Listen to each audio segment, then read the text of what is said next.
He was betrayed, backstabbed, humiliated. He lost his mom, his household, his people. Heck, he even lost an arm. And when they were done, they took his life. So naturally, our boy regressed. But he had no idea this would happen. You see, Theo Ragnar was born into House Ragnar, the legendary guardians of the Empire's northern frontier.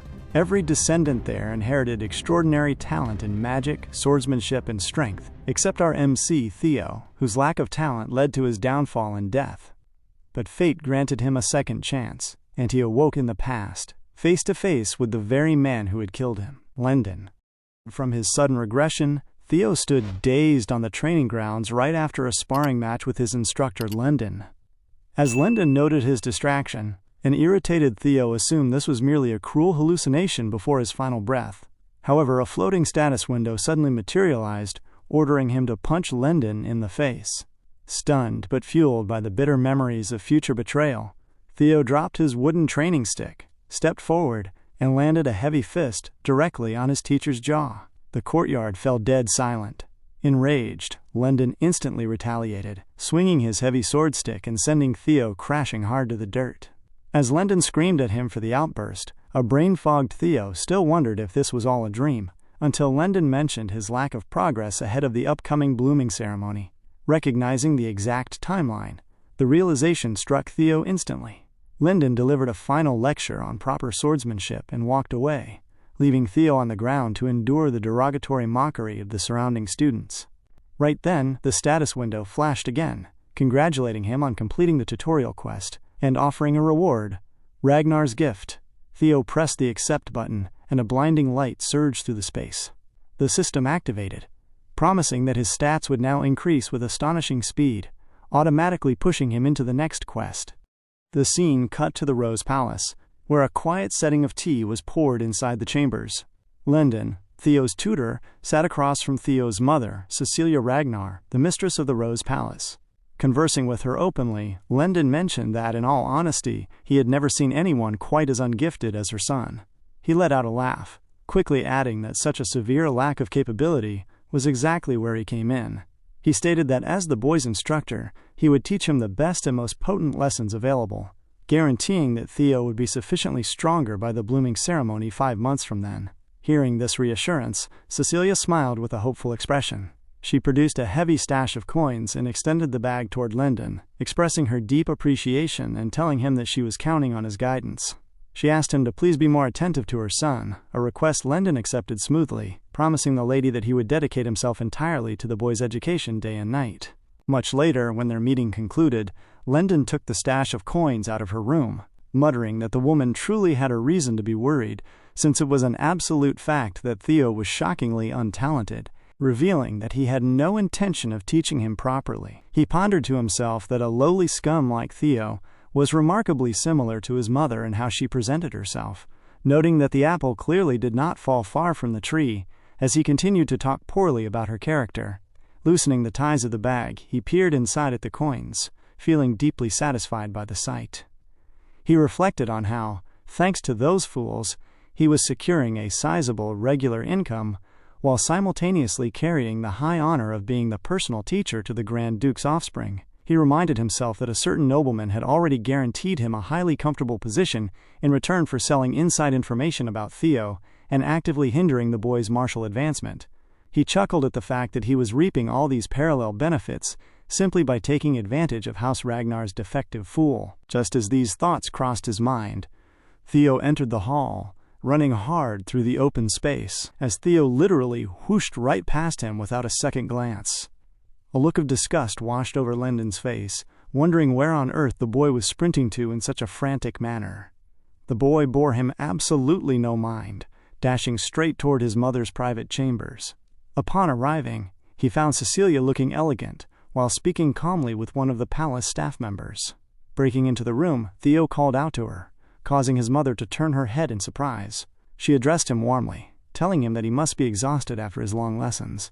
But before she could complete her sentence, Theo suddenly dashed across the room and threw his arms around her in a tight hug. Cecilia was completely shocked by the sudden affection, asking what had come over him. Theo simply cried silently behind her shoulder as he held her close, his mind racing with the profound realization that he had truly returned to the past. Beneath his initial relief, a wave of lingering fear settled over him. In that quiet moment, the dark memories rushed back. He vividly remembered the exact day he lost his mother to that dreadful person Lendon. Remembering how her lifeless body lay flat on the ground right in front of his eyes, while he could do nothing but kneel there, cowering in total fear. Looking at his living mother now, with tears blurring his sight, he firmly resolves that he must change the grim future. Even though he was currently just as weak as he was before, he reasoned that if the strange message he saw in the floating box was telling the truth, he could absolutely become stronger and rewrite his destiny. He needed to become strong enough to survive the brutal struggle for succession that awaited the family. Above all else, he knew that what mattered most to him was gaining the strength required to exact his ultimate revenge against Lendon. The scene shifted much later to the outdoor training ground, where Theo was seen running continuous laps through the open space. He thought to himself that while he wanted nothing more than to take immediate revenge on Lendon, he deduced that he could do absolutely nothing in his current state given how weak his body was right then. To achieve anything, his first priority must be growing physically stronger, prompting him to train heavily without delay. He recalled how, in his former life, his lack of martial competence caused him to be assigned directly to Black Snow, the family's intelligence agency. He never expected that the hidden knowledge he acquired during his time at Black Snow would benefit him in this current life, such as the location of the elixir of the Emperor of the Bloody Sword, a rare substance known to greatly boost physical strength, and the hidden tomb of the secret arts, whose true value would not be revealed to the world until many years later. He remembered the strict, foundational training regimens he had abandoned in his youth due to his perceived lack of talent. Armed with all this advanced knowledge acquired over years of service, he intended to take full advantage of every single detail. As the day progressed into late evening, Theo continued to train heavily on his own in the quiet arena. He realized that all the physical feats he could not perform before were now totally doable because of the Ragnar's gift he received, filling him with a deep sense of excitement. As the heavy training persisted, a few spectators standing near the edge of the grounds noticed his movements and began conversing among themselves in low voices. They were thoroughly taken aback by the way Theo was running, pointing out how many consecutive laps he had completed without taking a single break. They questioned how he was demonstrating such competence, as this level of endurance was highly unusual for him. One spectator specifically noted that the boy did not possess this much stamina even a single day ago. Theo paid the murmurs no mind, focusing entirely on his heavy training, because he needed to complete this tutorial quest that demanded he train his body to the absolute limit. Grabbing his weapon, he tried his very best to swing his sword many more times than he ever could in the past, aiming to get a true, heavy feel for the blade, while steadily improving his personal skill and physical competence as the quest progression continued to speed up smoothly. A few days later, within the exact same training ground, Theo was still training heavily well into the evening. At the corner of the arena, a lady with pink hair sat quietly, looking quite exhausted from her duties. This lady was Evelyn, the official overseer of the 4th training arena. Watching Theo's continuous movements, she noted to herself that her young master had been training intensely for days on end without a single wink of sleep, leaving her deeply impressed by what she was witnessing. She recalled the rumors labeling him the Ragnar defect due to his lack of talent, but what she saw with her own eyes completely contradicted the gossip, leading her to think that he certainly did not look untalented to her. Meanwhile, Theo's body was feeling incredibly tired, to the point where he felt as though he might actually pass out from exhaustion. Despite the physical strain, his progression rate continued to climb, reaching 97%. As he swung his sword again, he recognized that the message box was being entirely literal when it commanded him to train his body to its absolute limits. He recalled a moment from the previous night when he had suddenly fallen to the ground for a brief second to take a short rest, only to watch the percentage gauge instantly drop from 90 down to 89%. Shocked by that penalty, he had resolved to continue training indefinitely, without stopping, until the gauge was completely filled, wanting to show the system exactly what he was made of. He trained heavily through the dark of the night, swinging his sword as much as his muscles allowed. He ran lap after lap around the perimeter of the ground, looking completely exhausted and running almost entirely out of breath. Evelyn continued to watch quietly from the sidelines as he put his physical form through this extreme test, running round and round the arena for his dear life. Theo was visibly reaching his absolute limit, but the moment his strenuous effort forced the training gauge to hit 100%, a message appeared almost instantly. The window congratulated him for completing the 2nd tutorial quest. The moment the text appeared, his overextended body completely gave out, and he fell limp onto the ground. The system informed him that he had received the standard reward known as the Dragon's Heart, followed by a separate notification granting him a bonus reward for his quick completion. Laying flat on the dirt with his hands shaking heavily from profound tiredness, with trembling fingers he pressed his hand squarely on the acceptance button. Upon accepting, he fell unconscious, but the reward sent energy coursing through his body, a mystery Evelyn witnessed that sent her into a frenzy of rage. And he eventually woke up inside an unfamiliar room. Looking around the quiet space, he began to wonder where on earth he was. Suddenly, the door opened and Evelyn walked into the room. She told him not to worry, explaining that he was currently resting in a break room located within the 4th training arena. She mentioned that he clearly pushed himself too hard, far beyond his normal capacity. Evelyn stepped further into the room and formally introduced herself as Evelyn. She explained to Theo that he collapsed and passed out cold while training entirely alone early this morning, so she took the liberty of carrying his body over to this room. Theo watched her carefully, then offered his genuine thanks for her timely assistance. Evelyn walked over to his bedside, extending her hand to give him a fresh cup of water she brought along. As Theo reached out his hand to grab the cup, she looked at him intently and mentioned that she was certain he was fully aware that it was strictly forbidden to unlock one's mana hall prior to the official blooming ceremony. Theo responded that of course he knew, before taking a gulp of the water. Evelyn then questioned him further, asking if he also happened to know the severe punishment for breaking that specific taboo. Theo stopped drinking and asked her why she was suddenly asking such a question. Evelyn glared directly at him. She explained that shortly before he passed out cold in the arena, she distinctly sensed a powerful mana wave emitting directly from his body, a wave identical to the one produced when a person's mana hall is first unlocked. Hearing her words, Theo was extremely shocked. Evelyn's expression turned serious, demanded an answer, and asked him flatly to tell her if he had secretly unlocked his mana hall. Theo sat there in complete silence, thoroughly shocked by her accusation and not knowing what to say. He reasoned to himself that her claim made no sense, as an untalented body like his would not have even survived the physical strain of forcing a mana hall open. However, as he looked inward to check his own condition, he sensed a profound difference deep within his frame. Feeling the actual essence of mana moving through his body, he realized that something extraordinary did happen the moment he fell to the ground last night. Realizing that he was rewarded the Dragon's Heart before he slumped the previous night. Sitting face to face with Lady Evelyn, he realized he must quickly find a way to explain himself out of this dangerous situation. The Dragon's Heart was a legendary draconic organ whereon a person's mana hall could be installed. It was widely understood that although a mana hall operation was far more effective when installed upon this unique foundation, normal humans were forced to install it within their lower abdomen. Unlike the actual hearts of dragons, the human anatomy was typically unable to sustain such an immense organ. Hence, all warriors of House Ragnar and beyond desperately sought after the dragon's heart, recognizing it as a direct shortcut toward overwhelming power. Yet none had ever managed to overcome the rigid physical limits of the human body. But now, Theo had gotten that very dragon heart. He thought to himself that those quest rewards truly were amazing. Although he still had to face the pending issue right in front of him, he focused entirely on finding an immediate way to get out of this difficult situation with Evelyn. He gathered his thoughts, remembering her background. She was someone who had officially retired from the front lines after losing her left arm in battle. She now worked as the direct overseer of the fort's training arena. In the past, she had served as the vice captain of the renowned White Dragon Knights. She was once an incredibly skilled warrior, held in exceptionally high regard by the demon dragon himself, the captain of the White Dragon Knights. She was infamous for being a strict woman of principle, someone who absolutely did not tolerate injustice or cowardice. Regardless of the perpetrator's high social standing, Evelyn remained completely unbending, a trait that had famously gotten her ousted from a prior teaching position for one of the Grand Duke's other offspring.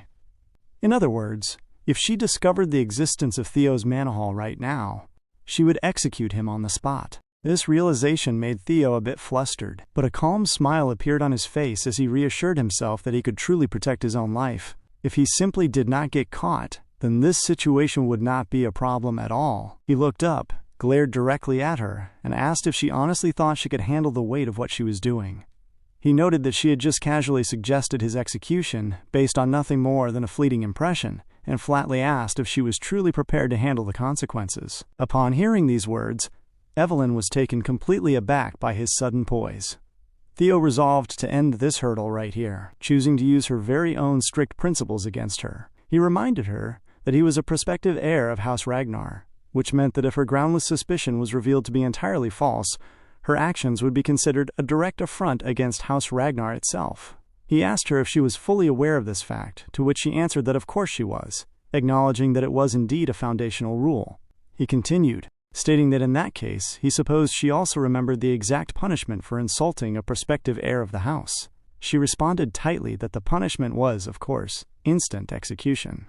Ash glared back one last time, noting that it was good to know she was well aware, and calmly told her to go ahead and see the truth for herself. Evelyn began to look visibly flustered.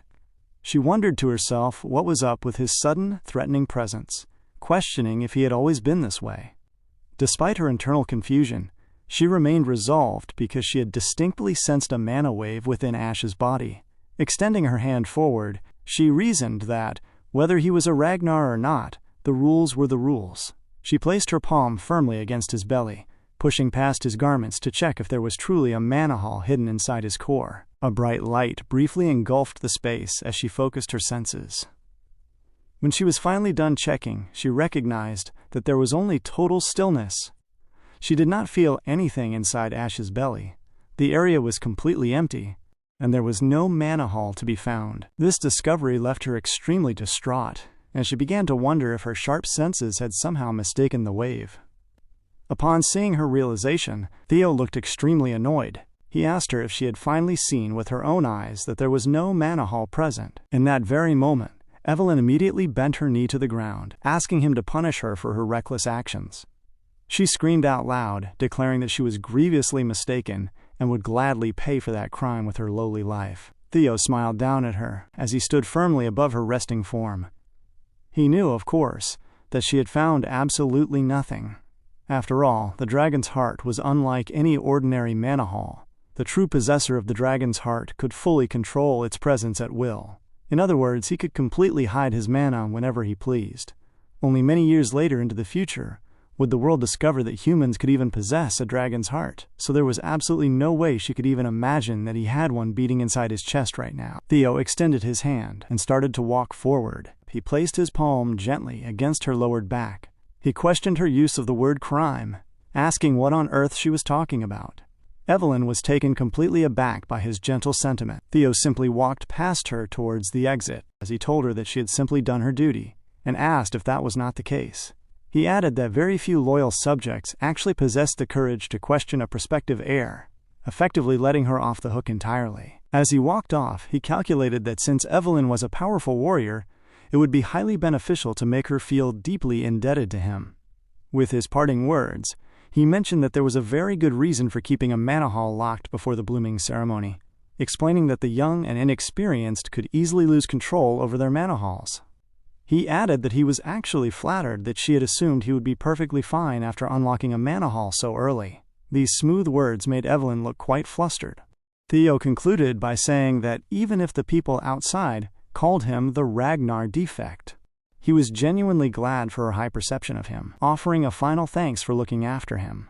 The moment he left the quiet room, Evelyn remained standing there, literally stunned by the incredible character he had just exhibited. Much later, Theo was seen walking outside through the large stone corridor. He reasoned to himself that with the power of the dragon's heart combined with 10 years' worth of raw mana, he could become exceedingly powerful in this new timeline. Several days later, Lyndon was screaming loudly at Theo. He yelled that Theo was doing the movement entirely wrong, instructing him that he should move his body and swing his blade much more to the right.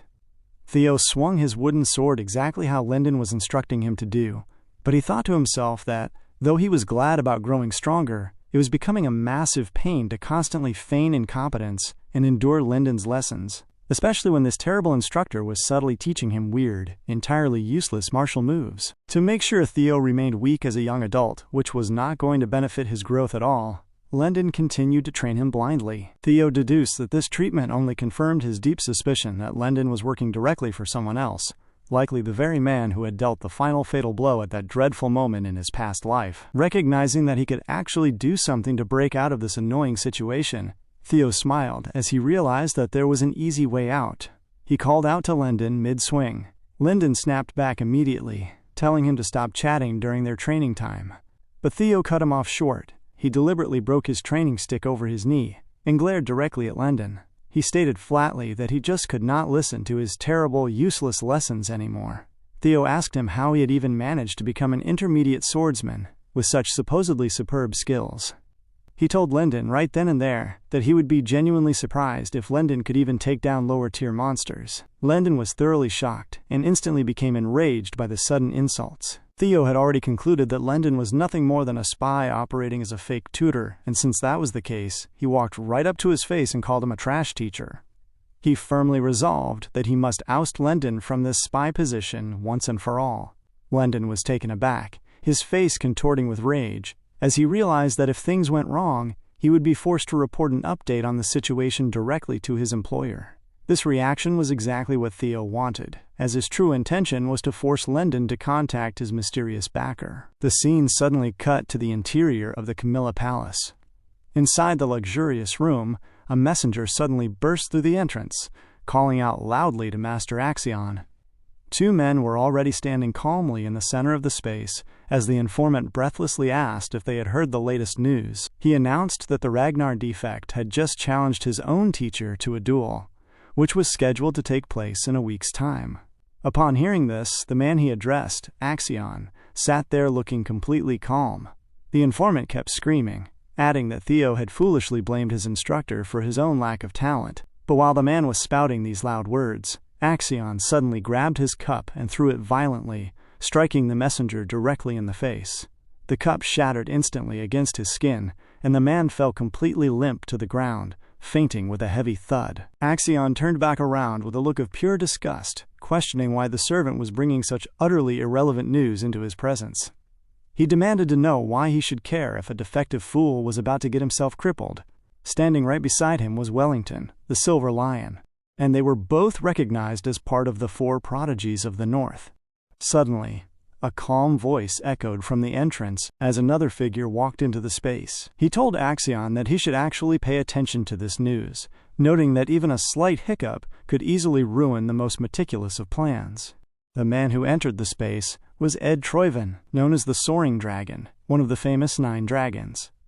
The moment Ed stepped into the room, Wellington respectfully bowed his head in his presence.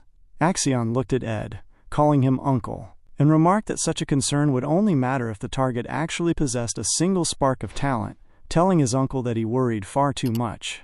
He asked Ed why he was letting a defective fool bother him to such an extent. Ed looked back at Axion and explained that, when it comes to a member of House Ragnar, even a tiny spark of potential can still perform absolute wonders. Hearing these words, Axion declared that the upcoming duel was actually good news for them. He stated firmly that his teacher, Lyndon, would take care of Theo for good, ensuring the boy was completely removed from the picture. The scene came to the open arena space 1 week later, where the scheduled duel between Lyndon and Theo was set to take place. A large crowd of spectators had already gathered around the perimeter, looking highly excited for the upcoming spectacle. Evelyn stood quietly near one of the corners alongside a mysterious man, both of them watching intently for the match to begin. Theo stood on the grounds, looking across at his opponent. He thought to himself that his initial plan was simply to slightly humiliate Lyndon and get him fired from the palace, but things had unexpectedly escalated to this massive scale. Now he had to face Lyndon head-on in front of everyone. He resolved to himself that since the situation had turned into a public duel, he would push through completely. He noticed a new notification pop up from the system, presenting a tutorial quest that required him to fight Lyndon and defeat him thoroughly. Going back to that day on the training arena, the moment Theo fired Lyndon, he turned and walked off. As he walked away, Lyndon called out to him loudly, stating that he could not accept this decision, and pointing out that his contract period was far from over. Theo paused in his tracks and told Lyndon that since he was the employer, he could fire him anytime he wanted. Theo thought to himself that he would like nothing more than to kill Lyndon there and then.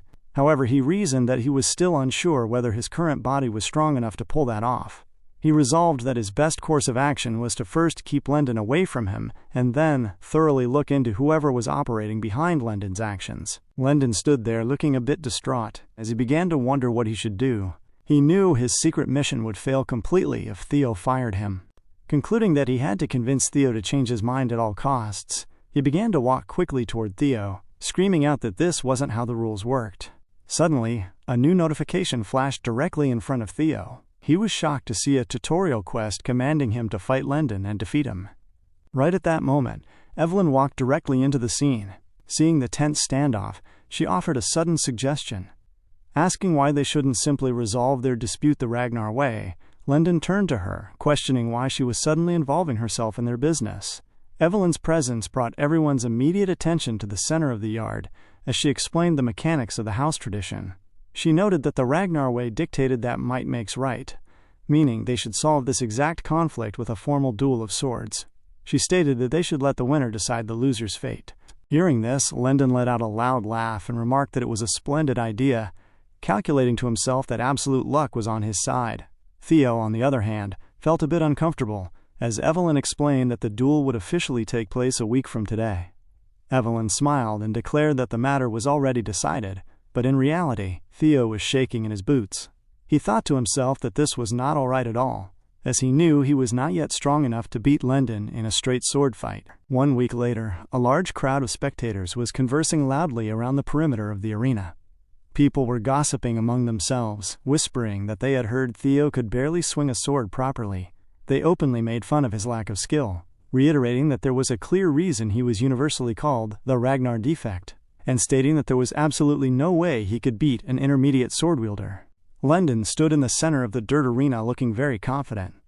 He glanced over and said to Theo that it was not too late, suggesting that if the young master apologized right now, he would let the matter slide so Theo wouldn't have to stake his life on petty pride.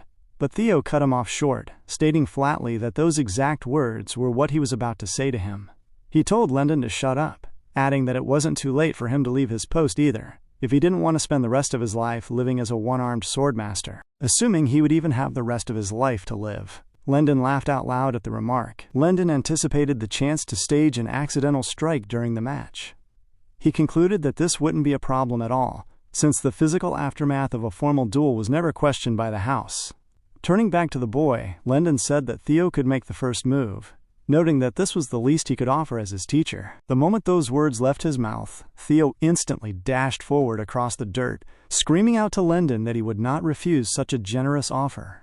Lendon took a firm step, locking his feet into a solid stance as the brawl started with the loud clashing of their training swords.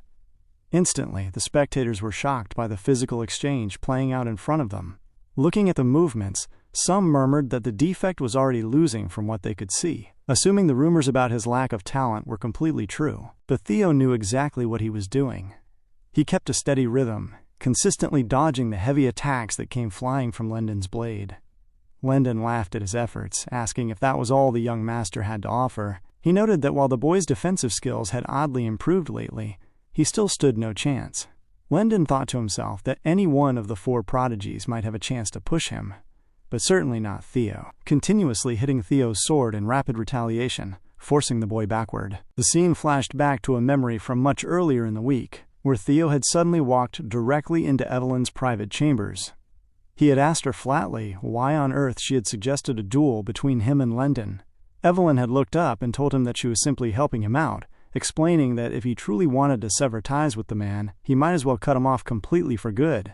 She added that simply firing him wouldn't solve the core problem, as it was highly likely a powerful mastermind was operating behind Lendon's actions. Theo was taken aback by her analytical insight, asking her how she could possibly know that.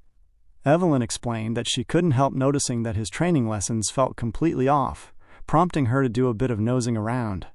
She had watched the specific way Lendon trained Theo, noticing that every single movement seemed strange. Based on the mechanics he was teaching, she had wondered what kind of flawed swordcraft he was intentionally passing down to the boy. Theo was thoroughly surprised by her words, realizing that Evelyn had never noticed such details in his previous life. He gathered that she must have become far more interested in his actions this time around due to the manor hall incident that had happened between them earlier. Placing her cup down firmly on the wooden table, Evelyn said to Theo that after doing some deep digging, she found out that all the secret tracks Lendon left behind led directly to the Camilla Palace. Upon hearing this revelation, Theo was left completely speechless. He recognized that the Camilla Palace was the real culprit behind his misery, deducing that it was all tied back to that succession battle. Calming himself down, He was genuinely impressed that Evelyn had managed to find out so much inside information about the Camilla Palace. She believed he could win this fight, telling him that he was severely underestimating his own potential. Back in the present moment in the arena, Lendon was lunging heavily toward Theo to attack him. Lendon laughed loudly, telling Theo that it was still not too late to kneel down and ask for his forgiveness. He swung his iron sword heavily at Theo's torso, but Theo smoothly dodged the arc. Lendon was confused. A feeling of confusion washed over him as he realized something felt incredibly unnatural about the boy's movements. Theo was able to easily dodge and deflect every single one of his heavy attacks, preventing Lendon from landing a single serious strike the entire time he had been swinging his blade. The spectators observed that Theo was not losing at all, parrying the intermediate swordsman's attacks without breaking a single sweat. Standing near the edge, Evelyn looked extremely excited by the display unfolding before her. It was then revealed that Evelyn had given Theo a strict 1 week of training prior to the match. She had explained to him in her chambers that if she could teach him her forms for just 1 single week, Theo would find it quite easy to defeat the likes of Lendon.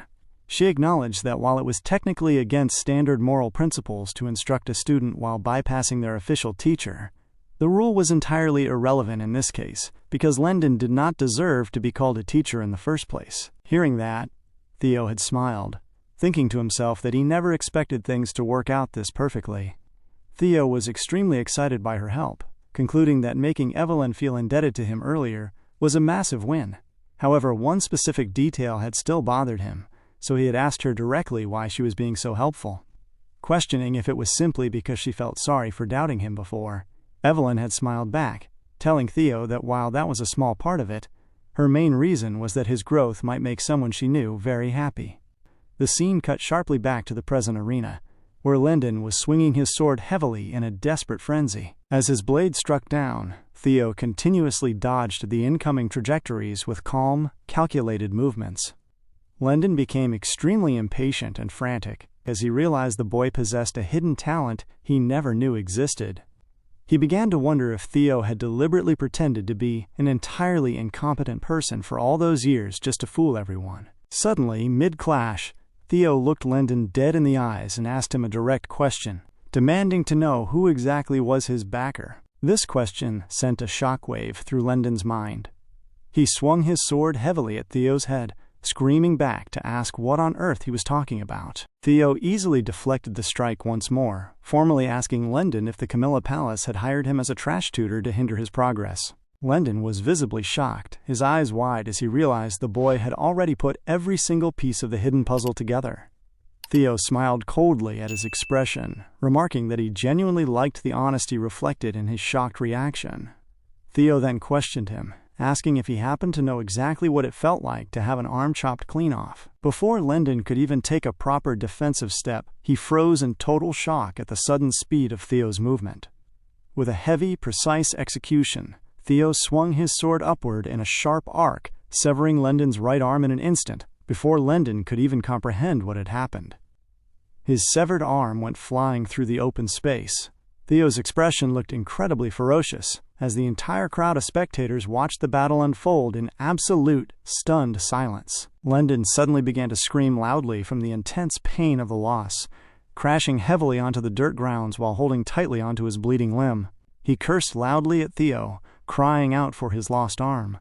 Theo stood there, holding his sword tightly, and began to walk forward slowly with heavy steps, closing the distance toward Lendon. He thought to himself that this clean strike proved it, that he had actually become stronger, and he recognized that he could grow even more powerful from here on out. He stood over the groveling man, reminding Lendon that a moment ago he had claimed this entire debacle was entirely Theo's fault. Lendon looked up, groaning and asking what he was talking about. Theo suddenly shifted his weight and took a final, solid stance. As he began to swing his sword downward with full physical force, he told Lendon that likewise, his impending death was entirely his own fault as well. Instantly, Theo's mind flashed back to the vivid experience of losing his own life to this man recently. He stated flatly that at House Ragnar, might makes right, and since Lendon was ultimately the weakest link here, that weakness was what caused his demise. Lendon let out a final, loud scream as Theo's sword cut downwards through the air. With a clean swing, Lendon's head went flying instantly.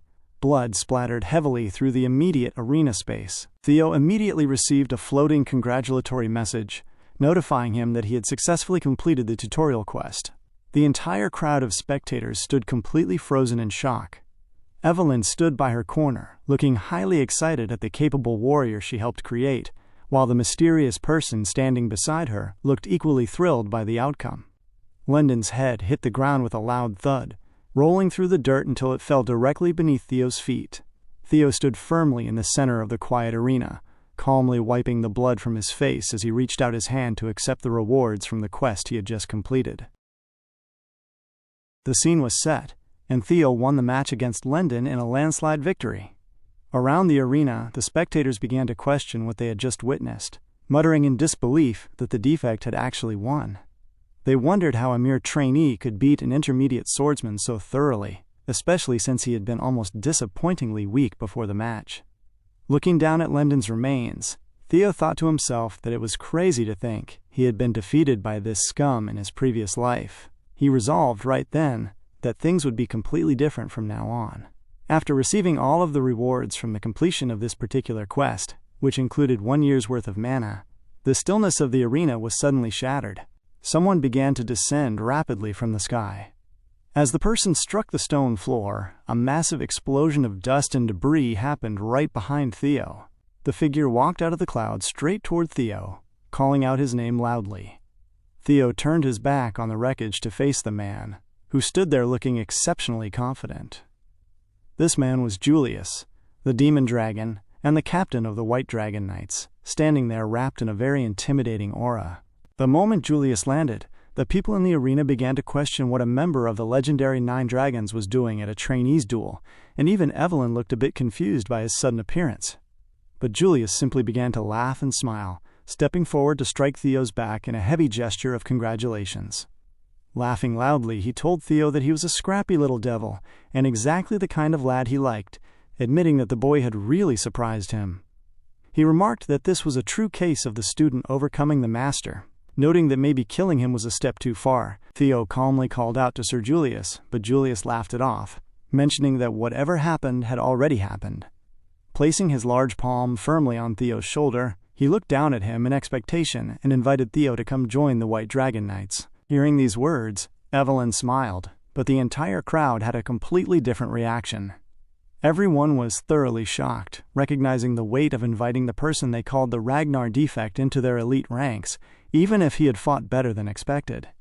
By the corner of the stands, Wellington turned to the others and asked if there had ever been a historical case where a trainee sword wielder was recruited directly into the Knights. One bystander pondered the question and answered that he did not think such a thing had ever occurred. Wellington reasoned to himself that of course it had not, because it was impossible to estimate a warrior's true potential until their mana hall was unlocked. He knew that there were many excellent sword wielders who ultimately possessed subpar mana, and even members of House Ragnar were not exempt from such physical limitations. Yet what was happening right in front of him was completely defying history. Looking straight into the captain's eyes, Theo showed his stern resolve and stated that he was sorry, but he must refuse the offer. Julius smiled in pure surprise at the response. Likewise, Wellington, Evelyn, and the entire crowd were taken completely aback, beginning to question if the boy was actually truly sane for turning down such a massive privilege. The scene cut to much later in the evening, where people across the territory were conversing about the unbelievable events of the day. The scene then shifted to the interior of the Camilla Palace. Inside the building, Emily, the mistress of the Camilla Palace, looked out the window and remarked that Theo slaying Lendon was highly inconvenient. Standing directly behind her, Ed told her that she did not need to worry excessively, explaining that Lendon's death was not a great loss, since they had planted him as a tutor precisely because he was an incompetent swordsman. Emily turned to him, addressing Ed as her brother, and stated that the puny wretch's death was not what concerned her. She explained that what truly troubled her was that the demon dragon had personally approached the boy, and that Evelyn had been personally instructing him in swordcraft as well. This meant they could no longer plant another fake teacher to hinder his progress, and she warned that once the boy began to truly distinguish himself, it would not be easy for them to seize the Rose Palace. Suddenly, Axion walked into the room, looking entirely bored by their conversation. He questioned his mother's words about Theo distinguishing himself, telling Emily that she did not need to worry about that. He argued that it was highly unlikely for such a trivial development to pique the Lord Patriarch's interest or affect their grand plan in any way. Emily looked at him and reminded Axion that the absolute best means to take over the Rose Palace without crossing the Lord Patriarch was to ensure Theo remained a hopeless fool.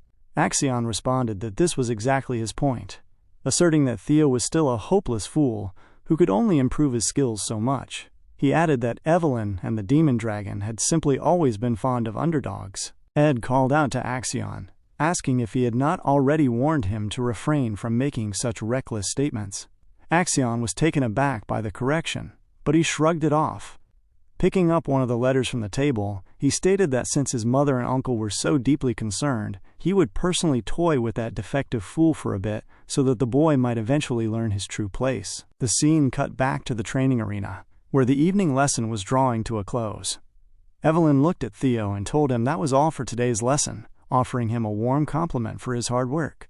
Theo showed his appreciation, telling her that it was great to have a proper teacher like her and noting that he was learning so much.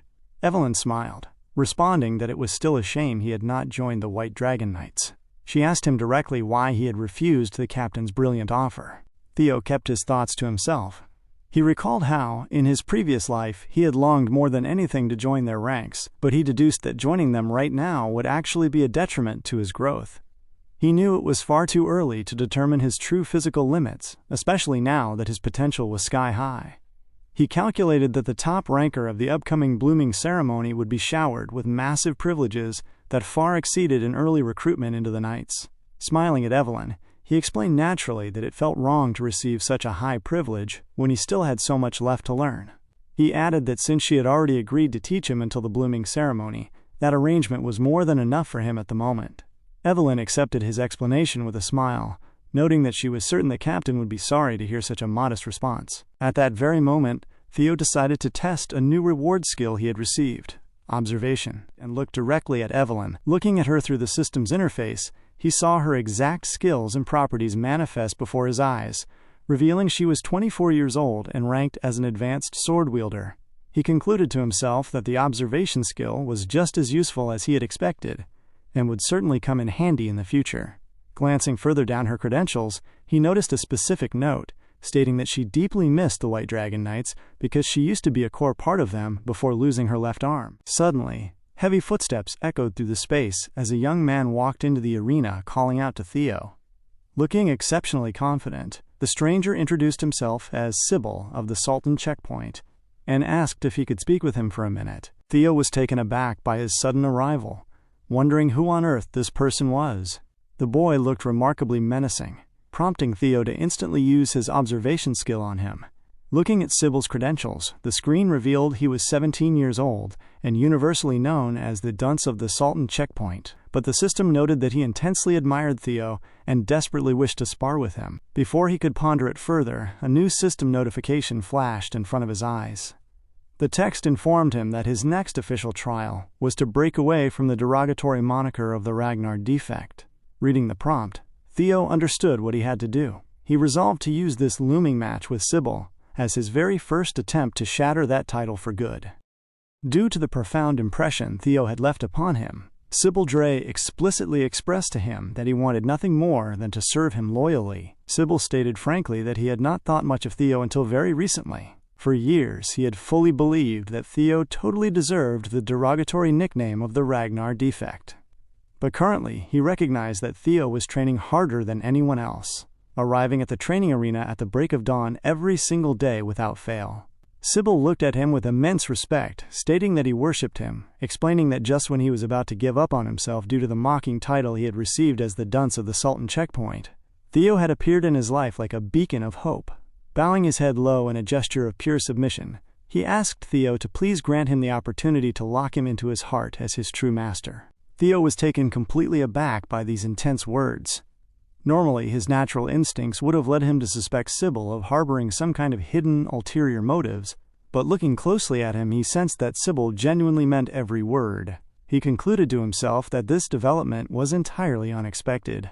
He had previously assumed that once the news of his landslide victory against Lendon and his attracting of Sir Julius's attention began to spread, Those who felt insecure and inferior about themselves would gang up on him to vent their frustrations by aggressively testing his skills. Yet, surprisingly, he had gained a passionate follower instead. He realized that even the weaker bunch among them still carried a sense of Ragnar dignity deep within their hearts, which he knew was excellent news for his future plans, since he was going to need loyal followers to help him out. More than anything, this moment was about completely getting rid of the trash name that had been cruelly stuck to him all his life. Finally, he would get to completely break free from the invisible chains that had bound his reputation in his previous life. Turning toward Evelyn, he asked if she minded him indulging in this spontaneous match. She simply nodded in response and asked him to do as he wished. Theo raised his iron sword and took a solid stance, calling out his name clearly. He announced himself as the trainee sword wielder of the Rose Palace, soon to undergo the blooming ceremony, and explicitly stated that he was being tutored by Evelyn Nerville. Sybil then stepped forward and introduced himself with equal gravity, wishing for a good match. The sparring match commenced instantly as Sybil bolted forward with high speed. He swung his sword heavily through the air, attempting to strike Theo, who had already anchored his weight into his stance. Their weapons clashed heavily, the sharp metallic ring echoing across the dirt yard. As the blades ground together, Sybil was thoroughly amazed, realizing that Theo was incredibly fast.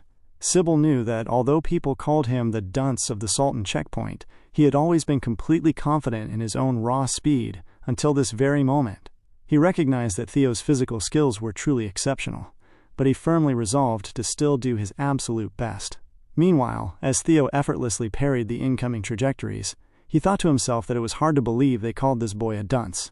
He was certain that his past self from his previous life could never have blocked Sybil's relentless attacks for this long, prompting him to deduce that Sybil Dre possessed genuine hidden potential.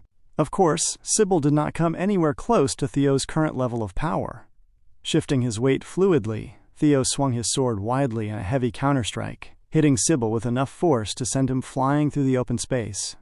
Sybil coughed loudly from the sheer physical impact of the attack before hitting the hard ground with a loud, resounding thud. But he let out a light laugh and openly admitted his defeat. He thanked Theo genuinely for his priceless guidance. Theo relaxed his stance, lowering his blade as he appreciated Sybil for his brave attempt.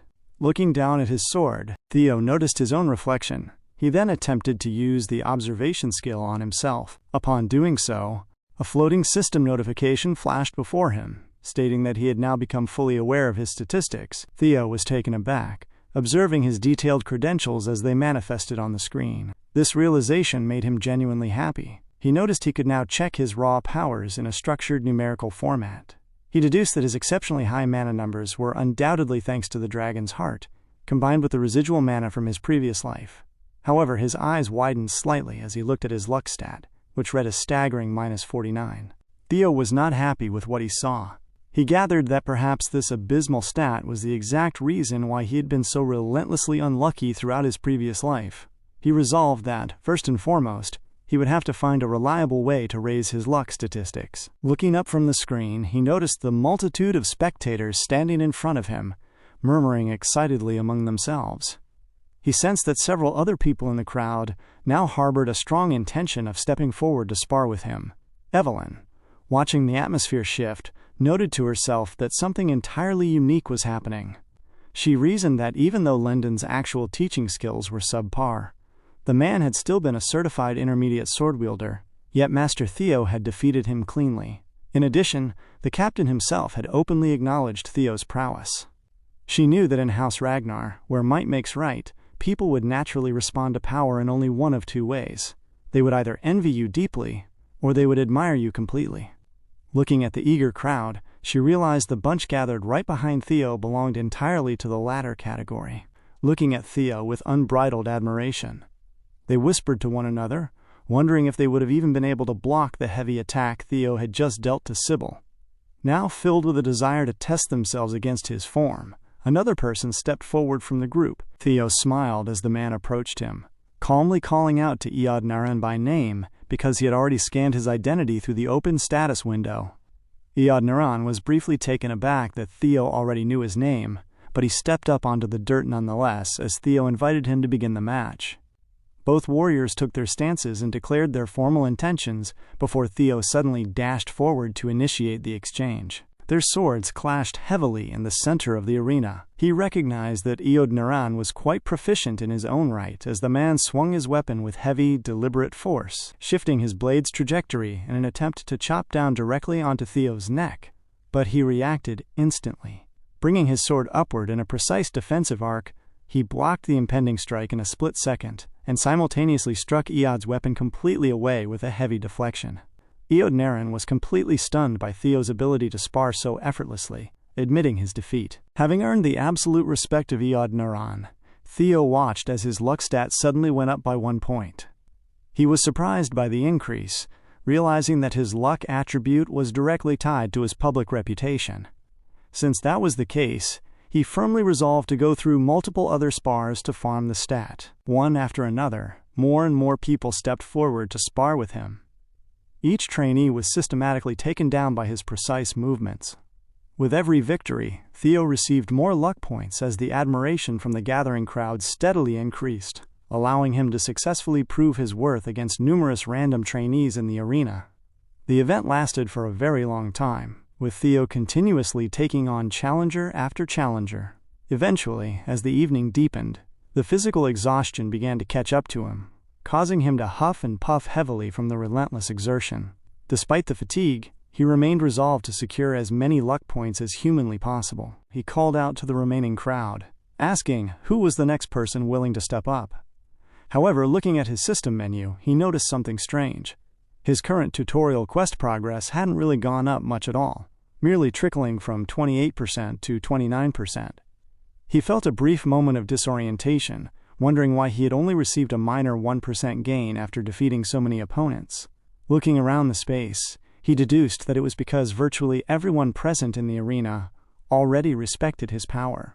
He understood that to move the quest forward, he would have to do something far more eventful, such as proving himself in a major gathering where the vast majority of people actively despised him, or by fighting against a significantly more powerful opponent. Suddenly, a voice called out from behind him. Wellington Narcio stepped forward, asking Theo if he was truly sure he could go on with this continuous sparring. He added politely that he meant no offense, but Theo seemed rather exhausted from the day's events. Theo turned his head, responding firmly that he would take a break only when he felt like it. Wellington smiled, stating that if he said so, then he would formally request a sparring match of his own, shocked that someone as prestigious as Wellington would even enter this training space.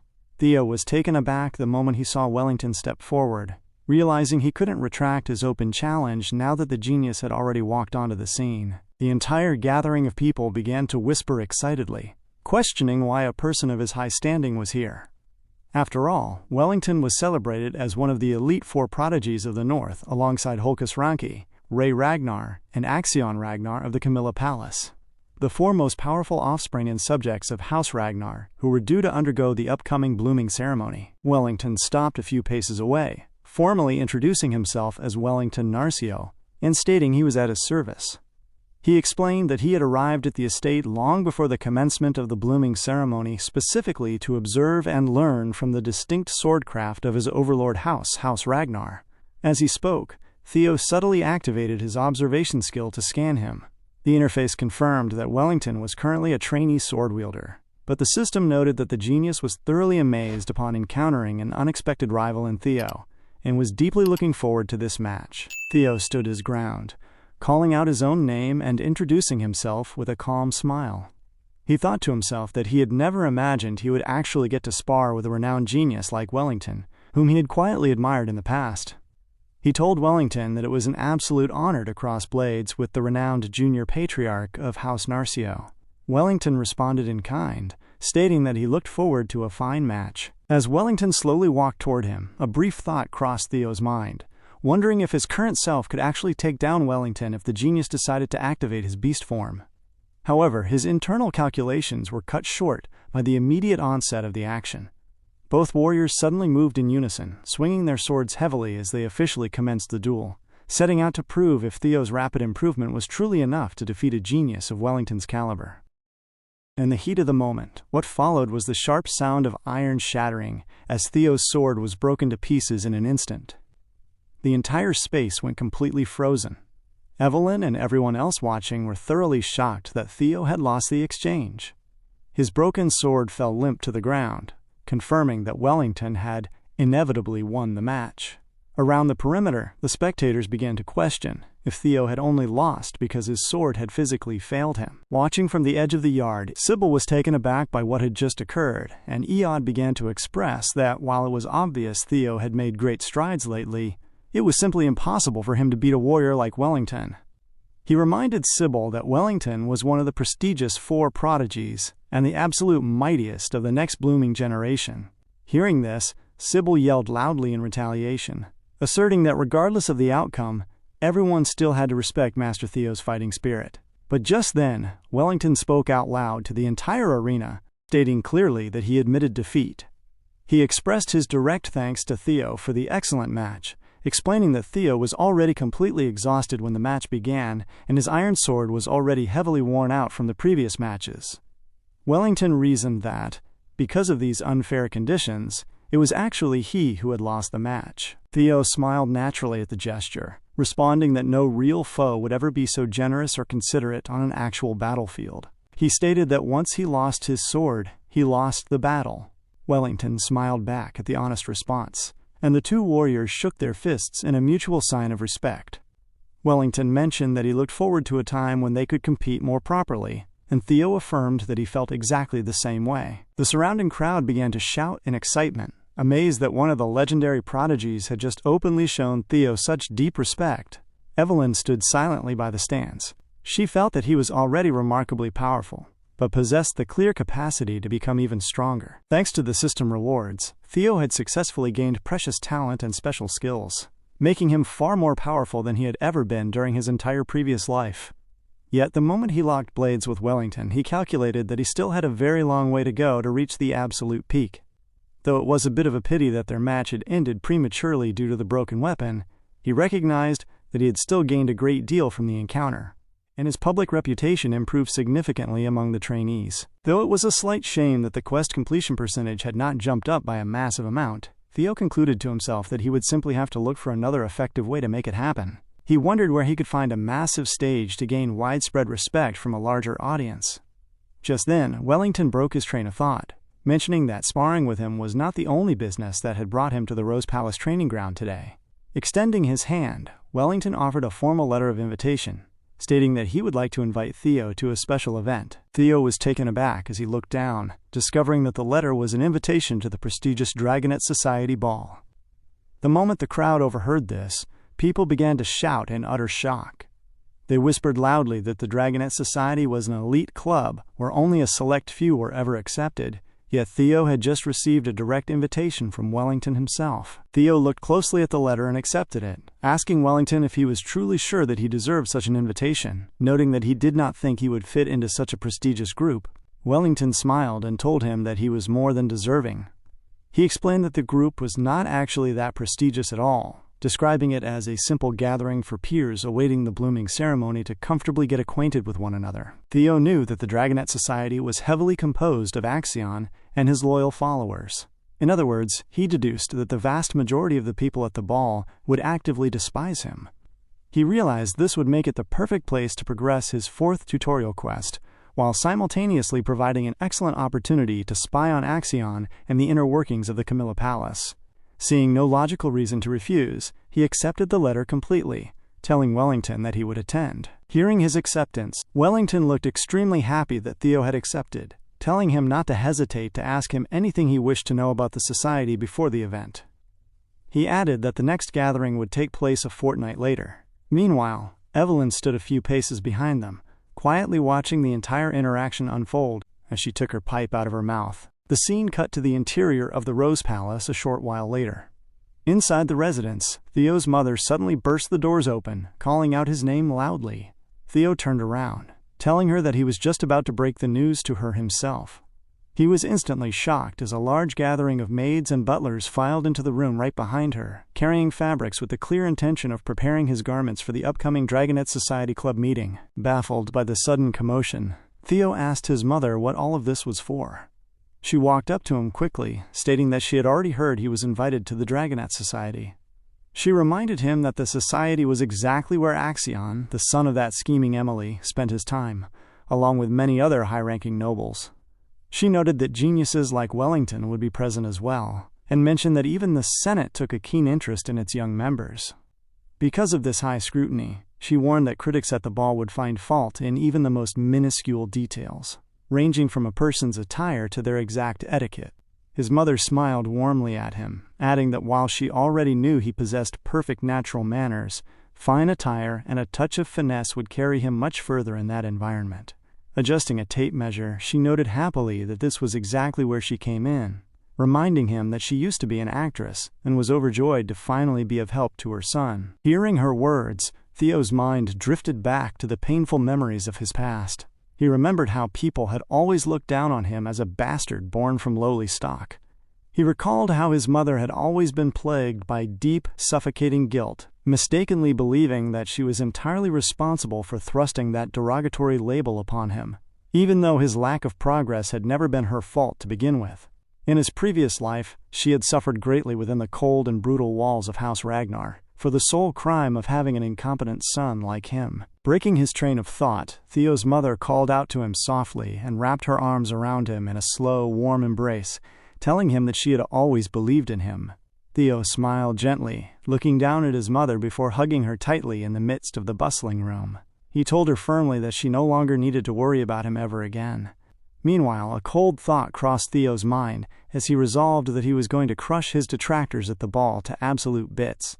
2 weeks later, the day of the Dragonet Society banquet finally arrived. Outside of Theo's mansion, Wellington stood patiently beside his formal carriage, waiting for Theo to appear. The moment Theo walked out the front doors, Wellington was floored. Theo walked forward, looking exceptionally elegant in his tailored attire. Behind him, the maids, the butlers, and his mother were all cheering happily for him. He offered a calm smile, appearing remarkably demure and collected. Wellington stared at him, asking if that was really him, and remarked that he almost seemed like a completely different person. Theo smiled back, asking if Wellington was planning to tease him as well. Wellington laughed heartily, stating that he genuinely meant every word, before gesturing toward the open carriage door for Theo to step inside. As Theo entered the carriage, he reflected on the change, acknowledging to himself that Wellington was right. He had grown a good deal taller during the past 2 weeks, which he gathered was the direct result of training relentlessly every single day. Over the course of the fortnight, Wellington had frequently visited Theo at the training arena, and the two had grown quite close. Furthermore, a steady group of followers had taken to training alongside Theo on the dirt yard. Evelyn had even complained a little about the situation, noting to Theo that she had originally thought she would only be instructing him, but now she was somehow teaching a whole squadron of people. Despite her complaints, the setup had been highly beneficial for everyone involved. Settling into the carriage seats, Theo thought to himself that it had been an incredibly hectic fortnight. Breaking the silence, Wellington mentioned that he had heard this was the first time Theo would be attending a banquet of such a massive scale, and Theo affirmed that reality. Wellington told him that he did not need to worry much, expressing absolute confidence that Theo would make a spectacular impression on the guests. Theo looked at him, slightly puzzled by his tone, before Wellington added that his friend Axion could be quite mischievous regardless of the circumstances. Wellington revealed that it was actually Axion who had specifically asked him to deliver the invitation to Theo in the first place, asking Theo not to think too ill of him because Axion had prepared this banquet especially for him. These words were highly surprising to Theo. He began to laugh quietly to himself, recognizing that this setup was actually perfect for his goals. He told Wellington that he was deeply looking forward to the banquet, while internally concluding that Axion certainly intended to have him publicly insulted. Meanwhile, far away inside the Camilla Palace, Axion sat comfortably, taking a slow sip from his glass. He smiled deeply at the clear prospect of meeting the Ragnar defect, whispering to himself that it was going to be an absolute spectacle the moment Theo arrived. Not long after, they finally arrived at their destination and began to walk down from the carriage. The moment they arrived, Theo and Wellington stepped onto the courtyard, and Theo glanced forward at the massive mansion of the Camellia Palace. He thought to himself about how this exact palace had hired Lendon to hinder his progress, and had ultimately consumed him, his mother, and the Rose Palace in his previous life. As they walked forward, Wellington motioned ahead for Theo, telling him to come this way, and Theo began to follow him closely. They walked forward as Wellington mentioned to Theo that he was told Axion would greet them in person and would be waiting for them at the entrance. Theo kept his thoughts to himself as Wellington spoke to him.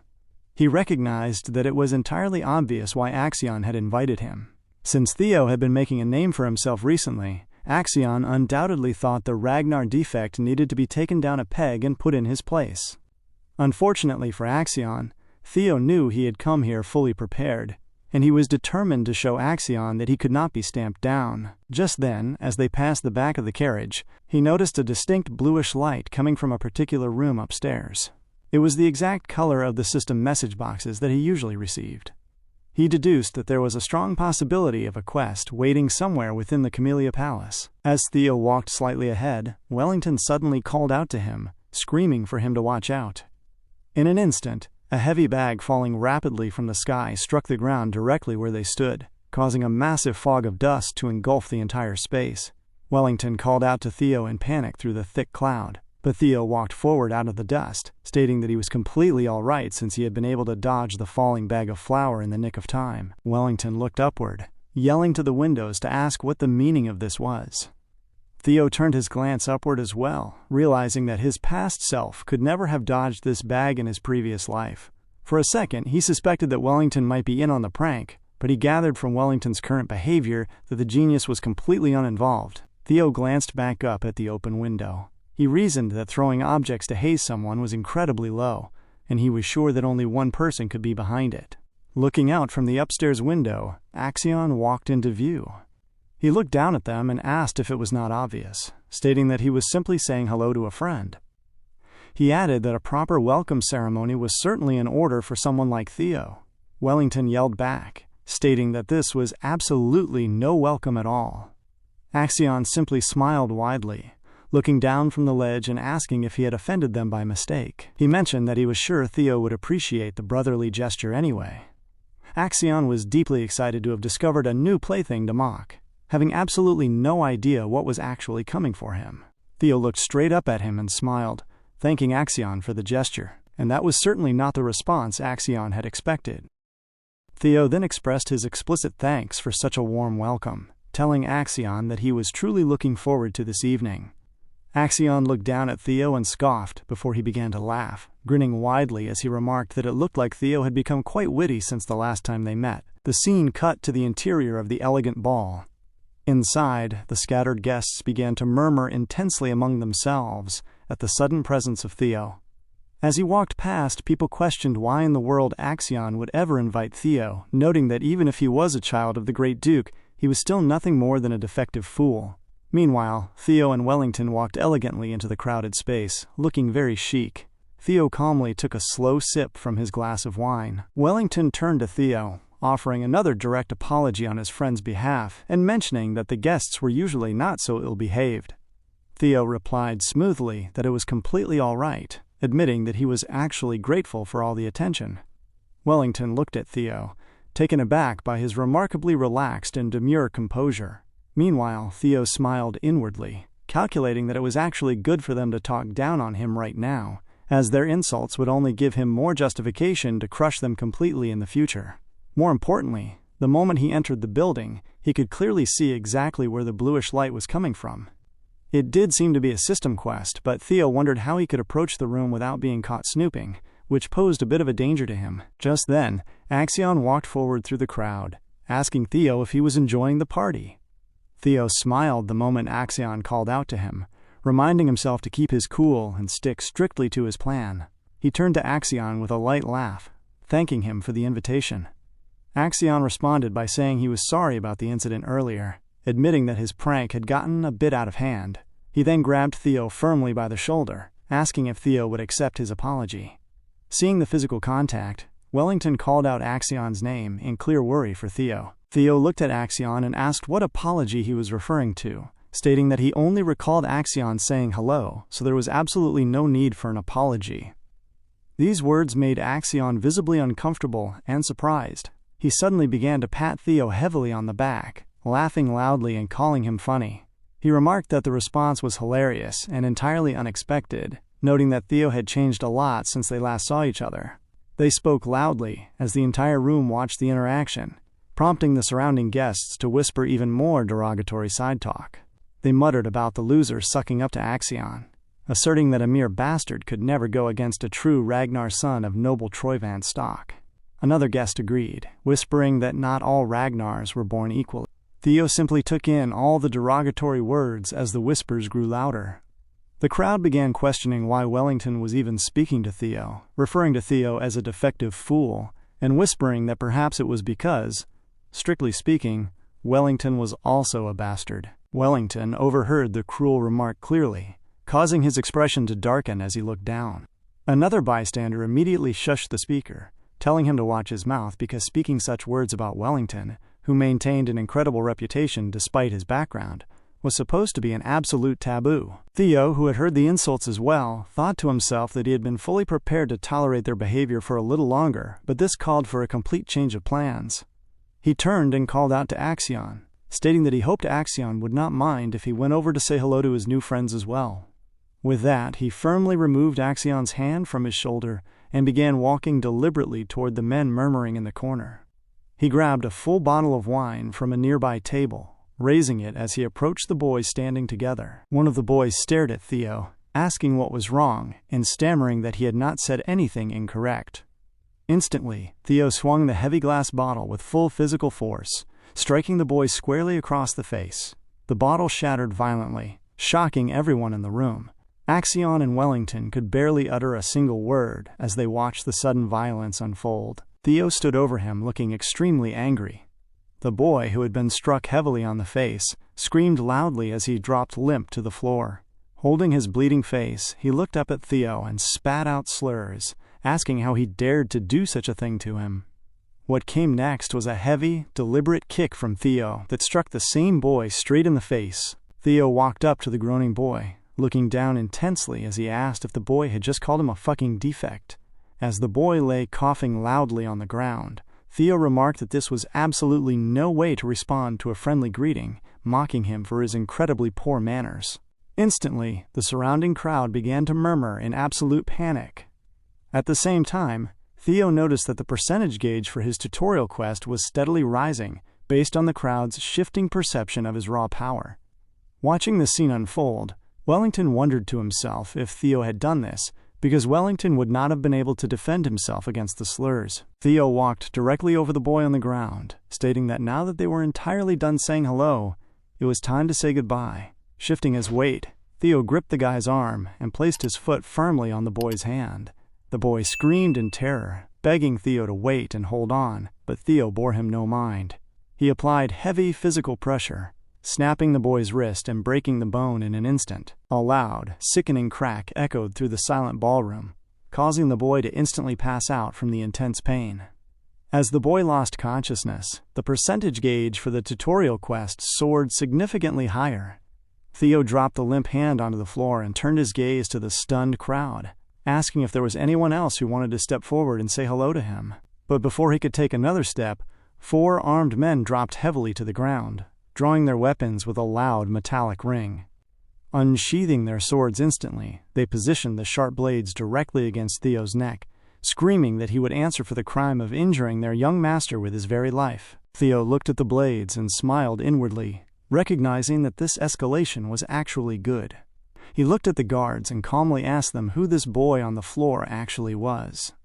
The guards responded aggressively, stating that the injured boy was Master Ian, the third born of House Hanavy. Hearing the name, Theo recalled their background, noting that House Hanavy was one of the 6 Snows, the Snow major vassal houses serving directly under House Ragnar. He realized that the exact reason these people had gathered at the Dragonette Society meeting was because they could not bear to watch someone they despised as a defect making a name for himself. The knights glared at Theo, demanding to know what it mattered if he was under House Ragnar, though one of them subtly flinched under Theo's gaze. Theo stared back at them intensely, stating that they were nothing more than minions of a Ragnar vassal, yet they dared to speak openly of executing a member of the main family.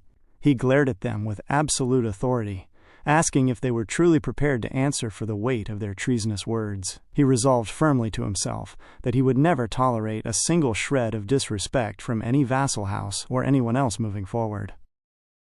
The moment Theo spoke those words, the heavy weight of his presence fell instantly upon the men who had drawn their swords. A profound stillness filled the room as they began to wonder about the intimidating pressure radiating directly from him.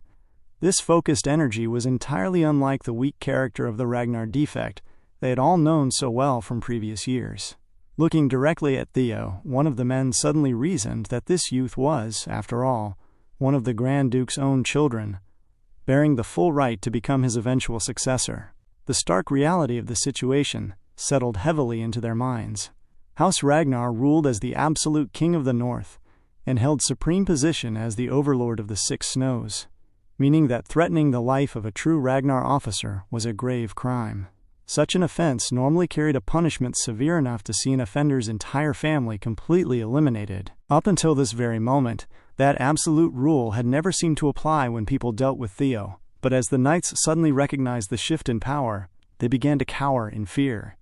One of them instantly concluded that he needed to offer an immediate apology to Theo before the situation degenerated any further. However, before the man could utter a single word, Theo called out calmly, ordering that they be eliminated. From the shadows behind the guards, a blade swung through the physical space with absolute precision and weight. The decisive horizontal strike claimed the lives of the four knights instantly. Theo remained standing perfectly still, his expression dark and menacing as a new figure stepped into the center of the room. Evelyn had arrived in the nick of time and landed elegantly onto the polished floor. The onlookers gasped in absolute shock at the sudden display of lethal force, while the translucent percentage gauge for Theo's quest began to climb steadily.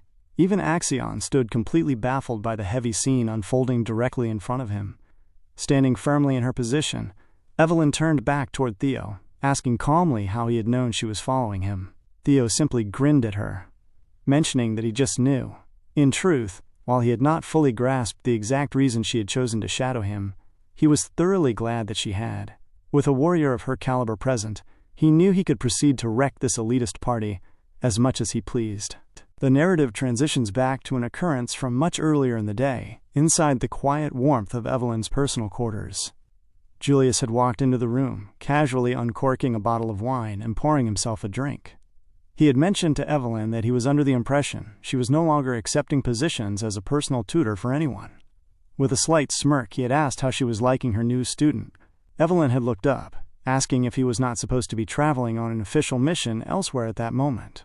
She noted that he had always stuck around tightly back when she was still actively working alongside him, and asked what exactly brought him to her room now.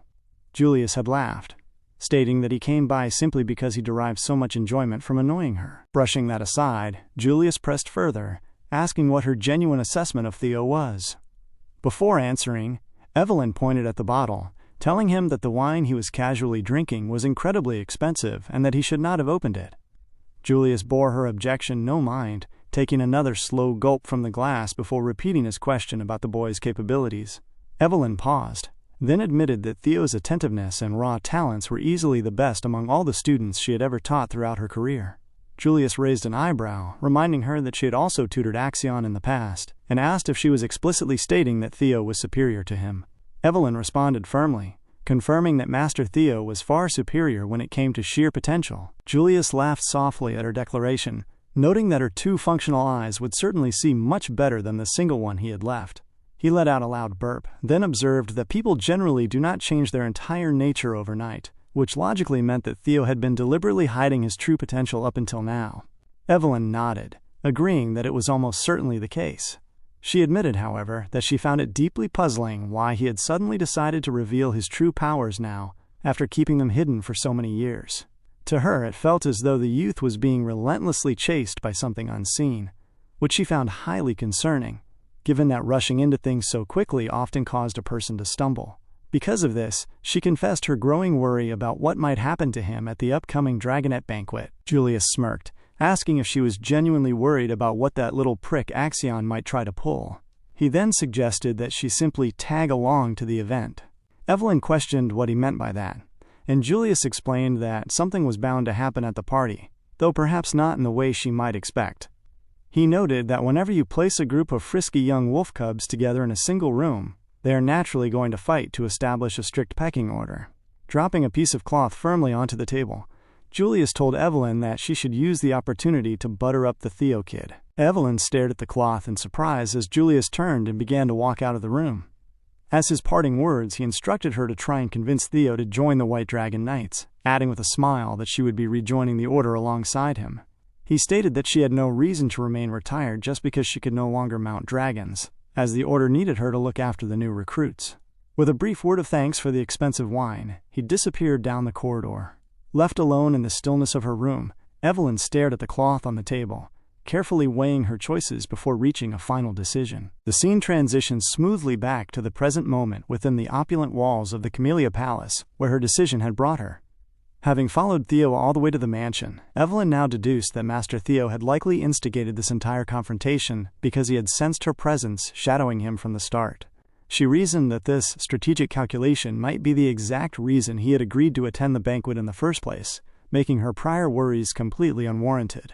Still, she found herself wondering exactly when he had first noticed her. In that same moment, Theo smiled faintly to himself. He had gathered that she was following them from the exact moment he had stepped inside the carriage.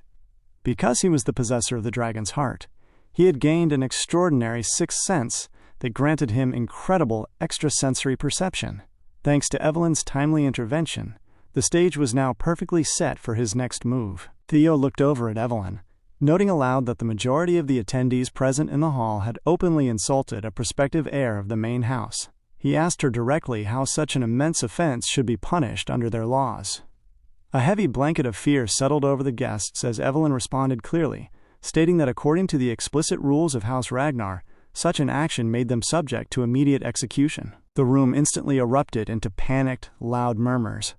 Theo let out a low laugh, stating that since these were merely youngsters who had yet to undergo their blooming ceremony, he would be lenient and take only one arm from each of them. The moment the words left his mouth, Evelyn dashed from her position with blinding physical speed to execute the command. The trainees began to scream in terror, pleading loudly for her not to take such drastic action, but their cries did nothing to slow her down. With meticulous precision, her blade cut through the space, severing the right hand of every single trainee who had participated in the mockery. A frantic flurry of severing strokes filled the corner of the hall as limbs dropped heavily to the floor, and the percentage gauge of Theo's tutorial quest climbed higher with every strike. In desperation, one wounded youth grabbed tightly onto the edge of Axion's clothing, screaming and pleading for the young master to save him from the onslaught. Axion merely stared down coldly at the boy, asking why he should bother to help him. He noted with a harsh irony that Theo was simply saying hello to everyone else in the room. Before the boy could beg further, Evelyn's sword swung downward in a heavy arc, severing the young boy's hand in an instant.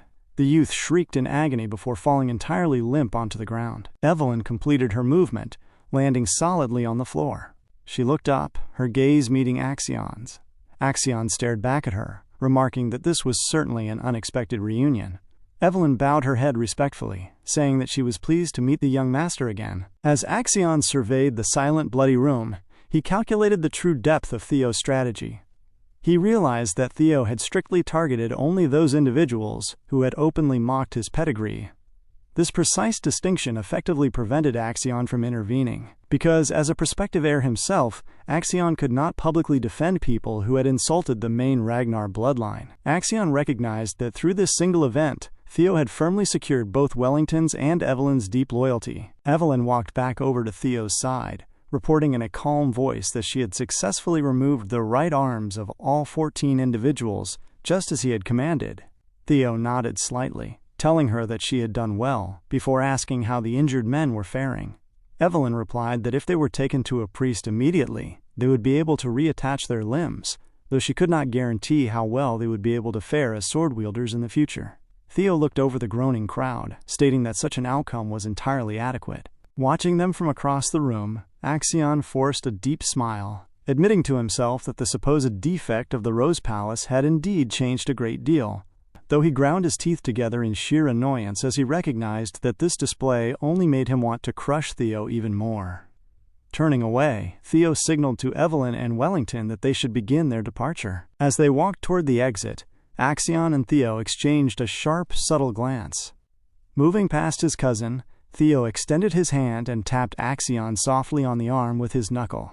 Smiling faintly, he thanked Axion for the truly amazing night. With that final gesture, the system interface appeared before Theo, revealing that he had cleared his quest with flying colors, instantly achieving a perfect 100% completion rate. Axion's face contorted in absolute fury as Theo closed the large doors behind him. A bright congratulatory message flashed before Theo's eyes, confirming that he had successfully cleared the trial by forming a strategic party with Evelyn. Axion finally lost his composure, screaming Theo's name aloud in pure annoyance because the youth had come into his palace, taken exactly what he wanted. Theo felt a surge of excitement as he walked away, knowing that this conclusive victory marked the end of the quest.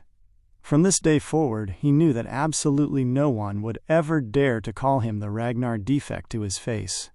Those who had whispered insults were nothing but cowards, and any future disrespect would only occur to their own direct detriment. His path of revenge had only just begun, but even more importantly, he had secured a valuable quest reward, a rare elixir capable of instantly increasing his level by 5 stages, provided he utilized it while at level 30 or lower. Much later that evening, a noble lady was slowly sorting through official documents at her desk when a messenger hurriedly entered the room, and she looked up with a look of profound shock as she received the report.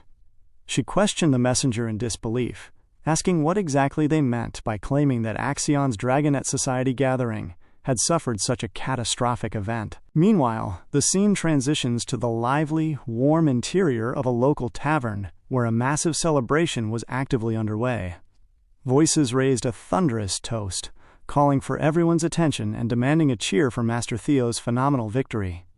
A loud chorus of wooden and metal cups clanked together as the gathered crowd cheered enthusiastically for Theo. Theo sat comfortably in the bar surrounded by his allies, watching as all the trainees celebrated his definitive actions against the Dragonet Society.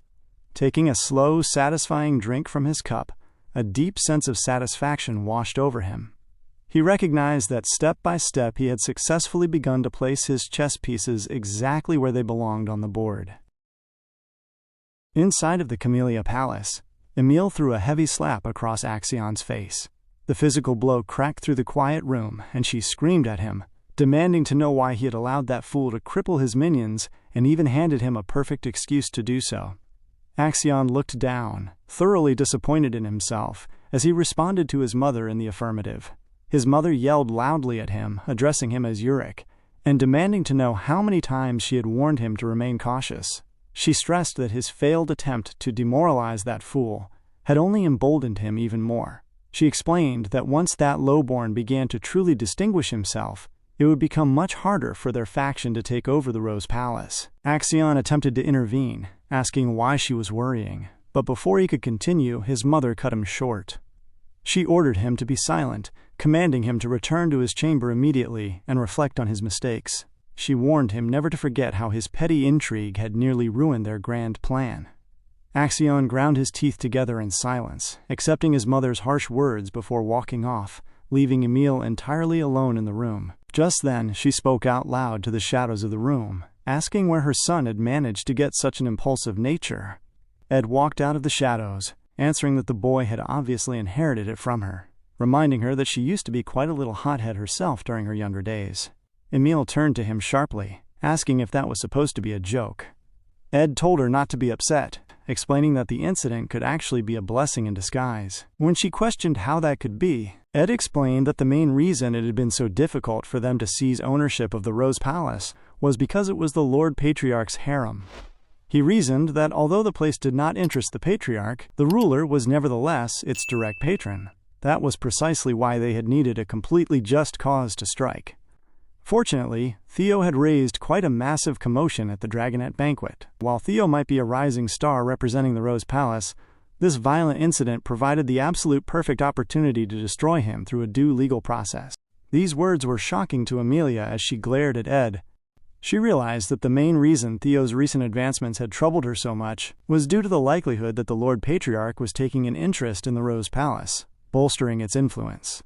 However, she calculated that since Theo had only recently gained renown, he was still incredibly vulnerable. She resolved that if she could take him down through legitimate legal means, the Rose Palace would be forced to submit to House Troyven. This thought made her smile, realizing she could seize the Rose Palace without a struggle. Closing her fan with a sharp snap, she walked up to her brother and asked how long the preparations would take. Julius replied smoothly that it was already done.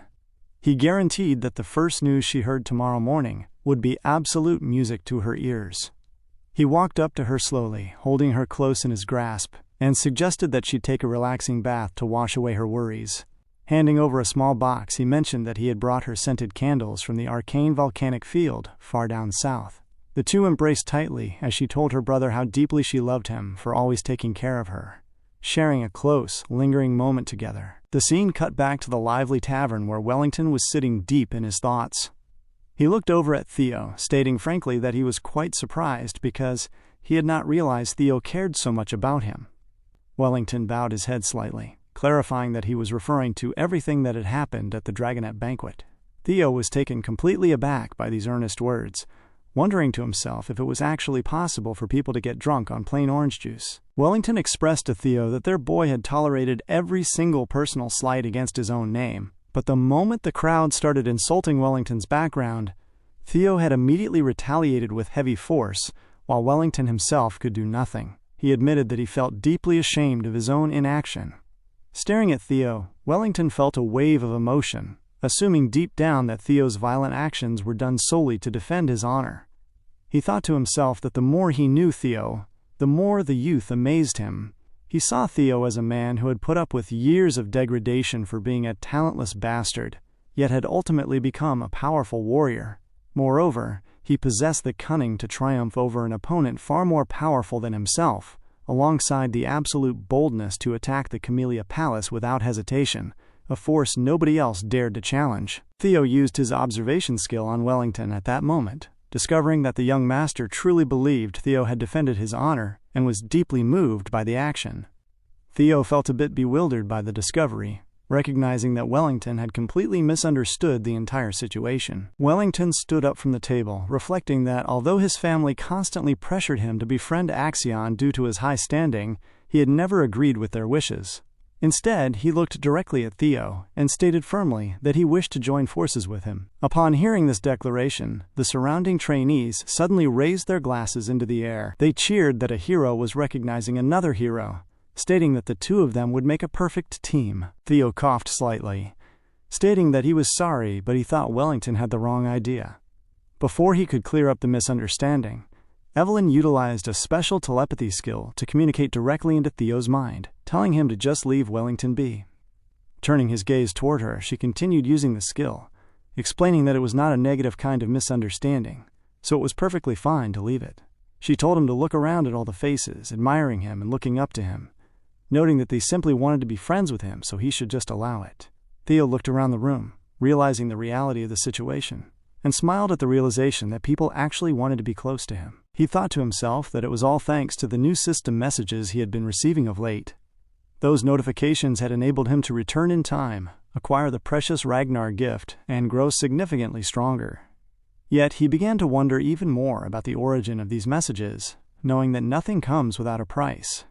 At first, he had suspected they were merely fragments of his own past regrets, until he recognized how incredibly detailed and specific they were, holding a strangely familiar quality.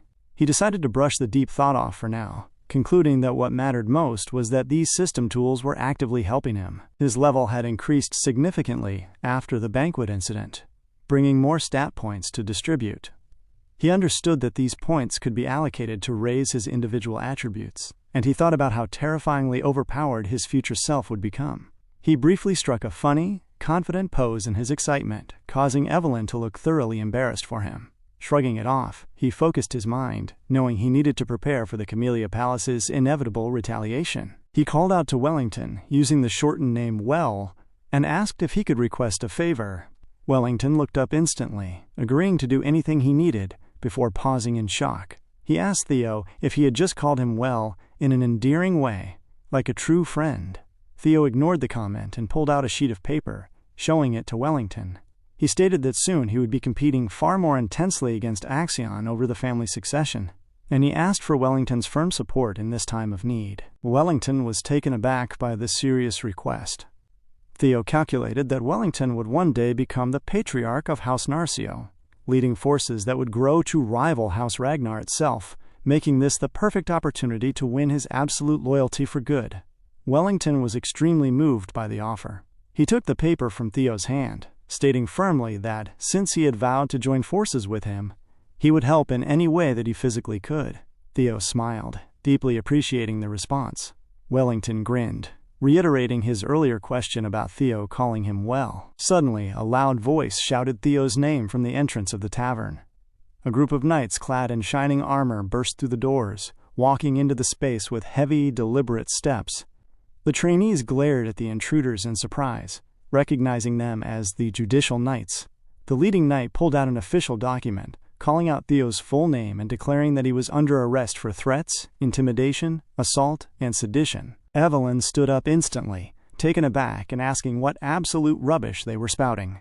Theo raised his hand, calming everyone down and stating that he would be perfectly fine. He walked up to the knight, slowly reading the text.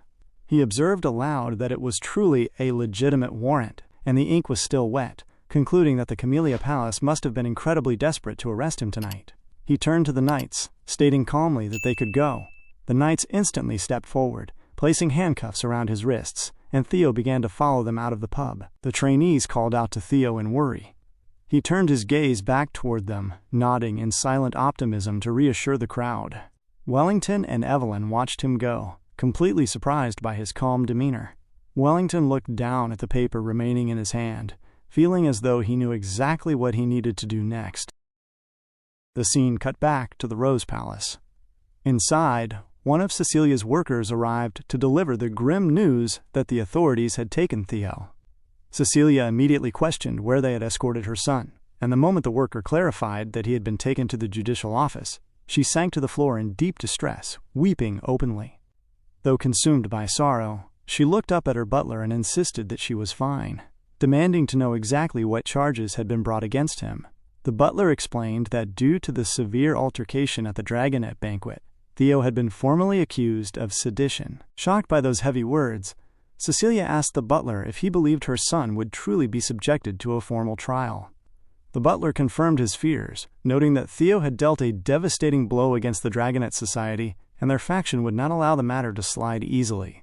Cecilia looked deeply uncomfortable as she realized how naively she had rejoiced upon first hearing that he had been invited to the gathering.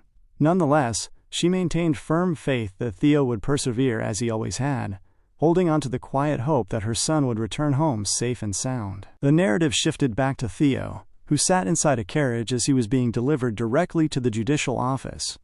The guards surrounding him remained completely silent, matching the heavy stillness of the environment as he glanced outward at the massive structure looming before them. It had been quite some time since he last stood before this immense building. He reasoned that since he had thoroughly crushed the power of the Dragonet Society, simple confinement would never suffice for his enemies. It was entirely obvious to him that he would undergo a formal trial, and he calculated that whenever a prospective heir of House Ragnar faced a trial, their entire right to succession was placed under severe scrutiny. When the carriage finally came to a halt, the security guards ordered him to step down. Walking downward, Theo deduced that this trial was a deliberate attempt by his enemies to nip his progress in the bud. He grinned faintly at the thought, recognizing that this tense situation was exactly what he had wanted all along. He walked calmly into the judicial office, under heavy escort, as the guards announced to the room that they had brought the criminal, Theo. The large doors were thrown open wide, and the officials inside instructed the guards to let him enter. He walked inside with slow, deliberate steps, knowing that he required a much larger stage for his plans to successfully reveal all the cards he had prepared. Upon entering, he found himself in the presence of 4 of the most dignified figures within House Ragnar, all seated formally in the judicial hall. He smiled inwardly as he observed the 4 great dignitaries gathered directly in front of him: Julius, Ed, Asa, and Wolfgang, the chief Dragonhead senator. Wolfgang initiated the proceedings by calling out to Theo. Theo offered a calm greeting, mentioning that it had been a while, though this was certainly not the manner in which he expected them to meet again. Theo sensed that the head senator valued lineage above all else, harboring nothing but pure disgust for a half-noble youth like himself, and Wolfgang made absolutely no effort to hide his contempt. Wolfgang cut him off sharply, stating that enough words had been wasted and reminding him that he had been brought there under severe accusations of criminal activities. He yelled that House Byron, the Ceres Caravan, the Red-White Mercenary Company, and House Hanavi, all prominent vassal forces, were currently threatening to sever ties with House Ragnar entirely because of Theo's foolish actions. Wolfgang demanded to know if Theo truly believed he could handle the immense consequences of such political losses, screaming that he would be held fully responsible for tarnishing the sacred honor of House Ragnar. Theo stood perfectly still as the senator yelled at him. He then nodded his head calmly and told Wolfgang that his observation was correct. He stated openly that he admitted his actions had been entirely careless, adding that he really should have eliminated them completely instead of merely taking their hands. It was a masterclass in audacity. The speech left both Wolfgang and Julius completely speechless. Theo then reminded the panel of the absolute fundamentals of chivalry, explaining that a lord bestows land and titles upon his vassals, and in return, those vassals dedicate their entire lives in loyalty to the lord. He noted that despite this clear reality, the specific vassals Wolfgang mentioned had the absolute audacity to threaten their supreme overlord. He stated firmly that if he had known they would be so insolent to the main family, he would have eliminated their offspring on the spot. He insisted that they must punish these insubordinate factions immediately to restore the code of honor, asking how the council could possibly tolerate them trampling upon the honor of House Ragnar, which had stood firm for over a millennium. Julius sat in his corner looking highly amused and excited by Theo's reasoning, calculating that the clever boy would likely get off with a mere slap on the wrist, just as he had initially suspected. Wolfgang retaliated in anger, screaming at Theo for daring to mock the council with such preposterous arguments. Asa intervened, stating that she had heard his defense and that his argument was entirely correct in principle. Wolfgang was taken completely aback by her sudden support. Asa looked at Theo, noting that while House Ragnar was undeniably strong, it could not remain vast and stable without being attentive to the voices of its loyal vassals and knights, as raw might alone was never enough to rule the world.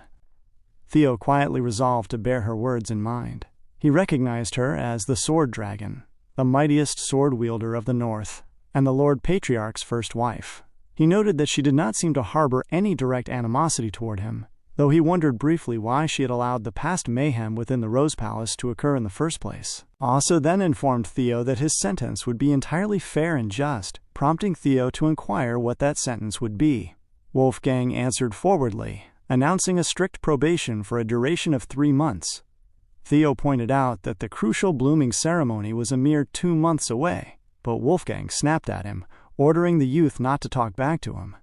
Asa clarified that the council had already taken that timeline into consideration, stating that he would be permitted to undergo the ceremony next year instead, and the 15 youngsters whom he had wounded would likewise be allowed to carry it out next year. In the background, Ed calculated that the sentence had ended up being far more lenient than he had initially desired. Nevertheless, he found the outcome acceptable, reasoning that having one's blooming ceremony postponed was an immense disgrace for any member of the Ragnar family. He knew that once Theo's reputation was thoroughly tarnished, it would provide the perfect just cause for Emil to seize his mother's palace. With his plans successfully set in motion, Ed believed there was absolutely nothing Theo could do but accept the misfortune that befell him. Still, Ed reflected that it would be far more convenient if the boy foolishly chose to appeal the sentence, as that would give Ed the legal grounds to have Theo eliminated entirely, though he assumed the youth could not possibly be that stupid. Suddenly, Theo looked at the panel and stated that he would like to formally appeal the decision. The 4 dignitaries in the space were extremely shocked by his words. The sudden announcement made Ed laugh widely, mocking Theo as an absolute idiot and concluding that the boy's immense arrogance had clouded his mind, making the situation far too convenient for House Troyvan. Julius looked at Theo, asking if he truly understood what it meant to lodge an appeal. Theo confirmed that he did, addressing him respectfully as captain. Theo knew that he technically deserved far more than a simple 3-month probation, but he also understood that within House Ragnar, appealing a sentence meant declaring an all-out war. Theo had absolutely no intention of accepting even the slightest bit of punishment. He smiled at the dignitaries, stating that the winner ultimately shapes the truth, because what he truly desired from this confrontation was a prize. Instantly, a bright system notification appeared before his eyes, stating that he was now embarking on the main story arc. The prompt informed him that the arc would allow him to uncover many hidden secrets within the world, wishing him fortune. The first quest of the main story arc revealed itself: the path of the prospective heir, the secret northern branch of the series caravan. The scene cut immediately to that specific secret location, where enemy forces were currently being completely subdued and eliminated left and right. Evelyn stood firmly in the center of the area, having successfully dealt with every single hostile person in the facility. Wellington walked into the quiet space, calling out to her and stating that Master Theo was entirely correct in his deductions. Holding a hidden box, Wellington presented it to Evelyn, explaining that this evidence meant House Troyvan would completely lose its legal claim over the Camellia Palace. Ed had absolutely no idea that Theo had already calculated 4 steps ahead of his own plan. Back in the judicial hall, Theo remained standing before the panel as Wolfgang questioned him, asking if he truly insisted on turning a lenient 3-month probation into an all-out war. He called Theo an incredibly arrogant boy, demanding to know if he honestly believed he could single-handedly take on all 15 vassal forces. Theo replied smoothly that such a matter would be his own concern to handle. He reminded them that when one participating party was far superior in power, the official appeal hearing was legally required to proceed in the form of a proxy combat. Theo calculated that while an appeal was normally decided through open warfare, a massive power imbalance meant the conflict would be replaced by a controlled one-on-one duel between designated representatives from each side. Under this rule, Theo would have to represent the defense, while Axion would almost certainly represent the plaintiffs, making Theo's defeat a practical guarantee to any outside observer. Julius stared at Theo, wondering why the youth would choose so unwisely and walk into such a dangerous trap. He reasoned that perhaps Theo possessed a hidden backup plan, but Julius thought to himself that if the boy was hoping either Evelyn or Julius himself would step in as his proxy, he would be sincerely disappointed. Theo then suggested to the panel that each party select their representative and proceed with the proxy combat exactly 1 week from today, as the law dictated, asking if those terms were acceptable. Ed deduced what he believed to be Theo's plan, assuming the boy would beg Evelyn or Julius to stand in for him, but knowing their strict personalities, he was certain they would never consent.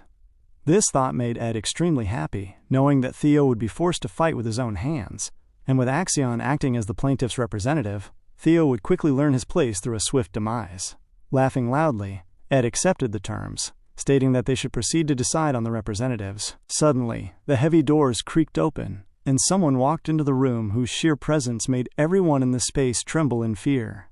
The imposing figure spoke aloud, noting that he had previously assumed Theo was a timid boy, but now saw a remarkably cunning lad instead. He stated that the person standing before him was entirely different from who he had assumed his son to be, noting that Theo had changed a great deal since they last met. The figure was revealed to be Theo's father, Kyle, the Supreme Lord Patriarch of House Ragnar. The moment he entered the room, every single official and knight instantly dropped to their knees to greet their sovereign ruler, and Theo knelt as well. Theo offered his formal respect, addressing Kyle as the great reincarnation of the dragon god, whose magnificent presence completely overwhelmed a humble trainee sword wielder. At that moment, a system notification flashed before Theo, explaining that as part of the main story, he needed to successfully take over the Camellia Palace and uncover its deep secrets. His father's sudden presence was an unmatched variable, one that could potentially negate his entire strategy, leaving him to wonder what the Lord Patriarch was even doing there. Kyle told Theo that he could rise, mentioning that he happened to overhear the details of the situation while passing through the building. He observed that Theo had gotten himself into quite a fix and asked if he truly intended to appeal the council's decision through proxy combat. Theo confirmed that he did. Kyle then noted that since it would be remarkably difficult for a trainee to represent himself against mature forces, he asked if Theo was planning to request someone else to stand in as his proxy. Theo looked at his father, recognizing that the ruler was testing his resolve. In the background, Ed was struck by a sudden realization, wondering what Theo was about to do next. Theo looked directly at his father and stated that he absolutely did not plan to use a substitute, confirming that he intended to represent himself entirely in the upcoming appeal. Kyle stared down at him, asking if he would still make that choice, even knowing that he would likely lose. Theo answered firmly, asking who could truly determine the results of a battle until he tried. The boy stood there looking entirely confident as he looked at his father, stating that he would honestly rather be broken than bend the knee. Kyle stared at him for a moment before bursting into a heavy, thunderous laugh. He turned to the room, asking the dignitaries if they had all heard what his son just said, praising the statement as the most authentic Ragnar sentiment one could utter. He declared that he deeply liked Theo's fierce attitude. Theo bowed, stating that he was deeply honored to hear such praise from the Lord Patriarch. He smiled inwardly, glad that he could respond exactly as a proper Ragnar offspring should. In truth, the proxy combat was merely a clever ruse. He had no actual intention of fighting Axion in a duel, as he simply needed to buy more time for Evelyn and Wellington to secure irrefutable evidence of treason within the Camellia Palace's forces so he could triumph legally without fighting. Kyle then announced that he was willing to grant Theo an immediate opportunity, stating that as the Lord of House Ragnar, he would personally test his son's resolve with a single stroke of his own sword. He added that they could completely forget about the standard trial, explaining that if Theo could successfully withstand that single stroke, he would be immediately pardoned of all criminal accusations. Kyle turned toward the exit, commanding Theo to follow him outside to proceed with the test immediately. Ed screamed out in protest, telling Kyle that such a proceeding was highly inappropriate. He stood there glaring at the Patriarch. Ed calculated that this personal test meant the Patriarch had recognized Theo's worth to a dangerous degree, and if Theo somehow survived, he would be widely known as a warrior recognized by the ruler himself. Though Ed was certain the feat was far beyond Theo's actual capacity, he knew that if there was even the slightest chance of success, the Patriarch would take a permanent liking to the boy, which had to be stopped at all costs. Ed argued loudly that the vassals and knights might dare to suggest the ruler's judgment was clouded by fatherly love, insisting that it was best to stick to the agreed proxy combat. Kyle silenced him instantly, calling him the soaring dragon and ordering him to be quiet. He stated firmly that if any of his vassals dared to object to his decrees, he would simply do away with them entirely. These harsh words forced Ed to remain quiet, and he submitted, stating that it would be as the Lord wished. Kyle then glanced over at Julius in the corner, asking what the demon dragon was doing, grinning from ear to ear. Julius smiled, replying that it was nothing, and mentioning he was simply pleased to see the Patriarch looking so jubilant after so many years. Kyle threw a brief jab back, calling him a silly fool, before turning his attention back to Theo and asking if his son accepted the challenge. Theo pondered the situation for a brief second, recognizing that a direct test by the Patriarch's sword sent the entire situation in a completely different direction, causing his original plan to go entirely haywire. His father's presence was an immense, unexpected variable, but Theo smiled to himself, viewing it as a highly welcome opportunity. He bowed deeply to his father, stating that he feared this specific burden was far too great for him, asking how a single stroke of the Patriarch's legendary sword could possibly be considered equitable to a simple proxy battle against the vassals. Kyle questioned him, asking if his words meant he was refusing the challenge. Theo clarified that he was not refusing, but simply wished to point out that the two options did not carry equal weight. When his father asked what he meant by that, Theo explained that since the stakes of the challenge had been raised so tremendously, he believed his ultimate reward must be equally greater as well. Kyle was taken aback by the bold statement, demanding to know exactly what reward he was asking for. Theo turned his head slowly, looking directly at Ed as he stated that he wanted to acquire the Camellia Palace as his prize. Ed was instantly shocked to his very core, glaring down at Theo in absolute annoyance and fury. Ed Troyven instantly screamed in fury, calling Theo an insolent brat for his outrageous demand. Wolfgang was completely taken aback by the youth's sheer cunning, branding him a lunatic within his own mind. The chief senator reasoned that for a half-blooded youth to dare to bargain with the Lord Patriarch himself proved he completely forgot his place.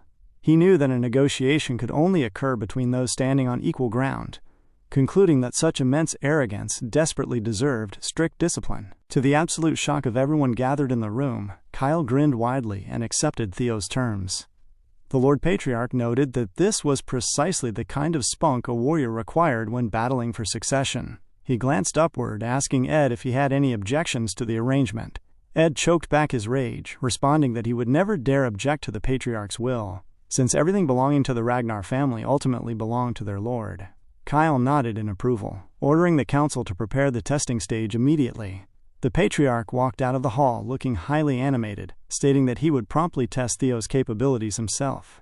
While his father left in high spirits, Theo remained standing in the hall, feeling slightly uncomfortable about the immense physical trial that was about to take place. The narrative shifted to a small, enclosed training arena inside the estate grounds, selected as the stage for Theo's immediate judgment. The spectators stood tightly along the perimeter, waiting in absolute anticipation for the event to unfold. In the corner, Ed was sweating heavily. He realized with great bitterness that the legal snare he had carefully manufactured to trap Theo had instead been transformed into a grand stage for the boy to showcase his worth.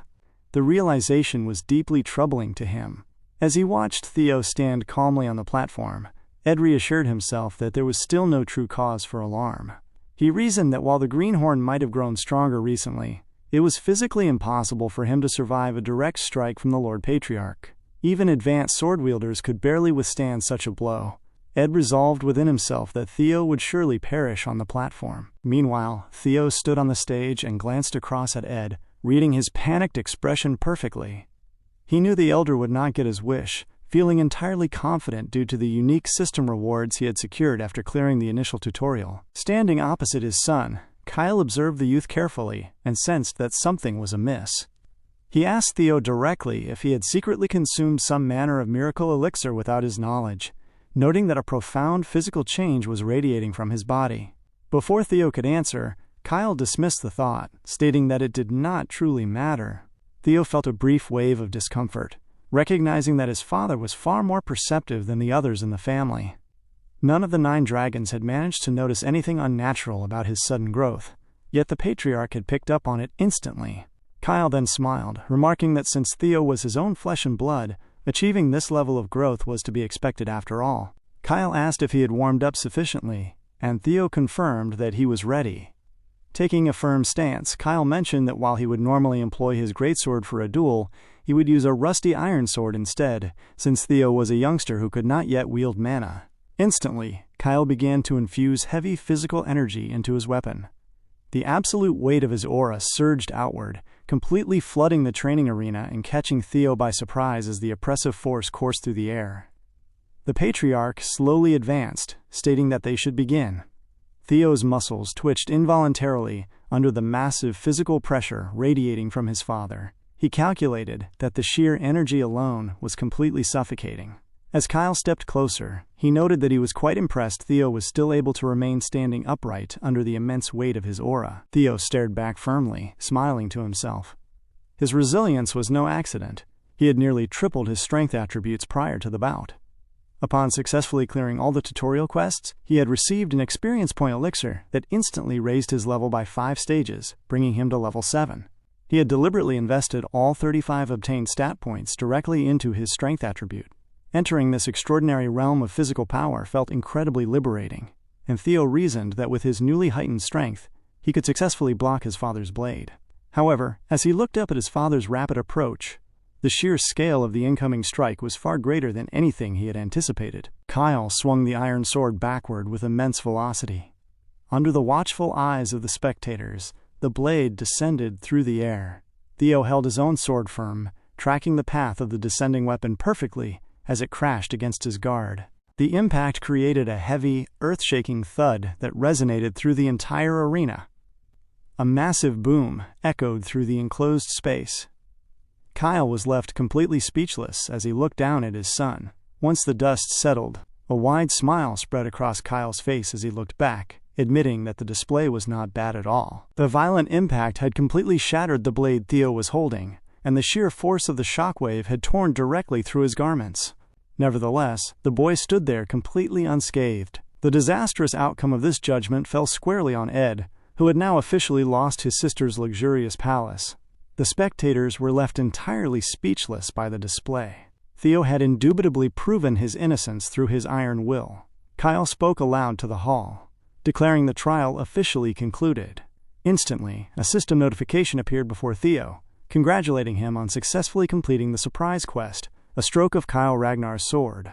The system deposited his reward directly into his inventory, a rare item titled The Blue Key. Much later that day, the narrative cut to a quiet bedroom inside the estate, where Theo lay resting on a bed, feeling physically exhausted from the immense strain of the trial. When his eyes fluttered open, he looked around the unfamiliar room, trying to deduce his location. Cecilia immediately rushed to his side, grabbing his hand tightly and asking if her son was all right. She explained in a frantic, loud voice that he had fainted dead away while still standing upright on the arena stage. Theo comforted her, telling her not to fret because he was completely fine. He then asked her where exactly they were, noting that the architecture looked entirely unfamiliar. Suddenly, the door swung open, and Julius walked into the room. He informed Theo that by direct order of the Lord Patriarch, the former mistress of the Camellia Palace, her son Axion, and the director of the Central Security Command had all been officially evicted from the premises. Theo looked up in surprise, and Julius confirmed that he was indeed resting inside the Camellia Palace, which now belonged entirely to him. With the first objective checked off, the main story arc updated, leaving Theo with the remaining task of uncovering the hidden secrets sealed within his new estate. Outside the palace gates, a loud commotion was taking place. Emile stood in the courtyard, screaming furiously at the guards and maids. She demanded to know how they could possibly force her to leave her own residence when she was the rightful mistress of the Camellia Palace. Her servants attempted to comfort her and urge her to calm down, but she ignored them entirely, stomping her feet against the pavement and shouting in pure annoyance over her sudden eviction. Nearby, Ed stood completely speechless alongside a silent Axion. Ed turned to his nephew, his voice dripping with deep-rooted malice as he stated that Axion must absolutely eliminate Theo. Axion replied calmly, promising that he would sever the boy's arm during the upcoming blooming ceremony. Ed snapped back in anger, insisting that a mere arm would not suffice. Axion needed to take Theo's head at all costs.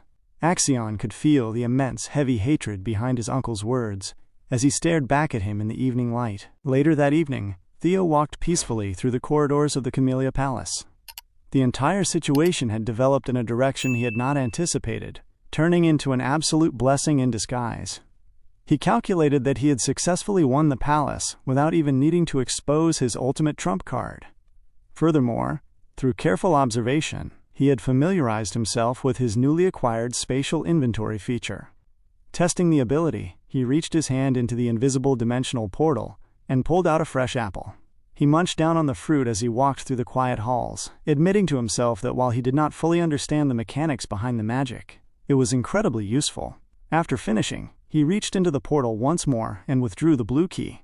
The system categorized it as a miscellaneous item, designed specifically to unlock hidden dungeon gates. Theo came to a halt directly in front of the mysterious glowing door he had discovered earlier within the palace structure, and a physical keyhole immediately manifested itself in the center of the door. Without wasting any time, Theo inserted the blue key into the slot and turned it. The heavy door creaked open, revealing a massive, cavernous space that resembled a vast subterranean dungeon.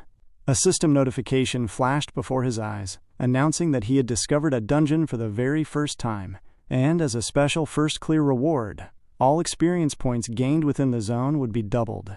Theo felt a surge of excitement, realizing that this was undoubtedly a hidden quest line, as there was no logical reason for a massive cave system to be naturally built inside the Camellia Palace. He smiled as he prepared to step forward, knowing the double experience modifier was far too lucrative to ignore, but he stopped himself at the threshold. He reasoned that it would be incredibly foolish to rashly explore an unknown, dangerous territory without proper equipment, so he decided to return to his quarters to prepare. After thoroughly organizing his gear, arming himself firmly with his primary sword and a sturdy shield, he passed through the glowing doorway to begin his exploration of the dark cavern. As he stepped slowly through the quiet, damp corridors, he caught sight of a massive shape lurking in the shadows. A colossal, wolf-like creature emerged from the darkness. Theo observed that the beast was far too massive to be an ordinary wolf, deducing that it was an actual monster. The beast dashed forward with incredible speed. However, Theo reacted instantly, raising his shield to block the sudden trajectory. The monster clamped its jaws fiercely onto the metal edge, trying to bite through the defense. But Theo recognized the immense physical strength behind the creature's jaw. He swung his sword in a swift counteroffensive, proving that his own strength was equally formidable. The wolf sensed the danger and leaped backward to evade the blade. Without a moment's pause, the monster lunged forward once more. Theo stabilized his footing and met the assault head-on, initiating a rapid flurry of strikes. The sounds of metal clanging heavily against the creature's razor-sharp fangs and claws echoed through the cavern. As the heated struggle continued, Theo analyzed the creature's movements, noting that it was remarkably fast and possessed an incredibly thick hide that rendered ordinary physical attacks virtually useless. He concluded that this was definitely a high-level monster, likely originating from the treacherous Sea of Malice beyond the northern wall, which perfectly explained why it was so uniquely formidable. The beast suddenly swiped its heavy claws at Theo's torso, but he bent low beneath the arc, successfully dodging the blow. Dashing forward into the opening, he remembered the beautiful, dazzling light of pure white that had descended upon him when he withstood his father's sword during the trial. wondering if he could somehow replicate that exact absolute focus against this monster. He brought his sword down with immense force, but the wolf managed to agilely leap backward, creating distance as both combatants took up cautious stances. Theo felt a wave of annoyance rising within him. He admitted to himself that it was certainly not easy to replicate a high-tier skill on a whim. He reasoned that a perfect single stroke of the sword meant completely eliminating an opponent in one decisive movement. He understood that the true essence of the technique relied entirely on absolute focus and driving force. Making a deliberate choice, he dropped his heavy shield. Theo resolved to concentrate every ounce of speed and martial technique he possessed into his blade. He dashed forward instantly. The wolf tracked his movement and lunged to meet him, but Theo executed a precise, powerful thrust. The blade pierced deeply into the monster's flesh, drawing a heavy spray of blood as the creature let out a sharp cry of pain. However, his strike only managed to blind the wolf in one eye. He felt a surge of satisfaction, but he knew that a cornered beast would only grow more reckless. True to his deduction, the wounded wolf lunged forward in a blind, furious frenzy. Theo braced himself, entirely confident in his ability to overcome the threat. The narrative transitioned 2 months forward in time, shifting to the crowded interior of the 4th training arena within the main estate. A trainee sword wielder walked into the bustling facility, observing aloud that the space had become far more crowded than ever before. His companion agreed, wondering aloud if Master Theo should officially request a transfer to a much larger training ground, given that the current arena was completely packed with people. Ever since the unbelievable news of Theo successfully withstanding the Lord Patriarch's strike had spread throughout the estate, dozens of trainees had been gathering daily in hopes of sparring with him. However, Theo himself was nowhere to be found. Suddenly, a loud voice echoed across the arena, calling out to Sybil as Theo's lackey. The speaker was revealed to be Henry, a trainee sword wielder belonging to the Plum Blossom Palace. Walking into the center of the room, Henry demanded to know where their high and mighty master was hiding, noting that while rumor claimed Theo never skipped a single day of training, he had been completely missing for 2 whole months. Henry mocked the absent youth, loudly suggesting that Theo had simply grown terrified that someone would expose his massive bluff and had run away to hide. The insulting words immediately angered the loyal trainees gathered in the arena. One of the swordsmen spoke up in Theo's defense, stating that Theo had explicitly won the public trial. Henry countered that there were barely any actual witnesses present in the judicial hall, claiming that rumors often became wildly exaggerated. Before Henry could utter another word of nonsense, a fist flew violently through the air and struck him squarely in the face. The sheer force of the punch sent Henry flying across the floor in an instant. The spectators were completely shocked by the sudden physical intervention. The trainees who accompanied Henry stepped forward in a rage, demanding to know how the attacker dared to strike a member of the Plum Blossom Palace. However, the moment they spoke, Sybil and the other veteran students who admired Theo turned around, casting an incredibly cold, menacing stare across the room. Sybil stepped forward, stating firmly that these outsiders had absolutely no right to speak poorly of Master Theo, especially considering their own lack of skill. Another student bantered lightly with Sybil, joking that Sybil himself was not exactly a prize looker either. Sybil's powerful punch had effectively drawn a line in the sand. The original students of the Rose Palace drew their weapons and took up offensive stances, declaring that if these newcomers wished to insult their master, it meant an immediate war between the factions. Just as both sides were about to clash, the temperature within the entire training hall began to plummet rapidly, causing the floor and air to freeze over with thick layers of frost. The sudden chill halted the fighting instantly as Ray walked elegantly into the training space. The trainees watched in absolute awe as she stood in her signature snowy element, recognized by everyone as one of the 4 prodigies of the North. Before anyone could speak, another heavy set of footsteps echoed from the entrance. A tall, heavily built youth carrying a massive sword stepped into the freezing arena, loudly telling Ray not to leave him out of the excitement. The trainees were completely stunned to find 2 legendary prodigies standing inside their minor training arena. Holkus scanned the room, noting with disappointment that only minor trainees were present. He loudly demanded to know the location of the Blazing Tiger, questioning where the absolute boss of this specific training arena was hiding. Ray stood quietly in her position, her face displaying mild disgust at the loud, unrefined manner in which Holkus carried himself. Inside the dark cavern, Theo was breathing softly, exhausted after 2 consecutive months of non-stop, brutal combat to conquer the dungeon depths. Suddenly, a bright system notification materialized in front of his face, announcing that he had successfully eliminated 170 monsters within the zone. The system rewards flooded in instantly, granting him multiple massive level-ups all at once. Theo sat calmly atop a massive mountain of slain monster corpses, looking down at his updated status sheet. He had officially achieved level 15, and his baseline physical attributes had reached truly monstrous proportions. Only a single creature remained alive within the entire cave system, the final boss of the dungeon. What awaited Theo next was nothing short of a complete ascension. Within the dungeon, Theo carefully opened an elixir bottle, tilting it back to drink the contents to heal his physical body. The magical properties of the fluid worked instantly, causing his cut and bruised skin to become extremely smooth. He recognized that the potion was an absolute lifesaver. While the dungeon expedition had been incredibly grueling at the very beginning, the process had gradually become much easier once he successfully raised his level. He found it difficult to believe that 2 entire months had already passed in isolation, a period during which he had personally taken down 170 massive wolves. Now only a single enemy remained in the entire zone. He glanced toward the dark corner of the cavern. He felt a deep sense of curiosity, calculating that the one remaining monster was undoubtedly the powerful boss of this territory. Thanks to his heightened senses, he already knew exactly where the beast was positioned. He began his ascent to the 5th floor, moving steadily up a stone staircase. Looking down at his current weapon, he recognized that the blade had reached its structural limit, and it was time to secure a new sword. He tossed the ruined weapon aside, dipped his hand into his dimensional inventory portal, and pulled out another blade. However, this was the last sword in his possession, the artisan-crafted sword his mother had gifted him for his birthday.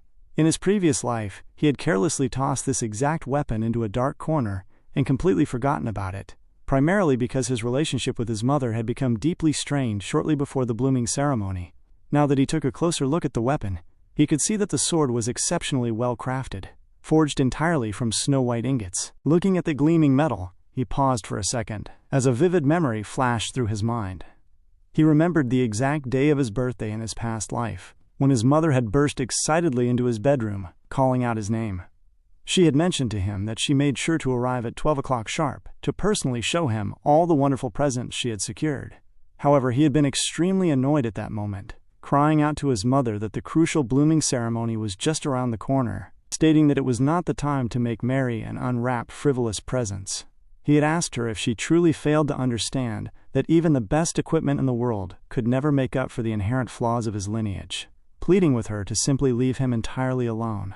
Shaking off the memory, he resolved within himself that he must never repeat the tragic mistakes of his previous life, especially the disgusting, ungrateful way he had treated his mother. Stepping firmly into the final room, a system notification flashed before his eyes, announcing that he had officially entered a boss chamber and must brace himself against an exceptionally powerful monster. The moment he crossed the threshold, he caught sight of the massive claws and heavy tail of a colossal creature resting inside the cavern space.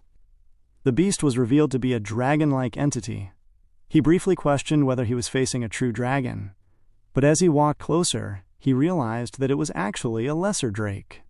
He felt a surge of excitement at the realization, though his heart began stomping loudly against his ribs. He knew the ancient legends claimed that members of the Ragnar family were direct descendants of dragons, and now the final boss of this strange estate quest was a draconic monster. He wondered if the placement could truly be a mere coincidence, but he had no way of knowing for sure. Regardless of the lore, his immediate task was clear. He must slay this monster to clear the dungeon quest. For a fleeting second, a shadow of doubt crossed his mind, wondering if he actually possessed the strength to carry out the monumental task ahead of him, given that the creature was still a dragon-type entity nonetheless. He glared firmly at the resting beast, deciding he would attempt to use a single, concentrated blaze strike to bring the creature down in one movement. At that exact moment, he thrusted his sword forward toward the lesser drake. The movement caught the monster by surprise. The moment the lesser drake woke up, he was already closing the distance rapidly. A heavy splatter of blood instantly burst through the air, and the massive creature roared loudly in agony due to the severe effect of the direct strike. Enraged by the pain, the lesser drake violently swung its heavy tail downward, smashing the stone ground where he had been standing. Although Theo dodged the strike, he was unhappy at the outcome. He recognized that his blade had unfortunately failed to reach the brain of the lesser drake, which was a great pity. The beast was now completely enraged, screaming fiercely at him as it thrashed about. Despite the danger, he could still see a clear glimmer of hope. He executed the advanced footwork of the esoteric sword arts, darting across the stone floor with absolute precision. He swung his blade multiple times in rapid succession, creating multiple overlapping sword paths across the monster's thick hide. He remained fully resolved that he could win this engagement. He planned to distract the lesser drake with a series of standard physical attacks before aiming directly for its primary weak spots. However, before he could execute the strategy, the lesser drake suddenly activated a powerful skill, titled Lesser Drake's Fear, to dominate the battlefield. A system notification instantly informed him that he had received a 10% decrease to his overall movement speed due to entering a frightened status condition. He felt a wave of shock, bewildered that a boss monster at this level could employ such an oppressive area of effect skill against him, rendering him temporarily unable to move. Taking advantage of his immobility, the lesser drake swung its massive claw downward to crush him.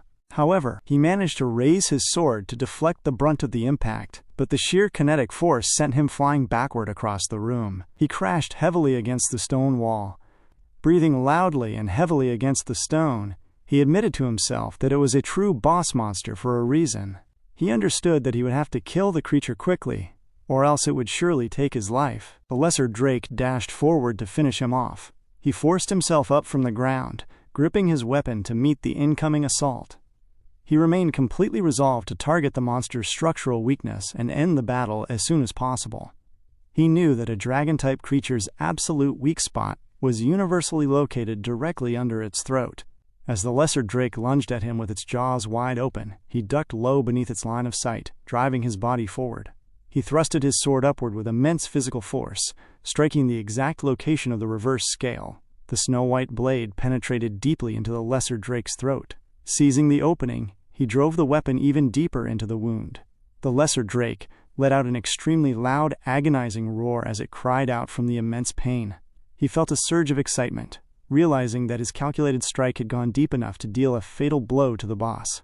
However, the lesser drake suddenly began to breathe heavily, thrashing violently as if refusing to fall from the attack, a development that he took note of immediately. The narrative cut back to the past moment outside the dungeon, where the tense standoff between the rival training factions had been entirely halted by Ray's sudden arrival. Holkus and Ray were locked in a sharp battle of words, trading insults in the center of the frosted courtyard. Holkus screamed loudly at Ray, demanding to know why the master of the arena was not present, insisting that he must spar with him before anyone else. Ray looked back at him with a cold expression, simply telling him to beat it and calling him a complete loser. Frustrated by her dismissive attitude, Holkus pulled his massive sword from his back and demanded a rematch with Ray, stating that the winner of their duel would earn the right to spar with him first.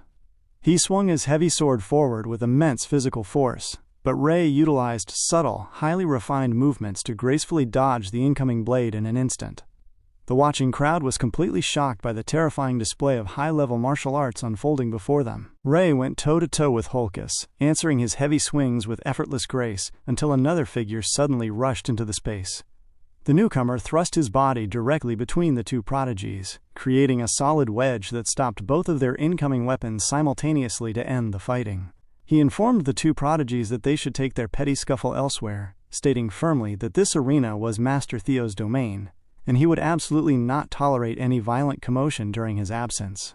Holkus was taken aback by the interruption, but a wide grin quickly spread across his face as he recognized the warrior. He remarked that Wellington was right on time, noting that he had been wanting a rematch with him as well. Wellington looked back at him with a bewildered expression, asking the brute if he was even listening to the words he had just spoken. Suddenly, Wellington felt a strange, oppressive wave of energy walking directly into the training hall. The entire arena experienced a heavy, suffocating shift in the surrounding environment. The gathered crowd began to feel a deep wave of murderous aura looming over them, prompting everyone to turn their heads toward the entrance corner in absolute shock. He walked slowly into the training arena, stepping directly into the scene. Wellington wondered to himself how such a suffocating, terrifying presence could possibly originate from him, questioning what exactly had happened to the youth while training in absolute isolation for the past 2 months. While the ordinary trainees shivered in fear, Holkus was the only one grinning widely in pure anticipation of the match he had been hoping for. However, Holkus had absolutely no idea that he was far different from the weakling he had imagined. Far from that, Theo had also acquired the lesser Drake fear skill, which he had used to dominate. The narrative briefly shifted back to a much earlier moment inside the dungeon, the final seconds of the boss battle. The lesser Drake let out its last breath and fell slowly to the floor after it had been caught down by Theo, dealing the definitive final blow. Standing victoriously over the corpse of the lesser Drake, a system notification appeared before him, congratulating him on successfully slaying the boss creature. He squatted down on the massive carcass, admitting to himself that it had been an incredibly close call. He knew he had almost died when the creature entered a berserk frenzy right after he pierced its reverse scale.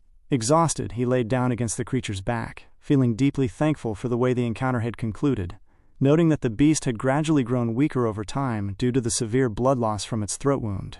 The system allowed him to harvest premium materials from the lesser Drake's body, including its razor-sharp fangs and thick claws, which could be utilized as high-grade enhancement materials.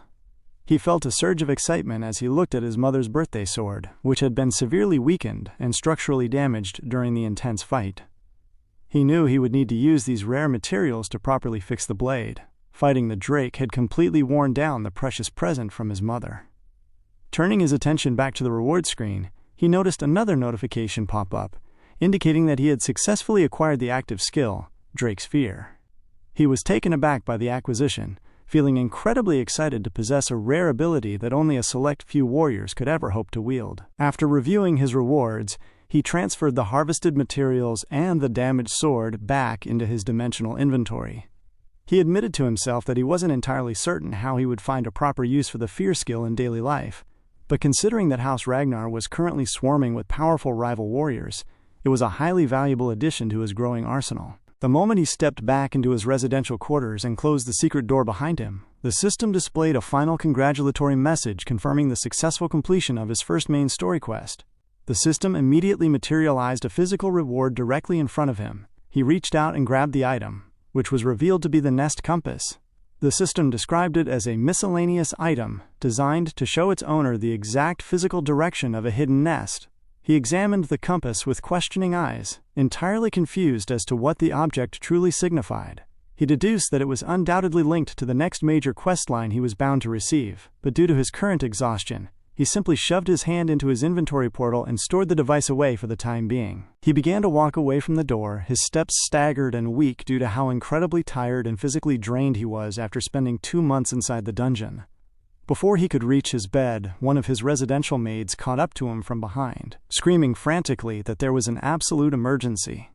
She stopped mid-sentence upon looking at his face, completely taken aback by his severely disheveled, bloody appearance.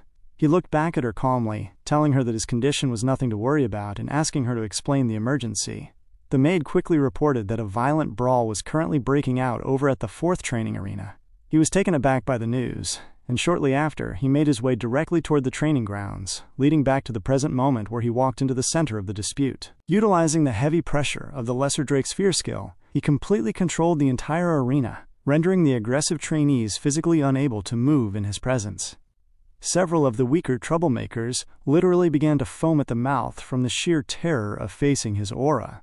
Even Holkus was momentarily baffled by the sensation, his smile widening as he questioned what sort of insane, murderous aura was radiating from the youth. The sensation filled the brute with pure excitement. Holkus dashed forward with his massive sword in hand, swinging the blade downward with all his might, shouting that he wanted to see exactly how strong he had become. As the heavy blade descended, he swung his own sword upward in a precise counter-arc, striking Holkus's weapon away with incredible force. The spectators looked on in absolute horror and shock, unable to comprehend how he had managed to exude such immense, overwhelming strength. However, Holkus was deeply shaken, realizing he was completely unable to pin him down despite all the brute strength he had meticulously acquired over years of hard training.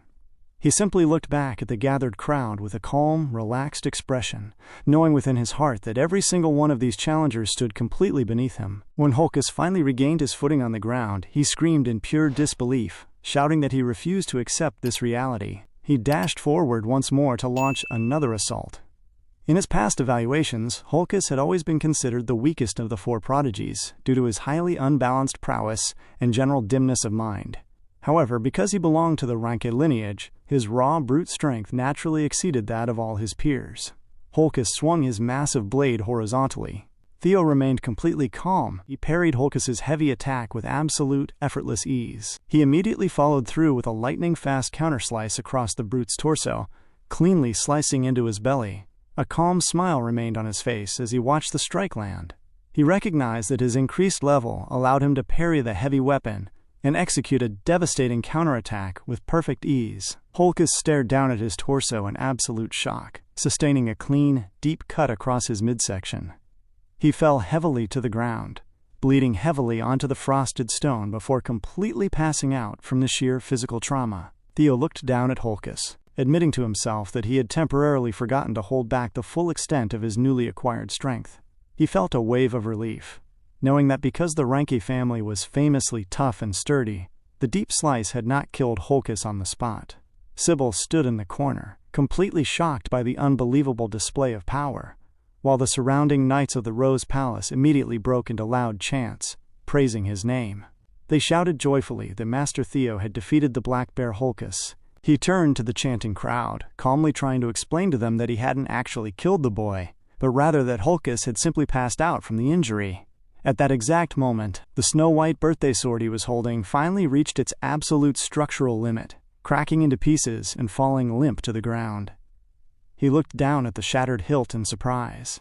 While the knights continued to loudly chant his name, he felt a wave of sadness, unhappy that the precious present from his mother had broken during the duel, though he resolved within his mind that he would simply find a way to fix it later. In the corner of the arena, Wellington and Ray stood side by side, staring at the aftermath of the battle in utter and total shock. Ray paid close attention to Wellington's reaction, as this level of improvement was something she never expected from Theo. At that exact moment, an old, warm memory from their early childhood suddenly flashed clearly inside Ray's mind. She remembered a freezing winter day during a severe snowstorm when a young Theo had walked up to her, asking who she was. The young Theo had questioned why she wasn't dressed more warmly, asking if she was cold. Without waiting for an answer, the young boy had carefully untied his own scarf and wrapped it gently around Ray's neck, admitting that she still looked incredibly cold. He had smiled warmly, dragging her along by the hand as he told her that she should come stay at his house until the severe snowstorm fully passed. This specific memory was an incredibly warm and cherished moment for Ray, and as the image flashed through her mind in the present day, a genuine smile appeared on her face while she observed his magnificent improvement. Ray turned around and began to walk away from the training hall. Wellington watched her departure in absolute surprise, wondering to himself if the notoriously cold and emotionless Ray had actually just smiled, knowing she was normally an incredibly distant person. Later that evening, inside the grand halls of the Camellia Palace, he had thoroughly freshened up and was wearing a small cap on his head. His residential staff and maids had organized an intimate congratulatory ceremony to celebrate his achievement, marking the day he officially earned the prestigious moniker of the Blazing Tiger, completely replacing the old, derogatory terms people used to call him. One of the loyal maids stepped forward, mentioning to him that he had worked incredibly hard to achieve this honor. She stated that the entire palace staff was immensely proud of his growth, encouraging him to maintain this absolute momentum until the upcoming blooming ceremony because they believed he could do it.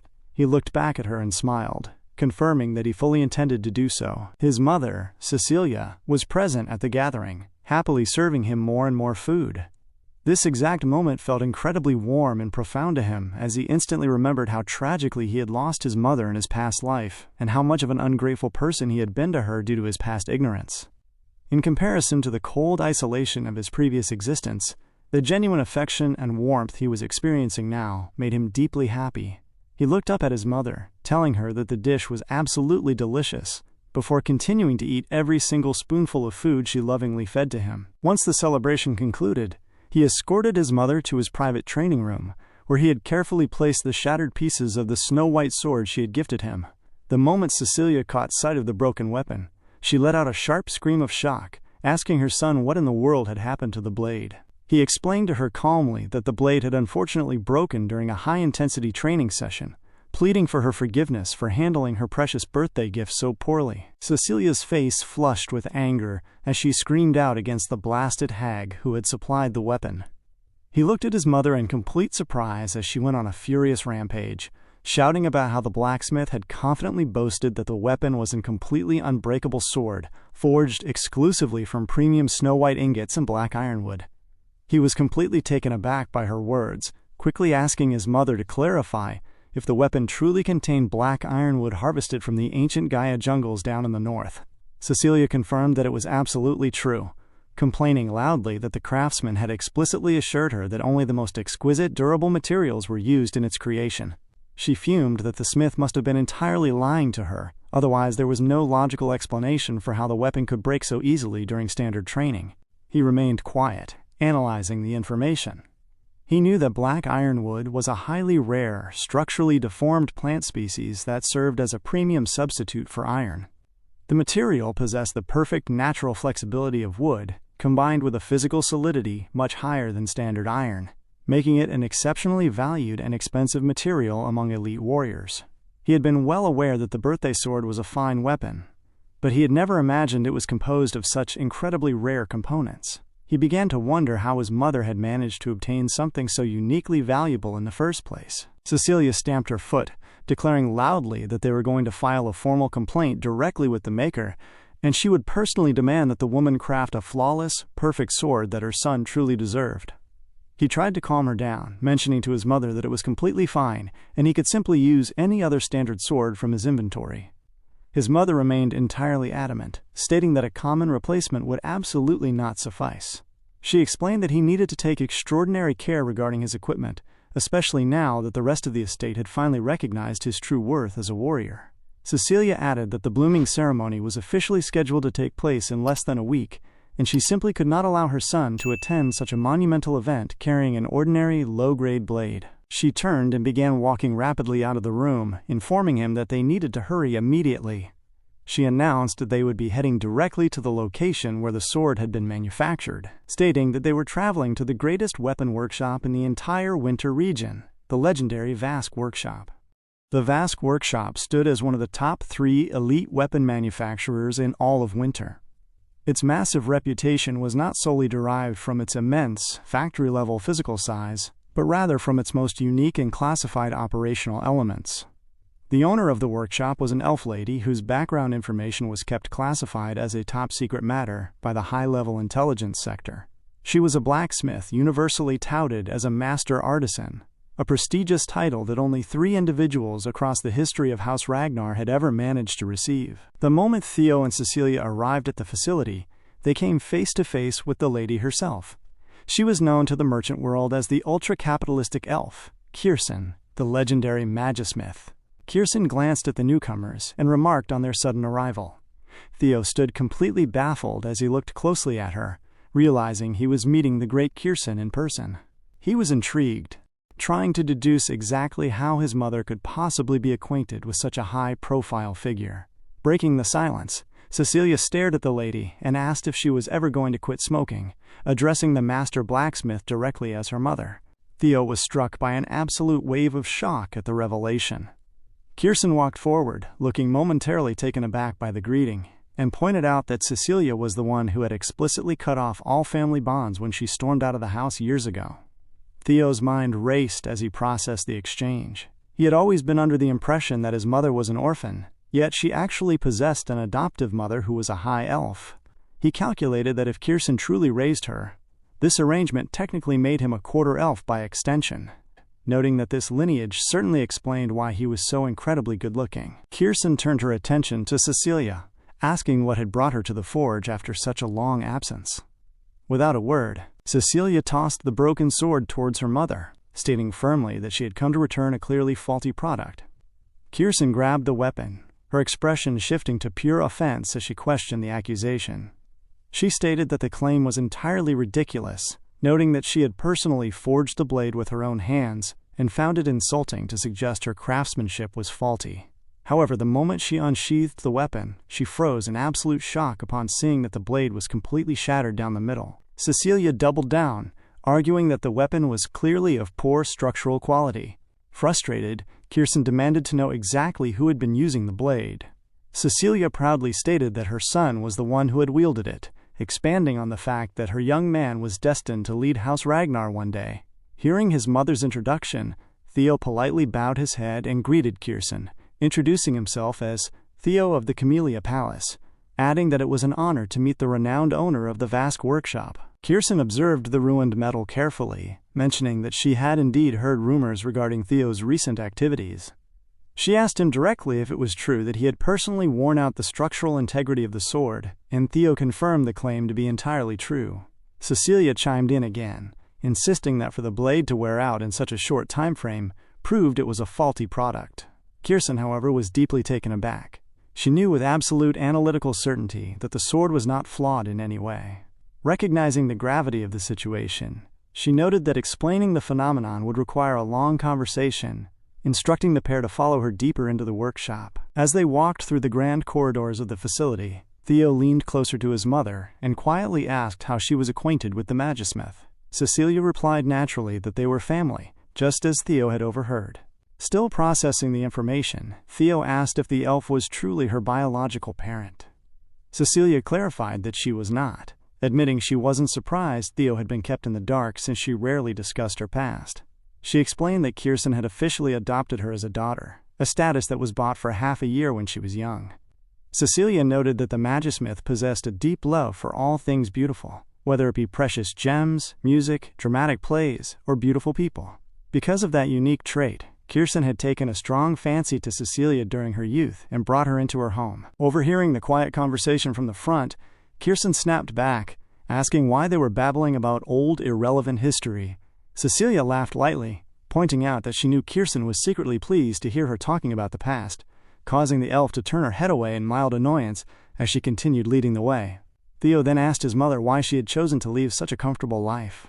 Before Cecilia could formulate an answer, Kiersten cut her short, stating plainly that the girl had simply stormed out of the workshop one stormy night because she was completely obsessed with marrying the Ragnar patriarch.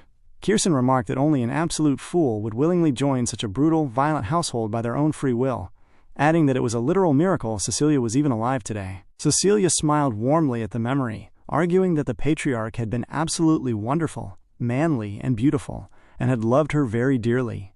Kiersten rolled her eyes, countering that after all that dramatic fuss, Cecilia had suddenly showed up at her doorstep last year, possessing the sheer nerve to beg her to forge a premium sword for her son. The recollection caused Cecilia to laugh out loud, pleading with her mother to stop talking about her embarrassing moments. Theo watched the two women banter back and forth, feeling a deep sense of warmth from the realization. He admitted to himself that he had been completely ignorant of this lively side of his mother's personality. In his previous life, he had never truly taken the time to know her, until the day she passed away.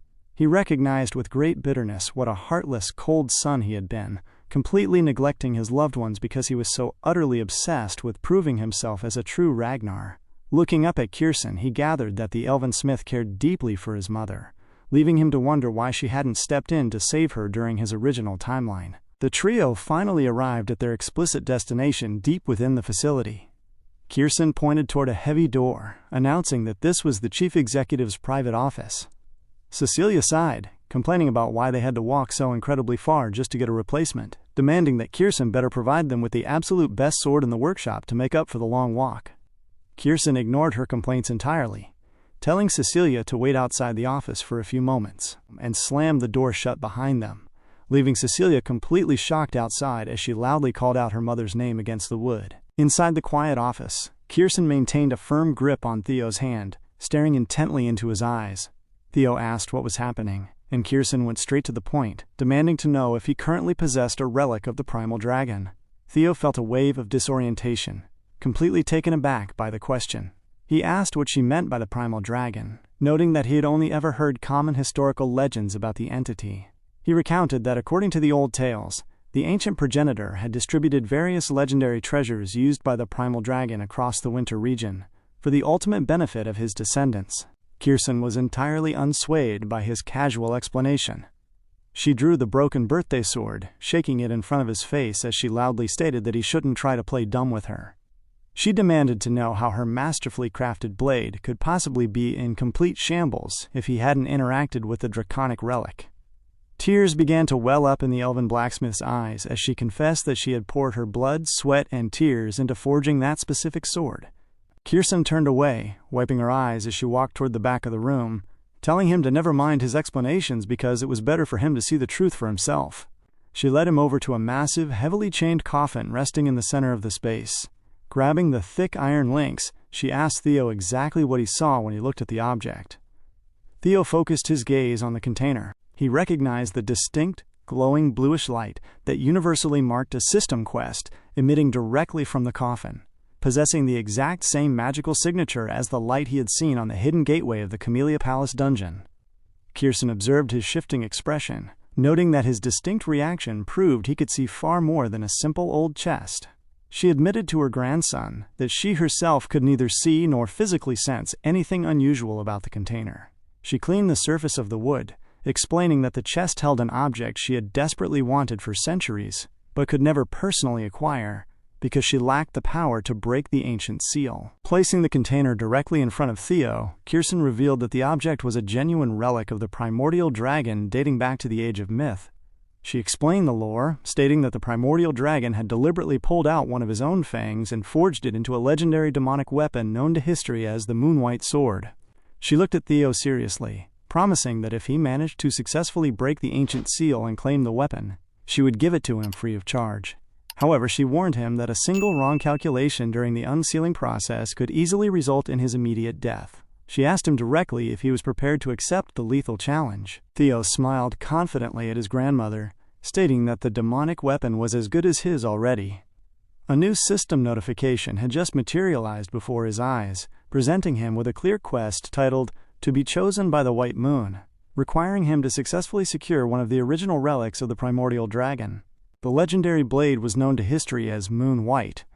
In Theo's previous life, this exact sword had been possessed by the Black Dragon, one of the 9 dragons and the supreme chief of Black Snow.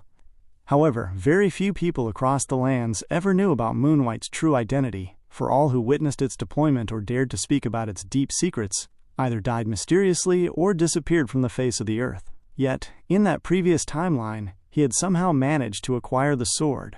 When Theo had chanced upon the Moonlight's true form, the Black Dragon somehow decided to spare his life. The entity had asked him what it should do with him, but ultimately let him go. Now, that very same Moon White was right before his eyes. Theo calculated that he was originally supposed to meet the Black Dragon 4 years from now, which meant that Kirsten had kept Moon White safely stored away until that timeline unfolded. When the elven blacksmith challenged him at this exact moment, it was basically a perfect opportunity for him to level up even further. The fact that his system notifications had simultaneously issued a quest made the situation the absolute icing on the cake. Looking closely at the heavy container, Theo deduced that the keyhole was structured much like the one he had encountered back at the Camellia Palace. Spotting the opening right beside the coffin, he pulled out the glowing blue key from his inventory. Kirsten was completely taken aback the moment he pulled out the key from thin air. Without hesitation, Theo placed the blue key deep inside the coffin's keyhole and turned it instantly. The moment the mechanism clicked, all of the massive iron chains that bound the coffin began to levitate, snapping and breaking from their shackles. Theo felt a wave of shock at the violent magical reaction, while Kirsten stood equally shocked by the sudden destruction of her absolute seal. The moment Theo pulled open the heavy lid of the coffin, a thick, black energy began to seep out of the interior, violently surging forward to engulf Theo's entire body. Theo was shocked by the sudden assault, as his consciousness was completely swallowed by the dark energy. Instantly, Theo's consciousness was dragged back in time to the exact moment he had lost everything, arriving at the scene of the Rose Palace's ultimate demise. He felt a wave of confusion, wondering why he was back in this horrible place again. He found himself trapped in that exact vulnerable position from his past, where Lendon was brutally grabbing him by the head, while his mother lay helpless below him. In that memory, he used to be hopelessly weak. He knew he had to become far more powerful. In his final moments during that original timeline, his last words had been a fierce resolve that he must possess more power. More power to completely defeat Lendon, and an even greater power to utterly crush the Camellia Palace. Suddenly, a massive crow materialized from behind, swooping down to grab him. The moment the crow was about to seize his form, Theo thrust his hand out, clamping his fingers tightly around the crow's mouth to halt its advance. He told the beast that he finally got it, stating that he understood its trick now.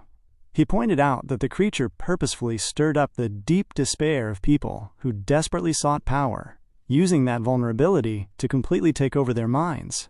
Having recognized the illusion, Theo's consciousness immediately snapped back to reality, stopping the crow from executing its normal parasitic takeover. The animal was completely taken aback by how easily Theo had spotted its physical movements. The creature asked Theo how he had managed to find out its true nature. Theo replied that the overwhelming despair it had tried to show him was something he had already overcome a long time ago, stating that the illusion could never fool him when he had a system quest to clear. The creature was revealed to be a griffin. The griffin began to thrash against his grip, demanding that the human release it immediately. Tightening his grip, Theo folded his fist and told the griffin that its small size was likely because it had been sealed away for far too long, though he wasn't complaining about the advantage. He grabbed the creature firmly by the face to finalize his dominance over the moon-white sword. The beast let out a desperate scream, pleading with him to stop and talk for a bit. Ignoring the plea, Theo struck the creature directly in the face with his fist. His consciousness instantly snapped back to the reality of the office floor. His mother, Cecilia, was kneeling anxiously beside him, calling out his name and begging him to wake up. Cecilia was screaming loudly toward her mother, Kirsten, demanding to know what had just happened to Theo and what was wrong with her son. Kirsten could barely even utter a single word in response, staring down at Theo while silently hoping the youth had managed to pass the lethal trial to acquire the weapon. The elven smith could see that the dark, demonic energy was heavily intertwining with his blood vessels, admitting to herself that she had never heard of such a terrifying phenomenon before. She had assumed Theo would be completely safe because she believed he already possessed a draconic relic. Meanwhile, Cecilia glared fiercely at Kirsten, stating that if anything went wrong with her son, she would never ever forgive her, making Kirsten even more scared. Suddenly, all of the dark energy that had surged into Theo's body began to rapidly flow back into the blade of the sword. The energy dispersed outward, expanding across the entire office space in a shockwave that left Cecilia completely shocked.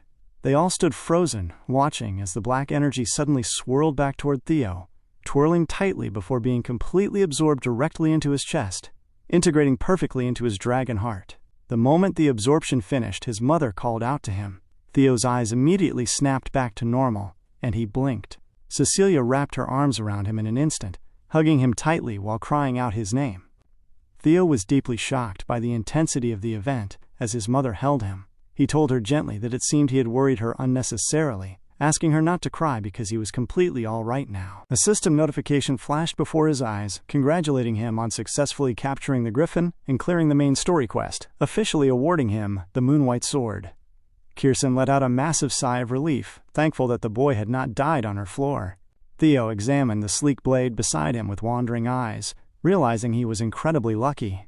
He calculated that the griffin was easily beaten simply because it had just woken up from a centuries-long slumber and was in an extremely weakened state, which also meant its advanced mind tricks failed to work on him. Another notification informed him that his dark demonic energy capacity had greatly increased after absorbing the White Moon's essence. His total mana stat had risen by exactly 30 points, causing his overall mana attribute to exceed 200 points. Upon receiving the system update, Theo's body began to glow heavily with a dense aura. He smiled, knowing fully well that his raw mana capacity was now on par with that of an advanced swordmaster, all thanks to the amplification of his dragon heart. He noted it was a bit of a shame that he couldn't openly deploy this immense mana right now, wondering if he truly had to wait until the blooming ceremony to show his true potential. Kirsten walked closer, mentioning that he had given her quite a massive scare, before offering her formal congratulations to Theo for successfully acquiring the sword. As Theo looked down, the sword suddenly began to shake violently in his hand, rebelling against his grip. Kirsten pointed out the movement, revealing that the weapon was actively resisting him. Theo felt a flash of annoyance at the blade, recognizing that it hadn't fully acknowledged him as its master yet. But the elven smith explained that the situation was a bit different. She clarified that the sword was simply itching for some real action after being shut away from the world for hundreds of years. Now that it was finally outside, the blade desperately wanted to vent its pent-up frustration. Kirsten pointed toward the thick, reinforced wall of her office, instructing Theo to swing the sword against that wall as hard as he physically could. Theo looked at her, asking if she was absolutely sure about that request. She smiled confidently, telling him it would be completely fine, remarking that while the weapon might be the legendary Moonwhite, Theo was still just a kid who hadn't even gone through the blooming ceremony yet, meaning there was no way his physical strength could damage her master-crafted workshop walls. He looked at her and stated that if that was her explicit wish, he would comply. He calculated that this was the perfect opportunity to safely test Moonwhite's true destructive power, knowing that since he could easily hide his Dragonheart's core mana, there was nothing to worry about. He walked steadily toward the center of the room, eager to test his newly increased mana capacity. Theo took a deep, grounded martial stance, facing the thick wall. He began to heavily imbue his ethereal energy directly into the blade. The sudden, immense physical momentum radiating from his posture caused Kirsten's eyes to widen in pure surprise. Realizing the sheer magnitude of the force he was gathering, she began to scream at Theo to hold on, having had absolutely no idea that a 17-year-old could possess such terrifying strength. However, her warning came far too late. Theo swung the sword forward with absolute physical force. The strike literally shattered the entire reinforced wall right in front of him, and it echoed violently throughout the entire facility. Cecilia stood in complete awe at the terrifying display of destruction, while Kirsten was left entirely speechless, staring blankly at her severely damaged building. Kirsten began to complain heavily that her structural wall was damaged, muttering about the structural cost, but she could not truly say much more since she was the one who had explicitly permitted Theo to execute the strike. Theo looked down at the moon-white sword and felt weakened because the weapon had drained his active mana pool in that single swing, concluding that wielding this thing routinely could be quite risky. Before he could step back, Kirsten suddenly moved forward, placing her palm directly onto Theo's belly to physically check his core. She inspected the area to see if he actually possessed an active mana hole within his stomach.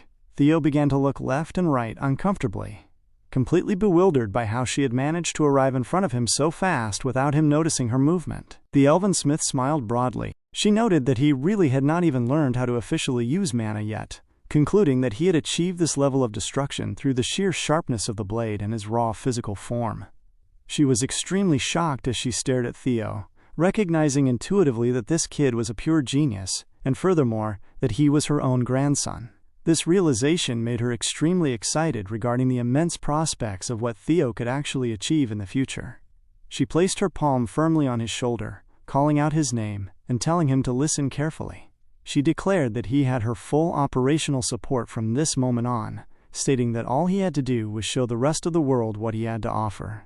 Looking at him, she felt a wave of excitement as she reasoned that Theo was going to become a highly effective walking advertisement for the vast workshop. Theo did not fully understand her sudden shift in attitude from the way she stared at him. At that exact moment, Cecilia looked at her mother, pointing out that she could literally see money signs flashing in Kirsten's eyes, demanding to know why she was acting this way. The scene then shifted to much later that day. Outside the vast workshop, Theo and his mother were waving their final goodbyes to Kirsten. They climbed into their carriage and began to ride away from the facility while Kirsten stood by the entrance. Kirsten glanced down at the raw materials she had received from Theo during the transaction, pausing to wonder how the boy had managed to acquire such rare items in the first place. She smiled lightly to herself, concluding that Cecilia had done a remarkably good job raising such an amazing boy like Theo. Suddenly, a hidden presence manifested at the edge of the workshop grounds, calling out to Kirsten and remarking that it had been a very long time since they last met. The moment Kirsten felt the physical presence of the intruder, her mood changed instantly into a state of high alert. She turned sharply toward the sound, demanding to know what they were doing here. Perched up on a nearby tree branch was a crow. The small bird sat perfectly still, staring back at her with an intensely demonic intent. The scene cut to 5 days later, marking the official day of the blooming ceremony. Inside the training arena, Theo had been training heavily alongside Evelyn. Through days of continuous effort, the young man had grown much more proficient with his swordcraft, to the point where his physical pacing was moving completely on par with the natural body movements of Evelyn herself. Evelyn smiled at Theo during a brief pause, mentioning that his swordcraft had grown significantly tougher and faster than normal. Theo bowed his head slightly, replying that he was deeply honored to hear such praise from her. Even the crowd of attendants watching the session from the sidelines stood completely dazed, watching how easily Theo was able to keep up with Evelyn's high-speed strikes. Evelyn's smile remained as she recalled that it had already been half a year since Theo had dramatically changed his entire demeanor. During that brief span of time, he had grown strong enough to physically leverage against her in a direct spar. She reasoned that once his internal mana was officially unleashed later today, things would become significantly more interesting for him. Striking her sword down toward Theo's blade with immense weight, Evelyn felt a surge of excitement, knowing that Theo was on the path to becoming monstrously powerful. When they finally concluded their final spar, she told Theo that he had performed exceptionally well, stating she was sure he could easily aim for the highest possible score during the upcoming blooming ceremony. She smiled warmly, adding that she would personally offer her best wishes and prayers for his success in the trials. Theo smiled back, offering his sincere thanks and mentioning that he owed her everything for his preparation. He joked that he would be sure to thank her publicly during his victory speech once he secured the top rank. Just then, from the far corner of the arena grounds, another young warrior called out to Theo, playfully demanding that he also wanted to spar and insisting that his name should be mentioned during the victory speech as well. Theo turned toward them, offering some light banter by remarking that he was simply too popular for his own good. Evelyn then addressed the gathering, stating that she was taking her leave and would see them all after the ceremony concluded. The scene transitioned directly to the central office complex inside the massive ceremonial building. A large crowd of students had begun to gather near the grand entrance, where armed guards stood waiting on either side of the doors. Theo approached the checkpoint dressed in elegant ceremonial attire, announcing himself clearly to the guards as Theo Ragnar of the Camellia Palace. Behind him, a multitude of other examinees were murmuring anxiously amongst themselves. Theo observed the crowd, reflecting on the fact that the blooming ceremony was universally recognized as the most important annual event in the entire world. The moment the guards pulled the grand doors open, Theo took measured steps inside.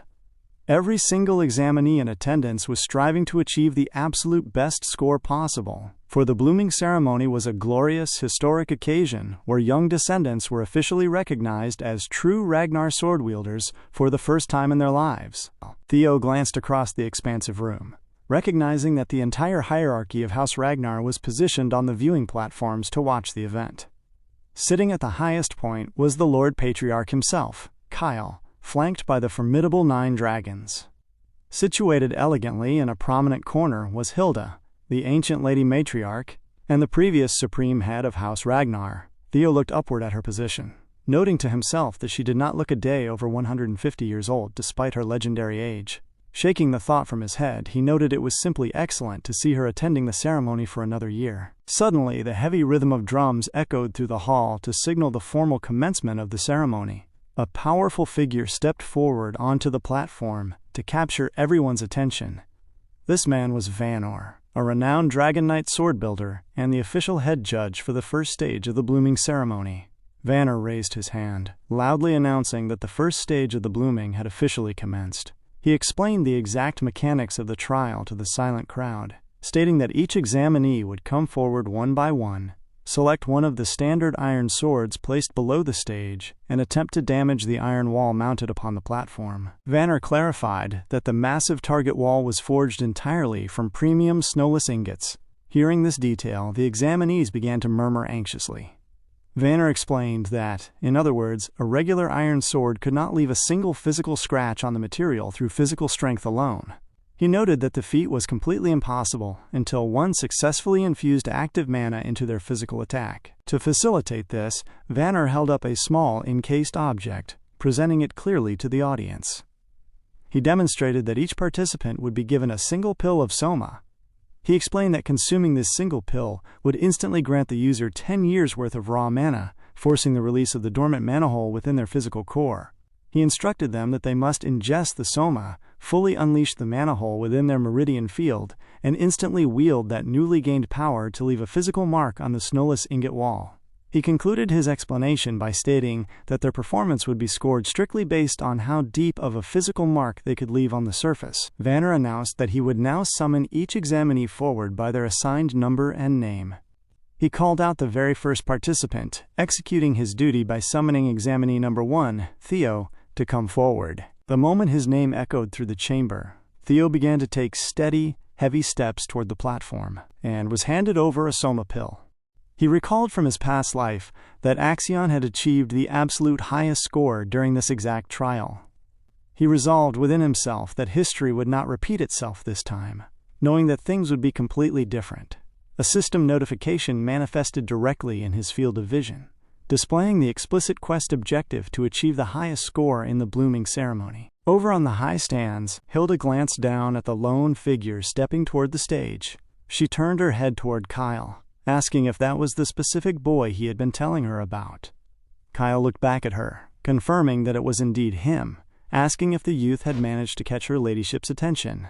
Hilda smiled elegantly, replying that he certainly had, noting that it was an exceedingly rare occurrence for any young descendant to pique Kyle's personal interest.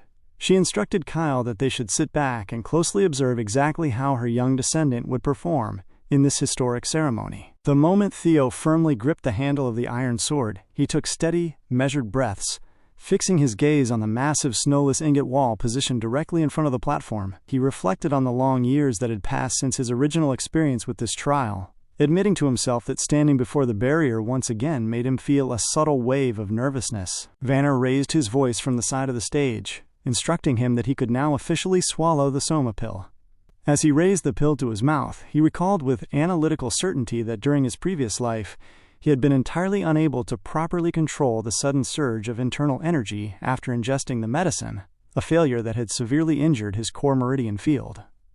He resolved within himself that things would be completely different this time. The moment Theo swallowed the soma pill, his body began to steadily emit a heavy wave of raw mana. The medicine instantly released 10 years' worth of concentrated internal energy directly into his system. Standing nearby, Vanner was immediately taken aback by the immense aura violently rolling off the youth.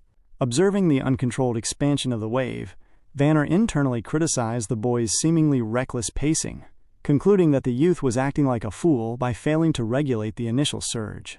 The judge knew that a warrior had to consume soma with absolute caution to ensure the newly released mana hole could stably settle upon the core meridian field. Because highly talented Ragnar descendants inherently possessed massive reserves, they had to exercise extreme precaution to avoid causing severe physical injuries to their own bodies during the absorption process. Watching the energy continue to swell, Vanner began to wonder if he was looking at yet another tragic failure. The raw energy radiating from Theo's form grew exceptionally dense. However, showing zero signs of panic, the young man smoothly began to calm the turbulent forces, drawing the energy inward and centering it firmly within his stomach. Vanner's eyes widened in pure surprise as he watched the boy instantly assert absolute, calculated control over the monstrous wave of mana right before his eyes. Theo squeezed his fingers tightly around the hilt of his sword, feeling a deep sense of satisfaction. He knew that by successfully anchoring this new energy, he now simultaneously possessed both the legendary Dragonheart and a fully stable mana hole, positioning him miles ahead of everyone else in his generation. Compared to the grueling struggles of his previous life, securing this foundation felt almost too easy. Steadying his absolute resolve, he recognized that he was now officially permitted to cultivate and build his mana reserves moving forward. With his internal energy perfectly regulated, there was only one thing left to do. Theo dropped into a low, grounded martial stance. He executed a sudden forward dash, smoothly imbuing the raw mana directly into his footsteps. As he reached the apex of his movement, he swung the iron sword with heavy, deliberate force. The moment the blade sliced through the space, a massive, dense shockwave was unleashed from the metal, surging forward with immense physical power. Every single spectator in the grand hall stood completely stunned by the sheer weight of the movement unfolding before them. The soaring energy manifested into the distinct shape of a roaring dragon, driving forward until it slammed directly into the target. It was a single, flawless blade strike. Standing on the lower observation deck, Axion glared at the stage, completely shocked by the terrifying ferocity of Theo's attack. The impact literally carved a massive, deep dent into the reinforced snowless ingot wall, a severe structural scar so prominent it could be clearly seen from a great distance away. As the dust settled and Theo lowered his weapon, Vanner stood entirely speechless for a moment, struggling to find his voice before finally announcing to the hall that Theo had passed the first stage of the trial. The crowd watched his departure in absolute silence, still processing the heavy blow he had just delivered. Within moments, the examinees whispered in disbelief, noting that they had never witnessed a destructive feat of this magnitude since Master Thorkel had originally impressed the clan elders years ago. They noted that Theo had only just officially unleashed his mana hole seconds prior, leaving them completely baffled as to how he could possibly produce enough physical force to leave such a massive scar on a snowless barrier. As he walked away from the stage, Theo suddenly received a series of flashing system notifications. The primary text informed him that his negative luck stat had finally dropped down to absolute 0. He felt a wave of quiet satisfaction reading the update, which explained that the persistent curse of misfortune that had plagued his entire existence was now officially over. Henceforth, his personal renown would gradually spread across the entire world. The system text continued to update, noting that many powerful figures were deeply impressed by his exceptional achievements. Meanwhile, Julius was deeply displeased with the widespread attention he was currently receiving. Robert was observing his movements intently from the shadows. Hilda had taken a direct personal interest in his future. Theo continued his steady exit from the center of the arena. He was mildly surprised to have captured the simultaneous attention of both the Black Dragon and the Sword Dragon so early in his journey. However, more than anything else, he was truly happy to have caught the eye of the ancient lady matriarch Hilda. He reasoned that if he could somehow play his cards right, he might eventually get his hands on that specific high-tier artifact. The grand ceremony continued without delay. The next examinee called to the platform was Sybil. His weapon left a slight physical dent on the surface of the ingot wall, which was just enough to meet the passing criteria. Sybil felt a wave of relief, happy that he had at least managed to pass the dangerous trial safely. Following him, Ray, Holkus, and Wellington each took their turns on the stage. Wielding their weapons with deliberate form, they each managed to leave quite interesting, visible dents across the metallic surface. Seeing their results, Sybil couldn't help but look away in mild embarrassment. The three prodigies had left significantly deeper and more impressive structural marks on the wall compared to his own. Yet, despite their exceptional talent, none of their combined efforts could even begin to compare to the massive, overriding dent that Master Theo had left directly in the center of the structure. The judges called out the next name, and Axion began to walk into the active space. The moment his figure came into view, the surrounding crowd began to murmur intensely, labeling the match as a direct contest between the blazing tiger, Theo, and the dark leopard, Axion. Many expressed their doubts aloud, whispering that they did not believe even Axion could surpass the terrifyingly deep dent Theo had carved into the metal. Hearing the crowd label his rival as the highly talented blazing tiger only made Axion increasingly infuriated as he approached the platform. Axion walked forward with a heavy pace, suddenly snatching a standard sword from the ground. Vanner called out to him, delivering the standard instruction that he could now swallow his soma pill. Axion shoved the pill into his mouth. Refusing to wait even a single second to properly gather and settle his expanding mana pool, he instantly threw himself into a violent swing. Vanner stood shocked by the boy's reckless pacing, watching him execute the attack before the energy had safely integrated into his core. However, Axion paid the judge no mind whatsoever, releasing a heavy, crushing strike directly against the snowless ingot wall. The gathered energy took the distinct shape of a roaring beast, matching the sheer velocity and intensity of Theo's previous strike. The moment the metal collided with the barrier, it unleashed a massive shockwave, leaving a deeply carved dent that mirrored the exact depth of Theo's mark. Vanner was left completely speechless by the result, realizing he had witnessed two historic anomalies in a single afternoon. Axion was officially declared to have passed the test. The entire arena stood in absolute shock, staring at the two practically identical scars left on the central wall. The examinees began to debate fiercely over who would ultimately be declared the true winner of the opening trial. With his test completed, Axion turned sharply and walked off the platform. Much later in the evening, the high-ranking officials and examinees reassembled in the grand hall. Vanner stepped back onto the main platform to address the quieted crowd. He loudly announced the formal conclusion of the first stage of the blooming ceremony, offering his congratulations to the group and noting his deep satisfaction with the high number of overachievers present in this year's batch. He instructed the successful examinees to immediately begin their preparations for the second stage, which would be held exactly 3 days from now. Finally, Vanor raised the official ledger, announcing that he would now reveal the definitive rankings for the opening trial. The attention of every person in the room perked up instantly, the crowd waiting in absolute breathless anticipation as the final results prepared to loom over the hall. Vanner raised the ledger high. He announced that the highest achiever of the first stage of the blooming ceremony was Theo. Theo felt a brief wave of shock as he heard his name called out loud and clear. Ragnar looked directly at Theo with a proud smile, stating that his final score was a perfect 10 out of 10 points.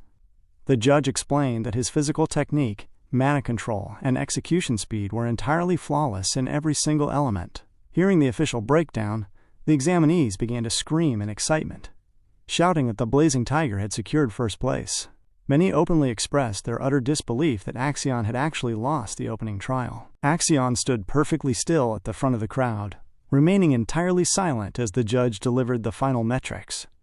Ragnar added that the exact depth of Theo's mark was almost on par with the legendary record held by Master Thorkel. He noted that Thorkel, who was currently traveling the Outer Lands as a wanderer, remained one of the 5 primary candidates most likely to become the next supreme head of House Ragnar. Turning back to the ledger, Ragnar declared that the second highest achiever was Axion. He explained that although Axion had also scored a perfect 10 points, the physical mark he left on the barrier was unfortunately shorter than Theo's mark, forcing the judges to place him in second rank. These exact words made Axion extremely enraged, but he tightened his jaw and forced himself to remain silent to maintain his composure. Ragnar then proceeded to systematically call out the names of the other examinees who had successfully passed the passing criteria, reading the list all the way down to the 33rd position. When the judge finally arrived at the 87th position, he called out Sybil. Sybil, who had been training heavily since the very beginning of the series, sighed in relief at the confirmation. Ragnar congratulated the entire group of passing candidates. The judge then expressed that the highly anticipated second stage of the ceremony would take place deep within the Winter Mountains, exactly 3 days from then.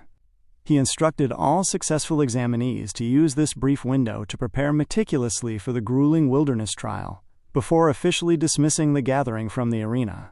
The crowd let out a loud cheer as they began to exit the grand hall. Much later in the evening, the scene shifted to a bustling local pub where the passing examinees had gathered to celebrate. The warriors were screaming their enthusiastic congratulations to Wellington for successfully achieving third place, loudly cheering that he had clearly shown the entire clan the true might of Fort Blanky's training arena. The crowd simultaneously offered their loud congratulations to Theo. Theo looked around the warm tavern, deeply appreciating the support of his peers. He addressed the room, reminding them that their journey had only just started, stating that his primary goal was to successfully pass the second stage of the blooming alongside every single person present in the room. He placed a firm hand on Wellington's shoulder, telling his friend that they were going to achieve first and second place together during the next trial. The statement caused the surrounding warriors to scream their praises for Theo even louder. Evelyn walked up through the crowd, telling Theo that she was absolutely certain he could fulfill that promise. Wellington also offered his personal congratulations to Theo for securing the top rank, expressing his genuine happiness at seeing Theo's relentless hard work pay off so spectacularly. At the same time, Wellington lowered his eyes, admitting that he felt a bit ashamed for falling so far behind his friend's rapid pacing. Theo immediately reassured Wellington, stating that he had simply happened to get lucky during this specific trial. He added that, besides, such trivial rankings should never matter between true friends. Hearing this, Wellington raised his head back up, looking at Theo with deep admiration. He offered his sincere thanks to Theo, noting that his kind words had completely cleared his mind, and the two young men clanked their drinks together in a warm toast of companionship. Later that night, the celebration quieted down. Although the opening trial was not an actual life-or-death combat situation, Theo remained quietly satisfied with his historic achievements.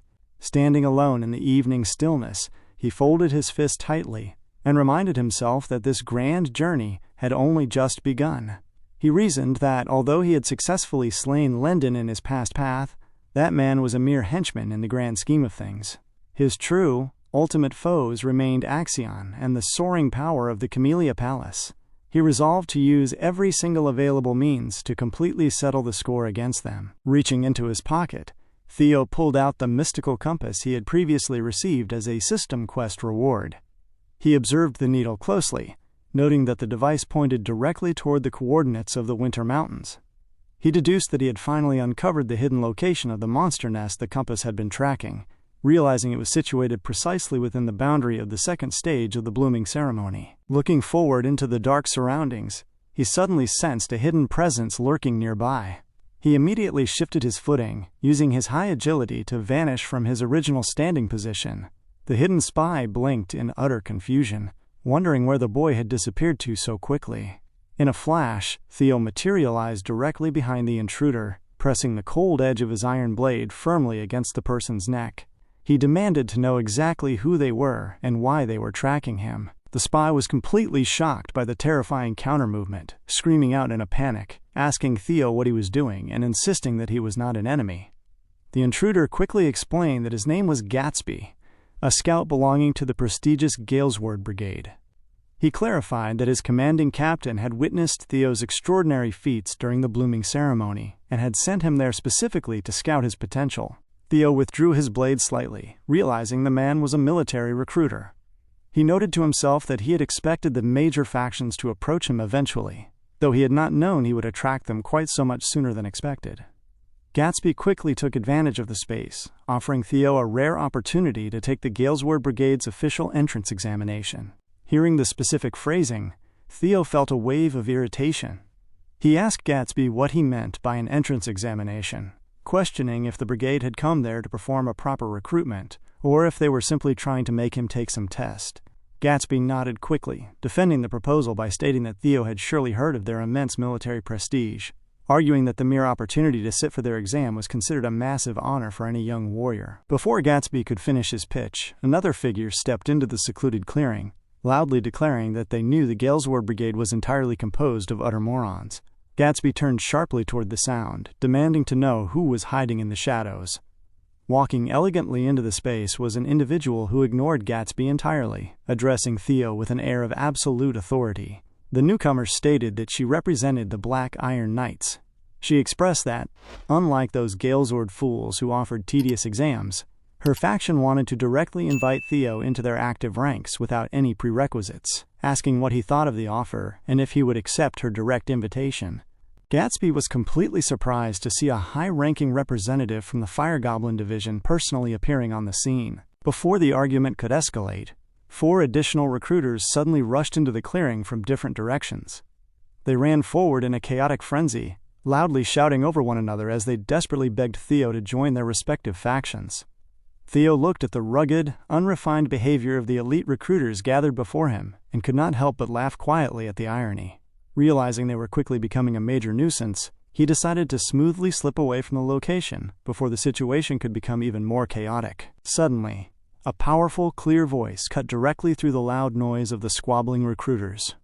The voice remarked that excessive greed typically deserved harsh criticism, but securing a rare talent was still a very small price to pay. The crowd froze as Asa stepped into view.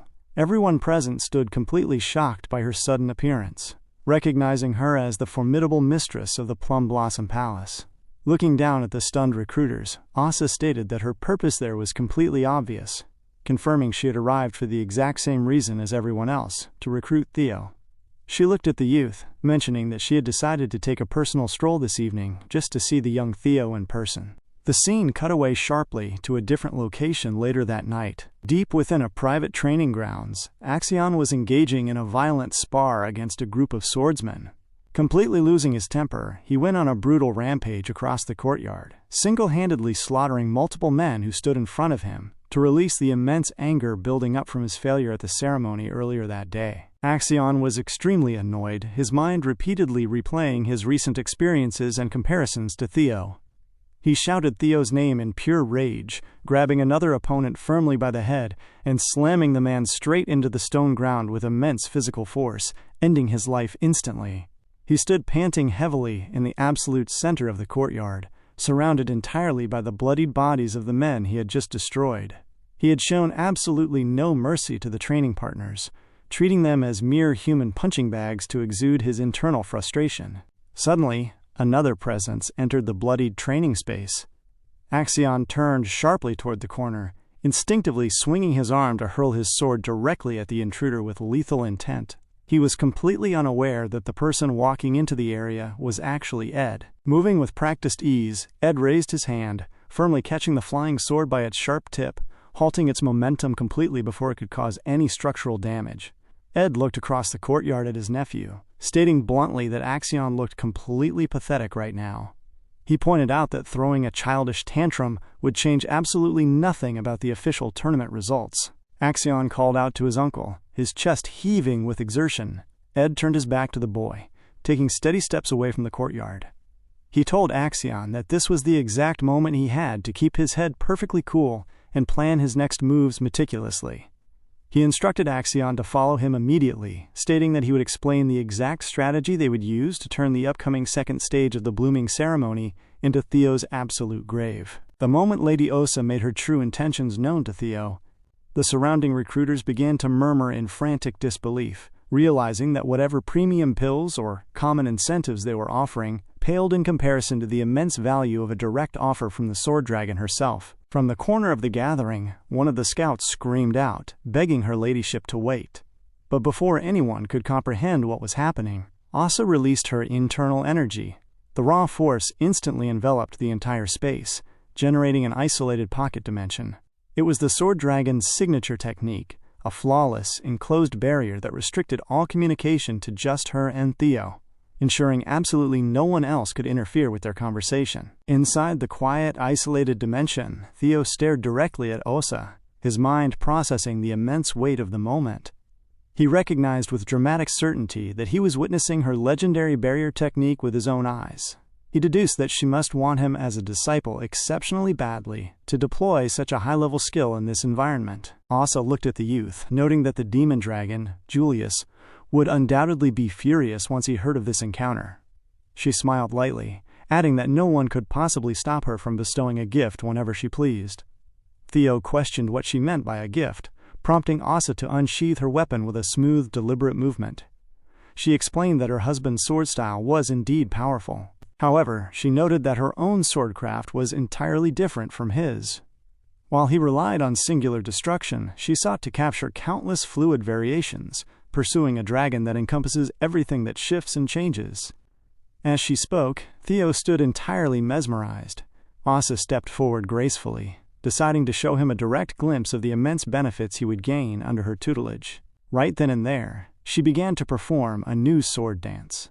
Her body shifted with absolute elegance, the blade carving precise arcs through the still space of the dimension. She paused for a brief second as Theo watched her, completely dazed and astonished by the complex mechanics of her form.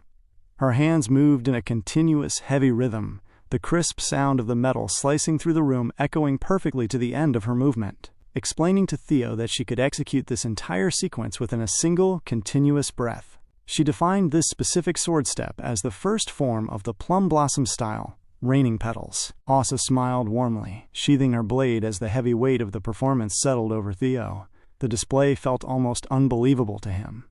Squeezing his fist tightly, he calculated with analytical precision that she had just executed 120 circular motions and distinct forms within the span of a single breath. He recognized that her sheer swordcraft truly exceeded even the Lord Patriarch's own martial execution.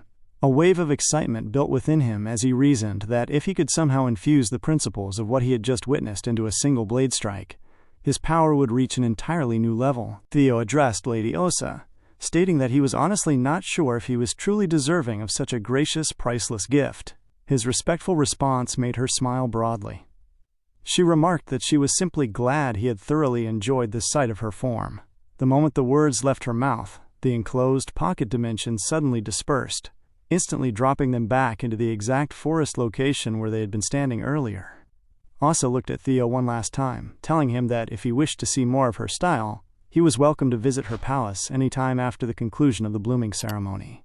She added that she genuinely hoped he would become a fresh new breeze within House Ragnar, before vanishing from the spot in an instant. Theo was taken aback by her overwhelming display, noting to himself that it would be incredibly difficult to ignore a recruitment attempt of that caliber moving forward. He scratched his head in the quiet woods, realizing that it was physically impossible for him to be her personal disciple and a White Dragon Knight at the same time. Shaking the dilemma from his mind, he concluded that he would simply focus on the second stage first, and worry about the factions later. 3 days later, the second stage of the blooming ceremony officially commenced within the frozen, snow-covered forest of the Winter Mountains, located near the Grand Ingot Wall. The Winter Mountains comprised a vast, freezing mountain range, stretching all the way from the border of Winterar to the dangerous Sea of Malice. For over 1,000 years, House Ragnar had diligently protected humanity from the cursed lands, teeming with monsters beyond that wall. Standing before the gathered examinees, the chief instructor explained that every person present was obligated to undertake that same heavy duty one day, which was precisely why this treacherous terrain had been selected for the trial. This speaker was Jackie, an advanced sword wielder and the chief proctor for the second stage of the blooming ceremony. Jackie clarified the spatial boundaries, explaining that because they could not allow trainee sword wielders to enter the true Sea of Malice, the testing ground would be strictly limited to the secure areas within the perimeter of the wall. He warned them to be absolutely careful not to cross over the boundary. Jackie then laid out the simple rules of the trial. For 2 continuous weeks, the examinees were required to survive the freezing wilderness, slay the monsters roaming throughout the winter mountains, and collect the small bells hanging around the creatures' necks. He explained that there were 7 distinct types of bells, colored red, orange, yellow, green, blue, indigo, and violet. The violet bells yielded the highest possible score, but were attached to exceptionally powerful monsters that were far beyond the current capacity of the trainees. Jackie grinned at the crowd, mentioning that the scoring for those high-tier bells would be incredibly rewarding. As the students began to murmur among themselves, the proctor added that outside of those basic parameters, there were absolutely no rules. The examinees were explicitly permitted to use any means possible to secure the bells and hold their positions until the 2-week timer expired. Theo listened closely, deducing that the phrase, "any means possible," meant they were openly permitted to snatch bells and steal prey directly from other examinees. He recognized that the clan elders were intentionally sowing discord to test them, which perfectly aligned with the core Ragnar motto, "Might is right." Theo resolved to adapt accordingly. Jackie delivered his final instruction, noting that they had installed multiple protective totems throughout the mountains where monsters could not approach. He mentioned that vital survival supplies were buried within these designated safety zones, advising the students to utilize them as they saw fit, before loudly declaring the official start of the examination. The moment the command echoed through the valley, the examinees instantly dispersed into the snowy terrain. Because the trial was scheduled to last for 2 full weeks, securing supplies was the absolute key to victory. Sybil dashed swiftly through the snow, resolving that he would first secure a safety zone stash before moving out to assist Theo. Meanwhile, in another sector of the forest, Holkus sprinted through the deep drifts alongside his subordinates, laughing aloud about how much fun this hunt was going to be. At another corner of the mountain, Axion was moving rapidly across the frozen terrain. As he ran, he remembered the specific instructions Ed had given him during their private meeting. His brother had made it clear that Axion must act strictly according to the plan to ensure this second stage became Theo's absolute grave. Axion focused his resolve, picking up his pace. Traveling swiftly right behind him was Ray, tracking his trajectory as she navigated the white landscape. Much later, Theo arrived at a dense, secluded thicket in the snowy forest. Just as he paused to survey the immediate surroundings, a familiar voice called out to him from behind. It was Wellington. Wellington approached him, reminding Theo that he had previously claimed they were friends. Theo turned around, calmly asking what the issue was. Wellington explained that after pondering the matter continuously for the past 3 days, he realized he truly considered Theo both a genuine friend and a direct rival. He admitted that he had been gripped by an intense desire to eventually exceed Theo's martial prowess. Theo was mildly surprised by the sudden confession, but he smiled warmly, sensing that exact feeling perfectly. He knew the sensation all too well, because he honestly viewed Wellington as both a trusted companion and a proper rival as well. Hearing this, Wellington let out a heavy laugh, visibly relieved. He confessed he had been incredibly anxious that the sentiment might not be mutual. He declared that he would formally aim to outperform Theo's achievements during this second stage. Theo smiled, wishing that fortune would be with him as well, before Wellington vanished into the trees with a sudden burst of speed. Theo stood alone in the stillness, reflecting on the fact that the great Wellington now looked up to him as a benchmark. He found the realization deeply thrilling, recognizing how wonderful it felt to become significantly more powerful than his past self. Reaching into his cloak, he accessed his storage and pulled out the mystical compass he had received as a quest reward. He focused his mind on the task ahead, noting that it was time to locate the hidden dragon nest. The perspective shifted across the massive, snow-covered terrain of the mountains. Deep within a secluded corner of the frozen range, a brilliant, concentrated light suddenly pierced through the darkness of a small, hidden cave opening. The light beamed steadily from the underground space, making it entirely clear that something of immense, monumental importance lay buried within that small dungeon hole.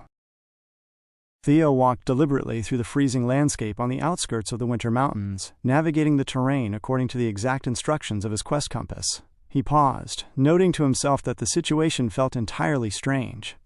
According to the directional readings, the point of interest should be somewhere right around his current position, yet the needle was pointing directly downward into the earth instead of forward. He deduced that whatever he was looking for must be buried directly underneath his feet.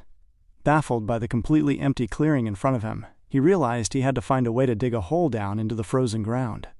He noted with a trace of irony that he had not brought a shovel for the task, and he really did not want to misuse the moonwhite sword as a common digging tool. Looking down at the dense earth, he calculated his options and realized he had no other choice. Theo took a firm, anchored stance, drawing his blade, and executing a heavy, downward slash.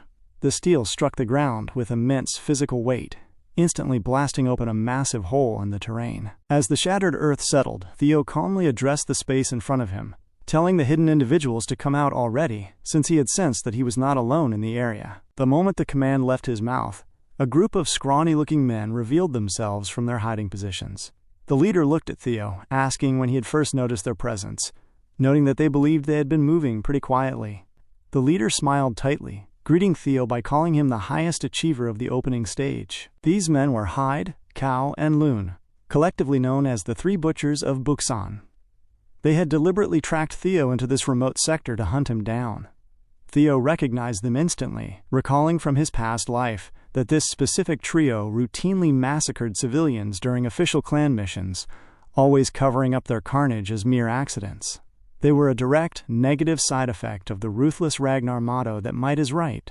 Their historical slaughter at Buxan village was unforgettably horrifying. Theo had already planned to eventually get rid of these three because their inherently murderous nature would likely hinder his long-term goals, but he had not expected to meet them quite this early in the trial. He deduced that they must have followed him on behalf of a contractor. He looked at them, questioning if Axion had hired them to execute this ambush. The leader laughed dismissively, stating that they would never allow a mere peer to order them around.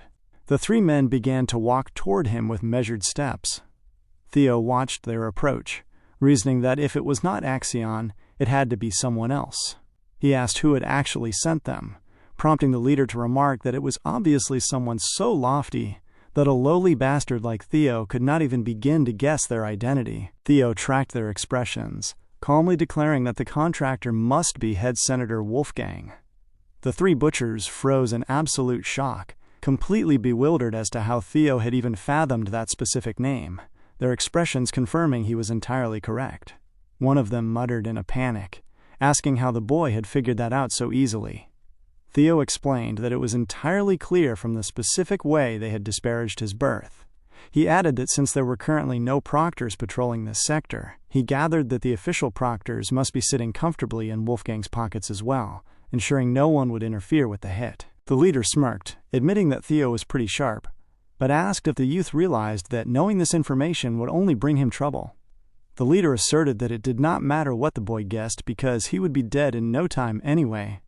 Glaring at Theo's face, the butcher added that what he loved most in the world was physically smashing the faces of good-looking guys like him. Theo paid no mind to the taunt, his grip tightening smoothly around the hilt of his weapon. Before the three buffoons could even utter another word, he executed his counterattack, deploying the plum blossom-style raining petals. Theo swung his blade in an instant, unleashing three rapid, consecutive slashes that tore through the space before the butchers could even move a single muscle. The weight of the attack crushed them through the local terrain instantly. Theo looked down at the defeated men, stating that he had no desire to stoop to their low level in this situation, concluding that he would leave only their heads intact for reporting purposes. It was already far too late for them to react. Their heads fell lame to the ground. Standing over the site, Theo noted that they were remarkably weak at this point in time, reasoning that it was likely because they were still very young compared to the veteran killers he remembered.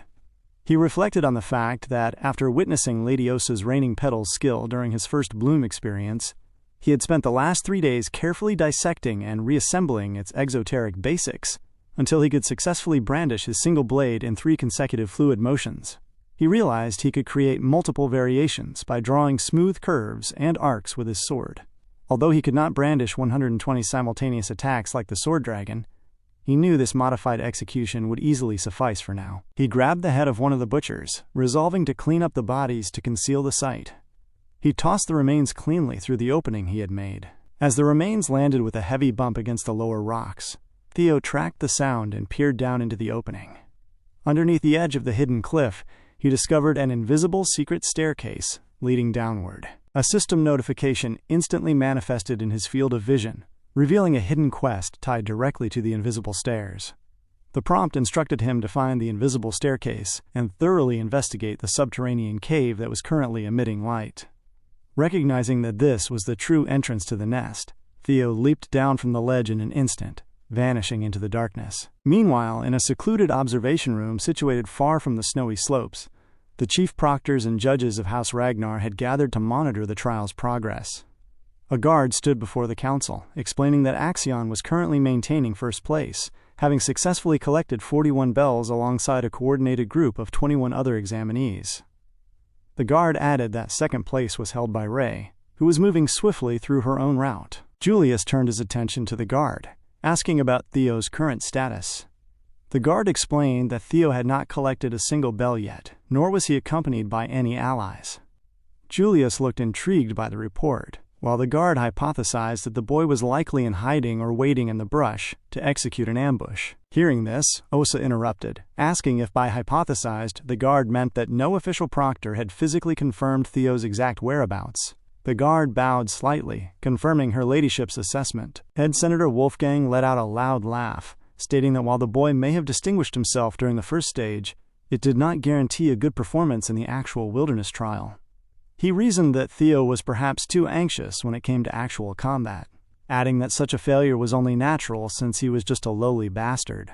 Privately, however, Wolfgang grew slightly concerned, thinking to himself that it looked like the 3 butchers of Buxan might have overdone his explicit expectations. Director Ed glanced at the head senator, utilizing a silent telepathic transmission to ask Wolfgang if he was directly involved in managing the boy's current situation. Wolfgang smiled back, confirming telepathically that he had indeed taken measures, noting he had forgotten to mention it earlier but assuring Ed there was no need to worry because things were working out smoothly. The response caused Ed to smile heavily. Ed thought to himself that the bloody, cold guy had not even bothered to ask him before launching an assassination plot. Ed recalled that after the Camellia Palace was originally taken, he had personally used the opportunity to thoroughly search the Rose Palace, but nowhere could he find the Primal Dragon's relic. In other words, Ed realized that Theo himself held the key to the Rose Palace's hidden relic, meaning the boy had to stay alive until they could pry the secret out of him. Ed turned to one of his personal attendants, instructing him to tell Axion to make haste and secure his victories in this blooming ceremony. On the other side of the room, Osa spoke out loud, remarking that it appeared the head senator and the director were plotting something secret together. She suggested to the room that they should perhaps set up a formal meeting to safeguard against any internal schemes. Julius turned his gaze toward her, stating that they had absolutely no need to do any such thing. Julius expressed his absolute confidence that Theo would not fall for their cheap ploys, stating that the youth must be up to some highly important business at this very moment. He asserted that there was zero need for the judges to interfere in the examination to help the boy. Julius then looked at Osa, adding that she should not think he would overlook her secret actions, demanding to know why she had met with the boy privately without informing him first. Osa laughed off the accusation, telling Julius that everything ultimately depended on Theo's own choices in the end, so he should not give the matter too much thought. The scene shifted back to the subterranean cave beneath the mountain cliff. Deep inside the dark space, a strange-looking undead being was screaming loudly, its voice echoing off the stone walls. However, Theo walked steadily into the cavern, observing dozens of undead creatures that were firmly launched into the ground, completely unable to move their lower bodies. Theo looked closely at the containment, admitting to himself that these psychological booby traps were quite powerful. He reasoned that most regular examinees would completely lose their sanity just from simply looking at these grotesque creatures. However, he knew it would take much more than this to shake someone who had already successfully passed the Moonwhite Sword's mental test. Placing his palm firmly against the cold stone wall of the cave, he resolved that this was exactly where the quest compass was pointing. Theo activated his sixth sense, expanding his awareness through the subterranean space to take full cognizance of everything lurking around him. Moving forward into a wide, luminous cavern chamber, Theo noticed the structural layout and smiled.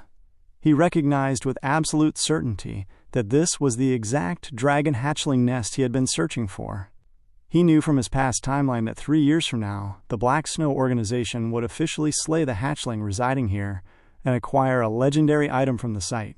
Theo thought to himself that he meant no offense to the future Black Snow operatives, but the item was officially going to be claimed by him this time because he had arrived early. The specific item waiting at the heart of the nest was Amon's grimoire, and Theo moved deeper into the cavern, ready to acquire it for himself. The moment those massive stone doors slowly swung open, Theo stood entirely stunned by the sight directly in front of him.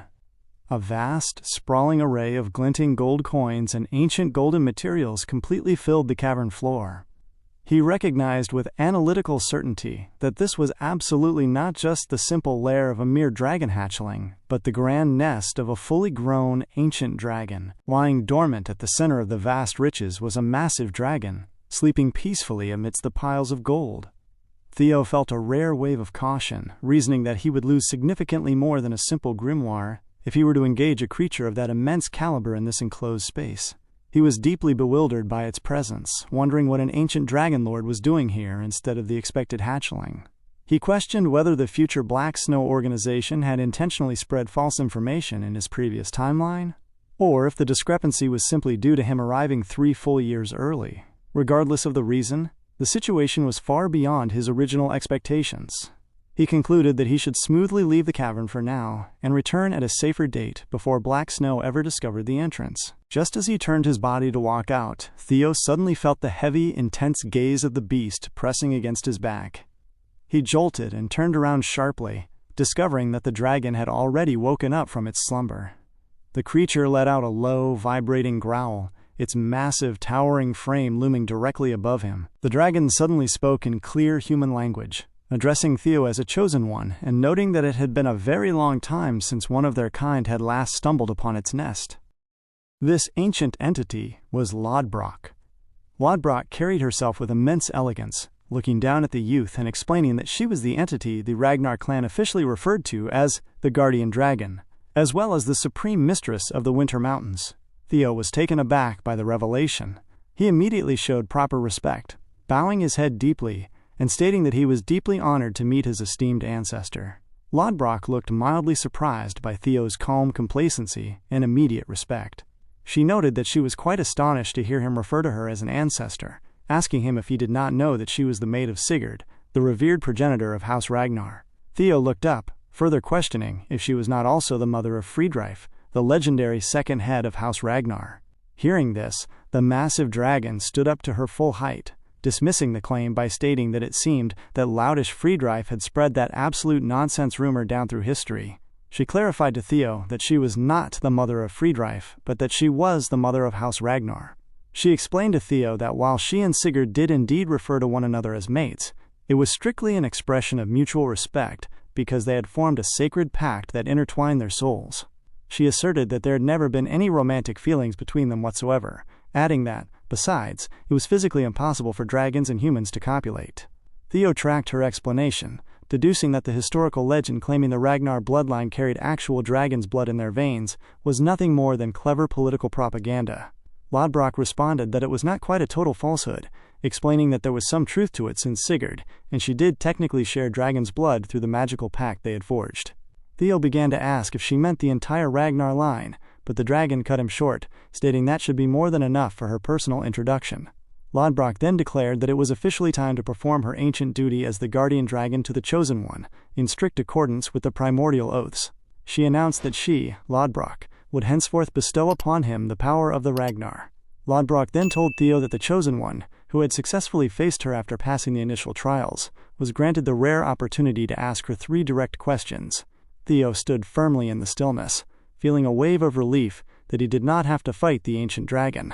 He recognized that gaining deeper, hidden knowledge about the origin of House Ragnar would be extremely beneficial to his ultimate goal of becoming the head of the clan. He resolved to make the absolute most of this unprecedented opportunity. Meanwhile, the scene shifted to a different sector of the mountains. Axion was actively deploying a powerful technique called the Roar of the Sky Dragon, delivering a heavy, crushing strike against a large monster directly in front of him. The creature let out a final, loud roar before falling limp onto the frozen ground, releasing the small bell attached to its neck. Axion stepped forward and picked up the item, noting to himself that it marked his 57th bell of the trial. He tossed the prize backward to one of his subordinates to hold on to, before asking his surrounding men if they had gathered any new news regarding Theo's whereabouts. One of his cronies walked up, explaining that they had found absolutely nothing yet, suggesting that the youth was likely hiding in a hole somewhere. The man smiled confidently, betting that the bastard had completely freaked out after facing actual, lethal monsters for the very first time in his life. This speaking warrior was Orion, a dedicated member of Axion's inner gang. Orion watched Axion in absolute awe, thinking to himself that the young master had taken down that massive monster as if it were nothing. He recognized with dramatic certainty that Axion was a true, generational genius, concluding that he needed to suck up to him no matter what. Turning back to Axion, Orion remarked that even if Theo had somehow grown a bit stronger recently, he had been a completely useless defect for so long that he could not possibly. Before Orion could finish his sentence, Axion's arm shot forward with blinding speed, violently grabbing Orion by the neck and lifting him off the ground. Much to Orion's immense displeasure and panic, Axion squeezed his throat firmly, demanding to know if Orion had ever seen him fear a single thing in his entire life. Axion asserted that a true warrior fears absolutely nothing once he gains real power, which meant that the bastard Theo was definitely plotting something significant in the shadows. Orion began to choke and scream, desperately apologizing to Axion for his careless words. Another subordinate quickly stepped forward, calling out to Master Axion to de-escalate the tension. The messenger explained that he had just received an urgent message from Director Ed, explicitly instructing Axion to carry out their prearranged assassination plan as swiftly as humanly possible. Hearing the directive, Axion dropped the gasping Orion roughly to the ground. He turned to the messenger, telling him to report back to the director that he was already well aware of the stakes and did not need to be continuously nagged during the trial, stating that nobody wanted to eliminate that bastard more than he did, so the elders did not need to worry. He ordered his men to prepare themselves, resolving that they would strike with everything they had the exact moment Theo finally revealed himself on the mountain. The scene cut back to the deep underground cavern, where Theo remained in the presence of the ancient dragon. He glanced up at the massive creature, calmly stating that he had successfully decided on his first question. Brock let out a massive yawn, remarking that it was finally about time, as she had been bored out of her mind waiting for him to finish deliberating. She looked down at him, asking exactly what it was that he wished to know. Theo focused his gaze, asking for what specific purpose she chose to dwell in this deep underground cave. Brock looked mildly surprised by the inquiry, noting that he was quite clever to contrive to uncover hidden global mysteries through such a fundamental question. She revealed that she explicitly dwelt in this space to quell the nameless overlord, a terrifying, monstrous being that existed at the absolute end of the world, far beyond the Sea of Malice. She explained that for the past millennium she had maintained her post in this exact cavern to protect the human world from that being's awakening, noting that the entire Winter Mountains range was merely an outer outpost for that restoration mission. Theo tracked her words, realizing that his sensory perception from earlier had been entirely accurate. As Brock spoke the name of the nameless overlord, he sensed an unmistakable trace of genuine fear in the ancient dragon's eyes. He felt a deep wave of shock, wondering what kind of entity could possibly strike such intense fear into the heart of an ancient dragon lord who had reigned supreme for over 1,000 years. He wondered what the nameless overlord even was to start with. Theo resolved that as much as he wished to pursue the mystery, he had more pressing, immediate survival matters at hand. He moved forward to his second question, asking Brock to explain the true nature of the relics of the primordial dragon. The dragon looked at him intently, noting that he did not even know their origin, yet he already had 3 distinct relics in his physical possession. She remarked that he must have been unusually lucky. Theo was completely surprised by her statement, questioning what she meant by 3 relics. He analytically counted his inventory. One was the hidden dungeon underlying the Camellia Palace, and the second was his moon-white sword. He was completely baffled as to what the 3rd relic could possibly be. Brock explained the true nature of the items, revealing that in order to protect humanity from the impending threat of the nameless overlord, Fafnir, the primordial dragon, had intentionally divided her soul into distinct fragments. Theo analyzed the timeline and the dragon's explanation, and the truth suddenly struck him with absolute, dramatic clarity. The third relic he possessed was his own regression from 20 years in the future. In other words, he himself, as a personified regressor, was the third relic of the primordial dragon. He realized it all made perfect sense if the primordial dragon's transcendent power was behind his time reversal. Still, he knew it did not explain everything. He recalled that each previous relic had been strictly guarded by a powerful dragonic beast, except for the specific moment he regressed. He almost came to a solid conclusion, but paused to focus on his final opportunity. Theo looked up at Brock, asking his third and final question. Why was he specifically chosen by the relics to handle this grand destiny? He wondered why the power would select him to battle the nameless overlord instead of someone far more naturally talented. Brock smiled wisely, stating that his question must be answered with another question, asking him why he foolishly assumed that he was the only single person who had been chosen. Hearing those specific words, Theo was extremely shocked. He glared at the dragon as the terrifying realization set in. He was not the only individual selected by the ancient fragments. Now that he thought about it carefully, he recognized that Ed, Kirsten, and the Black Dragon all possessed intimate knowledge regarding the existence of the relics and had actively attempted to collect them. He reasoned that if they too were chosen by different fragments, they might be able to see system message boxes just like he did. Or they might even be fellow regressors themselves. While he had taken one step closer to the ultimate secrets of the world, the revelation only made his path significantly more complicated. The existence of a nameless overlord feared by ancient dragons and the potential presence of rival regressors weighed heavily on his mind. Brock interrupted his deep thoughts, stating that now that she had officially answered all three of his questions, he had successfully completed the conditions of the trial, meaning it was time to receive his reward. Theo was taken aback for a second, suddenly remembering that he had originally entered this cave with the simple goal of stealing Amon's grimoire. However, he smiled as his plan completely shifted. He recognized that he should aim for a significantly greater reward, something that could not be compared to any ordinary precious object. A glowing system notification instantly manifested in his line of sight, congratulating him for completing the hidden quest and granting him the official opportunity to claim a treasure of the primordial dragon. Brock gestured to the vast cavern, explaining that her nest was completely full of legendary treasures collected from all four corners of the world. She pointed out precious gems, ancient grimoires, potent elixirs, tomes on esoteric martial arts, masterwork armor, and mythical weapons, assuring him that anything he chose would be worth far more than his wildest imaginations. She told Theo he could claim any single item within the nest, asking him to state exactly what it was that he wanted. Theo gulped down his anticipation. He looked directly into the eyes of the ancient dragon lord, declaring calmly that he wanted her. He firmly reiterated the statement, clarifying that he wanted Lady Brock herself. The ancient dragon stood completely frozen, utterly stunned, and taken aback by Theo's sheer audacity to openly declare ownership over her. The moment Theo declared that he wanted Lodbrok, the massive dragon began to laugh heartily. She noted that her charm evidently had not faded even after thousands of years, remarking that his statement was quite funny for a joke. She then told Theo to speak plainly and reveal what it was that he truly desired from her treasure pile. Theo paused, his gaze remaining locked onto the giant beast. He stared firmly into her eyes, explaining that he had already told her exactly what he wanted. Lodbrok was surprised when the youth repeated the same words for the third time without changing his stance. She recognized that he was not joking after all, glaring right back at him as Theo affirmed that his words were absolute and that he meant exactly what he said. His unwavering boldness caused the dragon to revolt in sudden anger, and the heavy physical weight of her presence made the entire cavern shake violently. Lodbrok unleashed her specific skill, Dragon Fear, letting out a loud, deafening roar that echoed off the stone walls. She called Theo an insolent wretch, demanding to know how he dared to attempt to seize all of her worldly treasures and her ancient knowledge through such cheap chicanery. Theo was heavily taken aback. He reasoned that he could barely withstand the raw intensity of the dragon's fear, understanding that he had no choice but to brave it through to survive.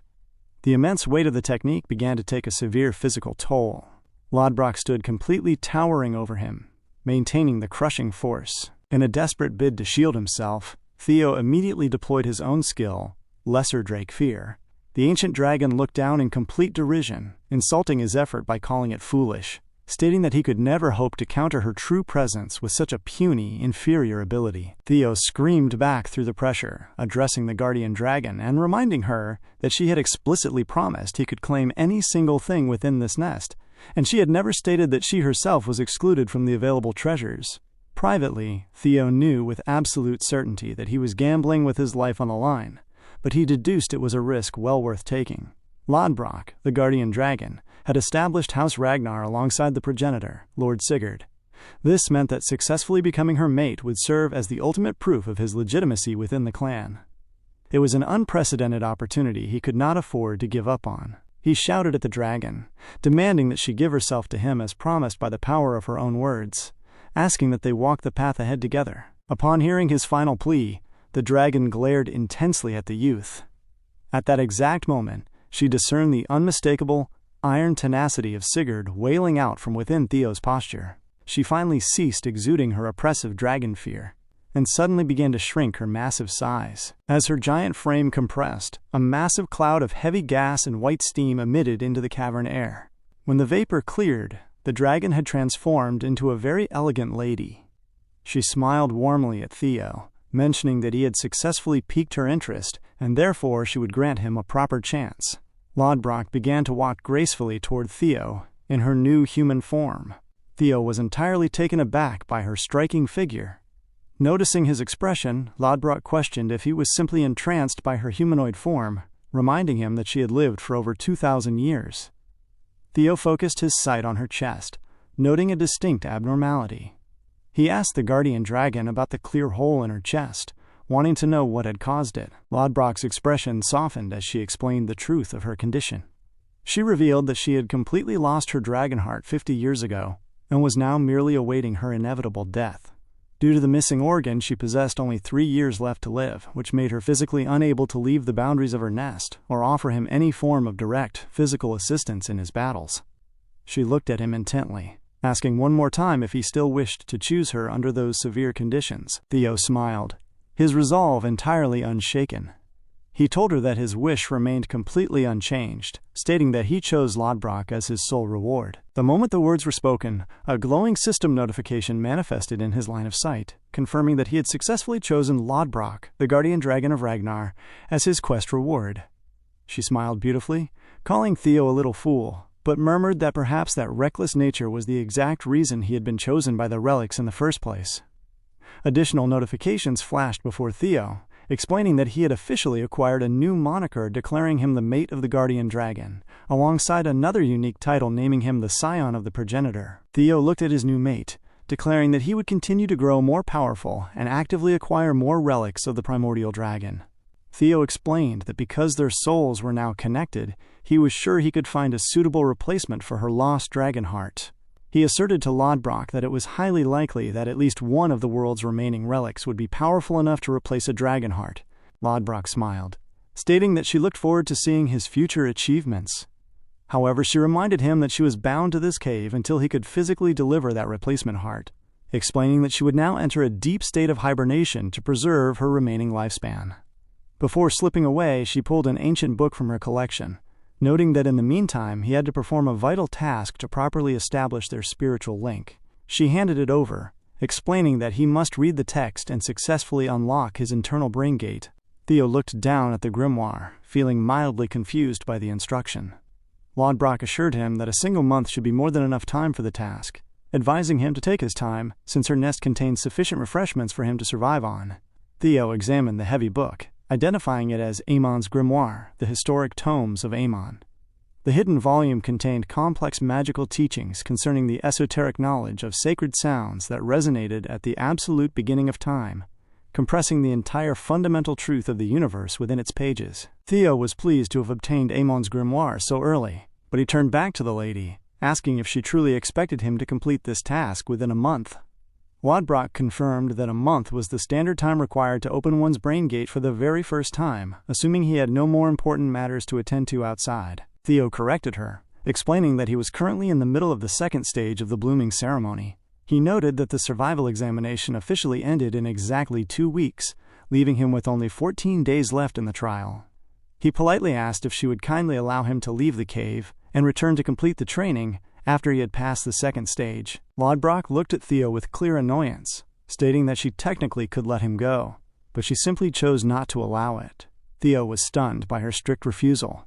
Lodbrok added with a smirk that it would be far too boring to let him off the hook so easily, decreeing that he must unlock his brain gate before the second stage of the clan ceremony officially concluded, and that she would not let him leave the nest until it was done. Theo stood shocked as the immense stakes of the situation settled over him. A countdown timer appeared in his vision, indicating that the time left until the conclusion of the second stage was exactly 13 days, meaning he had precisely 310 hours left to complete the training as the clock began fastly ticking down in the silence of the cave. The scene cuts back to the Central Intelligence Command 3 days before the second stage of the blooming examination. Inside the facility, Julius was speaking with Axion, explaining the exact mechanics of how totems created safety zones around themselves. He held up a specialized monster summoning orb, explaining that the device effectively amplified the aura of the specific monster sealed within it, thereby repelling other creatures from approaching the area. However, Julius added that if the orb were to be physically destroyed, the containment field would completely fail. He demonstrated this by firmly crushing the device in his grasp, causing the energy to wither away around him. Julius expressed that one could summon monsters at will by breaking the orb. Instantly, several monsters manifested in the space around them, letting out loud, echoing roars as one particularly massive beast immediately munched down on the smaller creature standing beside it in the corner. Julius turned back to Axion, stating that the core purpose of the second stage was to slay monsters and accumulate performance points, meaning that Theo would have to actively pursue these creatures, just like all the other examinees. Axion looked at his uncle, concluding that he understood the intent, asking if Julius wanted him to use the orb to lure their target into an ambush. Julius confirmed the idea, but noted that merely killing the boy would not be enough to uncover the necessary clues regarding the Rose Palace relic. Axion suggested that he could simply torture the information out of him. Julius looked at his nephew, calling him by name, and reminding him that there was no longer a massive gap between his prowess and Theo's current abilities, meaning it would not be easy to overpower and torture him directly. The blunt assessment made Axion extremely annoyed. Julius explained that instead of a direct assault, they would systematically exploit Theo's weakness of excessive empathy. He suggested targeting his followers, the pitiful losers from the fort training arena, stating it would be far easier to take them hostage to demand whatever secrets the boy knew about the relic. Axion nodded in agreement, though he remained inwardly annoyed by the tactical suggestion. That had been their exact strategy, but a major problem arose. Theo had barely shown himself across the mountain range, much less hunted any prominent monsters, even as the second stage drew to a close. Axion was completely confused by the lack of activity. With only 12 hours remaining until the official end of the second stage, Axion was currently ranked first place with 860 points. He looked up, thinking about Theo's absence, and reasoning that planting a few of his uncle's men as proctors around the perimeter had yielded nothing. Just then, another examinee walked into the command space, suggesting to Axion that perhaps Head Senator Wolfgang had been right, and the butchers had already completed the job. Otherwise, the boy noted, there was no logical explanation for why there had been absolutely no sign of Theo all this time. Axion glanced at the newcomer, stating that such an assumption was incredibly dumb coming from the supposed Plum Blossom prodigy, mocking him by adding that it was no wonder his palace mistress was pinning all her hopes on him. The young man Felix was heavily taken aback by the insult. He grew incredibly annoyed, tightening his fist in silence as he reflected that this disrespectful behavior was precisely why he had agreed to help take Theo down in the first place, furious that Axion would bring up his palace standing so casually. Axion rose slowly from his seat, dismissing Felix's anger and stating that he hadn't expected much from him anyway. Axion smiled coldly, declaring that since Theo wanted to stay hidden so badly, they would simply have to drag him out into the open. With that, Ed's initial plan was officially set in motion. Axion turned to his assembled allies, announcing to the Dragonet Society and the Plum Blossom Palace that it was finally time to hunt. He declared that they would hunt down and eliminate the Fort Arena losers one by one until the bastard was forced to show his face. They whooshed away from the command space in an instant to track down Theo's associates. Watching the departure from a nearby corner was Ray, who looked entirely displeased by the news she had just overheard from Axion's meeting. Meanwhile, in a different sector of the mountain, the warriors who trained at the Fort Arena were working together to take down a group of local creatures. They patted themselves on the back after successfully defeating a large monster and securing a yellow bell, proving they were actually doing quite well in the ceremony tournament as they hailed their collective progress. During the quiet moment, Sybil called out to the group, mentioning that he wondered where Theo was currently operating. He noted that there were less than 12 hours left before the second stage wrapped up, adding that they had already gathered a large bunch of baseline supplies for him. Iod turned to Sybil, stating he was absolutely sure that Theo had a much greater plan, expressing no doubt that their leader was doing something far more important than chasing simple point scores. Sybil admitted that Iod might be right, reasoning that scores didn't matter that much in this specific stage, since survival was the primary objective of the trial. Still, Sybil expressed that he really wanted to see Theo achieve the absolute highest score in both consecutive stages, recalling that Theo had personally promised to call out Sybil's name during his victory speech. Suddenly, an attacker rushed forward from the brush and stabbed Sybil directly from behind. Sybil let out a gasp, his body falling limp to the ground as the blade struck home. The attacker screamed out loud, calling the group a pack of morons. Iod and Benyat screamed in immediate horror, completely bewildered to see members of the elite Dragonet Society standing before them. The Dragonet member looked down at the Fort Arena candidates, and he explained that they were going to systematically sacrifice them in order to bring out their leader, telling them not to blame the society since they weren't the only ones who missed Theo. Meanwhile, deep within the subterranean cavern, Lodbrok was speaking directly to Theo. She remarked that his progress was very impressive, admitting she was genuinely surprised that he had successfully unlocked his internal brain gate within a mere fortnight. Theo was highly excited by her assessment, realizing that the information he had gathered during his previous life was entirely correct. The absolute key to comprehending a high-tier grimoire was the total mass and quality of a warrior's internal mana. Since he uniquely possessed both a functional mana hole and a dragon heart, it was no surprise to him that his baseline progress was twice as fast as an ordinary cultivator's. He looked up at Lodbrok, stating modestly that it was the least he could do in response to her expectations. Due to his current lack of a highly developed echelon, the system evaluated the newly unlocked ability at a lower tier. The skill was officially classified as Hatchling's Thinking, debuting at rank C. Through this technique, Theo gained the physical ability to move solid objects using telekinesis, alongside the unique utility to read residual memories embedded directly within physical objects. Lodbrok looked at him, stating that she supposed he indeed deserved the title of her mate, if he could achieve this level of comprehension so quickly. She explained that he had successfully established the true basis of their spiritual link, noting that he would learn the rest through continuous training over time. She added that once he reached a certain advanced phase of development, he would be able to clearly hear her voice from great distances, and would even be allowed to temporarily borrow the raw physical power of Lodbrok herself. The final mention made Theo incredibly excited, thinking to himself that this meant he would eventually be able to wield the legendary power of the progenitor. Theo smiled warmly at her, reiterating his promise not to worry because he would absolutely find a permanent replacement for her missing heart. The statement deeply pleased the ancient dragon. She extended her hand forward, emitting a brilliant wave of raw energy from her palm that suddenly began to engulf her human form.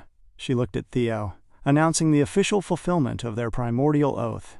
She waved goodbye, stating that she looked forward to their next meeting as his first official mate in over 1,000 years. The scene cut to the exterior of the mountains, where Theo had finally left the hidden primordial zone.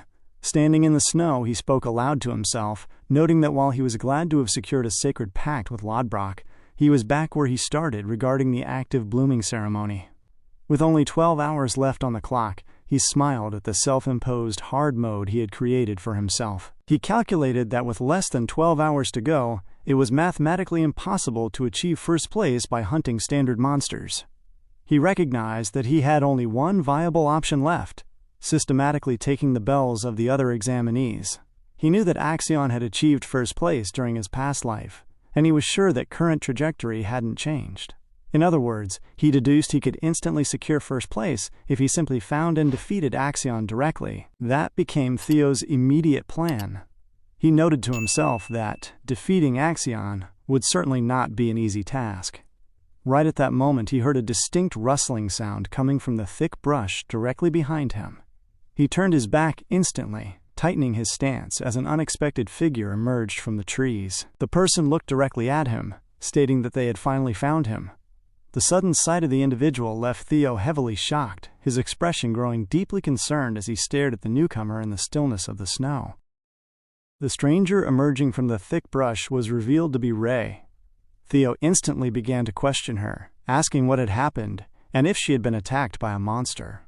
He walked up to her slowly, wondering what kind of creature could have done this to her. Looking closer, he noticed a clean, distinct slash wound cutting through the fabric of Ray's shirt. It was clearly not the work of a monster. It had to be the work of a person. He questioned Ray directly, asking what had happened to her. Ray winced, telling Theo that they could not talk about it now, and that he should just head west immediately. At that moment, her strength failed, and she began to fall forward. Theo caught her firmly before she could strike the frozen ground, telling her to be careful. As he held her, Theo placed his hand on the hilt of her sword. He immediately activated his newly acquired skill, Hatchling's Thinking, to read the residual memories embedded within the weapon. Through the preserved memories of its owner, Ray, Theo was able to see exactly what she had witnessed earlier. In the memory, Ray was standing in the shadows behind the elite warriors who were currently hunting for Theo on behalf of Axion. The cronies were shouting that there was still no sign of Theo, but they were sure he would show up after what they had done. Laid out on the ground in front of them were all the captured trainees from the fort arena. The elites had deliberately left plenty of physical traces of Theo's lackeys for him to track, and had even planted monster-summoning orbs to lure him directly to this position. Axion responded to the man giving the report and questioned him on who wanted to die first. He glanced at one of his own men, who flinched in surprise and asked if he had done something wrong again. Axion dismissed the man's fear, stating that he was talking to the hostages, not him. Axion then complained, asking why they had brought 9 hostages when 2 or 3 would have been more than enough to serve their purpose. One of his men smiled, suggesting that if that was the case, they should simply kill a few right now. The warriors drew their swords, preparing to end the lives of the helpless trainees. Suddenly, Ray walked out into the open, shouting for them to stop what they were doing.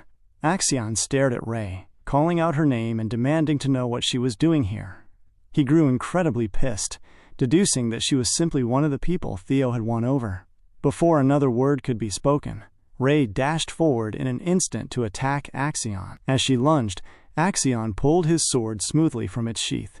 With a heavy, singular swing, he dealt a crushing blow directly across Ray's chest.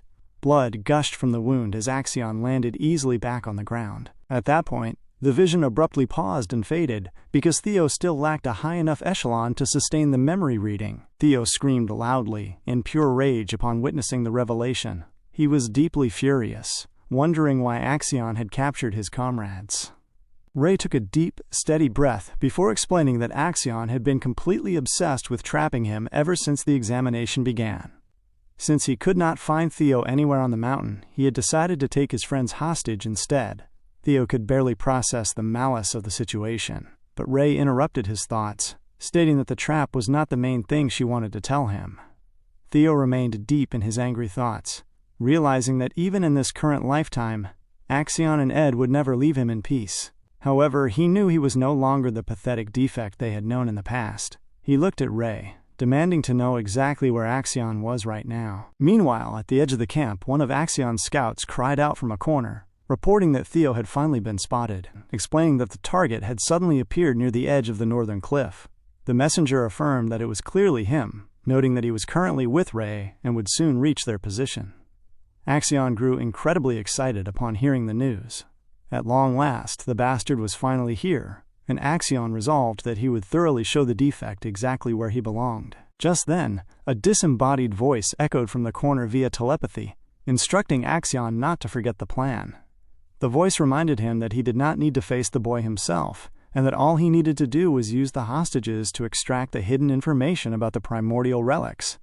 The speaker added that Axion could leave the physical elimination of Theo in their hands, explaining that while they sent him off, Axion should use the summoning orb to distract any proctors in the vicinity. Axion shrugged off the voice with annoyance, telling them whatever, and noting to himself that they did not need to worry because he would handle it his own way. Back at the northern cliff, Ray was pleading with Theo. She told him that he must not go to save them, explaining that Axion had powerful allies and corrupt proctors from the Central Security Command surrounding his position. She warned Theo that he alone was absolutely no match for them all. Theo tracked her words, but Ray continued to scream vehemently, stating that this was no longer a simple competition but a total bloodbath designed specifically to kill him.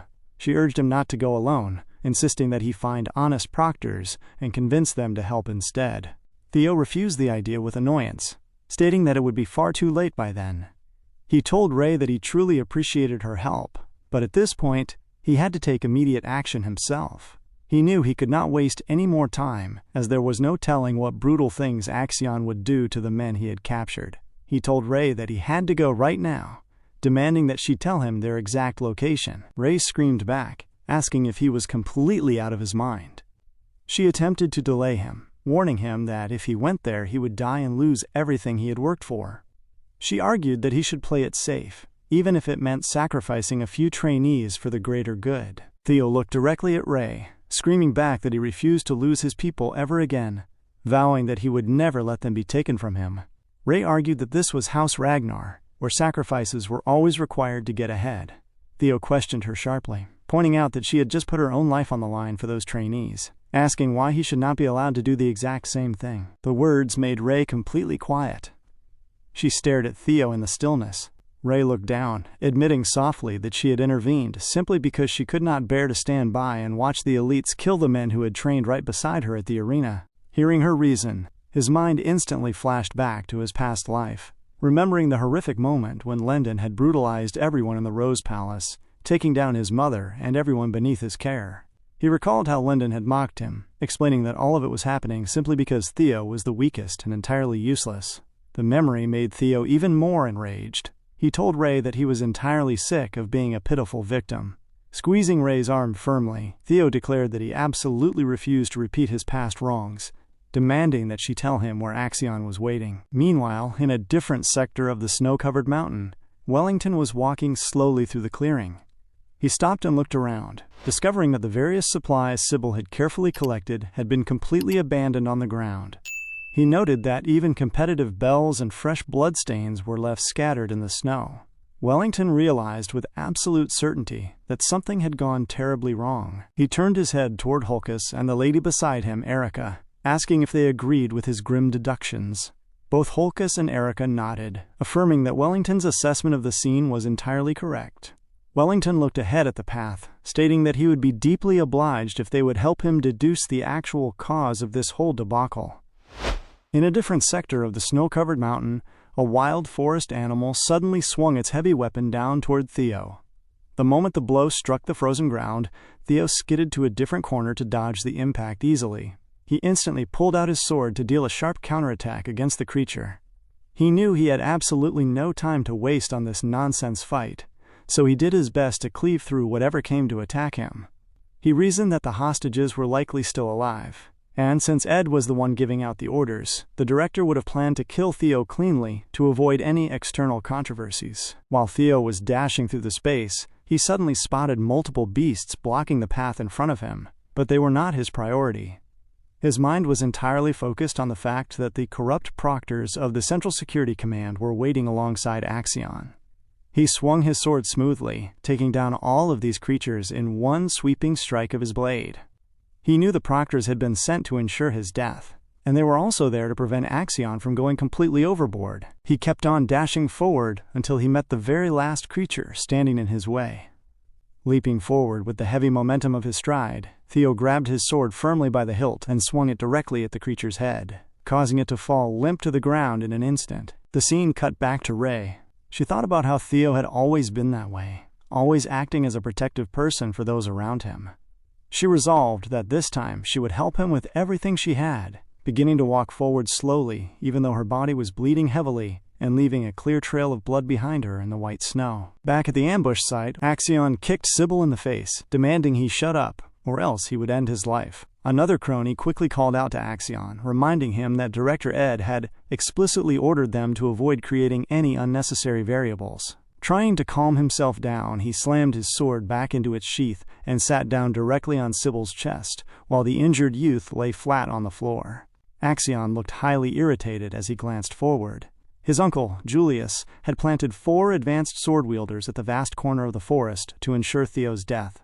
In other words, Axion assumed that his uncle believed he could not defeat Theo alone, and this reality made Axion furious, because his own family saw him as lesser than the defect. Suddenly, someone arrived in front of the camp, causing the gathered guards to shout in surprise.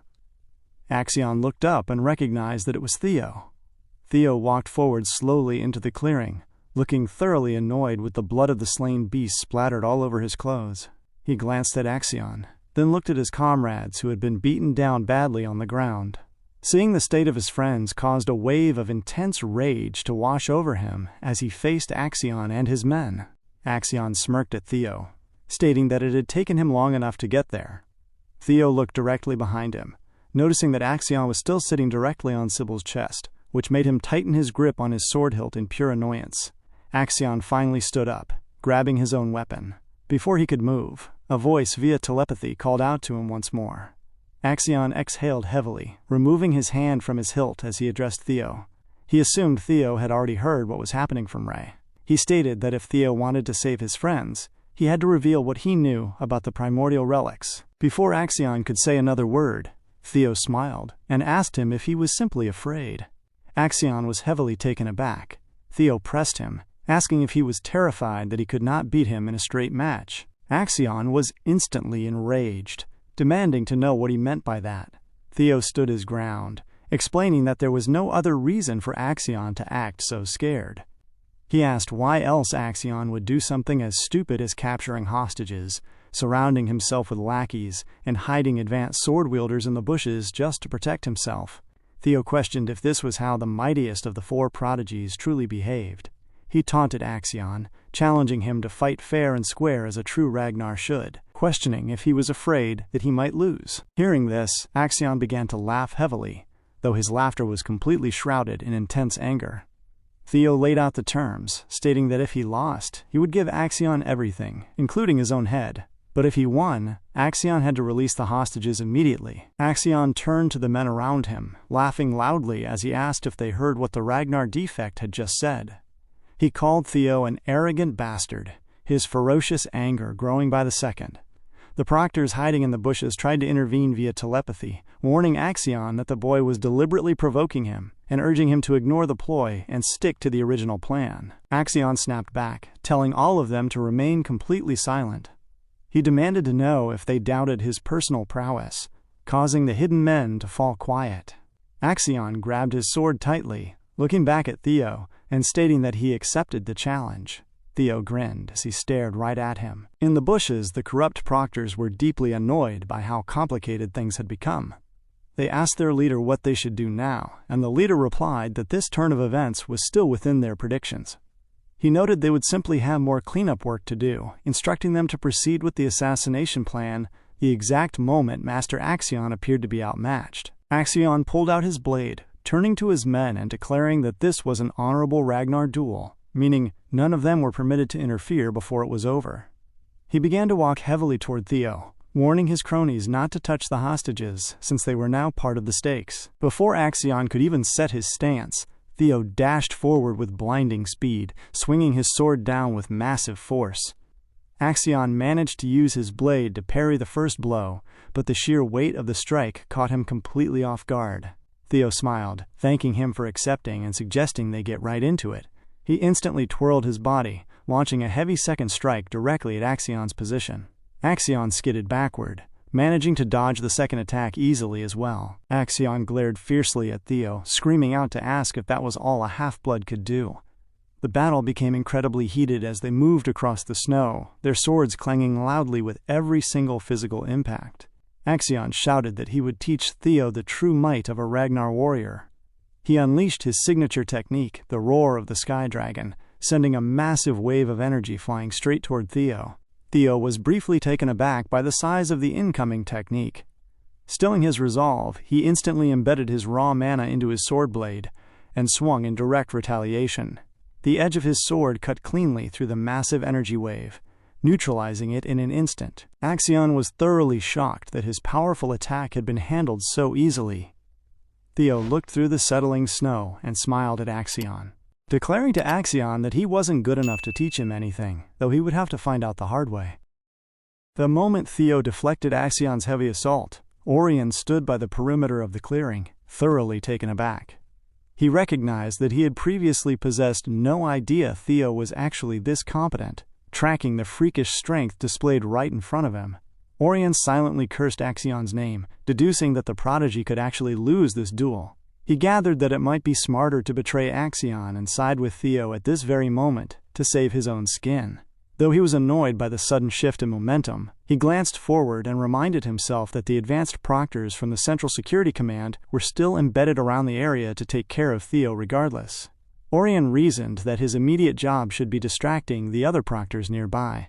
He turned to his men, ordering them to spread out instantly so they wouldn't get injured by the debris of the duel, leaving the bastard to Axion while they focused on their own task. As the blades clashed in the clearing, the intense pressure triggered a deep memory within Axion from his early childhood.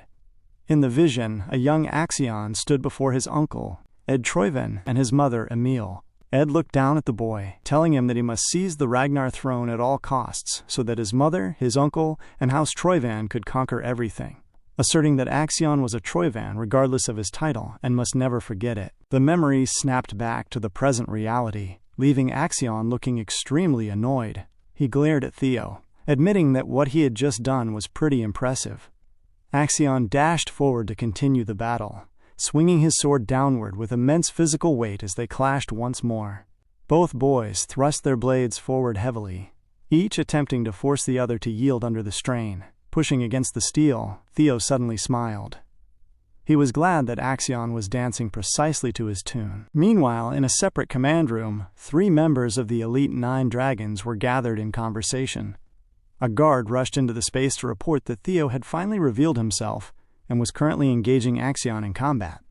Upon hearing the news, Julius was extremely happy, shouting out loud that the boy had finally arrived, confident that Theo would be easily taken care of.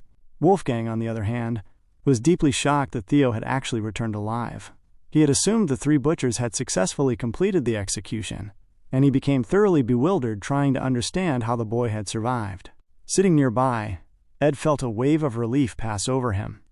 He knew that all that remained was for Axion and his men to proceed with the primary plan. He reasoned that once Axion forced the boy to talk about the hidden relics, his carefully selected sword wielders would immediately move in to behead Theo. Just then, a second guard burst into the room with the latest report, announcing that Theo and Axion were engaging in an official, single-combat duel. The news came as a massive shock to Ed. A formal duel was completely outside his predictions, and the sudden variable made him feel incredibly uncomfortable. Back on the snowy terrain, the fierce duel continued as Theo and Axion went toe-to-toe in a heavy clash of steel. Axion swung his sword with full physical force, admitting to himself during the struggle that Theo was genuinely strong. He recognized that the defect had grown at an amazing speed compared to their past encounters. However, as he glared at Theo during the exchange, Axion discovered a clear advantage. Theo's movements were not exceptionally fast. Axion believed he was faster than the youth and could read his every move perfectly. Instantly, Axion threw his sword directly forward, executing a fatal, flying airstrike. Theo, catching the trajectory, recognized the specific sword-throwing technique immediately. It was the exact same technique that had been used to take his life in his previous incarnation. The bystanders watched the flying blade with deep anxiety for Theo's safety. But Theo remembered the vivid, painful memory of that specific strike, dealing the final blow in his past life. Axion taunted him as the blade flew, but he was instantly shocked by the sight in front of him. The thrown sword was dripping blood onto the white snow, but it had failed to cause a fatal injury. Theo had reached out and grabbed the bare metal mid-flight with his bare hand before it could deal any real damage. His mind instantly flashed back to the vivid memory of his past death. He remembered the exact moment his killer had arrived to finish the job alongside Lendon. The assassin had told Lendon that they had chatted enough, walking forward and pulling down his mask to reveal his face as he told Lendon to finish up. Remembering that hidden face, Theo began to laugh. In that past timeline, Theo had been destined to die without ever knowing who burned down the Rose Palace because he was entirely powerless. Fortunately, Lendon had removed the mask, and Evelyn's subsequent investigation had proved the killer was deeply involved with the Troyvans of the Camellia Palace. After his reincarnation, Theo had deduced his killer was a Troyvan, and there was only one Troyvan warrior known to consistently hurl his sword at an enemy, Axion. Only someone that arrogant would rely on a move that risked losing his weapon entirely. Theo noted that he hadn't been entirely sure before, but now he could confirm the truth with his own eyes. Theo clenched his hand around Axion's sword blade. With a massive burst of physical grip strength, the steel suddenly shattered into fragments within his fist. Theo told Axion that their lot hadn't changed at all, noting they were still completely obsessed with trying to kill him and his people. Axion stood frozen in shock, staring at the broken shards falling into the snow, unable to process how Theo had shattered a forged sword with his bare hand. Theo resolved that this lifetime would be entirely different from the last, vowing to save himself and his comrades regardless of the situation. Holding on to what was left of the blade, he took a stance through the ruined steel right back at Axion. Seeing the fragments coming, Axion jumped to the side to dodge the impending strike. He mocked Theo, stating that his aim was poor and asking if he was trying to copy his throwing technique. Axion abruptly cut his sentence short as he felt a massive, intimidating aura erupting directly from Theo. The physical weight of the energy pressed down heavily on Axion, causing him to wonder what was going on. It wasn't a deadly physical force, but the sheer volume of mana made him question if Theo had been hiding his true power during the first stage of the blooming exam. Before Axion could form another thought, Theo dashed forward with blinding speed. He dropped low to the ground, swinging his blade to deliver a rapid, sweeping strike. Axion's eyes barely tracked the movement before a massive explosion of displaced snow and energy engulfed the entire space. Axion managed to use his remaining guard to block the brunt of the impact as he scrambled to steady his stance. Theo did not give him a single second to recover. He lunged forward again, driving his sword heavily against Axion's defense. Glaring at his foe, Theo placed the palm of his hand against the back of his sword's hilt, thrusting the weapon forward in a sudden, linear motion. The tip of the blade cut slightly across Axion's face as the prodigy leaped back to dodge the core of the attack. Before any deep damage could land, Theo smiled, taunting Axion by asking when he was finally going to show him the true might of a Ragnar warrior. The insult made Axion glare in pure annoyance, calling him a bastard. Axion lunged forward, grabbing Theo by the arm and pulling him inward while pointing his blade directly at Theo's face. Theo twisted his upper body in the nick of time, narrowly dodging the thrust before it could stab him in the face. Both fighters immediately recoiled from the close exchange, backing away from each other to reset their positions. The battle was completely heated, and neither side showed any intention of yielding. Theo took a solid stance while Axion raised his guard, but before Axion could register the movement, Theo vanished from his sight, reappearing directly beside him to continue the assault. Theo struck Axion's blade with a heavy, calculated blow, forcing the weapon to fly completely out of Axion's grip. With his opponent disarmed, Theo looked at him, asking if he knew exactly how it felt when a cold sword thrust through one's abdomen. Axion glared back, a heavy smile forming on his face despite the danger. Watching his disarmed target, Theo thrust his hand forward, driving his blade straight toward Axion as the prodigy watched the impending doom descending upon him. The scene cut back to Wellington, Holkis, and Erica as they continued their investigation into the clearing. Wellington bent low, examining the cold ground before expressing that these traces of bloodstains were not left by monsters dragging victims away, but by humans. He noted that there was only one person currently bold enough to pull off such a scheme, and that person was Axion. Hearing this, Holkis reacted with a shout, questioning why Axion would do this in the first place, wondering if he simply wanted more bells. Wellington turned to Holkis, stating he suspected Axion took the trainees hostage to deliberately lure Master Theo out. He deduced that Axion must have conspired from the start to kill Theo during the second stage. Holkis screamed Axion's name in anger, calling him a goddamn coward and stating he should have fought fair and square. Erica looked at her brother, expressing that even if he had fought cleanly, it wouldn't change the reality of their situation. She reminded him that they were in the middle of a Ragnar blooming exam, noting it was entirely normal for brutal tactics to happen. Wellington looked at her, accepting the harsh truth of her words, though he admitted that this specific ruthlessness was exactly what he disliked about House Ragnar. He reasoned that even if might makes right in their family, there were still moral lines that should never be crossed. Erica questioned him, asking if he really meant those words, noting that he almost sounded treacherous to the family code. Wellington looked firmly at her, stating that he must head out immediately to save his comrades, because that was exactly what Master Theo would have done, adding that he would greatly appreciate it if they could help him.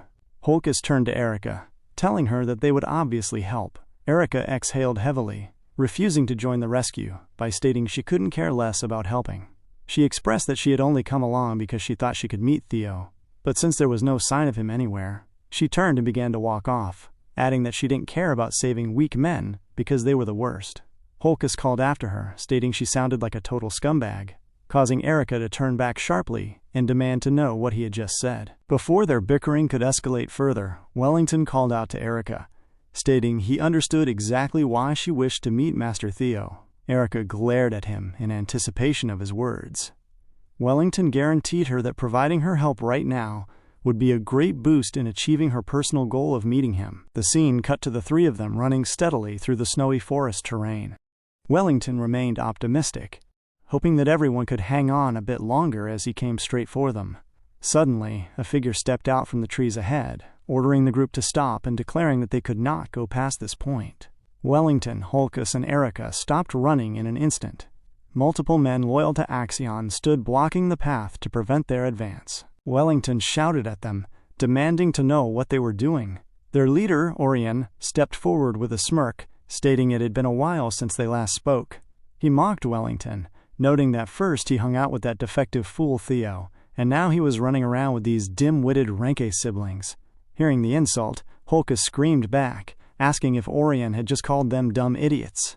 Orion dismissed his anger. However, Wellington looked directly at Orion, requesting that he step aside because he did not wish to fight his old friends. Orion refused to move. Seeing the resistance, Wellington pulled out his sword, and alongside the Renke siblings, the three of them dashed forward, declaring they had no choice but to force their way through. The scene cut back to the main duel between Theo and Axion. Sybil lay bound on the cold ground, but it was revealed that he was meticulously using a sharp object to cut the ropes binding his wrists. It was the broken blade from the shattered sword that Theo had thrown down earlier. Sybil realized that Theo had purposely hurled this opportunity directly to him, and he knew he had to make immediate use of it, slowly sawing through the thick bindings. The perspective expanded back to the ongoing fight. Just as Theo was about to strike a decisive blow against Axion, a powerful hidden figure intersected the trajectory to block the attack before it could deal a fatal injury to the prodigy. Theo was briefly taken aback, recognizing that Axion's hidden backup had finally decided to show up. The man who had intervened to protect Axion revealed his face, asking Master Axion for forgiveness and stating he would gladly accept his punishment after the blooming exam concluded. The interrupter was revealed to be Liam, an advanced swordmaster officially serving as a second-stage proctor. Liam swung his weapon heavily against Theo, successfully deflecting the incoming pressure in an instant. Right then, three other corrupt proctors arrived on the scene, standing protectively in front of Axion. While the three guards formed a perimeter around Axion, Liam dashed forward alone to systematically engage Theo. One of the guarding proctors told Axion he had fought well, advising him to leave the rest of the execution to them. The guard then handed Axion a fresh sword, explaining he had retrieved the weapon Axion had dropped earlier. Holding the sword, Axion glared forward in pure annoyance as Liam meticulously exchanged heavy blows with Theo right in front of him. Liam swung his sword downward with immense physical weight, but Theo dropped his center of gravity and easily dodged the strike.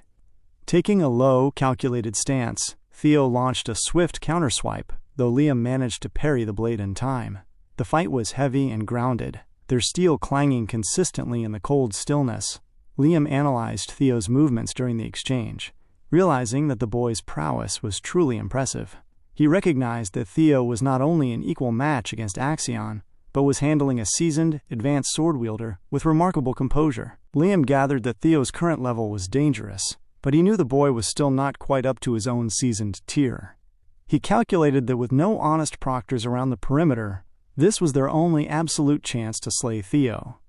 Though Liam felt a slight shame at the prospect of killing such a rare, youthful genius, he reminded himself that no sacrifice was too small for the ultimate sake of House Troyvan. Liam drew his sword upward with full physical force, preparing to strike downward to finish Theo as he silently bade the boy farewell. Theo looked up at the descending blade, but before the strike could land, a massive sword suddenly pierced straight through Liam's chest from behind.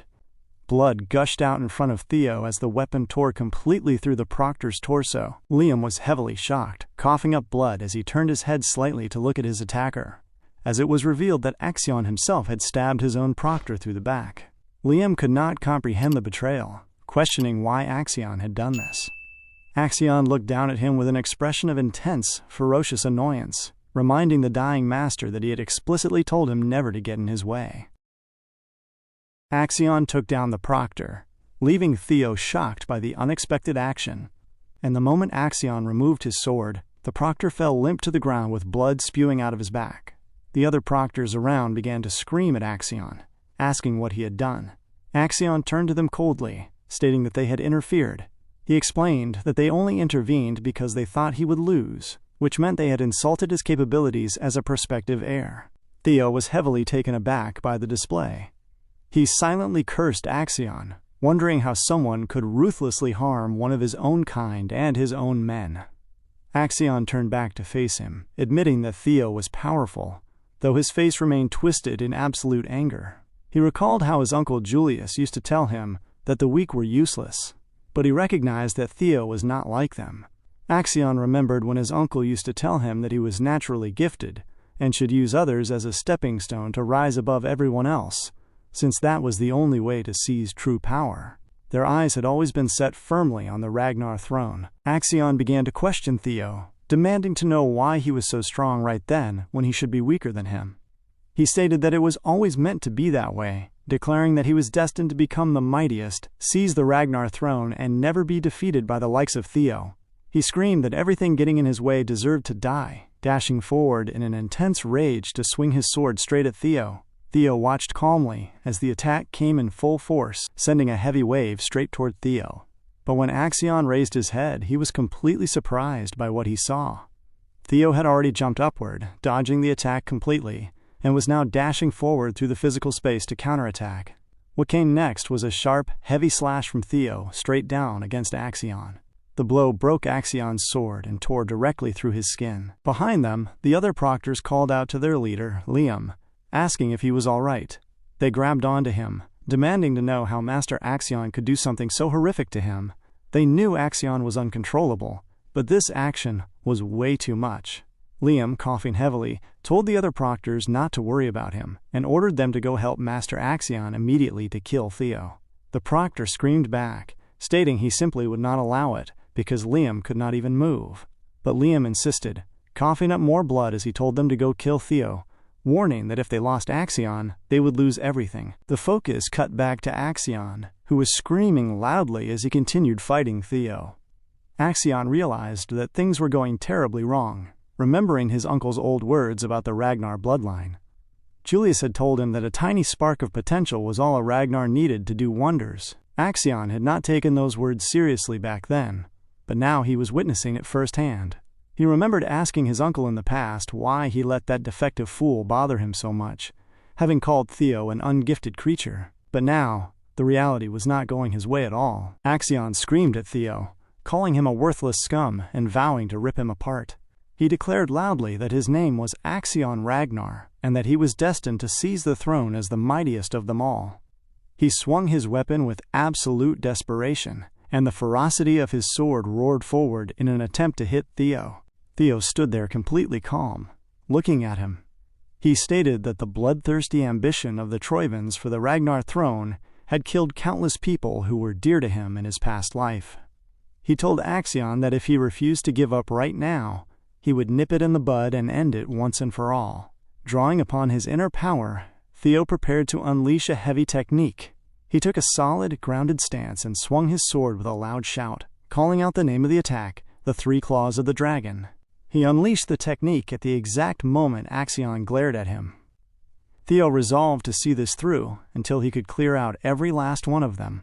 The hidden proctors looking on were taken aback, as were Theo's captured comrades.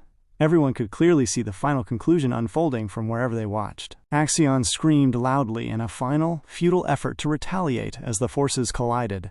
A massive explosion happened directly behind them. The force of the strike caused a heavy shockwave to run through the entire forest terrain. When the dust finally settled, Axion's lifeless body fell limp, his knees hitting the cold ground in an instant.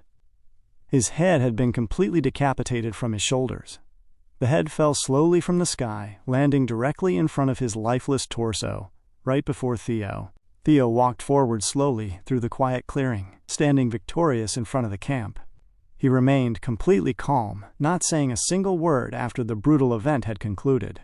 The remaining proctors stared at Theo in utter silence. They knew that Axion had brought this entire calamity upon himself. The moment the reality of the situation set in, one of the corrupt proctors standing by the corner screamed loudly to the others, ordering them to kill Theo immediately.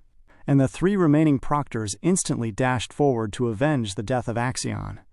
As they charged toward him, Theo looked at them and smiled faintly, realizing that he was now in big trouble. This final part of his plan had been a massive gamble. As the 3 proctors closed the distance, Theo calculated that even in his peak state, he would have no chance against 4 advanced sword wielders simultaneously. Now, he was hopelessly weakened. This posed a very big problem for his survival.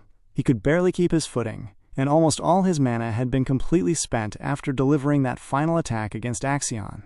Looking at the approaching threat, he sensed that his time was running out, silently hoping that his backup would show up in the nick of time. The very moment the 3 proctors landed in front of him and began to take their stances to deliver a heavy, coordinated strike, footsteps crunched rapidly in the snow from the side. Wellington and the Ranky siblings suddenly intercepted the assault, their blades clashing against the proctors who were trying to attack Theo. Theo was taken aback by the sight of the group actually arriving to stop the killers. Theo called out to Wellington in shock, completely surprised that he had come through for him alongside the others. He asked loudly how they had even known he was at this specific spot. Wellington turned to Theo during the struggle, stating that it was obvious, and asked how he could ever fail to assist a comrade in need. Theo paused, watching them defend his position with steady movements. Erica glanced at Theo, noting to herself that he looked even better in person than she had imagined, while Holkus screamed out loud, stating that he had never seen anyone as freakishly strong as Theo, declaring him the best. Sybil arrived at the defensive line, declaring loudly that his loyalty lay in aiding young Master Theo, and that he could not simply flee after causing him so much trouble. He joined the fray as the duel against the corrupt proctors continued.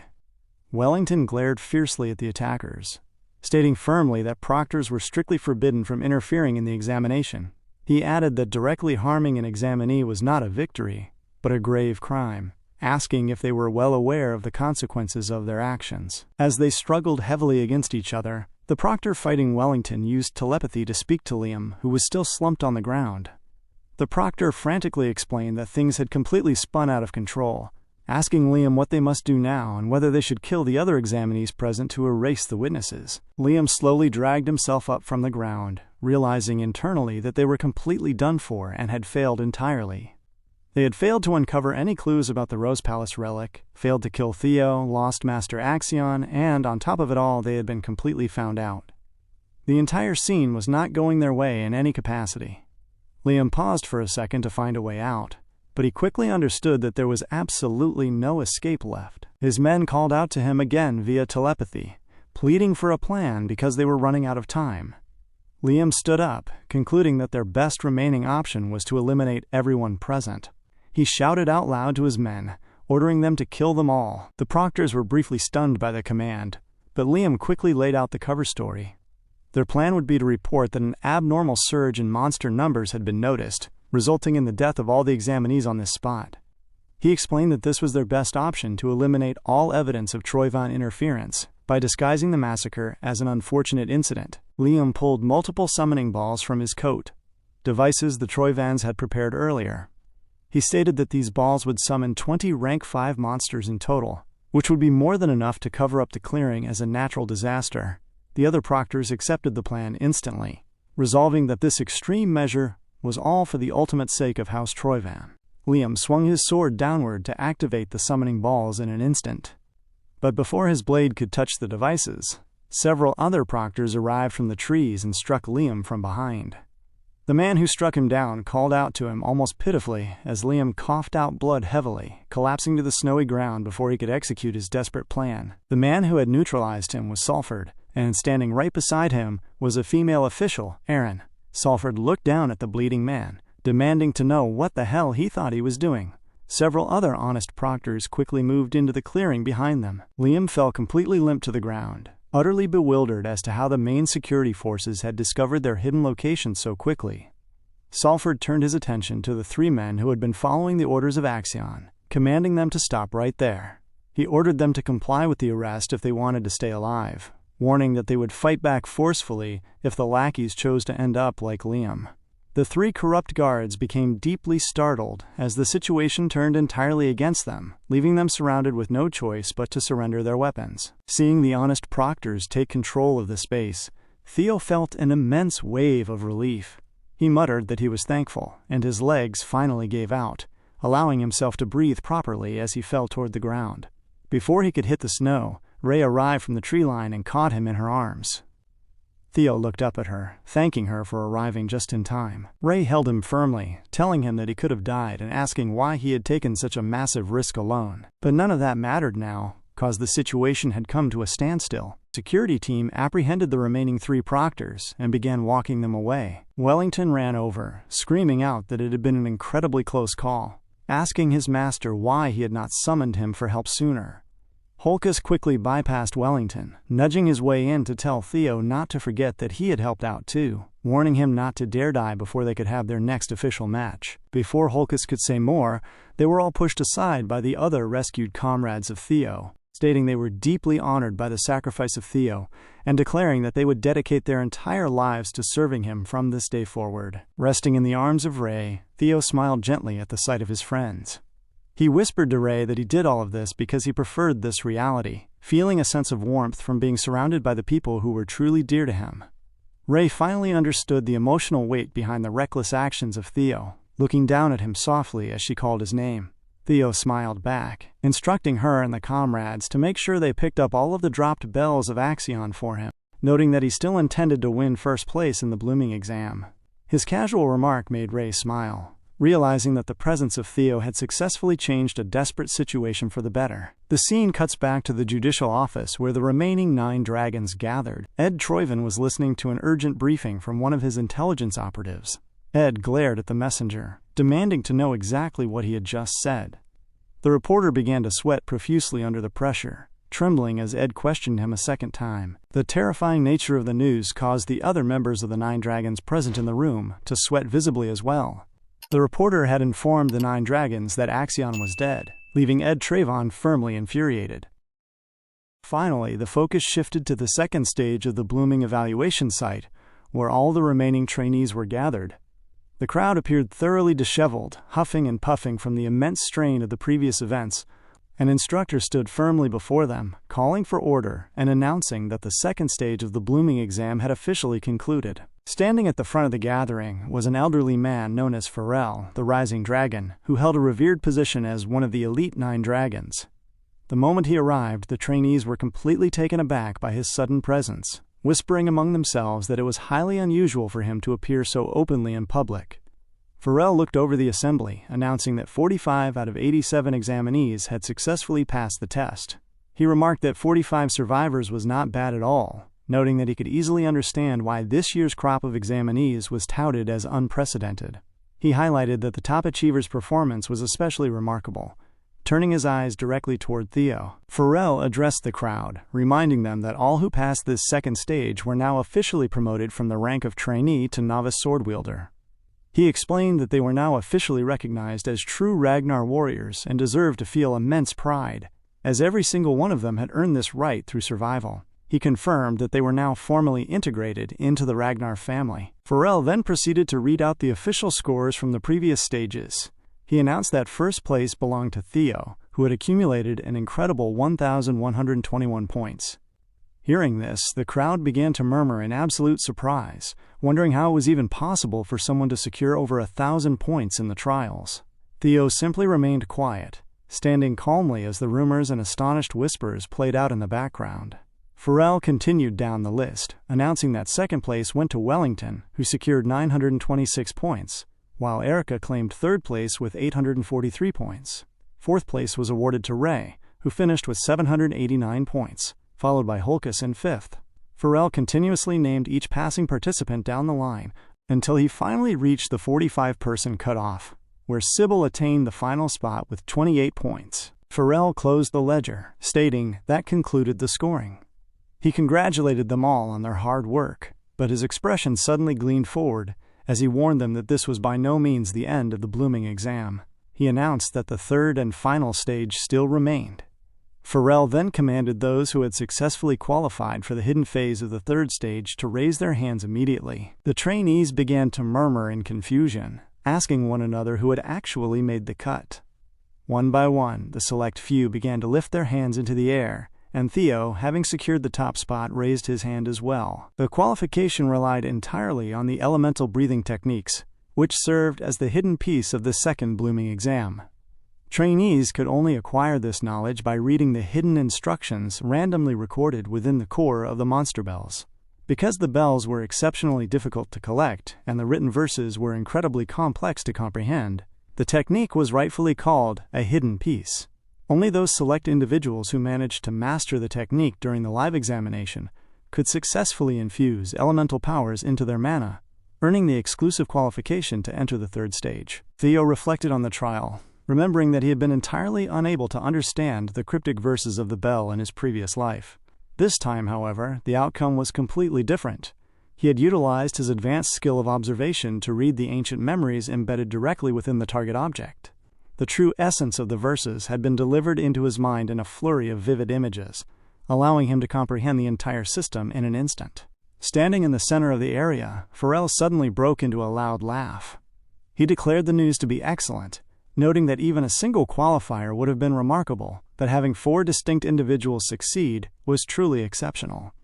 Theo analyzed the situation, realizing that in his previous life, neither Ray nor Wellington had managed to acquire elemental breathing at this stage.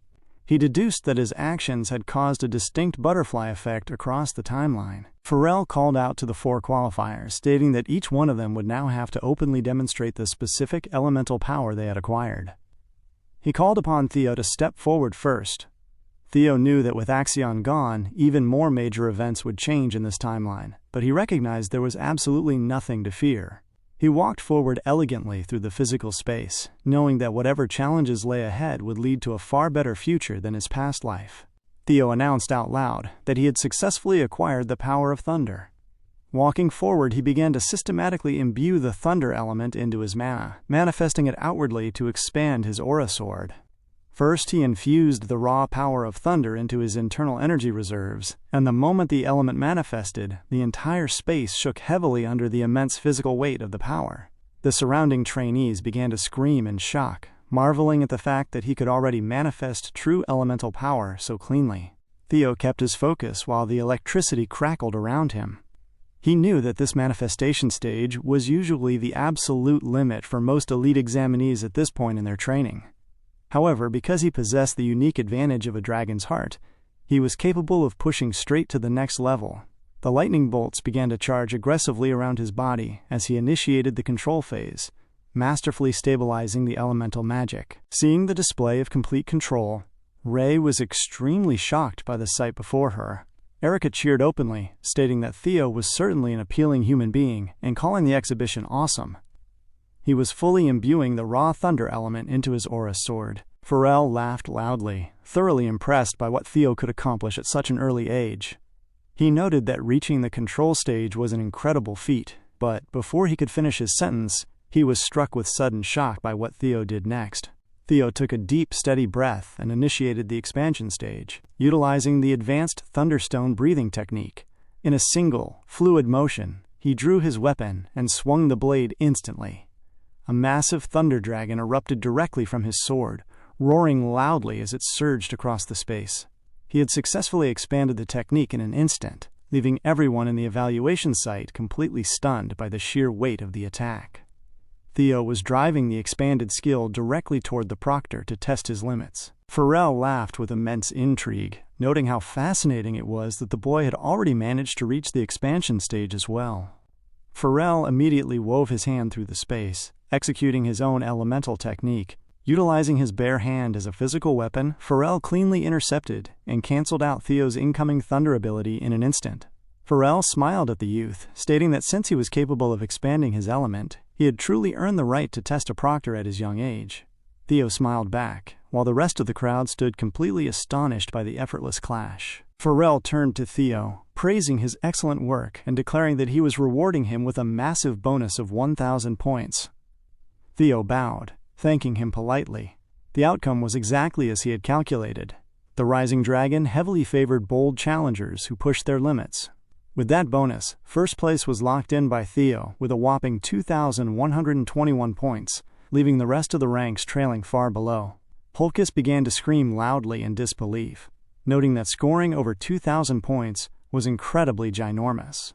The surrounding trainees murmured heavily in agreement, while Wellington looked at Theo with deep admiration. Farrell called out to the remaining 3 qualifiers to step forward next.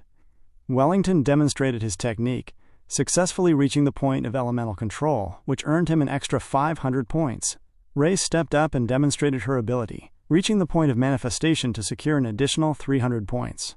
Erica followed, cleanly demonstrating her own manifestation stage to claim 300 bonus points as well. Farrell addressed the group, stating that this year's examinees were truly exceptional.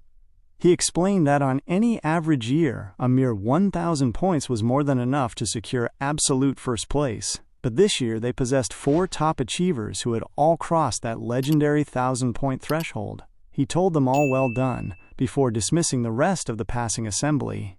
He ordered the general crowd to leave the site and prepare for their official assignment signing, which would take place a week from now. The crowd turned and began to head home, leaving Farrell standing alone in the center of the clearing with Theo, Ray, Wellington, and Erica. Farrell turned back to the 4 youths to give them their next instructions, but before he could utter a single word, an immense, heavy aura suddenly descended upon them from the mountain peak positioned directly behind the veteran master.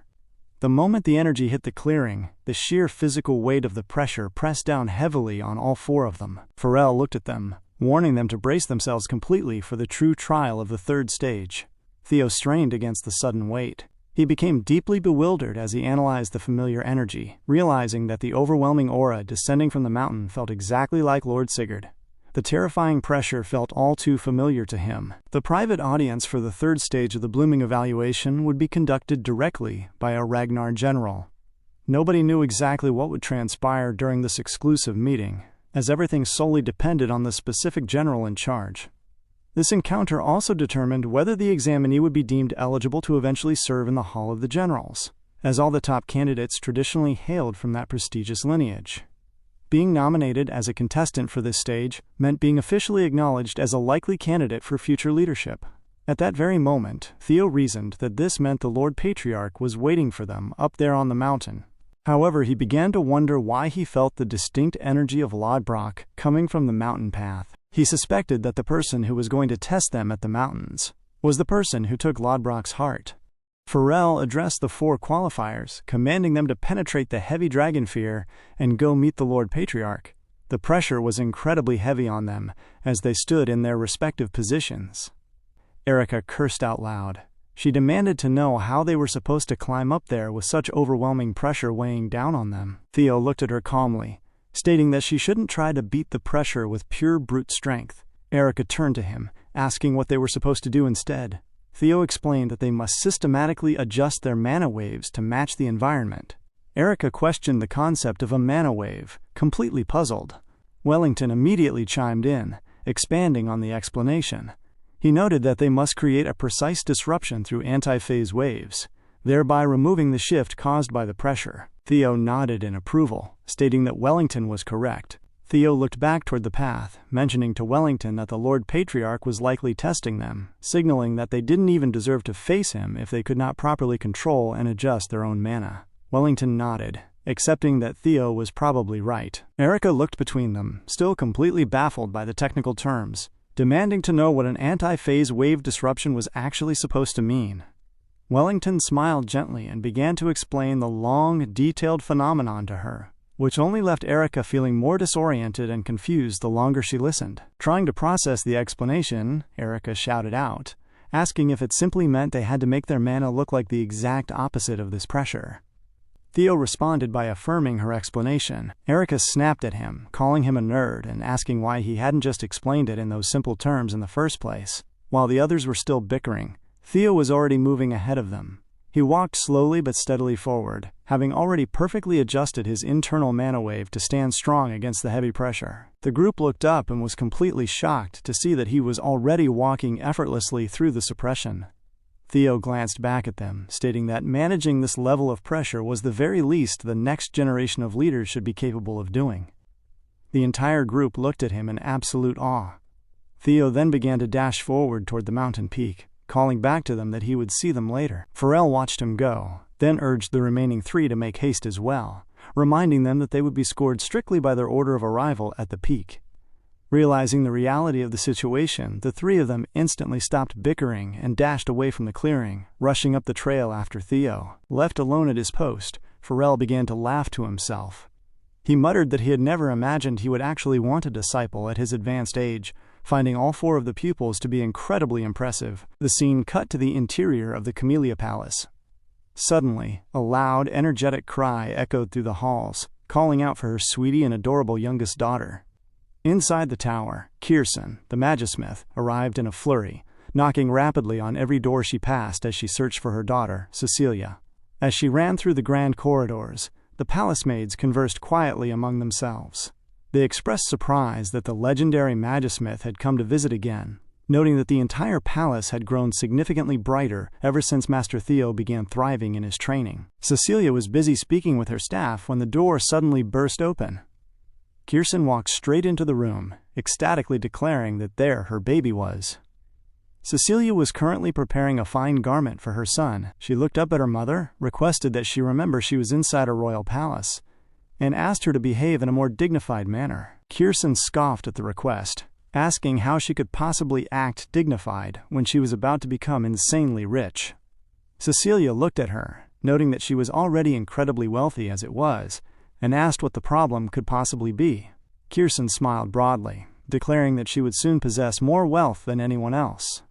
She was clearly a proud capitalist elf. Kirsten explained to Cecilia that ever since Theo became famous, the vast workshop had been absolutely swimming in new manufacturing orders thanks to his achievements. She noted that Theo's success had given the workshop a massive mass appeal, which was the one crucial thing they had previously lacked. Seeing her mother so happy brought joy to Cecilia, though her thoughts quickly drifted to her son. She reflected that she had always known Theo had greatness in him, but now that he was performing so excellently on a grand stage, she could not stop worrying about his safety. She began to feel anxious, wondering what would happen if he sustained major injuries or suffered at the hands of those who tried to oppose or harass him. Realizing that all she could do was wait for him to come back home, she clenched her hands in frustration. She felt a lingering sense of helplessness, knowing that the only thing she could do for him right now was make him more presentable, wishing she could provide him with more practical assistance on the battlefield. While Cecilia was lost in her thoughts, Kirsten was busy shouting in the background about her business plans. She declared that they would now expand their production beyond just standard armor and weapons, vowing to craft and sell all sorts of high-end accessories to boost their overall sales tenfold. Hearing this, Cecilia called out to her mother, asking if she had ever successfully constructed a functional prosthetic arm before. She clearly had a specific person in mind when she asked the question. The scene cut to a completely different space up on the mountain. The Lord Patriarch, Kyle, was laughing loudly, expressing that he truly liked the sheer grit of that boy, Theo. He spoke softly to a black crow that was perched tightly on his shoulder, stating that he knew exactly what was worrying it. He remarked that even a parent had no right to stop his child's dreams, noting that youthful passion was a completely unstoppable force. He asked the crow if it remembered their own youth, stating that this specific location was the lasting proof of those intense memories. Kyle was sitting in a solemn clearing, littered with a massive graveyard of swords stuck into the ground. The crow let out a sharp cry, and Kyle responded to the bird, reassuring it that there was no need to worry. He declared that what he truly desired was the absolute golden age of the Ragnar family, vowing that he would strike down anything that dared to get in his way, just as he had slain the original owners of the swords surrounding them. He added that for now, nothing had been officially decided yet, noting they still had plenty of time to watch and observe the boy's progress. The crow remained completely silent as Kyle looked out over the mountain trail. Kyle noted quietly that this would remain true, even if his son happened to be a regressor. As Theo continued running through the mountain pass, it was revealed that Kyle actually possessed the knowledge that his son was a regressor, a startling secret that Theo himself had absolutely no idea his father possessed. The moment Theo finally arrived at the Grave of Swords, Kyle was excited to see his son arrive. He grinned as his son reached the summit, huffing and puffing from the heavy climb. Theo stood directly in front of his father, analyzing the suffocating environment. The localized pressure was so intense that it had taken him 4 hours to scale a mountain range that would normally have taken only 1 hour to ascend. Kyle looked down at the youth, asking if he recognized the landscape that surrounded him at that very moment. Theo looked at the terrain and stated that this was the grave of the broken swords, explaining that these weapons belonged to the warriors whom Kyle had defeated in person. Kyle smiled, confirming that was correct. He explained that such was the brutal nature of the general throne, noting that a general must stand their ground against endless trials. He added that they could never truly depend upon others. In a world where might makes right, a leader must rise to the top through their power alone. Glaring at his son, he demanded to know if Theo believed he possessed what it took to seize such absolute authority. Theo stood there completely unfazed and affirmed it straight to his father, stating simply that he did. Kyle warned him not to answer so lightly, stating that he had personally slain tens of thousands of warriors to reach his current position. He commanded Theo to think again after listening to the lingering wrath of the fallen. At that very moment, a loud, disembodied voice suddenly echoed from a rusted blade, cursing Kyle until the day he died.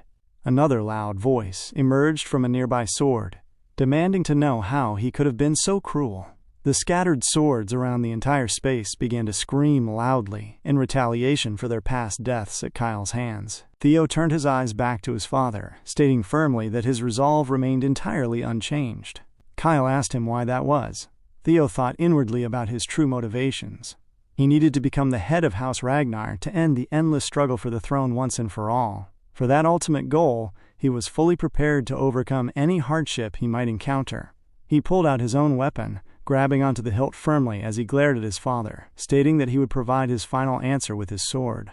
Kyle smiled widely at the defiance, telling his son that he would hold him to that. He declared that from that moment on he would no longer treat him as a son, but strictly as a challenger. He added that they would now see how well she had taught him.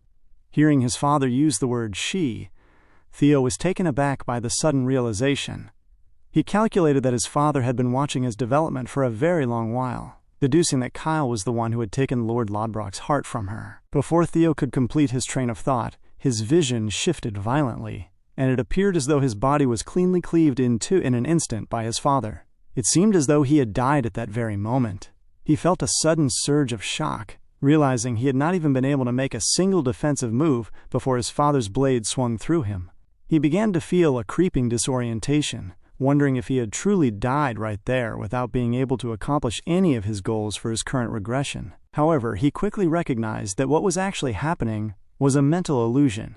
His father had executed an advanced skill called the Mind Sword, creating a fake haze that completely trapped his consciousness. In the physical world, the black crow flew back and perched tightly upon Kyle's shoulder. Kyle spoke to the bird, asking if it was suddenly worried that a rare genius might die under the strain. The crow let out a sharp, complaining cry in response. Kyle agreed with the bird, noting that only those with an iron will and absolute determination could successfully break free from the grip of the Mind Sword. Kyle thought to himself that while this trial was incredibly harsh against a lad who had just completed the grueling blooming exam, it was necessary. He reasoned that if Theo's resolve was not strong enough to shatter the illusion, he was better off dying right there as a lost soul, concluding that House Ragnar had absolutely no use for a regressor who only caused harm. Inside the solitary world of the illusion, Theo's consciousness loomed around the void, firmly believing that he had been destroyed by his father's sword. Yet he felt no lingering regrets, concluding that he had accomplished as much as he possibly could in this current regression.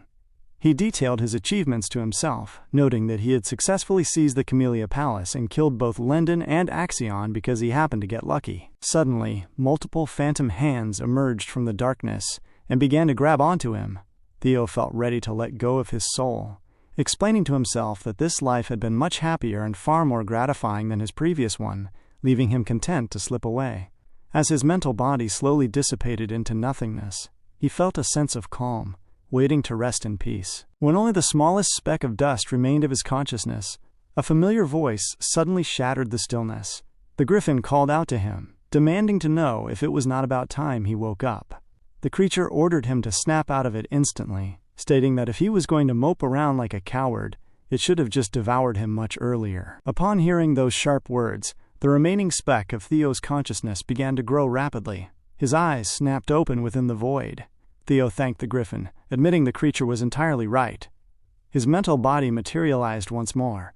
He took a firm, heavy step forward, resolving that he could not allow his journey to end in a fake reality. He reminded himself of his absolute oath. In this lifetime, he would rather be broken into pieces than ever bend the knee to anyone. Theo swung his sword downward with absolute force to break the illusion for what it truly was. The moment his blade cut through the void, a bright light engulfed the entire mental space, shattering the mind sword cage into tiny pieces. The fake reality collapsed instantly, revealing the true physical surroundings to Theo. He returned to the present time, standing firmly on the mountain peak. Looking forward, he locked eyes with his father. Theo's entire body instantly enveloped in heavy, crackling bolts of thunder. He glared at Kyle, who was looking back at him with beaming, satisfied eyes. Kyle smiled down at the boy, announcing that he had officially passed the test. Theo felt a surge of excitement, knowing he had successfully completed the hidden third stage of the blooming ceremony. The scene cut to 1 week later, on the day of the highly anticipated assigning ceremony at the central government complex. Holkus looked around at the gathering, complaining to his sister that the sheer number of high-profile people present was making him incredibly nervous. Erica looked at him, asking how a big boy like him could possibly be nervous. Holkus screamed back at her in annoyance, asking how she could remain so perfectly chill when they were completely surrounded by legendary heroes. He pointed out that the Lord Patriarch was present, along with the current generals, the previous generations of leaders, the elite 9 dragons, and the captains of every single major military troop. Erica told him to calm down, noting that none of those high-ranking figures would care about an examinee who had not even managed to learn elemental breathing during the trials. Her blunt words hit home, causing Holkus to scream in further annoyance before he finally yielded to her logic. Trying to change the subject, Holkus asked his sister to tell him exactly what kind of reward the Lord Patriarch had given her after she completed the third stage. Erica stated that the information was strictly confidential, which only made Holkus angrier. He muttered that his Theo would have told him absolutely everything, without hiding a single detail. Hearing him use the phrase, "my Theo," left Erica thoroughly confused. She questioned him, asking what he was supposed to mean by that statement. Holkus looked at his sister, explaining that a Ranke's ultimate duty was to serve as the loyal sword of House Ragnar. He reasoned that if they had to bet their entire lives on one of the Ragnars anyway, he might as well choose the most powerful and coolest warrior available. He stated that Theo possessed a level of strength, esteem, and raw ambition that far surpassed anyone else. He confirmed that he had already chosen to bet his entire life on Theo's future, which was why he referred to him that way. Erica looked at her brother, asking if he had even boggled to get Theo's consent before deciding to separate his path from the Ranke family claim. Holkus scoffed, asking if he really needed to ask for permission. He declared that he was simply going to follow Theo to whatever military troop he chose to join and move with him from now on. He added that for some odd reason, the Lord Patriarch had publicly announced that he would not be taking Theo into the elite hall of the generals, which meant Holkus was free to follow him anywhere across the kingdom. Suddenly, a resonant boom echoed through the arena as someone struck the ceremonial drum to call the assembly to order. Vanner stepped forward onto the central stage, announcing to the crowd that they would now officially begin the assigning process. He called for the exam's top achiever, Theo, to step forward. Theo walked out into the open space, and the surrounding crowd immediately erupted into loud praises and cheers. He stood victorious in the center of the massive arena as the spectators chanted his name. The reception made him raise his head high with great esteem, sensing that everyone's eyes were locked firmly on his movements. By the corner of the spectator stands, Evelyn looked down at him in deep admiration, wondering where he would choose to go.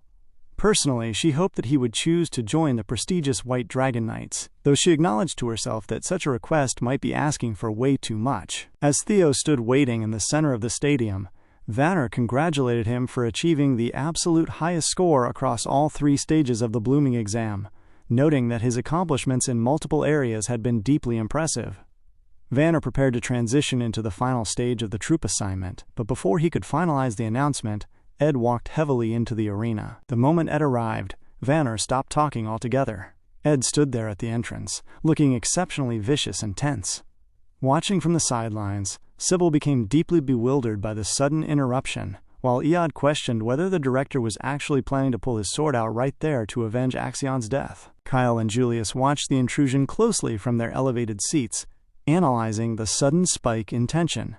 Vanner called out to the director, requesting that he remain seated regardless of whatever personal reasons he might have. Ed ignored the warning, looking directly at the youth in the center of the ring. He announced that as the director of the Central Security Command, he had a direct offer to make to Theo.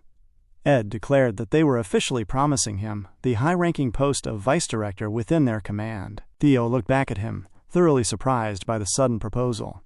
He analyzed the offer, knowing that the soaring dragon must be in complete shock over Axion's death, but he had calculated that the man would not dare cause a public commotion during an official assigning ceremony. Theo did not trust the deceptive words in any capacity whatsoever. Theo's groundbreaking accomplishment as the exam's top achiever shattered long-held expectations, proving that even the lowest of Ragnars could fly exceptionally high. Trainees across the arena murmured constantly among themselves, noting that while they had heard he was growing strong, nobody expected him to cleanly slay Axion. The spectators conversed in absolute astonishment, watching Theo climb from the lowest pits of the family structure directly to the absolute peak of his generation. His steady rise inspired countless trainee sword builders, and the number of his loyal followers grew by the day. No longer did anyone dare to sneer at or despise his status. Instead, they all gazed upon him with wonder and admiration. The infamous Ragnar defect was truly no more. Right then, a glowing notification materialized before his eyes, congratulating him for successfully completing the main story quest titled The Completion of the Blooming Ceremony. The system delivered his reward, the Ether Core, directly into his inventory. Theo stood calmly in the center of the arena as he recalled that he had indeed been carrying this long-term quest. He analyzed the item, wondering what an Ether Core possibly was, and hoped it would prove highly useful considering the immense time and effort it had taken to finalize the trial. Ed broke the sudden silence, addressing the top achiever once more.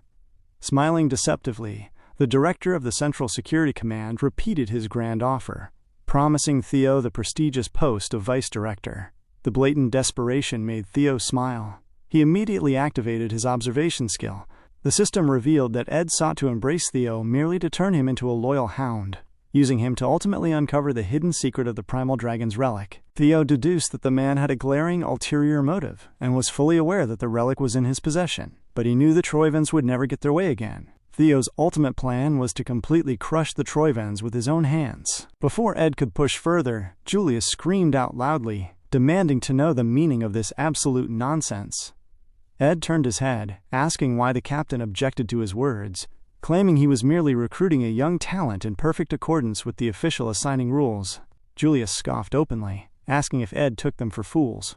He stated it was plain and clear that the director was simply trying to take revenge for his nephew's recent death. Ed feigned composure, stating that while Julius was clearly perplexed, he misunderstood his intentions.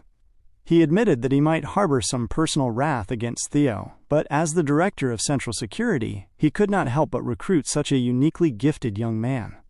Julius could only look at Ed as a manipulative sneak who remained obsessed with his goals, despite just losing his nephew. Vanner quickly stepped between them to maintain order, declaring that was enough. He noted that while he understood their eagerness to recruit the top achiever, they must wait until the official proceedings officially began. Vanner turned to Theo, asking if he had already decided which troop he wished to join, or if he remained undecided. Theo looked back up at the platform, smiling as he answered that he had not fully decided yet. He noted that it would be quite pitiful if he did not first learn what other offers he might receive, subtly inviting the other factions to speak. Immediately following his words, a hand rose from the high seats. It was Asa, the sword dragon. She announced her offer, promising to accept Theo as her direct disciple, and granting him the immediate rank of Junior Palace Master of the Plum Blossom Palace. Hearing this, the entire crowd erupted into astonished murmurs, shocked that she would offer such massive authority to a novice. Asa sat back, smiling down at Theo as the crowd conversed about the intriguing realization that Theo could very well become the Sword Dragon's official successor. Wellington watched the scene unfold, noting aloud that 2 out of the Elite 9 dragons had already aggressively bid for Theo, proving that his ally was highly coveted. Holkus offered some hearty words of praise for his friend, while Erica observed that with such high-level factions clashing, no standard troop or minor organization would dare try to recruit him now. Suddenly, a voice echoed through the stadium. announcing a desire to join the competition as well. At that very moment, the black crow that had been observing from the sidelines suddenly manifested its true power. The bird dived down, landing heavily on the stone ground in front of everyone. As its form expanded, it revealed the true identity of Robert, the Black Dragon and Chief of Black Snow. The crowd murmured in absolute shock at the sight of the legendary spymaster competing for a novice. Robert looked at the youth, stating that the Black Dragon had been watching him throughout the entirety of the blooming ceremony, mentioning that Kyle had been entirely right about him, finding him intriguing in more ways than one. He extended a direct invitation for Theo to join Black Snow, promising him the legendary status of Snowless. Theo knew the immense weight of that offer. While Black Snow operated as a secret intelligence agency, its highest-ranking agents, the Snowless, were allowed the rare privilege of revealing their identities to be publicly honored for their monumental feats. During Theo's previous life, there were only 8 individuals who held that unreachable status, a rank he could never attain no matter how hard he strived. Now, in this lifetime, it was being handed to him on a silver platter. Before he could process the offer, Pharrell called out to regain his attention. Pharrell reminded Theo that his feats during the hidden third stage had been deeply impressive, stating firmly that the gates of the Rising Dragon Manor were fully open to him as well. The trainees gasped, realizing that yet another elite figure was vying for Theo. The crowd turned its attention to the one major figure who had not spoken yet, Julius, the Demon Dragon and captain of the White Dragon Knights. Julius stepped forward, declaring calmly that the White Dragon Knights would offer absolutely no special treatment or shortcut titles to Theo. Hearing this, Julius's own men screamed out in disappointment, pleading with their captain not to be so incredibly stubborn at a time like this. Julius remained firm, knowing that true honor lay in proving oneself. He had no intention of granting him a special status over the other working knights. He explained that the only things he could offer were his full, unwavering support and the true dignity of a dragon knight. Theo stood in the center of the ring and smiled warmly, respecting the honesty of the offer. Theo prepared to announce his decision, stating that he had chosen his path. But before the words could leave his mouth, a sudden telepathic voice intruded into his mind. It was Hilda. She asked him directly if he was a regressor. Theo was struck with sudden shock, his focus fracturing as he questioned who was speaking directly to his mind. He looked forward, taking cognizance of the ancient figure sitting elegantly in the high pavilion. He recognized that Hilda, the general from before the previous generation, was the one addressing him. Theo quickly responded via telepathy, stating that he did not understand her ladyship's meaning. Hilda smiled subtly, calling him a child and noting that while she did not know how he had spent his previous loop, he was certainly a very good actor. Hearing her use the term previous loop left Theo deeply confused. His mind raced as he wondered what that could possibly mean, questioning internally if a person could actually regress more than once in a single lifetime. Vanner noticed the sudden pause, asking Theo what was wrong, and noting that he seemed rather disturbed. Theo composed himself, requesting a few minutes to properly consider his options. Vanner agreed, acknowledging that it was a very important matter, but urged him not to take too long. Their conversation continued. She revealed that she was also a regressor, though she could no longer loop any further because she had completely spent all the loops originally granted to her. Theo felt a deep sense of disorientation. The concept of finite loops implied she had regressed multiple times, causing him to wonder how that was mechanically possible and how many other regressors were currently hiding out in the world. Recognizing her immense knowledge, he reasoned it would be best to speak directly and honestly. He asked her telepathically if by loop she meant to imply that a soul could regress multiple times. Hilda chuckled in his mind, noting that he truly knew nothing about the system. She expressed surprise that Kyle had never boggled to explain these things to him, adding that since Kyle hated regressors more than anything, she was quite astonished he had left Theo alive. Theo felt chills run down his spine as he connected the pieces. He understood now why his father had put him through such a lethal mental trial. Hilda noted that he seemed to be bustling with questions, but reminded him that their time was precious little. She commanded him to pay her a private visit if he wished to learn the deep secrets of the world and how to truly reign. With that, her voice went completely silent. Theo stood in place, analyzing the massive mystery. Even after completing the third stage, the Lord Patriarch had bestowed absolutely no answers upon him. All his father had given him was the terrifying weight of the Mind Sword, a hidden hatred against regressors, and the oppressive aura of Lodbrok emitted from the summit. He thought about Lodbrok's missing heart, concluding that no regular human being could ever defeat an ancient dragon besides his father, who was mighty enough to be touted as a demigod. Looking toward his father's seated figure, Theo felt the heavy weight of the truth. He understood that Lady Hilda left him with absolutely no choice. If he was to ever uncover the dark secrets between House Ragnar and the mechanics of regression, he had to choose her faction. Vanner began to run out of patience, calling down to the arena and asking Theo if he had finally decided which troop he wanted to team up with. Resolving within himself that he would pay her ladyship a secret visit much later, Theo looked up and confirmed that he had indeed made his choice. The entire arena went completely silent in heavy anticipation as Theo announced the specific faction he would join. The selection process continued steadily as Wellington stepped forward, announcing that he chose to join the Rising Dragon Hall. Farrell looked thoroughly excited by this decision, recognizing that Wellington would make an excellent disciple for the Rising Dragon, likely because both warriors utilized the fluid mechanics of the water flow breathing technique. Theo watched the assignment, analyzing the timeline. In his previous life, Wellington had returned to House Nazio, where he systematically built up his strength and influence until he eventually raised a rebellion against House Ragnar. In this lifetime, however, he had chosen not to leave the family territory. Theo calculated that this was yet another major divergence caused by his current regression. Understanding that they must part ways for the time being, Theo took Wellington's hand, shaking it firmly. He told Wellington that they should both strive to do their absolute best from each of their respective posts, looking forward to meeting again when they were stronger than before. Wellington smiled, responding that he deeply looked forward to their next encounter. They shared a warm nod and walked their separate ways. Ray also concluded her assignment, returning to the Narcissus Palace, which served as the official residence of her mother, the Ice Dragon. Theo was not surprised by her choice, analyzing it as the perfect environment for her specific elemental alignment to thrive. With the departures finalized, the official announcement echoed through the complex, declaring the blooming ceremony concluded and granting the recruits permission to leave immediately with their newly assigned troops. Theo watched his peers depart, resting assured that they would all do their absolute best wherever they landed. Looking up as he walked across the plaza, someone suddenly called out to him. Holkus marched over to Theo, laughing loudly as he remarked that nobody could have guessed they would end up choosing the exact same troop. Erica walked right beside him, looking at her brother with deeply disapproving eyes, and muttering that he was being completely nuts. Theo smiled, recognizing that he had managed to make some genuine friends during this grueling process.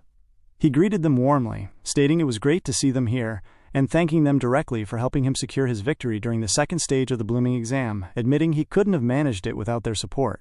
Erica's face instantly turned red. She blushed, turning her head slightly as she told Theo that he better never forget it. Meanwhile, Holkus bellowed out that he loved Theo, a sudden declaration that made Theo feel a bit uncomfortable.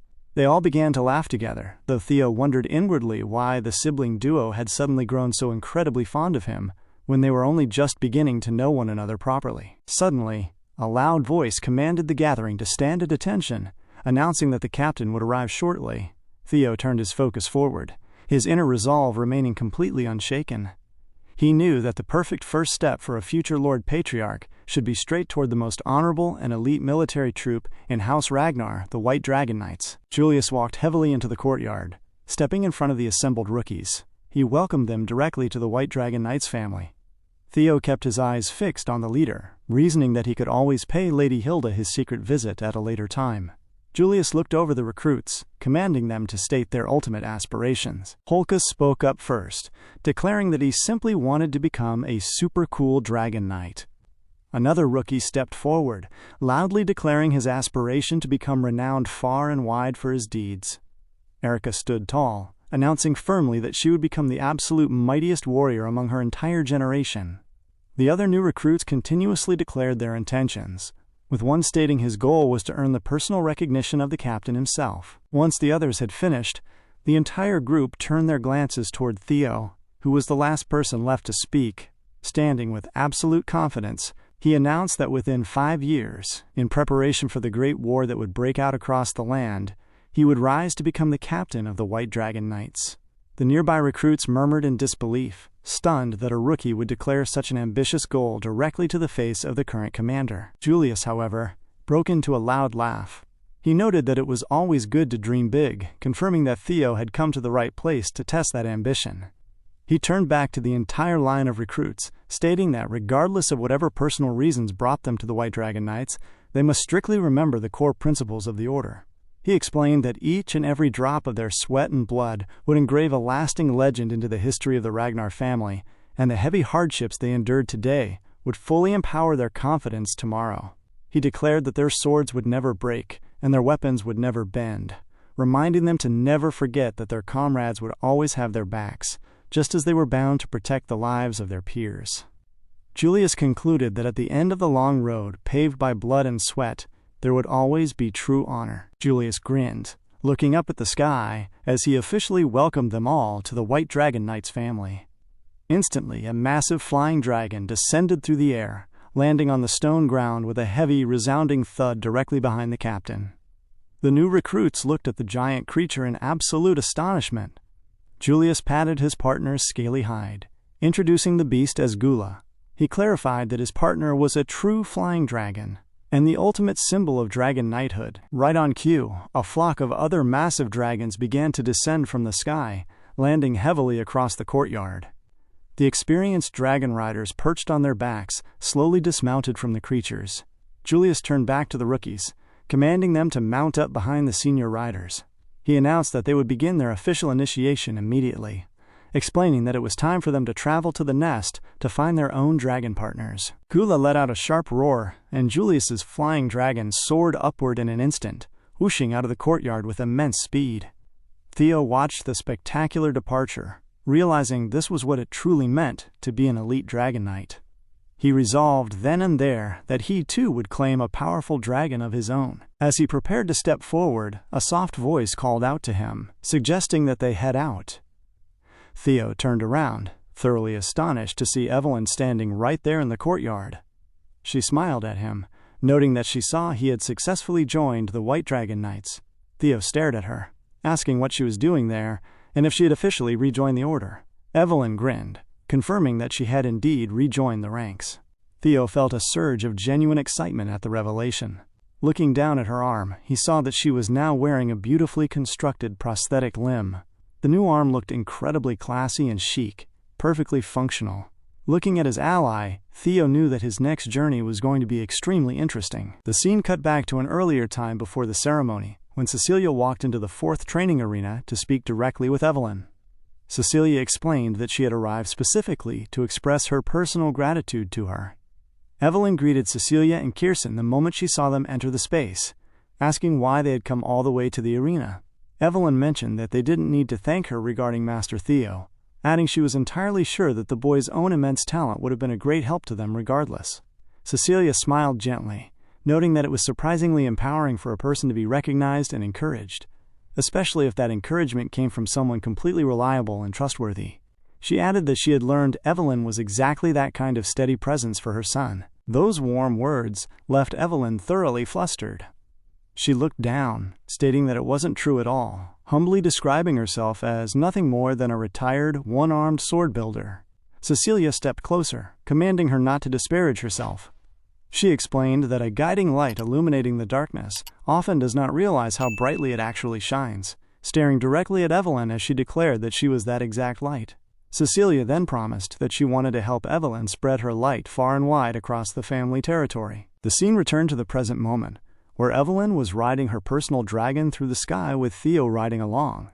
She expressed her deep thanks to Theo for the prosthetic arm, explaining that his mother had mentioned he was the one who asked her to build it.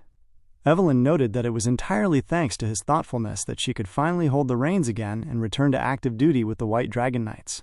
Theo analyzed the situation internally, realizing that Evelyn was the very first person he had intended to repay in this life, but his mother had silently stepped in to fulfill the debt on his behalf while giving him all the credit. He felt a wave of warmth, thanking his thoughtful mother inside his heart. Evelyn was extremely grateful, vowing to dedicate her full loyalty to Theo as his personal sword.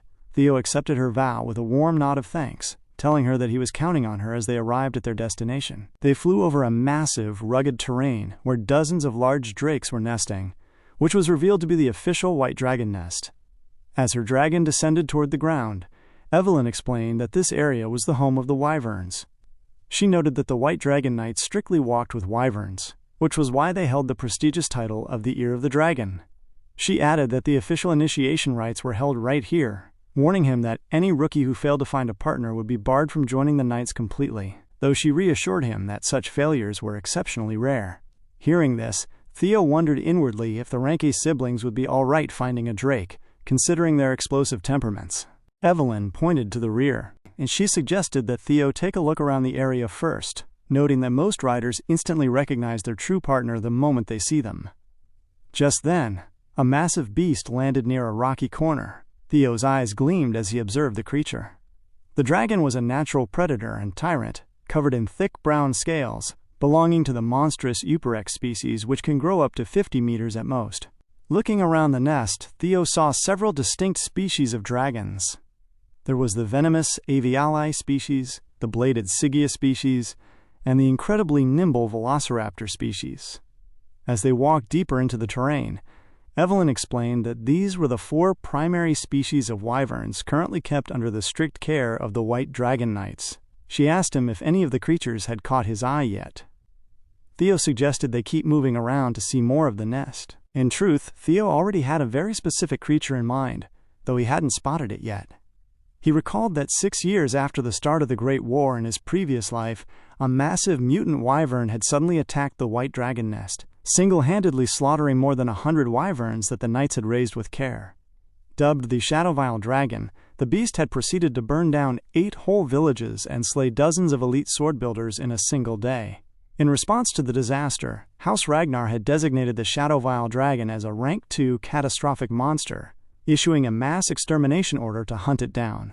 The creature was so immensely powerful that it ultimately required the combined might of both the Demon Dragon and the Sword Dragon to finally take it down. The name Shadowvile Dragon stemmed from its unique, innate attribute of perfectly hiding within the shadows, and Theo knew he wanted to choose a partner with that exact level of catastrophic potential. Suddenly, as they walked past a rocky ridge, he noticed a group of flying dragons gathered near the base of a cliff. Looking closely, he finally found the exact creature he had been searching for. The scene cut to the opposite side of the training terrain, where Julius was sitting calmly in front of his personal dragon. Asa stepped into the clearing, noting with a smile that the captain seemed to be in a very cheery mood today. Julius looked up at her, stating that he couldn't help but be happy when a dragon had flown right into his arms. Osa commended his favorable situation, explaining that she had come over specifically to discuss the young dragon, Theo. She mentioned that she presumed Julius was planning to make the boy the co-axis of the White Dragon Knights. Julius remained completely calm, staring back at her without saying a single word. Asa recognized his silence as the measured response of a man in his position, noting that he seemed to be painting a much larger picture for the family's future than she had originally expected. Julius replied dryly, pointing out that he hadn't actually said anything at all. Osa told him not to be so overly guarded, revealing that she brought a direct offering that would heavily benefit the boy. Julius looked at her, questioning what she was implying, and wondering what kind of offer she could possibly make when Theo had already officially chosen the White Dragon Knights over her own Plum Blossom Palace. Asa smiled, bringing forth her idea and suggesting they enter into a joint succession agreement for the boy's training. Julius glared at her in complete surprise, clearly unhappy with the aggressive proposal. The scene cut back to Theo, who was watching the white-colored dragon from the edge of the cliff. 4 larger wyverns were currently surrounding the smaller creature, actively cornering and bullying it. Evelyn noticed the commotion and shouted in frustration that the beasts were at it again. Theo turned to her, asking if she knew about that specific, bluish-white dragon. Evelyn explained that the poor creature had been heavily bullied by the other dragons for a long time. She noted that the handlers had tried everything to get the nest to accept her, but nothing had worked so far, concluding that the resident wyverns simply refused to accept anyone who wasn't strictly of their own kind. Theo questioned her words, asking if she meant the white dragon wasn't actually a wyvern. Evelyn confirmed his suspicion, revealing that the creature was a rare cross between a female wyvern and a male viper. Theo felt a surge of surprise as the pieces instantly connected in his mind.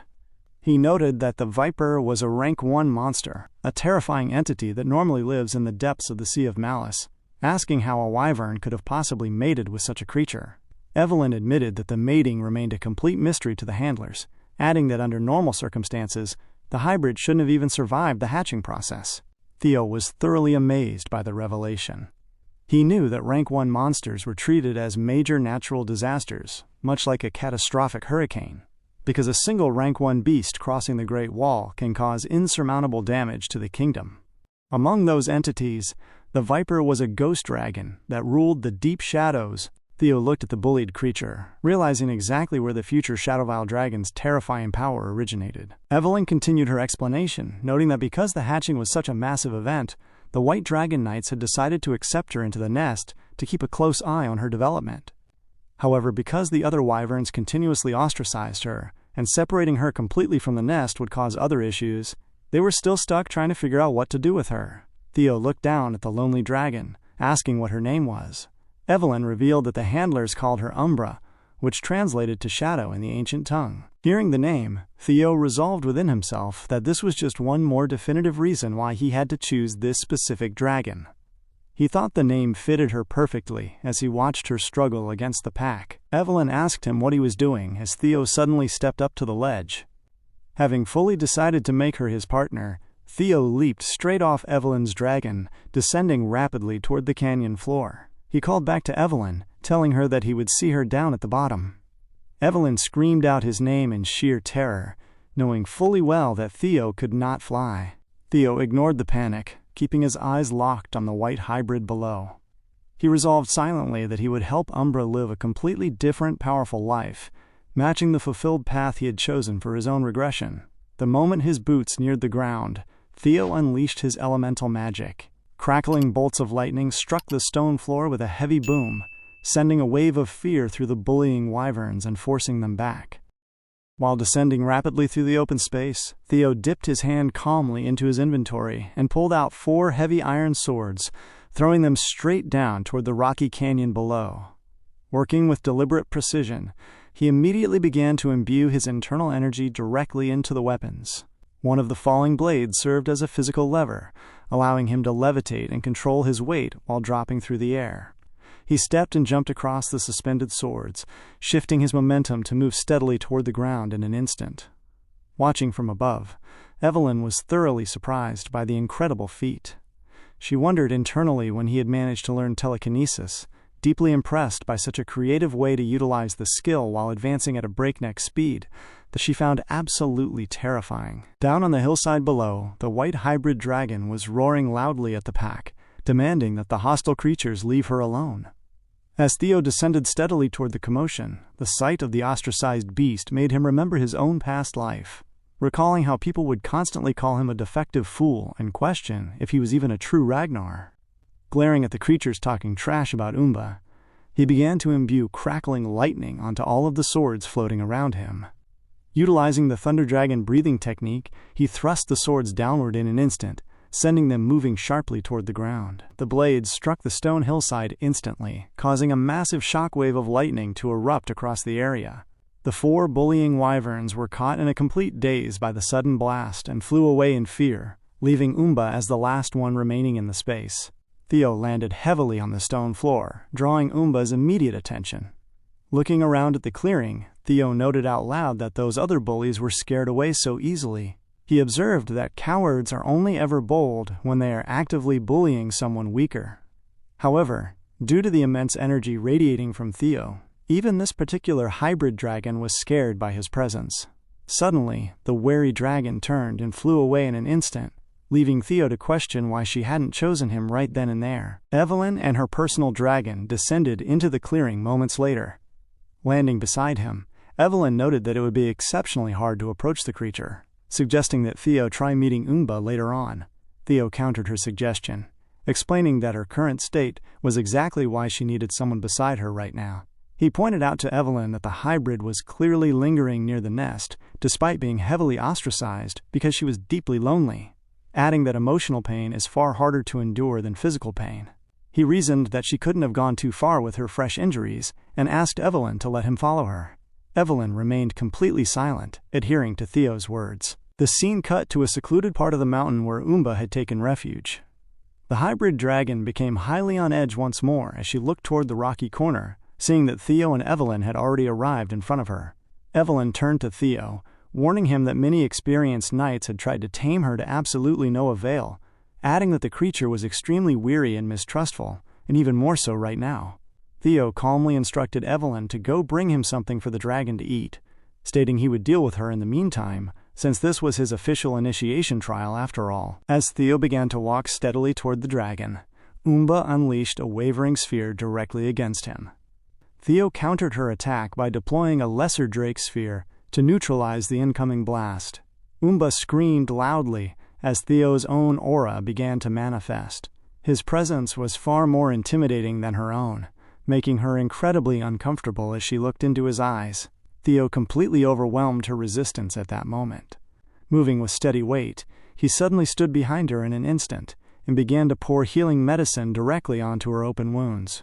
He used a high-grade healing tonic, which was specifically formulated to quickly heal festered wounds and partially replenish lost stamina. The moment the liquid coated her hide, her body began to heal instantly, causing her defensive stance to slowly open up. Theo began to pat her scaly back slowly, noting softly that it hurt much less now. Umba's eyes began to glow slowly, and she let out some cute, funny sounds. Placing his hand on her back, Theo analyzed the sensation. He was not entirely sure if the effect came from the dragon's heart, but he could clearly sense Umba's exact emotions. He felt her lingering rage against the pack that drove her out, her deep sorrow and longing to join them regardless, and the extreme solitude of being alone for too long. He also sensed that her current impression of him was highly conflicting. Though she was deeply suspicious of someone offering her warmth and kindness out of nowhere, she also did not want him to leave her side. As she looked up at him, Theo placed his hand gently on her head, telling her not to worry because he would never turn away from her. He then reached into his inventory to search for something suitable. Pulling out a small, sparkling metal, he told her that he knew she liked shiny objects and presented the diamond metal. Umba's eyes suddenly lit up at the sight of the treasure, though she quickly looked away and made some contrary sounds against the item, feigning that she did not want it. But she slowly opened her eyes and looked back. She appeared extremely excited as Theo carefully fastened the medallion around her neck, surprised by how brightly it beamed against her hide, making her look exceptionally nice. Theo told her the gift was for her, adding that she could have plenty of more sparkly things if she chose to come with him. He asked her what she thought about the offer, and Umba officially accepted him as her master in that very moment. Theo recalled hearing that she absolutely hated to be saddled and bridled, so he suggested giving her a custom deck adorned with genuine jewels instead, explaining how dazzling and beautiful it would look. The moment the dragon visualized the idea, she was thoroughly happy. Theo smiled to himself, realizing he would have to heavily fleece someone to pay for the jewels. At that exact moment, his grandmother suddenly sneezed heavily. An attendant nearby asked if there was something wrong, to which she replied that she didn't know, though she suddenly felt as though money was actively slipping right out of her fingers. The scene cut back to Theo standing proudly in front of the dragon he had just successfully tamed. The hybrid creature looked highly palpable, letting out a loud, proud roar. The Viper Wyvern had fully accepted Theo's authority, confirming that Theo had acquired a new skill known as Wyvern Taming. Though the current proficiency sat at a baseline of 1%, the skill allowed the rider to gain significantly greater trust from a tamed wyvern as proficiency rose, while providing an immediate 10% increase to the wyvern's combat capacity. Right then, Evelyn arrived back at the clearing carrying a large supply of meat. The moment she landed on the ground, she gasped in absolute shock, seeing that Theo had already fully tamed the hostile wyvern and that the two were actively snuggling up together. Evelyn screamed, demanding to know how he had possibly tamed her when she had never opened up to a single soul before. Theo simply shrugged it off as he welcomed her back, making it seem as though it wasn't a big deal at all. As the wyvern began to happily eat the food, Theo and Evelyn stood to the side. Theo noted that she had a remarkably healthy appetite, which was a good sign, and thanked Evelyn for bringing the meat. Evelyn, however, remained completely surprised and confused by the entire situation, begging him to explain how he had achieved it. Theo explained that he had simply tuned into her wounded heart, and then passed her a nice gift as the perfect icing on the cake. Evelyn looked at him in wonder, and Theo began to laugh. The wyvern suddenly placed a piece of meat onto the ground in front of Theo, offering to share her meal with him. Theo patted her, thanking her for the offer but explaining that he had already eaten, telling her to enjoy the rest of the food. Umba continued to enjoy her meal while Evelyn watched in silent amazement, concluding internally that she shouldn't be surprised since this was Theo after all. He had accomplished the unthinkable once again. He didn't just naturally attract people, but he apparently attracted wild wyverns as well. Evelyn offered her sincere congratulations as Theo prepared to mount the dragon. She began to clap, noting that the creature had fully accepted him as her partner, since a wyvern will only ever expose its back and neck to someone it truly trusts. But as he climbed up, she suddenly screamed in a panic, asking why he was mounting her in the middle of her meal.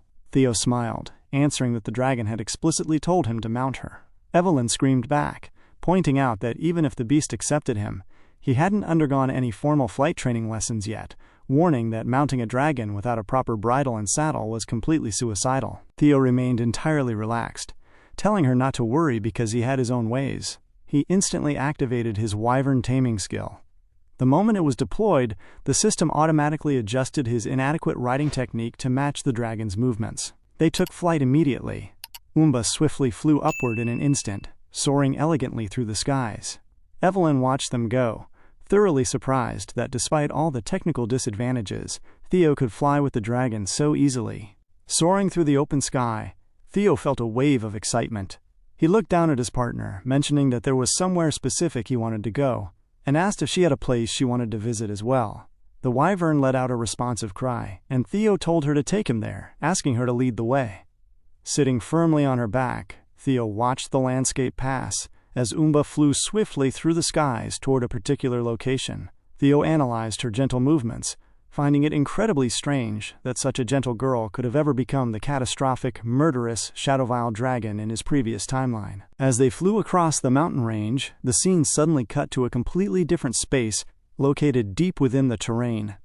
At the edge of a massive, roaring waterfall, a thick, dark energy suddenly began to open up, swirling ominously. Umba flew steadily through the canyon, arriving at the massive waterfall, with Theo sitting firmly on her back. Theo dismounted, walking deliberately through the damp space. He noted to himself that despite gaining a comprehensive grasp of the Winter Mountains during his past work as a black snow agent, he had never known about this particular crystal cave hidden right beside the waterfall. Looking at the glittering walls, he noted that his new partner certainly loved sparkly things. As they walked deeper into the cave, Theo glanced toward a dark corner, recognizing a specific plant growing near the edge. He picked up the flower, deducing exactly how the creature had eventually become the catastrophic Shadowville dragon in his past life, by feeding on these exact plants. He recognized the flora as demon sprites, a potent vegetation packed with dense, demonic energy. The plant normally grew in very small amounts near the depths of the Sea of Malice, feeding solely on demonic energy infused with moonlight, valuable monster elixirs, or the residue of demonic practitioners. Theo analyzed the situation, wondering how a wyvern hybrid could have possibly ingested demon sprites, since dragonic energy and demonic energy were fundamentally incompatible. He concluded that it was far too dangerous to leave the plants growing in the open, and decided to burn them all immediately.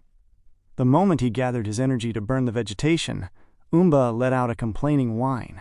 Theo reassured his partner, telling her not to worry because he would try his absolute best not to damage her prized crystals. Moving further into the sparkling cavern, Theo suddenly noticed a strange shape ahead. He stopped, discovering an old man caged tightly to the stone wall in a dark corner. He was thoroughly surprised by the discovery.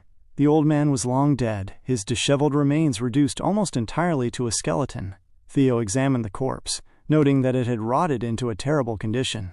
He calculated that the man had been dead for at least a decade, yet the body had barely decomposed completely.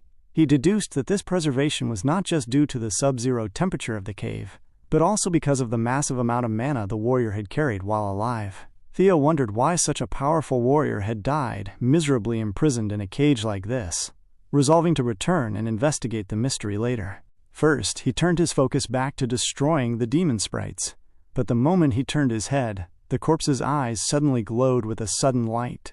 The dead figure let out a loud, raspy cry and lunged its head forward to bite Theo. Theo realized too late that the entity was still functional, hearing the corpse clearly screech out the name Kyle. Instantly, Umba came in clutch, grabbing the aggressive corpse before it could do any damage to her master. Theo was taken aback by Umba's sheer tenacity to protect him. The hybrid dragon roared loudly at the nearly decomposed old man pinned beneath her claws. The man simply screamed out the name Kyle once more. and Theo realized the creature was actively trying to hurt Umba in return. Acting on instinct, Theo lunged his hand straight into the mouth of the corpse to restrain it. The creature bit down deeply into Theo's hand, causing blood to spill out instantly. As the teeth sank in, the corpse screeched out names, cursing both Kyle and Robert. Trapped in the heavy situation, Theo processed the names, confirming he hadn't misheard them earlier. This meant the corpse was directly referring to the Lord Patriarch and the Black Dragon. He wondered who this mysterious prisoner had actually been.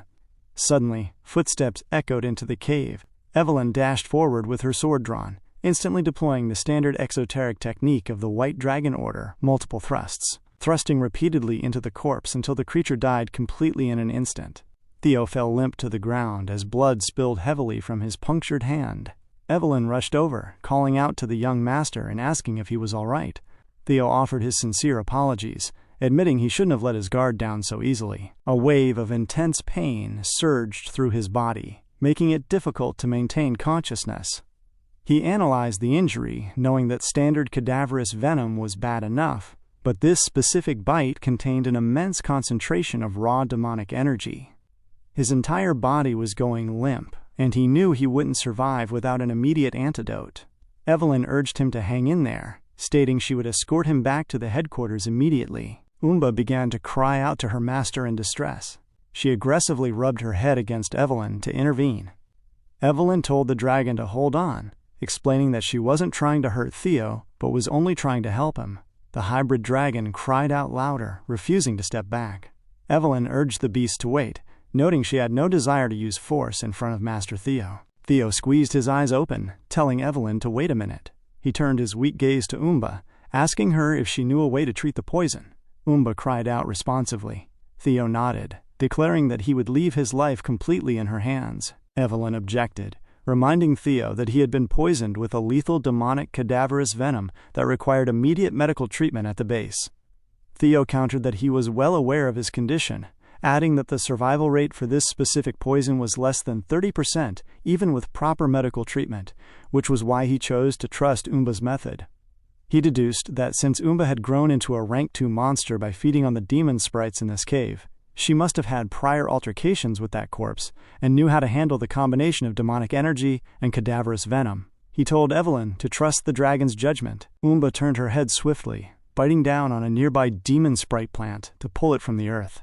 She then struck a rock by the corner to gather minerals, placing all the materials directly in front of Theo and Evelyn.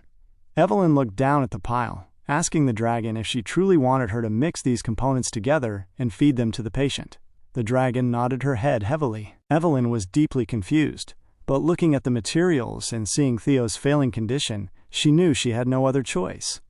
She grabbed the ingredients together and infused her own mana to crush the materials instantly into a small, smooth paste. She carefully fed the mixture into Theo's mouth. Theo had already closed his eyes, his breathing shallow, as though all hope was lost. Evelyn and Umba stood side by side over Theo, waiting anxiously for any sign of recovery. Suddenly, Theo's mana heart began to beat loudly inside his chest. A sudden, enormous surge of raw energy erupted from his body, radiating across the open space. Both Evelyn and Umba were taken aback by the sheer weight of the aura emitting from him. Thick crackles of lightning began to spark violently around Theo's body. The lightning crackles grew heavier by the second, causing Evelyn to scream out in shock as she noticed the color of his mana attribute had completely turned black due to the phenomenon. She had never seen such a strange transformation before. Theo let out a loud scream as the black lightning crackled across his skin. Right then, a system notification flashed before him, confirming that the system was initiating a vital detoxification process. The scene cut to the captain's office inside the main White Dragon Knight headquarters. Julius stood firmly behind his desk as an elite messenger delivered a fresh report. Julius questioned the man, asking if Black Snow had fully confirmed the information as well. The messenger confirmed the data, explaining that under a rigorous cross-examination, they concluded the report had an 89% likelihood of being completely true. Hearing this, Julius slammed his fist onto the wooden table in front of him, shouting in anger. He muttered that while people say every blessing hides a misfortune, this specific development was completely catastrophic. According to the official report, the 5th unit leader of the White Dragon Knights trainer, along with 15 fully trained knights under his direct command, had been mercilessly attacked. Every single one of them had perished in the field, delivering an unexpected and heavy blow to the leadership of the order. Vital detoxification was a rare, ancient esoteric art that functioned by systematically eliminating dense bodily impurities, completely changing a person's constitution to facilitate a much more fluent, unhindered accumulation of mana. Under normal circumstances, achieving this required exceptionally powerful practitioners to toil continuously for days, and the process was historically proven to be effective only when the recipient was a child under 5 years of age. What occurred within Theo was a miraculous phenomenon brought forth by a precise convergence of multiple coincidences. First, the volatile poison that had infiltrated his body met the massive, dense mana lingering within that very toxin. This interacted directly with the nearby mana crystals, which had absorbed the essence of demon sprites over countless years inside the cavern. Finally, Umba's innate knowledge of detoxifying the substance perfectly balanced the opposing forces. Due to this delicate, miraculous equilibrium, Theo's body neither released nor succumbed to the toxic properties. Instead, his system steadily absorbed the core essence of the power accumulated within the venom, until he finally regained consciousness. The moment his eyes opened, Evelyn let out a worried shout, asking if he was truly all right. Theo rose slowly, turning his heavy gaze toward her with a reassuring smile, offering his apologies for causing her such deep worry. Both Evelyn and Umba exhaled softly, visibly relieved to see that he had fully recovered. Theo felt a brief wave of disorientation. He realized that by absorbing this toxin, he had acquired the exact poison that had brought forth the catastrophic transformation of the Shadowville dragon in his previous timeline. He understood that he had to remain highly cautious, as any future mismanagement of this internal poison could easily turn a person into another rampaging monster. Reviewing his status notification screen, the system confirmed that he had received 85 additional attribute stats points upon fully absorbing the substance. He was thoroughly shocked by the density of the cavern, concluding that every crystal in the space was composed of pure, concentrated energy. As he sat there calming his breathing, he deduced that the ambient crystal energy had heavily diluted the toxic demon sprite poison, effectively causing it to function as a powerful medicine. Looking at Umba, he felt a warm wave of satisfaction, knowing it was entirely right to trust her intuition. On top of his near-perfect Ragnar physique, he had now successfully acquired both vital detoxification and the unique evolutionary attributes of the Shadowville dragon. Rising steadily to his feet, Theo turned his attention to the lifeless corpse pinned against the rock wall. He knew he needed to figure out the true identity of the old man, asking Evelyn if she could deduce anything from the surroundings. Evelyn stepped closer to the wall, noting that she could see intricate writings carved deeply into the stone surface, appearing almost like a personal journal. She observed that very few warriors possessed the immense physical power required to carve such detailed letters into solid rock with their bare hands, indicating that this man had been an exceptionally powerful warrior while alive. Theo began to read the carved entries sequentially. The journal explained that the man had been heavily defeated by Kyle and Robert, forcing him to hide himself deep within this isolated cave, as the perfect place to quietly plot his absolute revenge.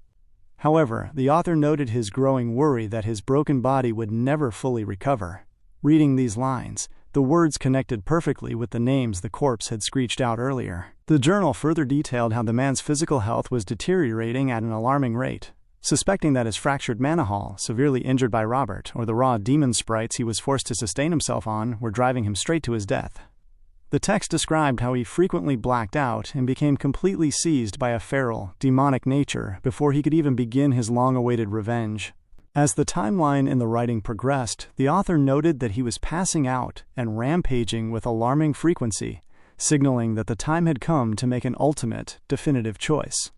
Accepting that there was absolutely no hope left for his survival, the warrior decided to leave everything behind in the cave, melting down his cherished green serpent sword to permanently bind his own body to the stone wall.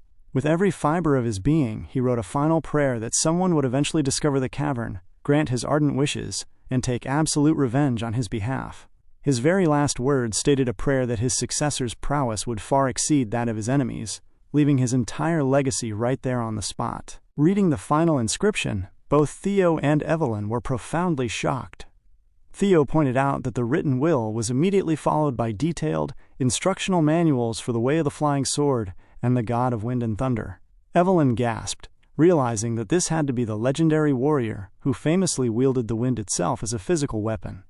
She recognized him as the tragic hero from 40 years ago who had fought the current generation for the supreme throne until the very end, Hector, the Wind Sovereign. Evelyn admitted she had been told this legendary figure had passed away long ago, completely shocked to discover he had been hidden right here the entire time. She immediately dropped to one knee before the skeletal remains. Theo looked down at her, asking what the matter was. Evelyn explained that even though Hector had been defeated and lost the throne, he was still a true member of the family and a prospective heir. She added that under the strict rules of the way, a lower-ranking subject harming a prospective heir was a grave crime deserving of instant execution, begging Theo to hand down her proper punishment. Theo dismissed her worry completely, telling her not to be ridiculous. He explained that she had not killed a member of the family. She had simply put down a mad, rampaging creature, and she had done it strictly to save his life, asking what other choice she could have possibly made. Evelyn looked up in surprise, trying to push back by citing the absolute laws of the family. Theo cut her off firmly, stating that everything that occurred within this cavern would remain strictly between the two of them, seeing that she was still visibly troubled by her principles. Theo suggested that she take Hector's esoteric arts for herself. Evelyn was thoroughly stunned, protesting that these ancient techniques were on par with the legendary esoteric arts of the 9 dragons, declaring that she would not dare touch them. Theo encouraged her warmly, commanding her to become Hector's official successor so she could grow stronger than ever before, instructing her to carry on the dead warrior's legacy. Evelyn stared at Theo in absolute awe. Theo patted her shoulder gently, adding that by doing this, Hector would finally be able to rest in peace, and his spirit could no longer hold her responsible once she became his official disciple. Smiling down at her, Theo reminded her of her earlier vow to become his personal sword, using it to encourage her to accept the legacy. Hearing his words, Evelyn straightened her posture and declared solemnly that she, Evelyn, advanced sword builder of House Ragnar, swore absolute fealty and service to her lord, Theo. She pleaded for his grace to remain with her, asking that her stern lord kindly accept a humble vassal's formal oath. Theo smiled, thinking to himself that she truly was a woman of immovable principle. He drew his blade, resting the flat of the steel gently onto her shoulder. He announced that he, Theo, accepted Evelyn's oath with his entire heart and soul, vowing to make her his first official sword, who would accompany him on his long journey for many years to come. Evelyn accepted the declaration solemnly, while Umba watched the exchange with a whimsical expression. With the initiation completed, they finally left the hidden cavern behind the waterfall. Much later, they arrived back at the main courtyard of the White Dragon Knight's headquarters. Holkis was standing in the plaza, laughing loudly with his peers, as he noted that Theo was exceptionally late. Holkis gloated to himself, reasoning that he might actually be a better Dragon Knight than Theo, since it appeared Theo had failed to secure a wyvern partner entirely. Suddenly, Theo walked around the stone corner, causing Holkis and his personal dragon to freeze in absolute shock. The surrounding recruits began to murmur in disbelief, staring blankly at the massive creature standing directly behind Theo, wondering what the heck that thing was. The handlers whispered among themselves, recognizing the beast, and wondering how Theo could have possibly tamed Umba, a hybrid that had been completely untamable for years. They openly praised him, noting it was no wonder people called him a once-in-a-millennium prodigy, proving he was a naturally talented dragon knight. Evelyn walked deliberately into the center of the reception area alongside Theo to officially conclude the trial.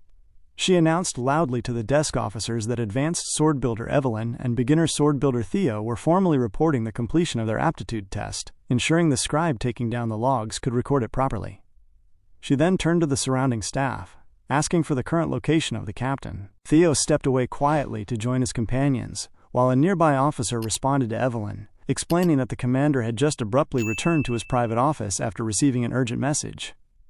Evelyn questioned what kind of urgent message could cause such a rush. Suddenly, a heavy, resounding crash struck the stone ground directly behind the gathering.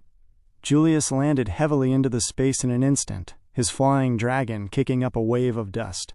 The entire crowd turned to face him, noting that the captain looked extremely angry. Julius glared at the group, offering his blunt apologies for having to deliver such grim news to a group of new initiates. He commanded everyone to stand at absolute attention, announcing that they would all be dispatched to Fort Blanky this very moment. Upon hearing the name of Fort Blanky, the rookies were thoroughly taken aback, shocked that they were being deployed to a highly dangerous field mission on their very first day. Theo remained entirely calm, as he recognized that the timeline was matching his memories. He calculated that the catastrophic Ceres caravan hostage situation at Fort Blanky had officially commenced. He knew that the culprit's true, hidden objective was seizing Balmung, the legendary Dragonslayer sword, in order to launch an open rebellion against House Ragnar. A massive treasonous plot fully orchestrated by Ed himself. The moment the announcement was given, the other higher-up members of the White Dragon Knights began to murmur amongst themselves in the courtyard. One of them stepped forward and asked the commander if he truly meant that even the rookies were to be deployed, given that they had not even begun their official training. He requested to know the exact nature of the emergency. Julius clenched his saddle firmly, stating that Trainer Isvan, the leader of the 5th Unit, and all 14 knights under his direct command, had gone completely missing in action. Hearing this, Theo was shocked to his core. He remembered clearly who Trainer Isvan was, the most seasoned veteran among the White Dragon Knights, whose wisdom was frequently sought by Julius himself. Theo reasoned that a warrior of that caliber was not someone who would be easily defeated, concluding that this sudden shift must be another butterfly effect inadvertently caused by his own regression. Julius continued, explaining that according to the Black Snow Intelligence Network, there was an 89% likelihood that the missing knights were already dead.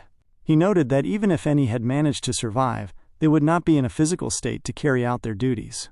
He commanded his people that they would organize a temporary 5th unit out of every available member to search for survivors and carry out the initial objective, declaring that Evelyn will lead the 5th unit.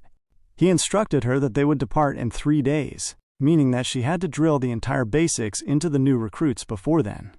Julius expressed his personal disbelief that the 5th unit was truly gone, but firmly stated that whoever had attacked them would pay the ultimate price. The commander flew out of the space on his dragon, leaving Theo and Evelyn standing together in the courtyard. Theo analyzed the situation based on his memories. In his previous life, the Ceres caravan had been held hostage at Fort Blanky by the Black Skull bandits, and the White Dragon Knights had successfully rescued all the hostages with 0 casualties. However, he now understood that the event was merely the opening move of a much larger conspiracy to seize Balmung, the Dragonslayer sword, in an attempt to rebel against House Ragnar. He resolved himself to alter the course of events, immediately receiving a hidden system quest to personally acquire Balmung. 3 days later, high atop a stone watchtower at Fort Blanky, a lone bandit knight stood shivering, muttering about how he could never adapt to the freezing northern cold. Looking out across the snow-covered horizon, he spotted small dots rapidly appearing near the clearing. He wondered what those strange specks against the moon could be. Looking closer, he suddenly realized they were an incoming squadron of dragon riders led directly by Evelyn. Terrified, the guard raised the alarm, screaming loudly that the White Dragon Knights had arrived. Before he could finish his warning, a massive explosion tore through the watchtower. Up in the sky, Evelyn shouted the command to release the prepared bombs instantly. The knights dropped their payloads, which struck the stone fortifications below and caused a succession of massive explosions. The ambush was absolute. A panicked bandit began to scream, urging everyone to get inside the castle before they were all killed. Before he could even finish his sentence, the White Dragon Knights descended smoothly onto the ground. The moment they touched down, Evelyn ordered her forces to subdue the enemies immediately. The knights dashed forward with their swords raised high, while Evelyn declared that they must show these bandits the severe price of challenging the White Dragon Knights. The entire fortress fell into heavy turmoil as massive, fiery explosions could be seen from far away. Meanwhile, in a quiet, snowy path much farther away from the main battle, a rogue bandit was running through the cold while holding tightly onto a wrapped sword. He noted to himself with a smirk that the rumors had lied about the Dragon Knights being easy opponents, realizing he would have been completely cooked if he had not slipped out of the fort just in time. He comforted himself with the thought that all he needed to do now was deliver this specific weapon to his employers, which would allow him to live in absolute luxury for the rest of his life. While he was muttering these empty words, an unknown blade sliced cleanly through his neck, decapitating him in an instant before he could even process what was happening. As his head fell heavily into the snow, a figure wearing a heavy cloak over his head stepped into the clearing, keeping his true identity completely hidden. Another cloaked figure walked up, asking where the item was.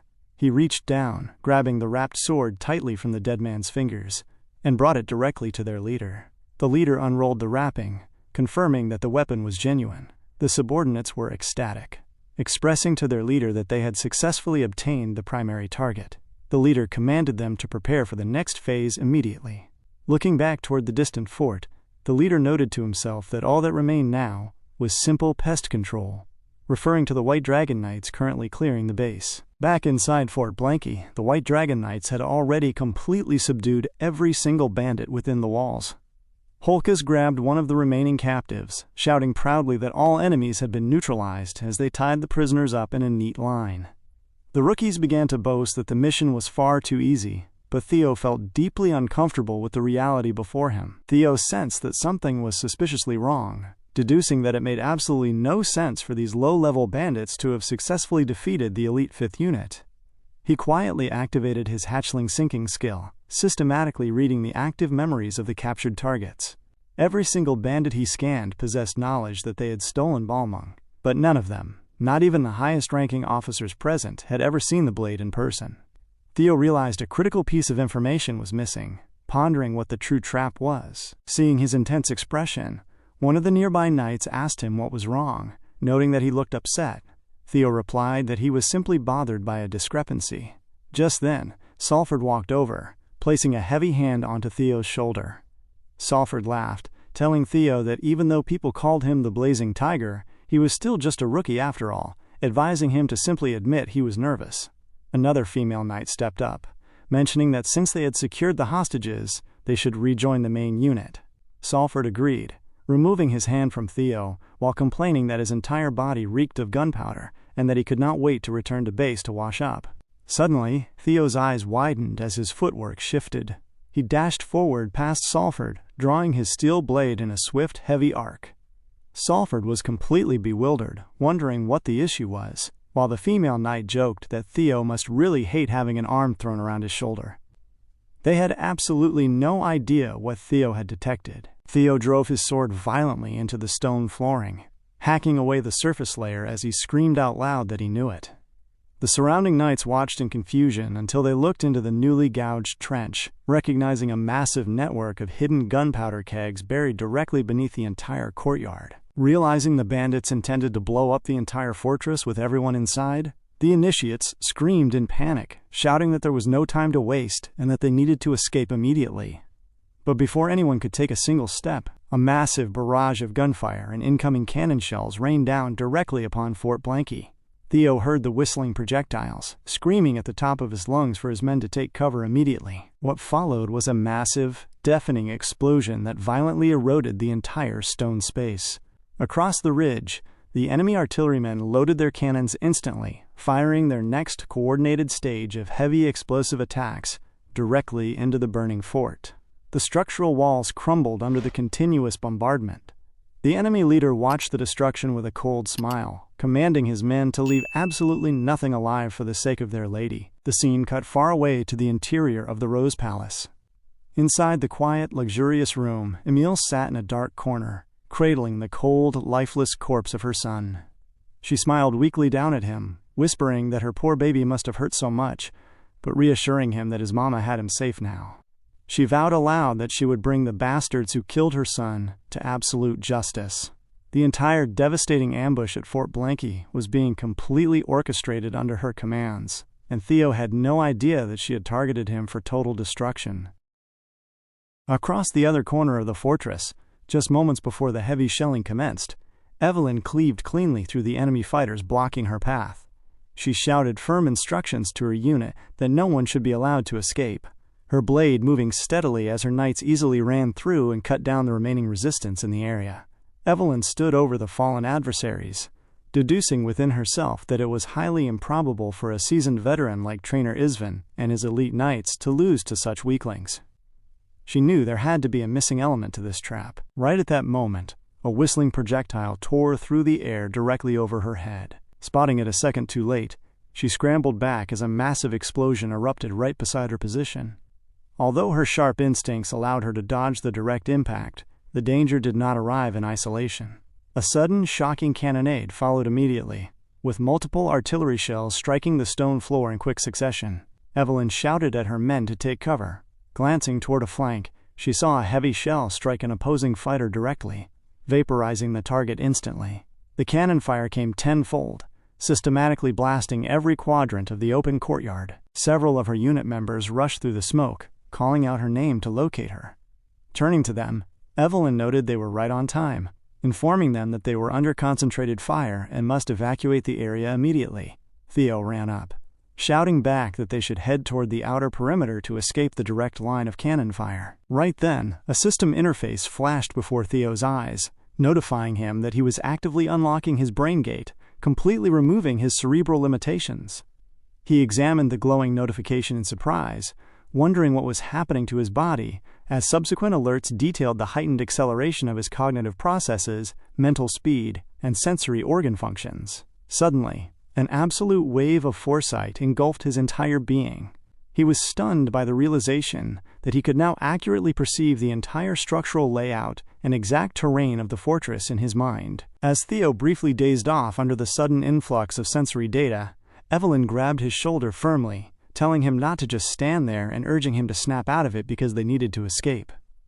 Theo instantly grabbed her hand to halt her momentum. Evelyn shouted at him, stating they needed to run far away from the fortress walls and demanding to know what he was doing.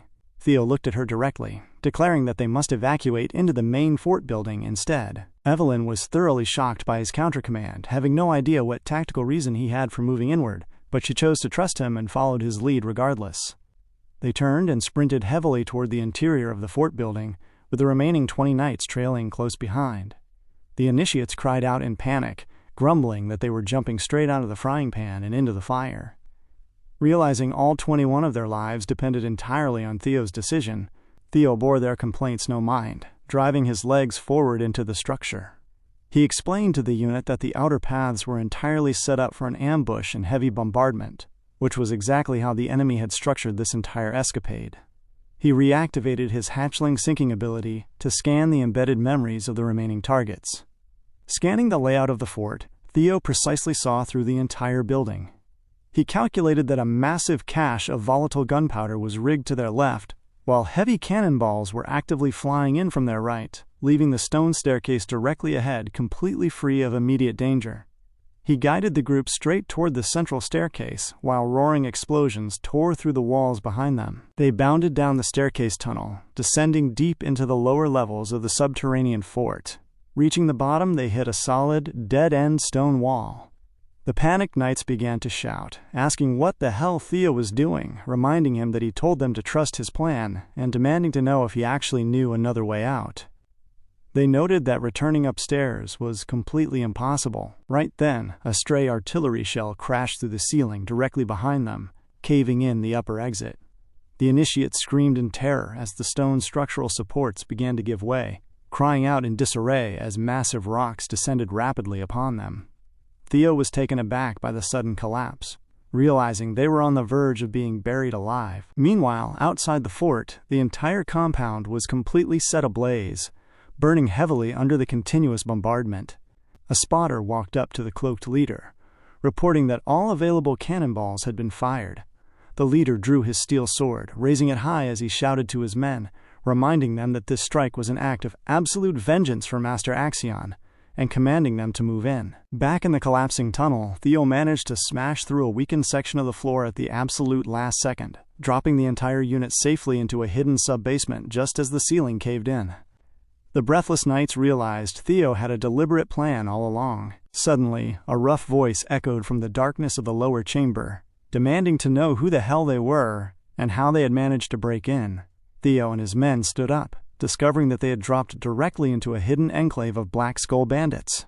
Theo deduced that encountering an active pocket of enemies down here was completely unexpected, realizing he had only chosen this floor because his brain gate perceived it as unusually stable. Looking past the hostile bandits, the knights noticed a group of battered prisoners bound to the far wall. To their absolute surprise, they recognized the central figure among the captives. The man who had been officially claimed as dead, Trainer Isvan, was very much alive, bound heavily in thick iron shackles. Moving with practiced coordination, the White Dragon Knights effortlessly took down the surprised bandit crew, subduing them quickly and tying them securely up in the corner of the room. Evelyn rushed over to the shackled veteran, expressing her immense relief that Traynor was still alive. She noted that discovering the Central Security Command was actively behind this treasonous plot was terribly shocking. She drew her blade, carefully cutting the heavy iron shackles from Traynor's wrists. Looking around the damp room, she observed that every single member of the 5th Unit had sustained terrible physical injuries, though they had all managed to survive. Traynor looked at the rescue team, offering his deep apologies for his defeat, but noted that Evelyn did not sound entirely shocked upon discovering them alive.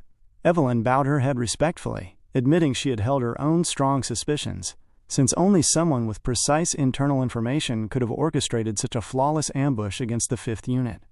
She added that it remained completely unfathomable for a member of the Ragnar bloodline to attack another, declaring it a clear act of treason. One of the rescued 5th Unit knights shouted from the back, declaring that they must make the traitors pay dearly for this.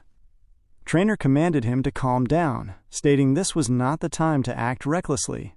He explained that the enemy had made meticulous plans to capture them, and that his men were currently far too weak to fight back in their current state, advising that they must first report the situation to a Black Snow agent. Theo stepped forward into the center of the group, announcing that making a report to Black Snow was currently impossible. He explained that the sole reason no reinforcements had arrived from the intelligence network was because the enemy had already systematically slain every Black Snow agent stationed near this sector. He noted that this exact realization was why he chose to evacuate the unit inside the building rather than retreating outward. He looked at the gathered warriors, declaring that despite the setup, they still maintained a definitive winning chance. He explained that because the enemy had blindly burned their own low-level henchmen alive with the artillery strike, the operational numbers had shifted in their favor. Hearing this analysis, Traynor looked at Theo with sudden, deep interest. He analyzed the young rookie, recognizing that Theo had already successfully unlocked his brain gate at such an exceptionally young age, finding the feat incredibly impressive. Traynor smiled warmly, asking his men to excuse a feeble old man, declaring he should not have given up so pitifully. He reached down to grab his walking stick, rising steadily to his feet as he noted that this year's batch of rookies was truly exceptional. Holding his staff firmly, the old veteran roared out to his men, declaring that the White Dragon Knights never take a defeat lying down. He commanded all Dragon Knights present to prepare for immediate battle. Theo, Holkus, Erica, and the surrounding warriors stood firm, drawing their steel weapons in anticipation. They knew the unsuspecting bandits outside would soon march into the ruined fort to search for their lifeless bodies, completely unaware of the gruesome counter-ambush awaiting them the moment they stepped inside. Just as expected, the bandits began to file directly inside the fort, moving slowly as they systematically checked through the smoking rubble. They raised heavy stone blocks one by one to see what lay underneath. The more rocks they lifted, the more they uncovered fractured members of their own vanguard crew, who lay flat beneath the debris and pleaded weakly to be spared. Outraged by the perceived weakness of his men, the bandit leader dropped the rock and killed his own men on the ground, without a shred of mercy. He turned and called out to one of his scouts, asking if they had successfully located the knights. The scout replied that they were still actively searching, having completely cleared the western section of the fort and now moving their sweep into the eastern side. The leader was suspicious that no report from the ambush team was available. The White Dragon Knights could not have fled the area in time. Walking heavily through the ruins, he wondered where all the bodies could possibly be. He suddenly raised his hand, commanding his men to stay their blades. Before another word could be uttered, out of nowhere, 2 knights struck down the bandits, standing directly behind the leader in a single instant. The counter-ambush was absolute. A low blade whipped upward from the ground. Sensing the sudden movement, he shifted his weight slightly, causing the steel to merely graze his face. It was Evelyn who had delivered the swift, silent strike. The leader managed to bring his own weapon up just in time to parry her follow-up, keeping his blade barely a fraction of an inch from his head. She drove her boot into his chest, using the firm impact to thrust herself gracefully backward before he could execute a counter-offensive, landing elegantly on her feet. The leader roared at the top of his lungs, alerting his men that it was an ambush by the White Dragon Knights. Instantly, the remaining White Dragon Knights came in clutch, descending upon the courtyard to cleave through the surrounding bandits. They tore through the enemy ranks efficiently, completely outmatching the bandits with sheer physical power. Theo moved within their ranks, his sword swinging in low, heavy arcs as he cut through the enemy fighters. Evelyn faced the leader again, announcing that she truly hoped the Central Security Command was not behind this, but declared that in accordance with the strict Ragnar decree, their treason would be met with instant and immediate punishment. Evelyn engaged the bandit leader in close combat, their heavy steel swords clanging loudly through the courtyard with immense physical momentum. The duel raged without relenting on either side. The leader grew increasingly confused, unable to fathom how the knights had successfully survived the intense artillery cannonade directed at the fort. Evelyn remained entirely calm, trading blows toe-to-toe with the man. The moment she perceived a brief opening in his guard, she pressed inward, drawing a surprise dagger from her prosthetic arm. She swung the blade in a tight arc. Though the leader managed to dodge the lethal point in the nick of time, it was already too late. Evelyn used the sudden shift in momentum to thrust forward, stabbing the man at multiple points in a split second, causing him to crash heavily to the ground. Standing victoriously over him, Evelyn shouted to the remaining attackers, declaring that all resistance from the Central Security Command was entirely futile and that their fates were sealed. She noted that they had fallen completely into a trap, offering to spare their lives if they surrendered peacefully. Hearing this, the fallen leader screamed to his subordinates, granting them absolute permission to utilize their secret arts. The surrounding knights wondered what secret arts he meant, when suddenly the remaining bandits stood up from their positions, their bodies releasing an immense, dark energy. Surging with this new power, one of the bandits dashed forward with terrifying speed, launching a heavy attack directly toward Theo. Theo was shocked by the sudden scale and velocity of the strike, immediately recognizing the technique as the art of the bustling bloodstrain, a forbidden art that systematically burns a practitioner's life force to grant them immense physical strength. The transformed bandit drove a heavy punch straight into Theo's belly, thrusting him violently backward. In an instant, multiple other bandits utilizing the forbidden technique dashed forward to swarm him. However, one of the rescued 5th Unit Knights moved in, using his own body as a physical shield to protect Theo from the incoming blades, taking multiple simultaneous stabs in the torso. The veteran gasped, telling the rookie to run immediately. Theo stood frozen for a fraction of a second, watching the brave warrior cough up blood before taking his very last breath and falling lifeless to the stone floor. Thoroughly enraged by the sacrifice, Theo imbued his internal energy directly into his sword, calling the attackers absolute sons of bitches. Utilizing the 3 claws of the dragon fangs, he swung his sword in a wide, heavy arc, instantly decapitating the group of bandits who had killed the rescued prisoner. Driven by pure anger, he fully activated his brain gate, allowing his heightened perception to map out the entire chaotic terrain in a split second, pinpointing every single enemy on the field. Taking a deep combat stance, he unleashed the 3 claws of the dragon fangs again. The single, massive strike cleaved through the entire courtyard space, instantly killing all the remaining bandits who were engaging the White Dragon Knights.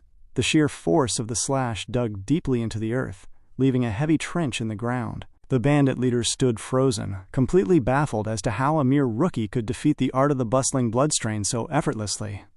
Realizing the immense danger, he deduced that he must kill Theo immediately before the boy could grow into a greater threat. He dashed forward with everything he had left. Proctor Salford let out a loud laugh, shouting in utter disbelief, wondering when the hell Theo had managed to learn such a powerful art.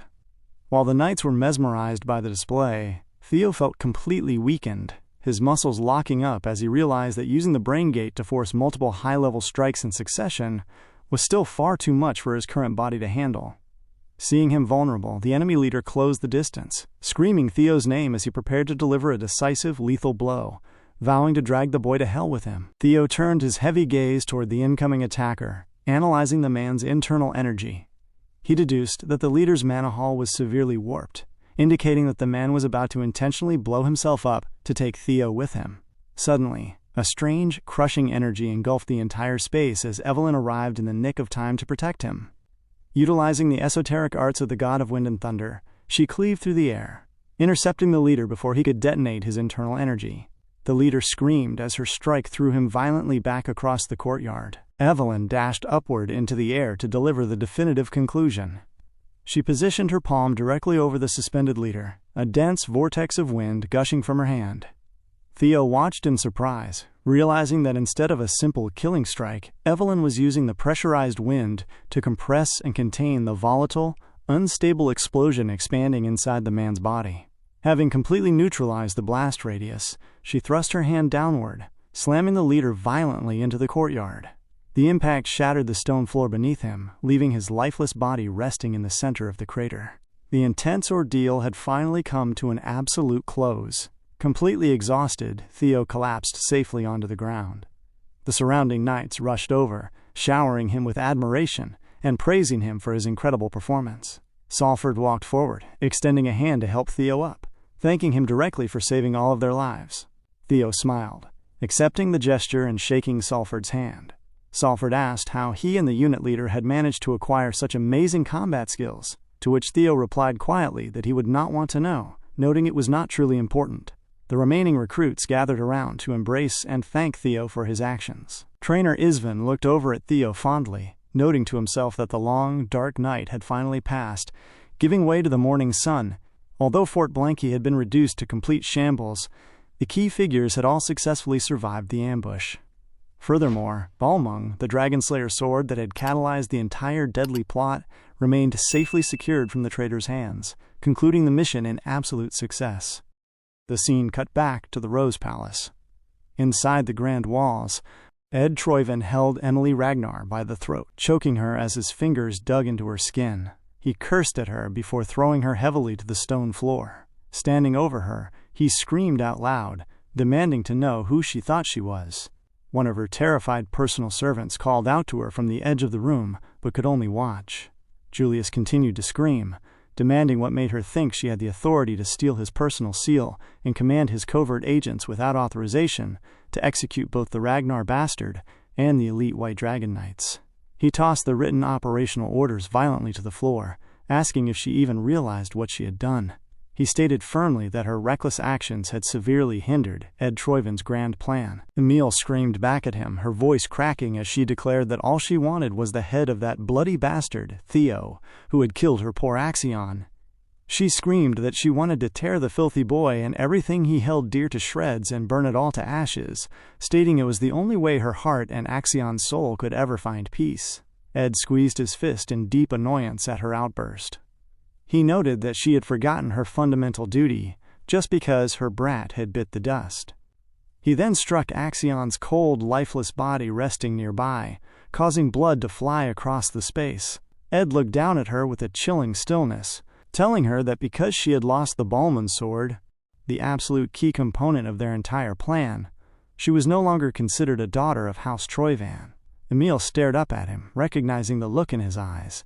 It was the exact same cold, disappointed expression her father used to give her.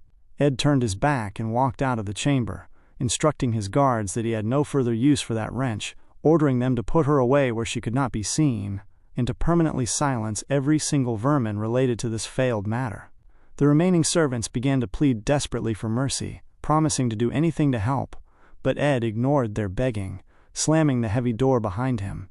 Outside the chamber, his forces had already completely laid waste to every single man working for Emile within the palace.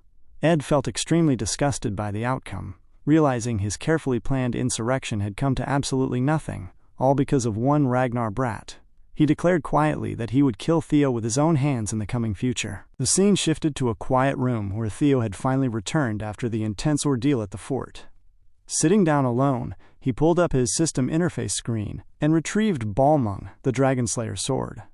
Reading through the item description, he saw that it was a weapon categorized as a mystery, with the majority of its legendary details and properties listed as completely unknown.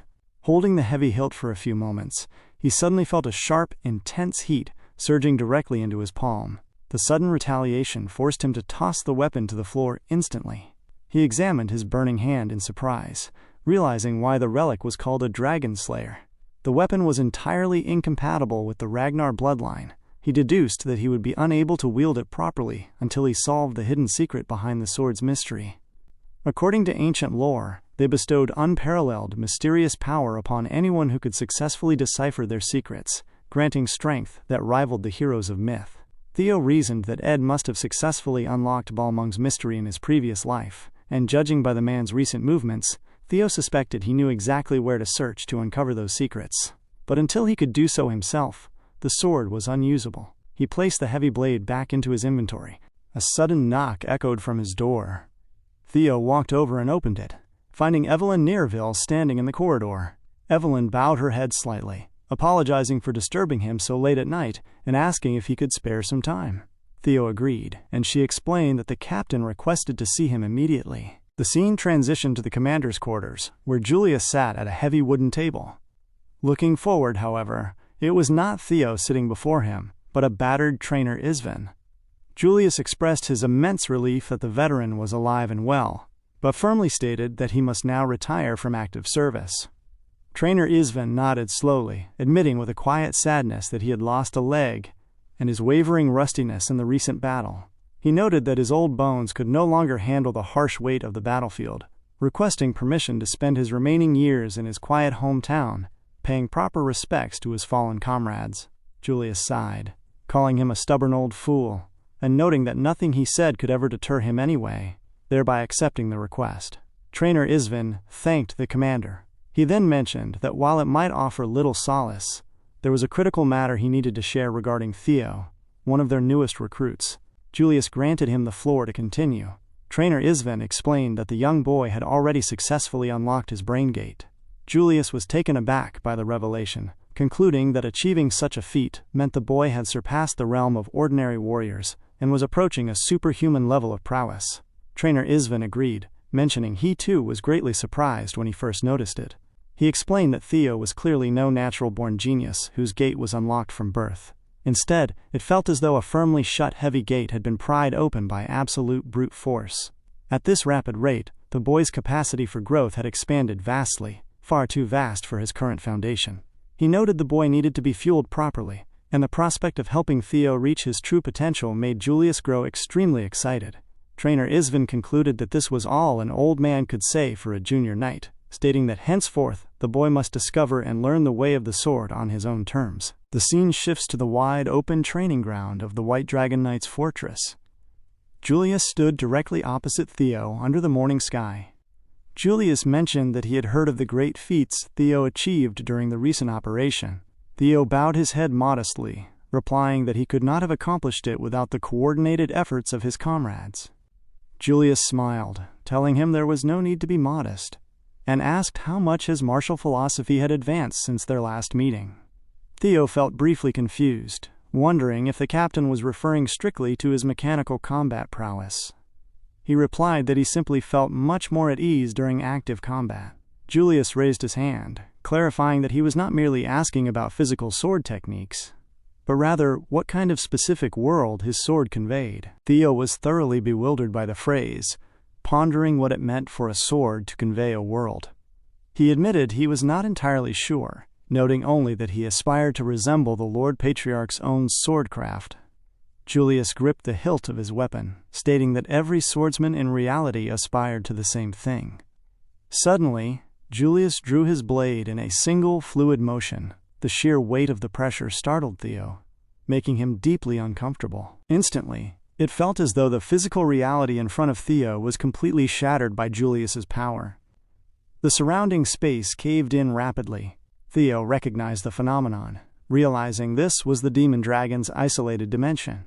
He remembered it was structurally similar to the isolated space Ragnar had shown him much earlier in his journey, yet he sensed it was completely different from the sword dragon's dimension that she had displayed before the second stage of his blooming. He understood that this was what it meant, to convey one's own machinations through the blade. However, the atmosphere inside the dimension felt incredibly chilling. Julius explained that his own sword was inherently demonic. Theo stared at him with wide, cautious eyes as Julius shifted his weight, taking a low stance to execute a precise sword dance. He demonstrated his true, unbridled sword style, mirroring how Asa had shown hers previously. When the heavy movements finally ceased, Theo looked on in absolute amazement. A massive wave of blood-colored aura rose up directly in front of him, as a result of the style Julius had displayed, surging forward with heavy momentum. Before it could strike him, Julius suppressed the energy entirely, ending the illusion. He asked Theo to describe the core martial philosophy of the demon dragon he had just witnessed. Theo answered that what he had just seen exuded pure power and absolute destruction. Julius smiled, confirming that the observation was correct. He explained that the nature of the demonic style was direct and straightforward, a single, aggressive line that attempts to penetrate and destroy everything in its path, even if the blade itself breaks and shatters in the end, entailing death itself. Julius then asked how, in contrast, Theo would describe the sword of the sword dragon. Theo took a slow breath, replying that her sword style was magnificent and beautiful.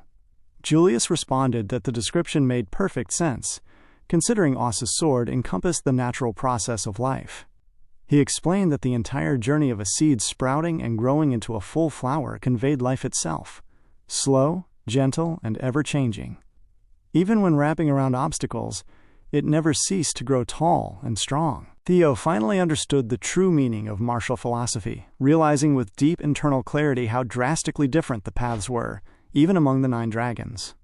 Julius smiled at his realization, asking if Theo believed these two interpretations of life and death, vitality and violence, were completely at odds with each other. Theo answered with a question, asking if they were not. Julius turned away without giving a direct reply as his isolated dimension shattered, returning the training ground to normal.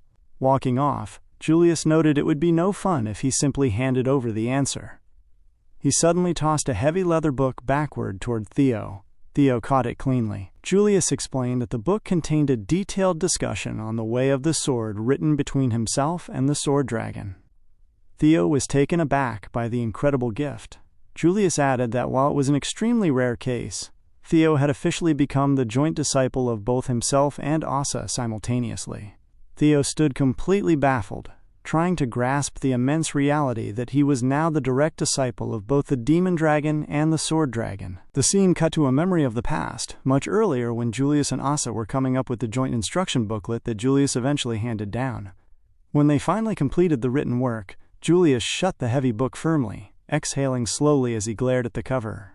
He looked over at Osa, asking why she had to be so greedy, seeking joint tutelage over one of his own direct pupils.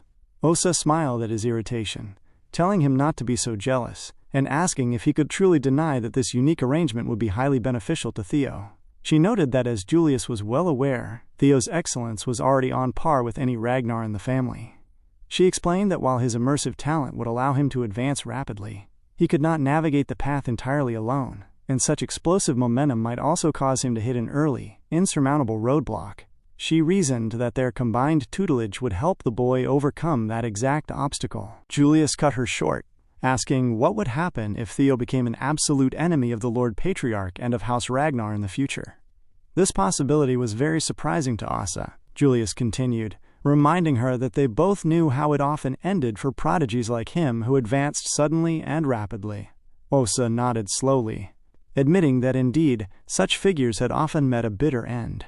Julius stated that this meant the esoteric teachings they were providing to Theo might one day return to cause great harm to the Ragnar bloodline. Osa smiled, remarking how unexpected it was to hear him say that, as she thought he simply adored and treasured the boy. However, she noted that his cautious words had actually affirmed her decision.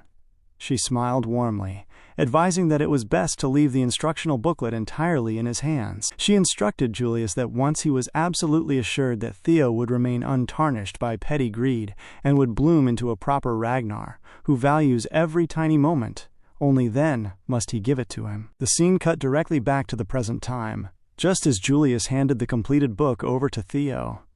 Theo smiled upon looking down at the combined text, realizing with immense warmth that he had been granted the joint tutelage of the sword dragon and the demon dragon, the two greatest swordmasters among the Ragnar dragons. He looked up at Julius, asking if the commander was entirely sure he could keep such a rare treasure. Julius told him there was no need to act so modest, explaining that he was not giving the booklet to him because he merely deserved it, but rather because the boy more than deserved it. Theo smiled at the praise. Watching the commander walk off, Theo knew that looking back, he had only managed to come this far thanks to the continuous help and guidance of people like Evelyn and Julius. He realized that though he had not done anything for them in return yet, they had been nothing but helpful to him, making him wonder how he could ever repay them. He walked up to them, declaring that he was deeply indebted to both of them. He mentioned that ever since his initial clash with London, he had promised himself to properly repay this debt. Julius stopped, striking the ground firmly with his heel, before turning to walk directly back toward Theo. Julius smiled, stating that Theo could actually repay that debt right now. He looked at the boy, declaring that they should immediately spar, noting it had been quite a while since he had such an exciting disciple among his troops. Hearing those words, Theo took a firm combat stance. Julius waved his hand forward, challenging him to come. Evelyn quietly walked out of the training space and locked Theo securely inside the room with Julius. Theo shouted loudly for Evelyn to help him, but Evelyn spoke through the heavy door, offering her apologies but explaining that this intense match had to happen entirely for his own benefit. Much later the next day, Evelyn finally unlocked the heavy door and walked back into the training arena. She smiled as she looked forward, discovering Theo sitting heavily in the corner looking completely disheveled. Julius had given him a thorough beating throughout the entire night. She walked over, asking if he was all right, and noting that it seemed the captain was a tad bit rough on him this time. Theo questioned her use of the phrase tad bit, knowing those mild words could not even begin to explain the absolute physical ordeal Julius had put him through past midnight. Shifting the conversation, Evelyn mentioned that she had successfully imprisoned the corporate traitor in their underground cell, just as he had instructed. Theo smiled in response, feeling satisfied with the development. Evelyn expressed her doubts, however, asking Theo if he was absolutely sure they should just leave the captive sitting there. She noted that the man truly was not the type to crack or talk, no matter what interrogation methods they used against him, asking what the point of doing nothing was. Theo told her not to worry, declaring that he had a definitive plan. He leaned in and explained the details of his plan to Evelyn, leaving her in extreme shock at the sheer nature of the strategy. The scene transitions to the Plum Blossom Palace at a different time. Inside the wide training arena of the estate, Theo arrived and bowed his head respectfully toward the mistress, saluting the leader of the Plum Blossom Palace. Standing before him, Osa noted that she had been waiting for his arrival. She asked if he had enjoyed the specialized gift from herself and the demon dragon. Theo thanked her deeply, confirming that he appreciated their immense generosity. Suddenly, Osa extended her hand, causing her sword to fly elegantly from the corner of the room directly into her grip. She caught the hilt flawlessly, leaping high into the air and landing smoothly right in front of Theo. She mentioned she was pleased that the book was to his liking, explaining that from this point forward, she would personally teach him the essential basics of swordcraft that were easily overlooked by common fighters, focusing heavily on refined skill and technical precision. She added that in the end, she wished to discuss how a blade could be properly wielded to blossom life. Osa raised her weapon, placing the flat of the sword lightly upon his shoulder. Looking at him directly, she asked Theo once more if he truly wished to become her disciple. Theo replied, stating that before he could give his answer, there was something he must ask her. He asked if she was granting him her tutelage specifically as the Heavenly Dragon Swordmaster. The question thoroughly surprised Osa. She smiled, noting that it was quite impressive for him to know that, as very few individuals were aware of that title. She struck the point of her sword firmly into the ground, admitting she would not deny it, because it was absolutely true that she was the sole successor of the Heavenly Dragon Sword, a secret martial art passed down strictly to a single successor per generation. She noted that she could see he was actively attempting to decipher her true inner intentions. Theo bowed slightly, asking her to forgive his impertinence. Osa told him there was no need to apologize, clarifying that she was not scolding him at all. Theo sensed that there was absolutely no hidden agenda or negative intent in her offer. She genuinely planned to teach him everything she knew from the ground up. A bead of sweat rolled down Theo's brow as he looked at her fondly, recognizing the weight of her sincerity. Much later, Theo turned and walked out of the grand training arena. As he navigated the palace walkways, a sharp voice suddenly called out to him. He turned around to find multiple young male disciples standing in a group behind him. One of them stepped forward, demanding to know if he was indeed Theo, the rookie dragon knight. Theo turned fully to face them, replying simply that he was, and asked what the problem was. The disciple glared at him, warning him to watch his tone and reminding him that he should behave respectfully before his seniors, now that he had officially become a member of the Plum Blossom Palace as the mistress's personal disciple. Theo let out a brief laugh, asking if that was all they wanted. He asked if they were simply trying to subject him to some childish hazing, stating firmly that they were not his superiors, and noting that it was not as if he had any obligation to answer to them directly. The disciples grew visibly angry, glaring heavily at him. One of them dropped into a solid combat stance, demanding what he meant by claiming they were not his superiors, reiterating that since he was now a Plum Blossom Palace disciple, he was explicitly their junior. Theo bore their anger no mind, turning his back on them to walk off. He noted aloud that there seemed to be a massive misunderstanding among them. He explained that while the palace mistress had indeed asked him to become her personal disciple, he had completely declined the offer. This response left the gathered disciples in total and utter disbelief at Theo's decision. Upon revealing that shocking information, the scene cuts to the memory of their conversation inside a wide hall in the Plum Blossom Palace much earlier. Also, Ragnar looked at him, asking why her offer was not tempting enough. Theo bowed, explaining that it was not at all that it lacked temptation, but truthfully speaking, he did not understand why she was being so exceptionally kind to him when he had done absolutely nothing for her in return. Hearing this, Asa told him to rise.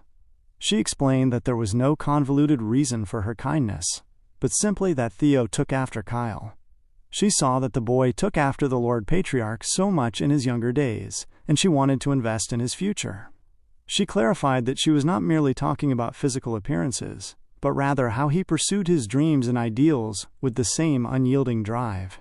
She noted that while he might still be dreaming for now, that exact quality was why he could not despair, and instead strive to overcome the heavy trials and tribulations that came his way. She recalled that those early days for Kyle were full of pain and torment, yet despite it all, the patriarch had never once given up on his principles. Osa looked at Theo warmly, stating that she saw the very man she loved in him, and asked how she could possibly ignore that. She concluded that if that answered his curiosity, it was time for him to answer her original proposal. Theo looked at her with respect, stating that, enticing as her offer was, he must respectfully decline. Asa questioned why he would refuse, to which Theo explained that he already had too many teachers guiding his path.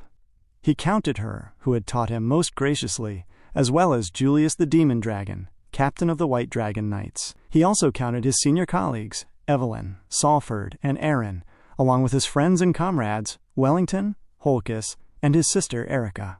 He even included his dear followers from the Fortress trading area, and, to her surprise, Axion and Ed Troyven. Asa noted with surprise that he considered Axion, the soaring dragon, to be his teacher, mentioning she was under the impression that Ed and he were mortal enemies. Theo affirmed that they were indeed enemies, and that was precisely why they were his teachers, for the severe adversities they created had fundamentally forged him into who he was now. He explained that his swordcraft continuously learned and changed from every single person who either gave him love or caused him pain. Therefore, he could not guarantee to preserve a rigid tradition and pass it down cleanly to the next generation. Asa smiled at his resolve, deducing that he could not continue the traditional Heavenly Dragon Sword legacy, because his sword was a living, ever-changing entity. She called the realization unfortunate, yet also most pleasing. Theo then dropped a massive bombshell, stating that, though he could not become her official disciple, he could be her son instead, bowing deeply before her. The words thoroughly shocked Asa as she stared down at him. The scene cuts back to the present, where Osa was sitting quietly by the garden side. One of her personal servants came forward to attend to her, pouring a glass of wine. As Asa sipped the drink, the servant observed that her mistress must be quite fond of that boy. Asa agreed completely, noting that for her entire life, the heavens had refused to bless her with a child of her own. But now a boy who perfectly resembled her beloved husband wished to be her son, leaving her overjoyed. The servant expressed her happiness at seeing her mistress rejoice. Osa declared that she must reward Theo properly for making her a mother, commanding the servant to prepare to send an immediate letter to her husband. The servant questioned sending a letter to the patriarch, to which Asa affirmed that she would ask him to hasten Theo's official advancement test. The servant was taken aback, noting with all due respect that Theo had only just completed the blooming, and warning that drawing so much heavy attention to him at such a young age could bring immense danger more than anything else. Osa responded firmly that this was precisely why they had to make haste. The storm that would soon assail House Ragnar would engulf everything in its path, and she had to support Theo to the greatest extent possible. The scene cuts to the dark interior of the underground prison where they had secured the captured bandit. The prisoner, Sidra, sat bound in the shadows. A sudden movement echoed as a masked figure walked into the space.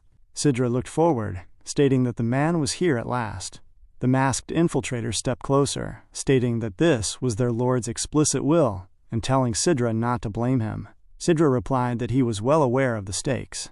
The assassin drew a set of throwing daggers, gripping them tightly as Sidra closed his eyes, asking to be killed.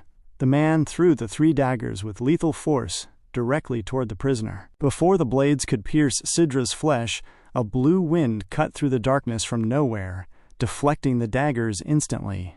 The assassin was thoroughly shocked by the sudden intervention.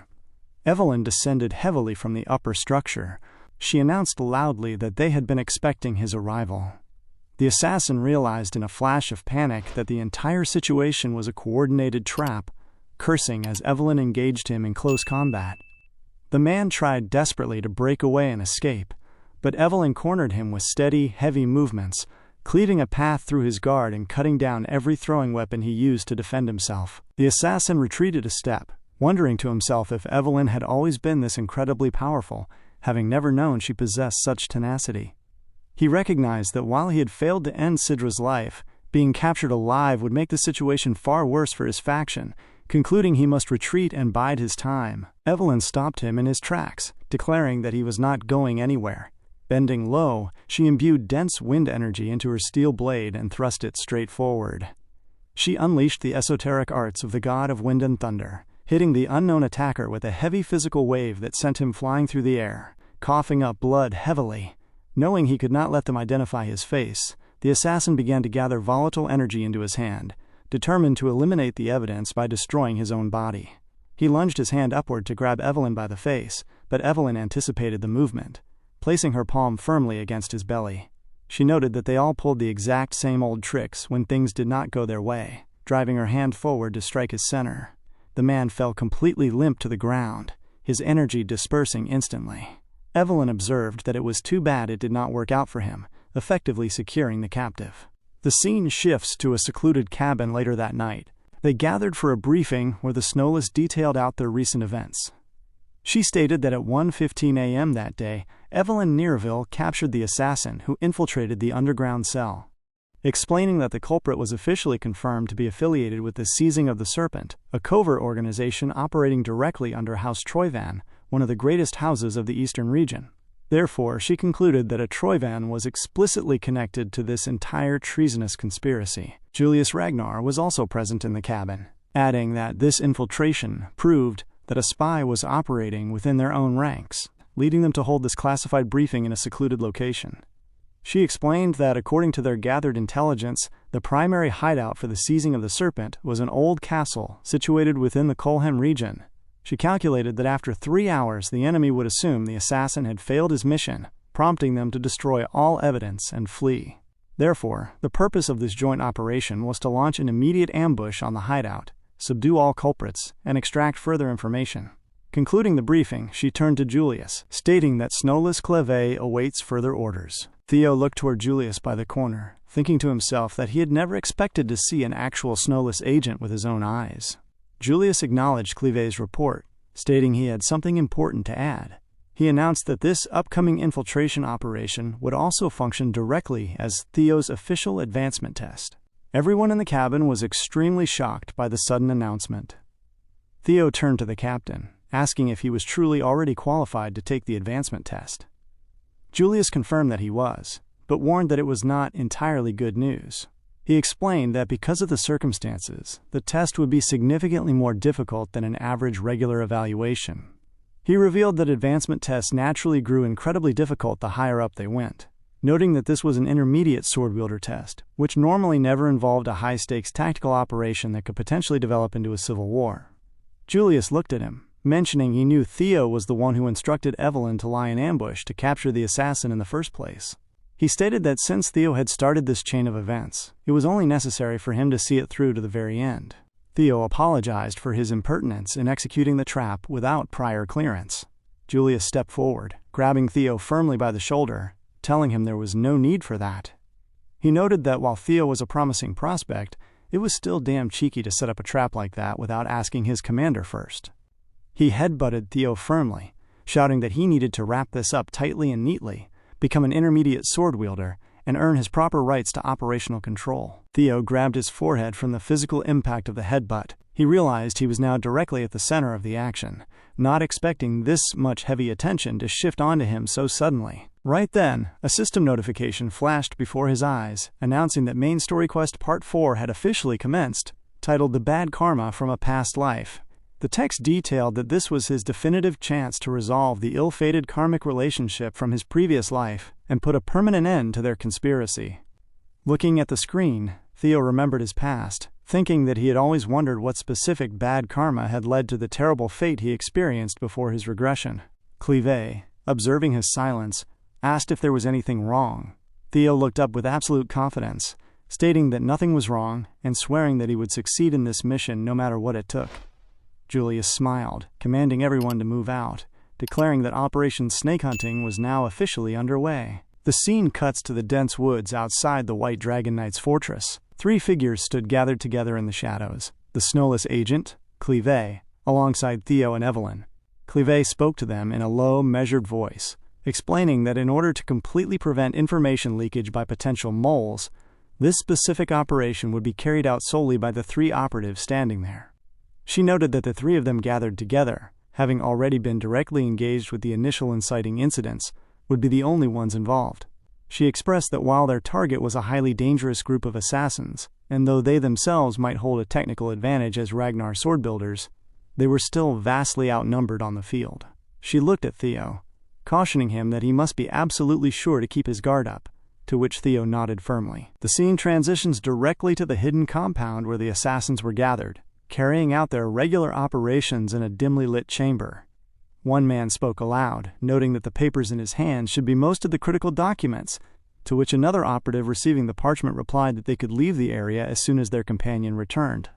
Suddenly, a small metallic ball rolled directly into the center of the room. It instantly began releasing a thick, gaseous substance that engulfed the entire closed space. The men began to cough loudly, and before one of them could finish declaring that they were under attack, a figure whooshed into the space with absolute speed. Clive struck the man instantly, forcing him down to the ground as he coughed violently from the gas.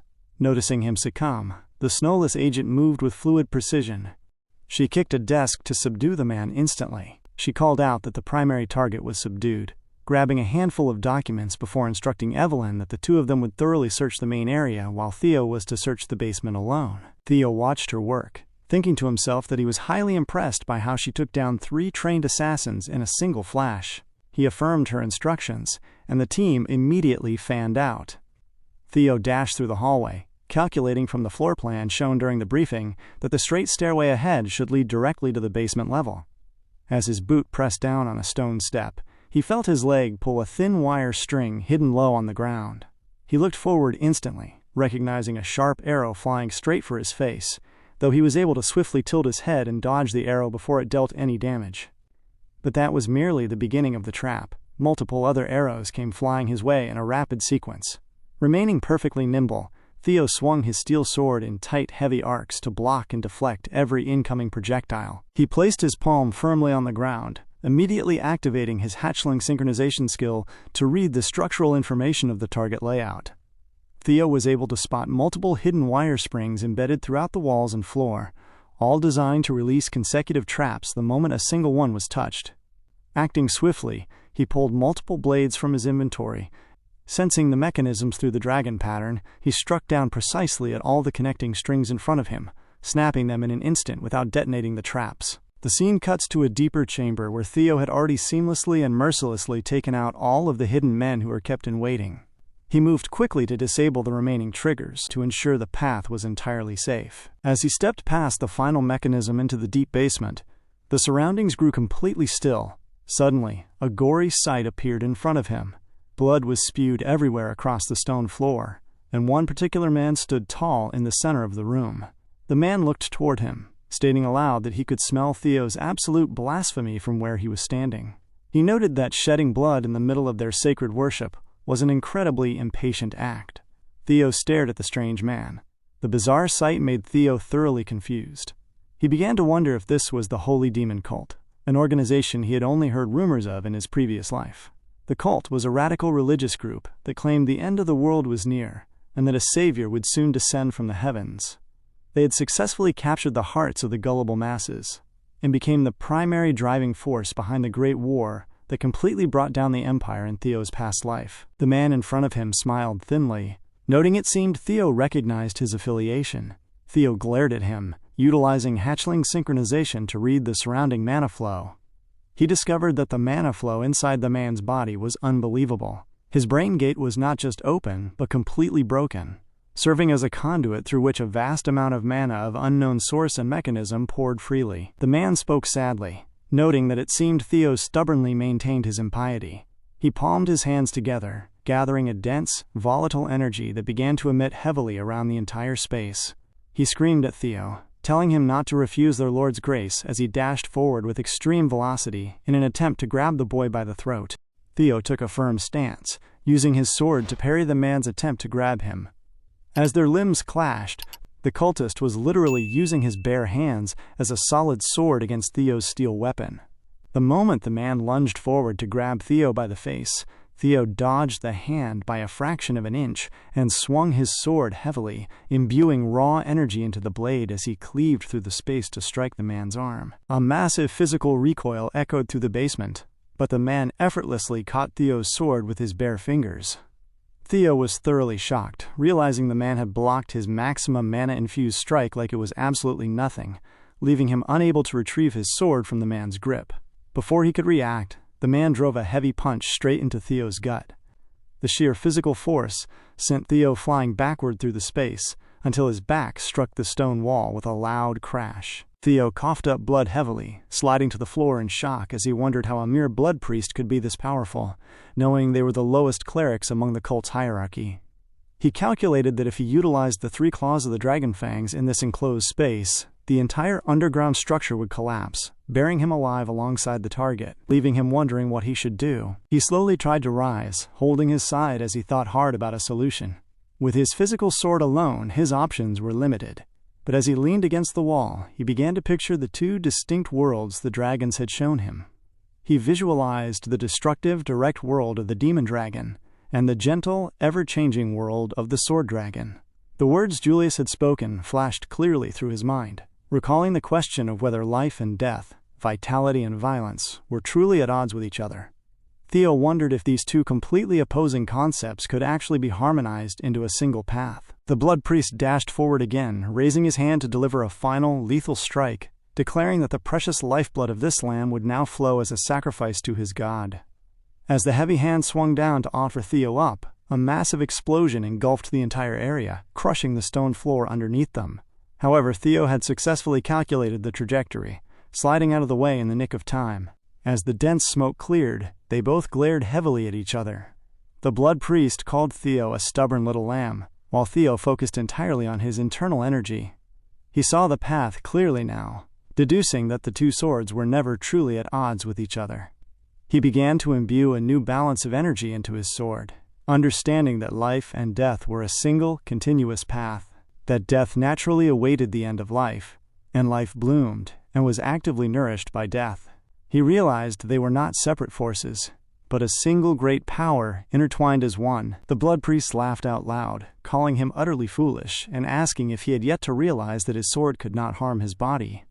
Before the man could finish his thought, Theo swung his sword forward, unleashing a refined dragon blaze straight toward him. Thunder crackles instantly engulfed the entire space.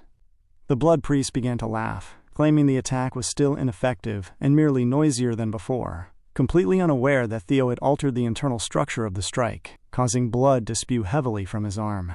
The sheer force of Theo's strike sent the man flying backward until his back crashed violently into the wall behind the altar. The blood priest fell heavily to the ground, but he smiled through the pain, stating that Theo had actually managed to achieve enlightenment during carnage, calling him a true seed of evil that must be crushed before he could interfere with his lord's world. Theo moved forward instantly, grabbing the man by the face and smashing his head firmly against the stone wall to silence him. As the man coughed weakly, Theo kept his palm pressed flat against his face, immediately activating hatchling synchronization to read the target's internal data. He knew this was his absolute only chance to find out the true source of these cultists' bizarre, anomalous powers. Suddenly, a strange sensation occurred. Theo felt his entire consciousness being violently sucked directly into the mind of the blood priest. His essence floated within a vast, dark mental landscape. It felt as though his soul had been completely transferred to an entirely different space. His system interface flashed rapidly, but the standard quest details were no longer being displayed. Instead, a massive red warning sign materialized in front of him. stating that an enemy whose level far exceeded his current stage had appeared, advising him to flee the space immediately. Theo was taken aback, wondering what kind of entity he was interacting with. A loud, booming voice suddenly echoed through the space, demanding to know who he was. The sheer weight of the sound sent chills straight down Theo's spine. He floated frozen in the darkness as the booming voice demanded once more to know who was disrupting its slumber. Looking up into the vast expanse, a massive, terrifying eye opened directly in front of him. Theo realized he was nothing more than a tiny, insignificant speck in the center of a colossal, multi-eyed being floating through the psychological void, completely shocked by the sheer scale of the unknown entity staring down at him. The sight of the unknown creature made Theo very uncomfortable, and he began to wonder if that was the being the holy demon cult actually worshipped. While he was thinking, the creature demanded an answer, asking Theo once more who he was. Theo was thoroughly confused, wondering if this was truly the demonic cult's god, and he realized that the blessing the cultists often mentioned was not a delusion. Enraged, the creature suddenly looked at him intently, recognizing who he was, and stated that it was him, Theo Ragnar. Theo grew even more scared, wondering how this creature could possibly know him. Suddenly, something emerged from below Theo and began to eat him up, crawling from his leg upward. The massive creature declared to Theo that the root cause of this world was him. Theo was taken aback by these words from the creature. The substance that came to eat him up from the leg consumed more of him, covering his entire frame at that very moment. But suddenly, a bright light shone from within the substance, and a massive yellow dragon burst through the space, releasing him from the hold of the demonic cult god. The entity stood firm as Theo looked at it. It was Lodbrok, who had intervened to release Theo from the grasp of the creature. Theo was shocked, wondering how the dragon had intervened in this situation. Lodbrok spoke to Theo, telling him that he was not yet strong enough to confront that being, and explaining that even if he rose to the level of a sword god, there was no guarantee he could withstand its might. Theo recognized the truth in the dragon's words. The dragon acted swiftly, using her tail to strike Theo away from the space. As Theo was being flung away into nothingness, he called out Lodbrok's name until his consciousness suddenly came back to reality. He woke with a start, shocked by the fact that he had left that astral plane, his entire body shaking heavily. He realized that this was the force that Lodbrok had been fending off for a millennium on her own, recognizing the sheer scale of the situation. In front of him, the cult member was looking extremely uncomfortable.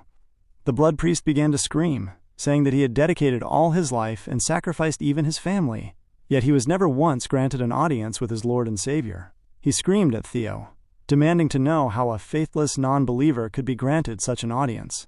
At that very moment, Theo moved swiftly, swinging his blade and cleaving through the man's face in an instant. Theo stated to the falling man that if that was his god, he did not need its attention. Theo realized that the holy demon cult's god was the nameless lord that Lodbrok had warned him about in the past. For the past millennium, she had dwelt there in order to protect the world from the nameless god, but she had mentioned that she wouldn't survive more than 3 years because she had lost her dragon heart. Theo deduced that the death of the guardian dragon, the rise of a cult that worshipped the nameless god, and House Troyvan's rebellion were not mere coincidences. They had to be intertwined and connected. Theo was extremely weakened at this stage. Before he could fall to the ground, Evelyn walked into the space and caught him by the hand, telling him well done. Behind them stood the snowless agent, Clive, who had also arrived. Looking at Theo, she recognized that Theo had taken down the blood priest entirely on his own, wondering how he was able to accomplish something like that without any help.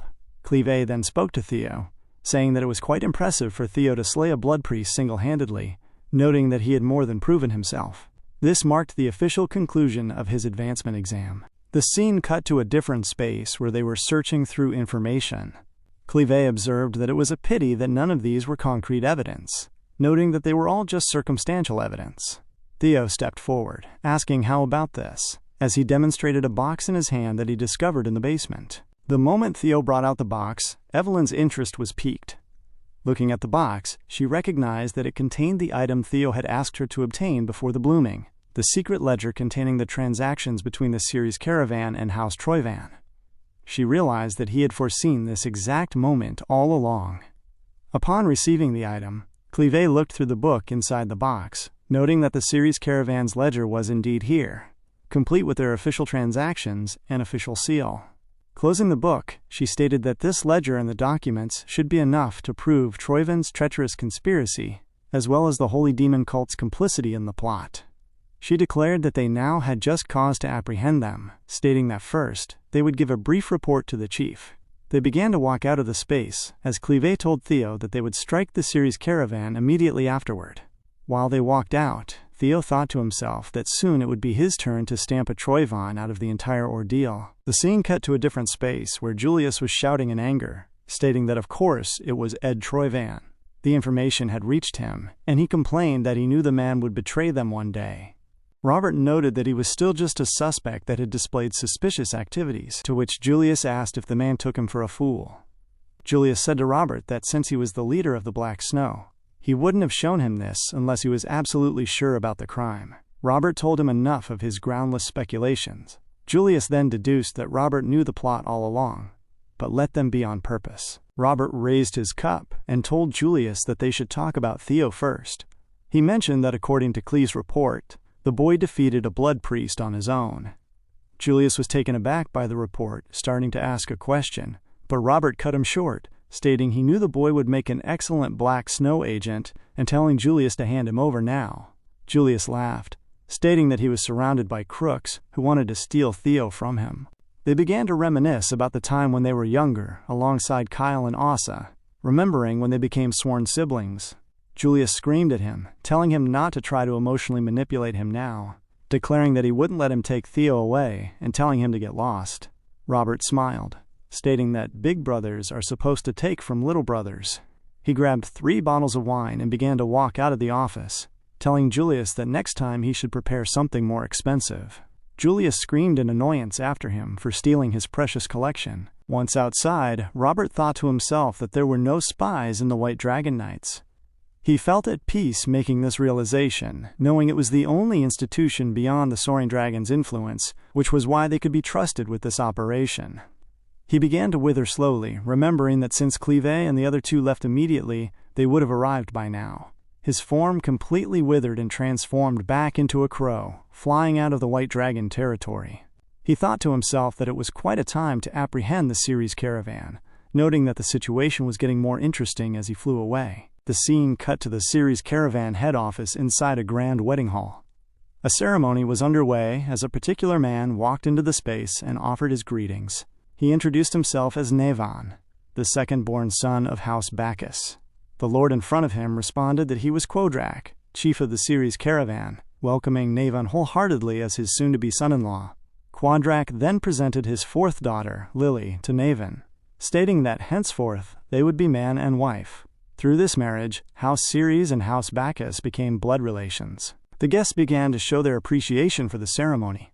Quodrak was highly pleased, expressing inwardly that it was at last his. Looking at Nevan bowing in front of him, Quodrak stared at the noble badge on the young man's shoulder, recognizing it as the badge of a lofty noble family. Quodrak thought to himself that his grand revenge had officially begun, vowing that soon the Ragnars would disrespect the Ceres family no more, and that they would gain their proper respect in the region. While the ceremony was coming to a close, an unknown old man standing by the corner was looking extremely annoyed at the entire proceeding. He muttered to himself that the Ceres family were insolent traitors, wondering how they dared to put their own house name before Bacchus, which was recognized as one of the 6 snows.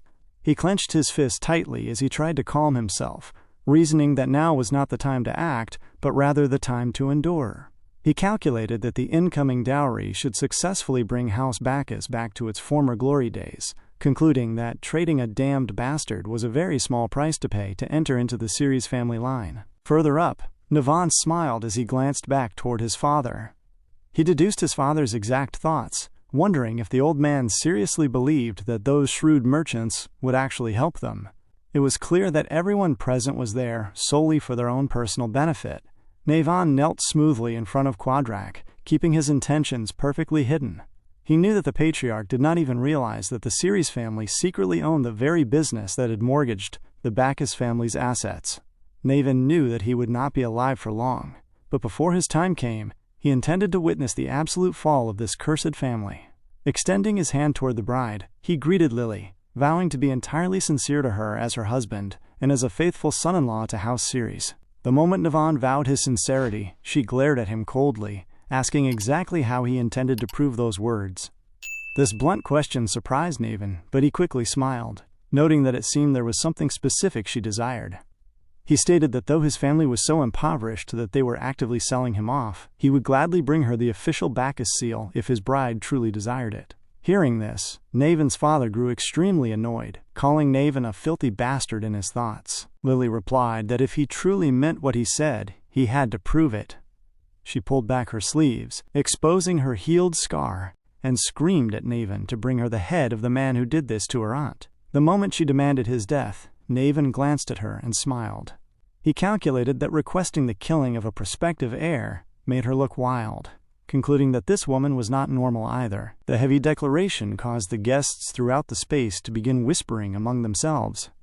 Quadrak stepped forward to calm his daughter, telling her that this was absolutely not the place to say such things. But before they could conclude their conversation, Navan looked at Lily and agreed to the task. He declared that if that specific head was what his bride desired, he would gladly deliver it to her. The scene cut to a different space, where majestic dragons were flying through the open sky. On the ground below, ordinary citizens were looking up, admiring them from the lower corners of the streets. Suddenly, 3 figures jumped cleanly away from the low-flying dragons, whooshing down toward the cobblestone ground. The surrounding crowd was shocked to recognize the distinct insignia of House Ragnar, emblazoned on the flag they had firmly implanted into the ground. Cleve stepped forward as the senior representative, announcing loudly that as representatives of House Ragnar, they were hereupon enforcing justice at a known hideout for traitors. She explained that after attacking Ragnar forces, clear evidence had been found linking the criminals directly to the Ceres caravan. Therefore, she declared that they were initiating an immediate search to investigate suspected treason against House Ragnar. She warned the crowd that anyone who dared to obstruct or hold back this investigation would be assumed to be an active conspirator and executed on the spot. Cleve signaled for the physical investigation to begin immediately. Inside the church hall, the news reached Quadrak, leaving him looking thoroughly flustered. He cursed inwardly, wondering how their operations had been caught so quickly. Highly tensed, he realized he had to strike back immediately in order to escape the charge and fix the situation. Just then, Navan's father walked up to him, demanding to know what the representatives meant by treason, asking for the true meaning of the accusation. Outside the mansion structure, Cleve cried out, calling for Quadrak to come out this instant. Quadrak hurried into the main area of his estate, looking out to see that his immediate guards were not holding the line. One of his administrators walked up to him, asking what they should do. Quadrak screamed at his man, telling him he had seen enough of this fuss. He called out to the investigators, demanding to know their actual basis, claiming that a mere piece of paper could easily be altered or forged to frame them.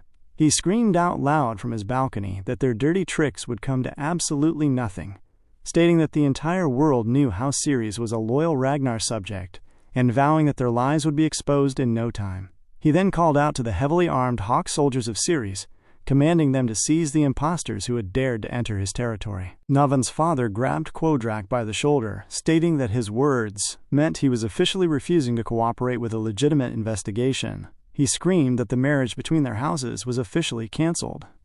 Before he could say more, Quadrak struck the man's hand away, calling him a fool and asking if he truly thought the Ragnars would let the Bacchus family off so easily now that they were linked. He glared at the old man, reminding him that as a representative of one of the 6 snows, he should know exactly what treason meant in Wintara. Quadrak stated firmly that he would not go down alone. He added that if the investigators actually possessed any real, incriminating evidence, they would have dispatched an entire army to raise the property instead of sending just 3 people. The fact that he only saw 3 people in front of him made him completely doubt the validity of the charge. Turning to his personal forces, he explained that the enemy was clearly unsure about the accusation itself. He reasoned that if they managed to stop these 3 this one time, they could clean up all the evidence at once. Right then, Navan walked into the room, telling them to stop bothering an old man who could not even use the toilet on his own. Walking directly up to his father, he asked if that wasn't right, causing his father to glare at him in complete annoyance. Navan walked past him toward the window, telling Quadrak to look on the bright side, noting that this situation meant he could deliver his wedding gift to his new wife right now. To his uncle's absolute surprise, Navan had already unsheathed his uncle's personal sword, recognizing his sword was gone. Without a second thought, Navan jumped straight out of the high window, moving through the town with rapid physical bounds in a direct attempt to reach Theo. Seeing this, Navan's father grew deeply worried. He realized that the moment his son engaged the Ragnar representatives in combat, the entire Bacchus family would be viewed as accomplices to treason. He turned to his private guards and screamed for them to join the battle immediately, stating they had no choice but to assist Ceres. The men affirmed the command, rushing heavily in the direction where Theo and his comrades stood. In the courtyard, Cleve, Theo, and Evelyn were completely surrounded by a large cohort of soldiers who had arrived to stop their advance. Cleve looked at the gathering forces, issuing her final warning that if they did not back off, they would be deemed traitors and executed instantly. The soldiers looked incredibly uncomfortable, and for a moment, nobody was willing to press forward against the Ragnar representatives. Suddenly, Navan descended from above, landing heavily right in the center of the three operatives. The moment his boots hit the stone, he looked at them, asking why the Ragnars loved the concept of instant execution so much. Theo and Evelyn were shocked by his sudden presence. Navan instantly swung his borrowed sword in a wild, heavy arc to cleave through them, but the three operatives reacted with elite precision, shifting their weight smoothly to dodge the sweeping blade. Navan stood up slowly. He introduced himself, stating he was pleased to meet the attendants of House Ragnar. He focused his gaze entirely on Theo, adding that he was especially glad to see young Master Theo, noting he had never expected their first encounter to happen under these circumstances. As the confrontation locked in place, Theo looked closely at the man, recognizing his identity. He realized that this was Navan, the Ghost Sword, the very man who, alongside the Ceres caravan and House Troyvan, served as the primary source of great chaos and turmoil inside House Ragnar in his past life. Navan glared at Theo, stating simply that he was here to take his head. Before anyone else could speak, Navan dashed forward with immense physical force, targeting Theo directly. Their swords clashed instantly with a heavy metallic ring. Navan dropped a series of heavy, rapid strikes onto Theo, but Theo managed to smoothly parry and dodge the incoming weight of the blade. Navan smiled during the clash. Theo, watching his opponent's movements, began to calculate his options based on the information from his previous life. He recognized that this was the perfect historical opportunity to recruit an extremely powerful ally to his side. Theo stepped back slightly, telling Cleve that she should leave Navan to him, assuring her that he could handle the fighter alone. Evelyn screamed loudly in objection, trying to stop Theo from taking such a risk. However, Cleve raised her hand. She cautioned him that they could not wait too long since the enemy was likely destroying evidence as they spoke, telling him to make it quick. Theo nodded to her, stating he would try his absolute best to end the fight quickly. Navan smiled at the arrangement, telling Theo that while that was good news for his mission, he wondered if the boy was truly sure about the decision, noting that he was quite a bit more formidable than he appeared. Theo smiled back, stating that he was as well. But before they resumed their clash, Theo asked if he could put a single question to him, which Navan allowed. Theo looked him in the eye, stating that confronting House Ragnar was a direct act of treason. Yet here Navan was, posing as a traitor without a single shred of hesitation. Theo asked if his true motive was to completely bring down House Bacchus from the inside in order to avenge his mother. The words hit heavily. Navan clenched his sword handle with extreme force as he called Theo a little spoiled brat for digging up his dark past. He glared at Theo, stating that the boy had just added one more definitive reason for him to take his head, promising to shred the rest of his body to pieces. As Navan gathered his energy to strike, Theo told him to hear him through. Theo looked at the raging swordsman calmly, stating that he actually wanted to help him, offering to assist in his revenge and bring down House Bacchus together. The moment the proposal was made, a system interface materialized before Theo's eyes, giving him the explicit instruction to recruit Navan, the Ghost Sword, as his official comrade. Navan Bacchus was known to be the mightiest sword wielder of House Bacchus, albeit unofficially. He was never fully acknowledged by his family despite his combat and forging prowess being entirely on par with Thorkel, simply because he was a bastard born in the brothels. His exceptional talent had essentially been a curse to him, for that was the precise reason his mother was killed during his earlier years. Because of this, Navan bore a strong and deep-seated grudge against House Bacchus. Theo calculated that he could use this information to win the swordsman over. He looked at Navan, offering to assist him in his revenge, and proposing that they bring down House Bacchus together. Upon hearing this, Navan looked at Theo, stating that he had no idea how the boy had found out about his mother, but he knew one thing for sure. He pulled out his sword with a heavy, deliberate grip. Before Theo could fully process the motion, Navan swung his weapon in an instant, forcing him to remain firmly on the defense. As their blades met, Navan stated that there was absolutely no reason to accept an offer to become a comrade. He reasoned that House Bacchus would be utterly annihilated for treason that day anyway, even without any help from a spoiled Ragnar boy. Theo parried the pressure, countering that Navan was right and that House Bacchus would fall regardless, with Navan falling right along with them. He asked if that outcome truly did not concern him. Navan spat back, responding that he did not care that much about leaving this world, stating that he would rather perish that day along with that bloody family. Just then, Theo called out to him, speaking the words, "Ether fever." Navan stopped his next continuous movement. Theo explained that this condition was exactly why Navan did not care about his own end. It was an illness caused when an immature body became completely overwhelmed by a massive gift. While it could be fully cured through early intervention, failing to do so turned it into a terminal illness that drastically shortened a person's lifespan. Since House Bacchus had failed to treat his illness in time, Navan only had 5 more years to live. Navan shifted his weight, acknowledging that it was true he only had 5 more years left to live. He noted that Theo had certainly done a lot of digging using his rich boy connections. He then moved with sudden force, screaming to ask what difference it made upon that spot, declaring that he would simply erase House Bacchus from his life. Their swords clanged loudly against each other as the physical impact reverberated through the courtyard. Theo maintained his stance, smiling as he asked what would happen if he said he could actually cure him. Navan screamed at Theo, telling him not to be ridiculous because ether fever had absolutely no known cure. He swung his sword heavily, delivering a blunt strike that pushed Theo backward across the stones. Theo kept his balance, knowing that Navan's disbelief made sense. In his previous life, this specific cure was discovered just a few days after Navan had died. In other words, at this exact point in time, only Theo held the knowledge of the treatment.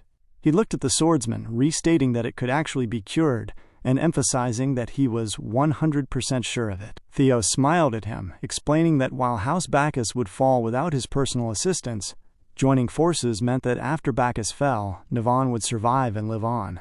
He added that he would live on as a certified hero who had helped House Ragnar. He asked Navan to trust him for once. Navan found himself caught at a split road, entirely bewildered and unable to choose which side to take. Meanwhile, the narrative shifts back to the night at the Ceres fort where Cleve and Evelyn were actively engaged. The opposing archers were firing massive arrows down at them from the battlements. Although the projectiles were heavy and carried immense momentum, Cleve and Evelyn handled the incoming threat smoothly. Evelyn was pissed off, expressing how the entire situation was quite a nuisance, whereas Cleve was calm, affirming Evelyn's words, but was bothered about Theo's whereabouts. Evelyn looked over the courtyard, responding that the two fighters seemed to have ceased their fighting and were currently talking to each other. Cleve threw one of the deflected arrows heavily to the ground. She knew that if she could just kill all the enemies herself, the operation would be completed with great efficiency. However, she forced herself to calm down, remembering their earlier discussion, where she was explicitly told to try not to intervene as much as possible. She recalled her prior conversation with Robert Ragnar, who had told her that her first priority was to analyze Theo's potential. When he had laid out the terms, she had asked if she was simply supposed to stand aside and watch. Robert had confirmed this, noting that while she claimed Theo had defeated a blood priest, she had not personally witnessed the feat. He had explained that one of the Black Snow's primary duties was to accurately analyze the young talent who would carry the future of House Ragnar. He reminded her that finding additional evidence was Theo's specific mission, meaning her sole job was to focus on accurately assessing his true capability for the sake of the future. Cleve had accepted the terms at that moment, but she had asked Robert when she should absolutely step in. He had informed her that considering the Holy Demon cult was also involved in the broader situation, she could intervene once a bishop or a higher-ranking official became involved. Since the current opposition was still very mild, she recognized that the chief would scold her if she intervened right then when nothing major had occurred. This realized constraint meant she would have to get off work late, which made her extremely annoyed. Suddenly, Navan dashed forward into the fray, leaving Evelyn surprised by the sudden burst of movement. Turning her head swiftly toward the corner, Evelyn was surprised to see Naven closing the distance. For a brief moment, she wondered if Theo had been defeated in their duel. However, looking past Naven's advancing form, she recognized Theo running right behind him, confirming that the two had finally halted their fight. Naven whooshed past Evelyn, intercepting a volley of heavy arrows that were about to strike her. Moving with deliberate mechanical precision, he struck down every single arrow coming their way in an instant. He turned to the group, apologizing for the trouble, and stating he hoped that action was enough to excuse his earlier misconduct, mentioning that they could see they were all on the same side now. With that action, the system criteria were met, and Theo had successfully recruited Naven. The entire battlefield turned entirely one-sided. Naven dashed forward with immense momentum to subjugate the soldiers attacking them. Moving fluidly, he successfully dodged the majority of the incoming arrows. The defense forces screamed for their men not to let the attackers get any closer, but Naven jumped high into the air, looking down at the archers stationed on the structures. Landing heavily on the massive wooden framework of the defensive ballistas, Naven used his blade to cleanly cut the thick ropes used to propel the heavy arrows from the structure. With the mechanics ruined, the soldiers were unable to fire the massive arrows any longer. Naven continued his fluid movement, swinging his blade to cleave through the men operating the weapons. He followed up with a massive, sweeping attack that systematically took down every single soldier occupying the immediate space. Suddenly, Naven's father walked out into the open courtyard. He called out to his son, calling him an ungrateful wretch, and demanding to know how he could betray his own family after they had brought him up. Naven paused, questioning the literal use of the word family coming from the old man's mouth. He reminded his father that he was just a filthy bastard, asking if the man had forgotten his own words. Naven leaped forward, swinging his sword aggressively at the old man, while repeating that he had no family. He brought his blade downward in a heavy, final arc, bringing an end to the members of the Bacchus family who stood there. Over by the corner of the wall, Evelyn and Cleve stood watching the display, looking slightly confused by how quickly the dynamics had shifted. Evelyn remarked that she could easily see why his combat score equaled Thorkel during their youth, but she questioned Theo on how he had actually managed to convince him. Theo kept his answer simple, stating that he had just promised him exactly what he desired. He then declared that they needed to catch up to Naven, and so they all dashed forward to continue the fray. Inside the main fortification building directly in front of them, Quodrak Ceres stood by the interior overlook, watching the entire defense line collapse. One of his remaining attendants hurried into the room to deliver the latest news, reporting that their forces were losing the battle. Quodrak, looking visibly flustered, replied that he already knew what was happening. The reporting attendant began to beg Quodrak, stating that since time was running out, he should allow them to immediately destroy the documents that could be used as incriminating evidence by House Ragnar, specifically the papers involving House Troyvan. Hearing this, Quodrak screamed out loudly, commanding him not to touch those documents under any circumstances. The attendant was taken aback by the refusal, begging his lord to be reasonable and arguing that destroying the evidence was the only available way to save their lives. Quodrak stepped forward, grabbing the man tightly by his shirt. He growled that if he destroyed those papers, there would be no way for him to make back his massive financial investment. He stated firmly that he could not give up on a major profit just to save the lives of some puny underlings. Right then, an individual walked calmly into the room, addressing Quodrak as a poor, unfortunate mortal. Looking at the newcomer, Quodrak noted that the man had arrived right on time. The narrative then cuts back to the exterior space where Theo, Evelyn, and their allies were actively cleaving through the remaining guards. They dashed inward toward the castle structure. Theo calculated that they were almost at their objective, realizing they only needed to pierce through the main inner gate to arrive exactly where Quodrak was located. Suddenly, a voice echoed through the passage, remarking how unseemly it was for uninvited guests to cause such a loud commotion. The moment Theo heard these words, he stopped dead in his tracks, looking straight ahead. A group of figures began to walk out from the interior of the building. Standing at the front was a bishop, dressed in a massive, heavy robe, who looked toward them and told the faithful to rejoice, immediately chanting their dark mantras. Theo watched them closely, having had no prior idea that they would encounter members of the demonic cult in this specific territory. The narrative shifts back to an earlier moment, before the outer defense line had entirely collapsed. Quodrak stood anxiously inside the building when the cultists first arrived at the compound. Upon seeing them, he had expressed his deep relief and excitement, noting that they were warm and had arrived exactly on time to support him. The leading priest, however, remained completely silent as he walked into the room. Left standing in the quiet space, Quadrak kept speaking, stating that there was always a way out of a crisis and remarking on how incredibly gracious it was for the church to send a bishop directly to them. He explained that they were currently caught in a truly dire situation and stood in desperate need of their immediate help.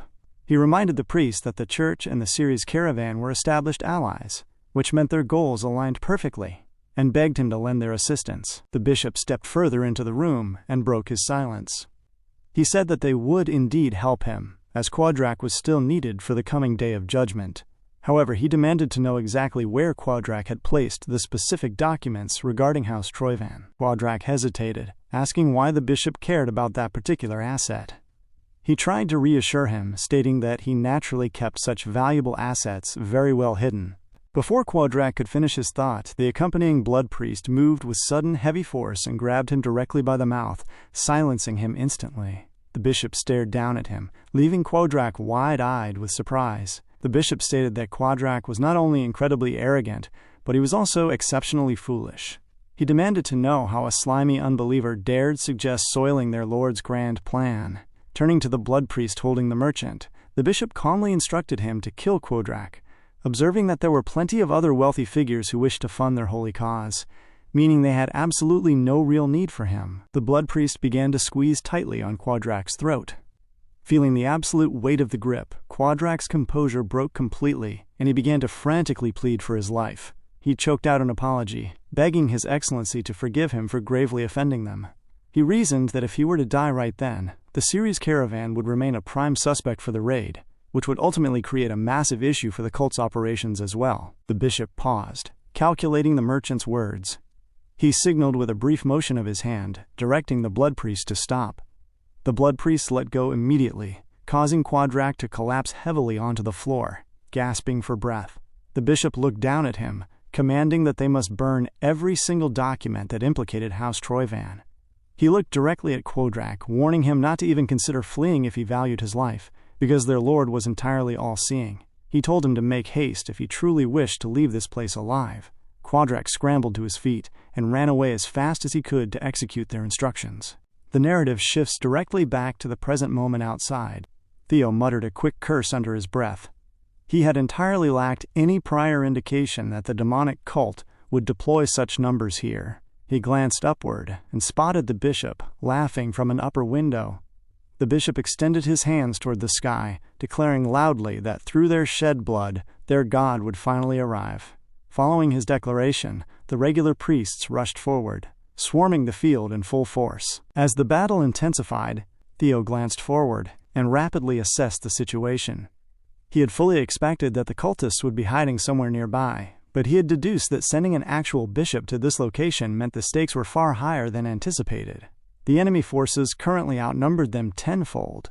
Despite the overwhelming odds, the group focused entirely on cleaving through the masses to maintain their forward momentum. Multiple cultists rushed Theo simultaneously, attempting to overwhelm him with coordinated strikes. However, he was already highly experienced in fighting these exact types of fanatical opponents. Nearby, Evelyn was working tirelessly to cut down the cultists blocking her path, while Naven used his exceptional swordsmanship to systematically dismantle the attackers on his side. Standing slightly behind them, Clive stood perfectly still, staring up at the laughing bishop. She recognized the man's rank immediately. She noted to herself that this development would make her assignment significantly more annoying than she had originally expected. However, as she gripped the hilt of her weapon, she concluded that perhaps it was actually better this way. She drew both of her swords with a smooth, heavy pull, understanding that she now had a justified cause to actively intervene in the combat. At the same time, Theo glanced at the wall of enemies, sensing that they were completely surrounded and making almost no forward progress at their current pace. But before the crowd could close in, a single, massive sweeping strike cut down the entire front line of priests in front of them.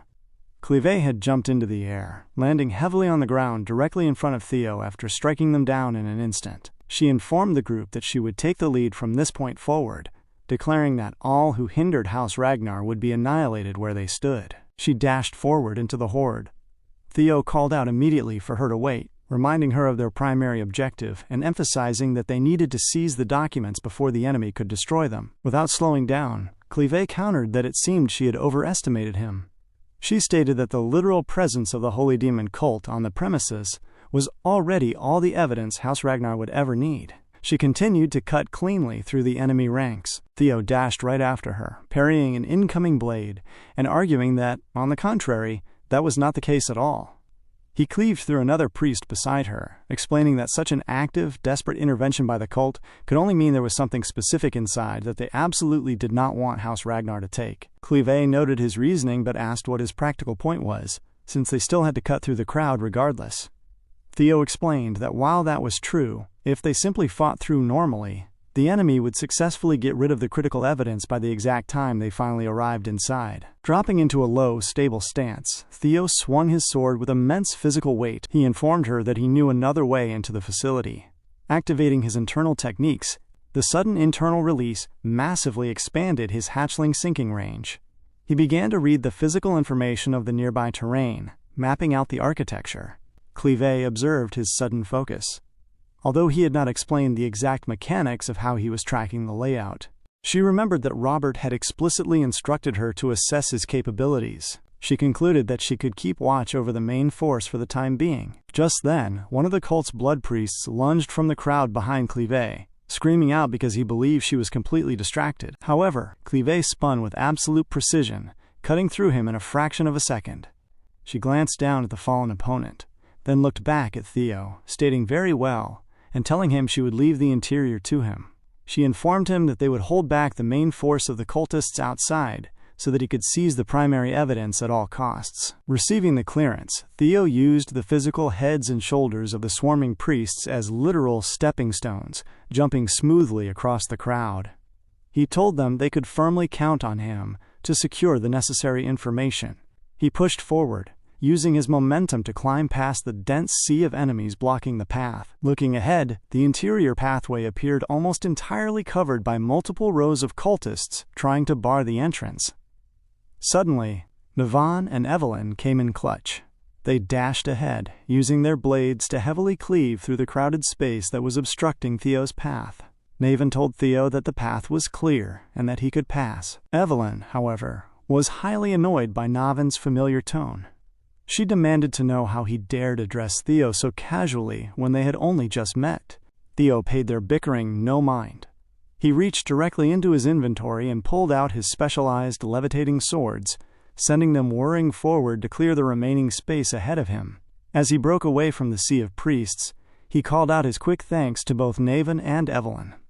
Activating his thunderstorm breathing technique, he executed a heavy, powerful leap, completely breaking away from the courtyard combat and running directly into the main building's entrance. As he navigated the corridors, he reasoned that the cult would not task just any random, low-level underling with the destruction of top-secret documents. The most appropriate and probable candidate for that responsibility would be the chief of the series caravan himself, Quodrak. Utilizing his active sensing through the building's layout, Theo recognized the exact structural location where Quodrak was currently hiding. A quiet smile appeared on his face as he locked onto the target.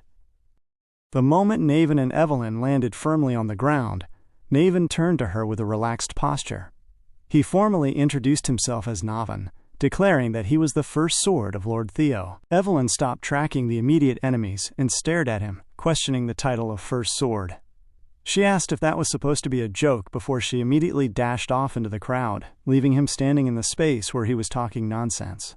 He glanced across the courtyard toward the snowless agent Clive, who was already systematically cutting through the swarming priests. Navan reasoned that under the circumstances, he would have been perfectly satisfied with taking second place. Evelyn parried a strike nearby, telling him he spoke as if he could actually beat her in a fight. Navan countered that her assessment was correct. He suddenly dashed forward, passing right by Evelyn and slicing cleanly through 3 cultists who were standing directly behind her in a single, elegant swoop of his blade. He turned back to her, proposing that they decide who held the true title right now, since they had a perfect stage for it. He set the terms, declaring that whoever killed the highest number of cultists during this raid would officially be Lord Theo's first sword. Evelyn exhaled heavily, telling Navan that there was absolutely no time for silly games in the middle of an active mission. Navan nudged her motivation, asking what the problem was and if she was simply afraid that she might lose to him. The blunt taunt irritated Evelyn, causing her to immediately switch into full game mode. She dashed forward into the thickest part of the crowd. Her sudden display of raw tenacity left Naven thoroughly shocked. She began to rapidly cleave through every priest occupying that section of the space, moving with such physical weight and speed that Navan recognized then and there that he was completely outmatched by her skill. Evelyn called back over her shoulder, telling him he would see exactly why she was his first sword, adding that it was already far too late for him to be sorry, since he was the one who had set the specific terms of the contest. Navan smiled at her performance and dashed forward into a fresh group of enemies, shouting back that the challenge sounded like fun. A competitive rivalry immediately began to brew between the two swordsmen as they tore through the opposition. The scene cut away from the courtyard to a separate, quiet structure containing a bar setting. Positioned on the floor behind the bar area was a small wooden trapdoor that led to an underground space. Deep within this subterranean area, Quodrak was walking rapidly through a dark corridor, heading directly toward the private room where he kept his highly confidential information regarding House Troyvan. He reached the locked door and broke the chain securing the entrance before pushing the door wide open. Inside was an archive filled with multiple shelves of books, historical scrolls, and business documents, with a heavy wooden chest positioned directly in the center of the room, revealing a stack of papers resting inside. He looked down at the files, recognizing them as the exact evidence he had compiled to build a connection with House Troyvan. He knew that once he burned these specific documents, he could somewhat escape the charge of treason brought by the Ragnars. Yet he hesitated. Looking at the pages, he muttered to himself that these files were simply too priceless to destroy on a whim. He calculated that with all the heavy investments he had made in the past, it could take him years or even decades to fully recover the financial loss. Furthermore, there was the critical matter of the business operations he had recently handed over to the Soaring Dragon. He contemplated inwardly, vowing that he would eventually make them repay every single coin he had invested in their grand scheme. Just then, he experienced a vivid flashback, remembering the absolute weight of the priest's threat against his life, instantly motivating him to drop the fire stick into the box. However, a sudden, heavy physical crash shook the room. Theo burst directly through the stone wall of the chamber, grabbing the touchstick and stopping in front of the shelf. Theo turned his head slowly. He noted coldly that losing his daughter's arm clearly had not been enough of a lesson for him. Quadrak's knees buckled under the pressure of the confrontation. Looking up at Theo in sheer surprise, he dropped to the floor and began to beg for his life, pleading for mercy and claiming he would do absolutely anything the Ragnars asked of him. Theo did not hesitate for a single second. He thrust his sword straight forward, piercing Quadrak cleanly through the chest before the man could utter another word. Theo stated plainly that he had committed treason against House Ragnar, a crime that was strictly punishable only by death. Quadrak's body slumped lifelessly onto the stone floor. Immediately, a system notification materialized in his vision, congratulating him for successfully completing the fourth quest, Bad Karma from a Past Life. Theo began to flip through the secret files right there in the quiet room. He noted to himself that it was no wonder the Troyvans had recruited the demonic cultists to stop the investigation. The papers contained the complete secret ledger that the caravan had handed over to the High Noble House. Theo reasoned that to House Troyvan, Quadrak was just another disposable pawn to be sacrificed when things went south. However, these acquired documents were more than enough to formally implicate and charge the entirety of House Troyvan with treason. As he stood in the center of the archive, Theo looked at the shelves, trying to decide which critical piece of proof he should secure first. His eyes caught a specific book that was gleaming brightly on an upper shelf. Intrigued, he reached up and pulled the volume down. The title on the cover read, "Investigation on the Rose Palace." He opened the book and read the contents, his eyes widening in surprise. The text explicitly stated that the operatives needed to be very wary of the Black Dragon and monitor its activities closely. Theo recognized the handwriting immediately as belonging to Ed. He continued reading the script. The entry detailed that they had successfully acquired 2 relics so far, and strongly suspected that an undiscovered 3rd relic was located somewhere within the Rose Palace. Theo paused, wondering what kind of relic could possibly be hidden inside the Rose Palace. He realized with absolute clarity that all the discrimination, false framing, and the miserable death he had suffered in his previous life were entirely due to the existence of this mysterious relic. Reading further, he found the directive confirming that, in accordance with their future plans, House Troyven had decided to eliminate Cecilia and Theo. Seeing Ed's true, deep-seated intentions written out in black and white filled Theo with an immense, quiet anger.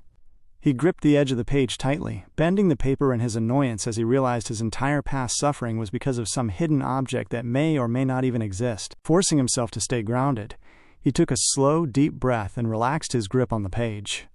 He closed the volume firmly, telling himself it was far too early to completely lose his temper, reminding himself that revenge is a dish best served cold. He glanced toward the far corner of the underground archive. Resting on the floor were 2 ornate storage boxes containing the very relics mentioned in the ledger, triggering a final system notification confirming that he had discovered 2 distinct relics of the primal dragon. Satisfied with the massive haul, Theo prepared to use these exact tools to exact his ultimate revenge against Ed. The narrative shifted back to the courtyard outside the Ceres estate, where a dense horde of cultists moved aggressively toward the center of the field, fixing their focus on Navan and Evelyn. Evelyn kept her stance solid, observing the swordsman beside her. The cultists intensified their advance, lunging directly at her. As she traded heavy blows with the closest attackers, Evelyn stated that Navan was the oddball from 7 years ago, who had passed the blooming assessment in 2nd place, only to completely disappear from the scene immediately afterward. Navan laughed, parrying a downward swing cleanly. He responded that he was thoroughly honored she had cared to remember him, though he suggested that right now was not the absolute best time to reminisce about the past. He swung his blade in a sharp, continuous circle, cutting down the priests in front of him with ease. He added that if things kept up at this rate, he would easily claim the title of First Sword, playfully telling her she needed to put her back into the fight. Suddenly, a massive physical force swept across the entire courtyard as Evelyn activated her specialized combat style, using her esoteric art of the God of Thunder. The technique cleared a wide circle around her instantly. She turned to Navan, looking extremely annoyed as she pointed out that their current kill counts were now completely tied. Navan smiled at her determination, but before he could reply, one of the cult's blood priests lunged from his blind spot, swinging a heavy weapon straight down at his head. Navan moved nimbly, shifting his weight just in time to dodge the strike. The blood priest pulled his weapon back, calling the fighters lowly unbelievers. He stood tall, declaring that their puny attempts would never thwart their god's grand plan. Navan adjusted his grip, suggesting to Evelyn that they finish up with this loud opponent first. Evelyn agreed entirely, noting that they had finally found something they could actually agree on. Instantly, Evelyn and Navan dashed forward together to launch a coordinated attack. But as the blood priest raised his weapon to counter them, Salford suddenly whooshed into the courtyard, riding on the back of his massive drake. Pinning the blood priest firmly to the ground under its massive leg and halting the battle in an instant, Navan stopped his momentum completely, staring in shock at the sudden arrival. As the thick dust slowly settled around the drake's legs, Salford looked down from the saddle, loudly asking how the situation looked and praising himself for arriving at the perfect time to help. Evelyn and Navan expressed immediate anger at the interruption. They had fully formed a direct plan to handle the enemy themselves, and Salford's dramatic entrance had completely disrupted the flow of their contest.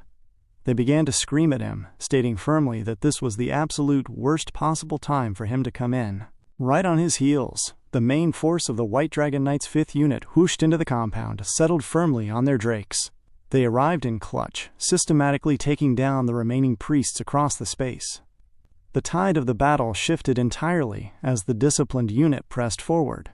None of the cultists could withstand the raw, heavy force of the Dragon Knights, and the battlefield was cleared with swift efficiency. Meanwhile, the narrative moved quietly into the upper room of the facility where the bishop was stationed. He stood looking out over the automated defeat of his forces, smiling strangely as he began to recite a passage from his sacred text, intoning that the faithful must adore their Lord with all their heart, because a new sun would inevitably rise in the reddened sky and bring about the end of the world. He chanted for his followers not to be swayed by temptation, and to accept the final end with revenge. Clive sat calmly in the corner of the room, completely unfazed by his incantations. It was revealed that the support operative had already mercilessly dealt with the bishop before the chanting even finished, completely breaking his ability to fight. Clive stretched slightly, mentioning to the maimed priest that weighing priorities really was not her thing, but she was glad she had gotten enough physical action out of the trip. She noted that she actually felt thoroughly refreshed after taking down a priest of his caliber. Later, after the entire skirmish had finally unfolded, the White Dragon Knights began taking formal control of the compound, securing the area and accounting for the survivors. Evelyn was actively trying to coordinate the complex logistics of the aftermath. Nearby, Salford was complaining loudly, demanding to know if they really had to write a detailed report on absolutely everything that had occurred.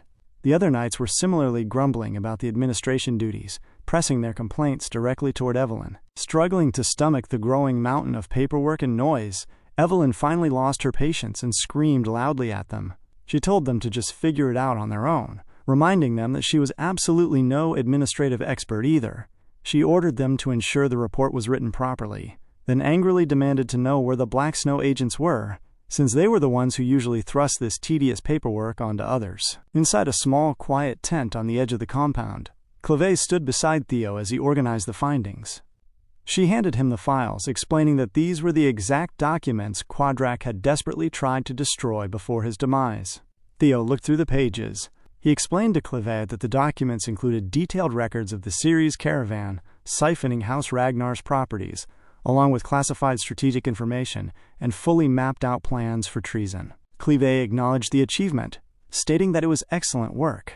She formally addressed him, offering her congratulations to intermediate sword wielder Theo. Theo was slightly taken aback by the formal recognition, offering his calm thanks for the sentiment. Clivet observed him closely, remarking that he was exceptionally adept at dealing with intelligence files, moving as if he had actually worked within the Black Snow organization in the past. She suggested that it was still not too late for him to accept the Black Dragon's standing offer to join their ranks under Robert. Theo simply expressed his total lack of interest, matching her tone smoothly. Clivet told him to relax, laughing it off as a simple joke, which caused Theo to exhale in relief. Clivet then informed Theo that she had another piece of good news. She explained that the official arrest of the Soaring Dragon faction was actively underway at that very moment, as the secret ledger Theo had recovered provided undeniable proof of their treachery.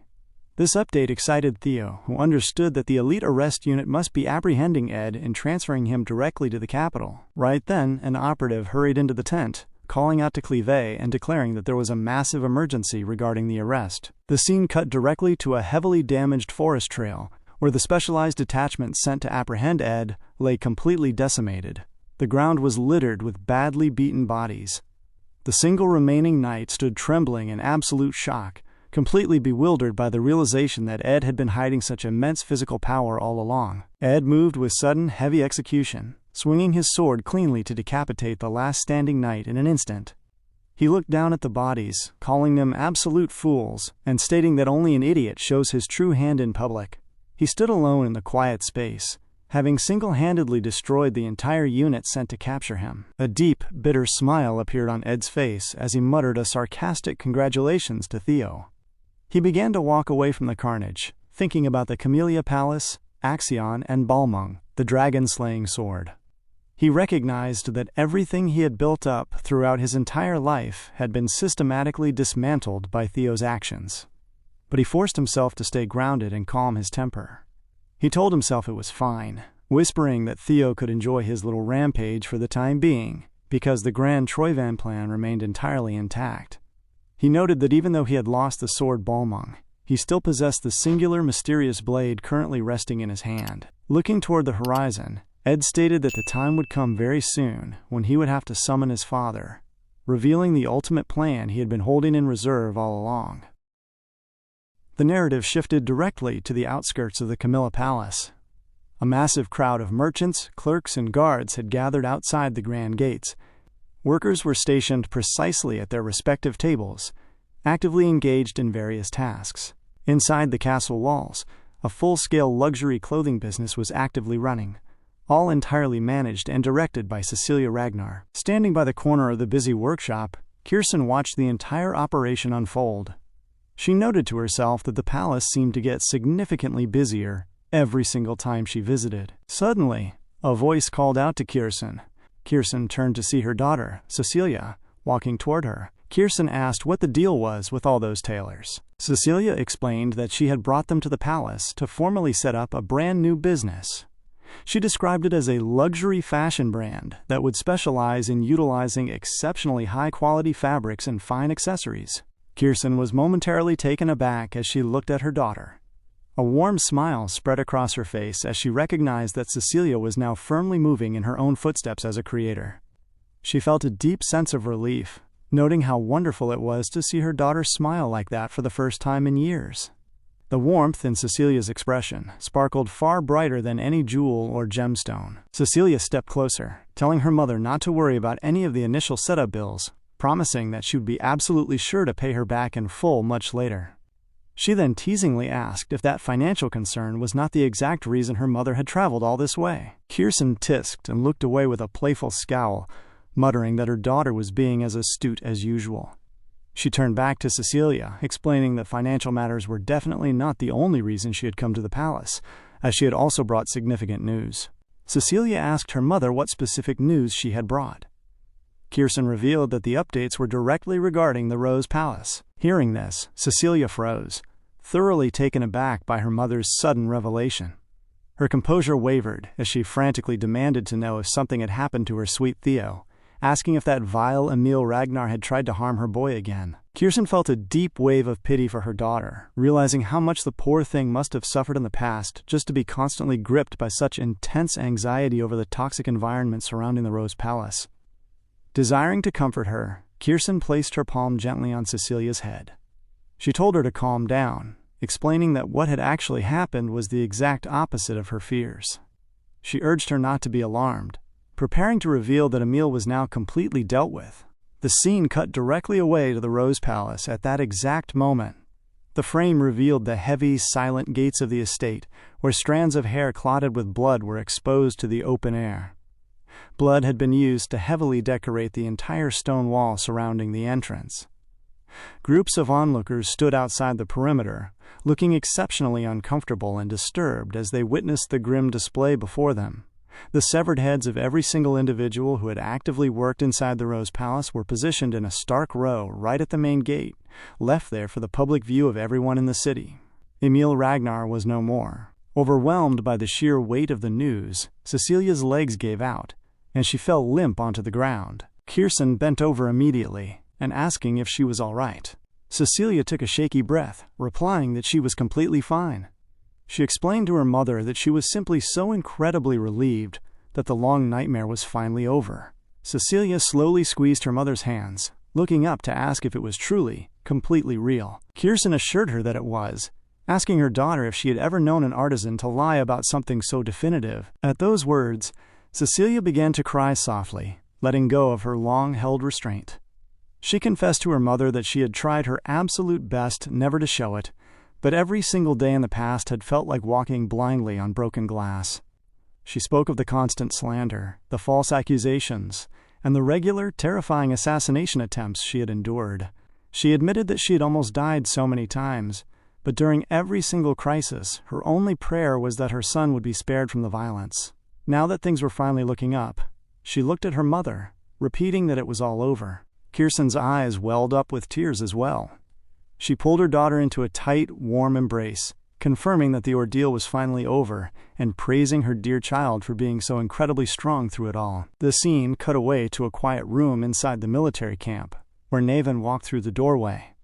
Looking across the space, he observed Theo and remarked that it seemed the boy had already become quite famous across the territory. Theo did not look up immediately as he poured 2 steaming cups of tea, calmly responding that the entire official process had taken significantly longer than he had originally anticipated. Naven walked over and took a seat in the corner of the room.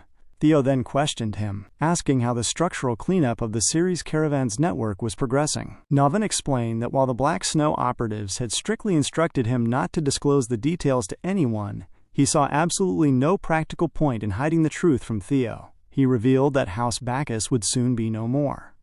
He explained that every single noble who had signed their name on the Ceres Caravan receipts would lose their official peerage at the absolute least, a penalty that explicitly included the patriarch himself.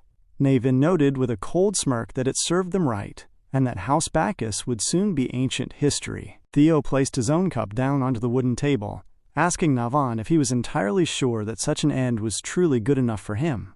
Naven was confused by the question. asking Theo what he meant by that. Theo leaned forward, presenting a direct proposal. He told Navan that he wanted him to step up and become the new patriarch of House Bacchus. Navan was thoroughly shocked. He questioned Theo, asking if he could truly be permitted to rule over such a dignified and vast territory. Theo confirmed it, explaining that once every other member of House Bacchus aside from Navan lost their noble status, Navan would be the sole remaining person qualified to carry on the family name. In exchange for this elevation, Theo stated his condition. Navan must fully support him in the upcoming, inevitable war against House Troyvan. Navan stared at Theo, a slow smile forming as he processed the scope of the request. He realized that a massive conflict against the Troyvans was approaching, and he wondered if Theo had calculated and predicted this exact chain of events from the very beginning. Theo smiled back, stating that now that their subtle war of nerves had been dragged out into the open light, an all-out war was right around the corner. He explained that they had firmly confirmed that both House Troyvan and the Holy Demon cult were actively involved in the Soaring Dragon's recent revolt. Because of this exposure, the Ragnars were currently inquiring into what both parties had been secretly planning in the Northern Territories, which effectively served as a declaration of war. Navan reasoned that Theo's analysis was entirely correct, knowing that both the Troyvans and the cult would inevitably retaliate now that their treasonous actions had been fully exposed to the public. However, Navan looked at Theo, pointing out that even if a war occurred, it meant very little to someone like himself who possessed very little time left to live due to his terminal illness, unless he stood to gain a permanent solution from it. Theo laughed softly at his bluntness, assuring Navan that he would absolutely get exactly what he needed. Theo reached into his coat and placed a crisp piece of paper and a small, glowing object onto the table. Navan stared at the items, asking what they were. Theo revealed that he had promised before that he could cure Navan's ailments. He explained that the paper contained the precise recipe for the ether fever cure, and the object beside it was an ether core, the absolute key ingredient for the medicine. Theo detailed that although the medical knowledge had yet to be made public, ether fever was fundamentally a disorder of minor energy circulation within the human body, and the core would permanently adjust that internal circulation back to normal. Navan picked up the paper and stared intensely at the glowing core, his mind weighing the gesture heavily. He deduced that this was completely outside his expectations. He had suspected that Theo would only heal him just enough to keep him alive, using the illness as a short leash to ensure his absolute loyalty. Navan voiced his thoughts openly, noting that instead of manipulating him, Theo had simply handed him the complete, permanent cure on a silver platter. He asked Theo what would stop him from simply taking the cure and running off without ever repaying the debt. Theo remained perfectly calm, replying that he would not mind at all if that was what Navan truly chose to do. He pointed out that Navan had already seen the massive problems that House Ragnar's traditional might makes right philosophy had caused for everyone in the land, noting that both of them were ultimately victims of that exact oppressive system. Theo stated firmly that he had no desire to subdue others through raw force. Instead, he sought genuine trust. He clarified that what he wanted from his allies was neither oppression nor subjugation, but a relationship built entirely on mutual trust. The weight of Theo's words left Navan completely speechless for a brief moment. He exhaled slowly, looking down at his own reflection inside the teacup. He remarked that he had not wanted to blindly trust Theo like a naive child just because of his young age, calling Theo's ideals childishly idealistic. Theo calmly asked him if he intended to refuse the offer. Navan grabbed his cup, took a slow sip of the tea, and placed the cup back down onto the wooden table with a deliberate, heavy click. He stood up straight. As Theo watched him, Navan drew his sword cleanly from its sheath. He held the blade vertically, anchoring his stance. Navan declared formally that he, Navan, as the future patriarch of House Bacchus, solemnly vowed to become Theo's loyal sword. Theo smiled, glancing up at the swordsman. Navan grinned back, asking if that formal speech was good enough for him. Theo nodded, confirming that he was now well and truly accepted into his inner circle.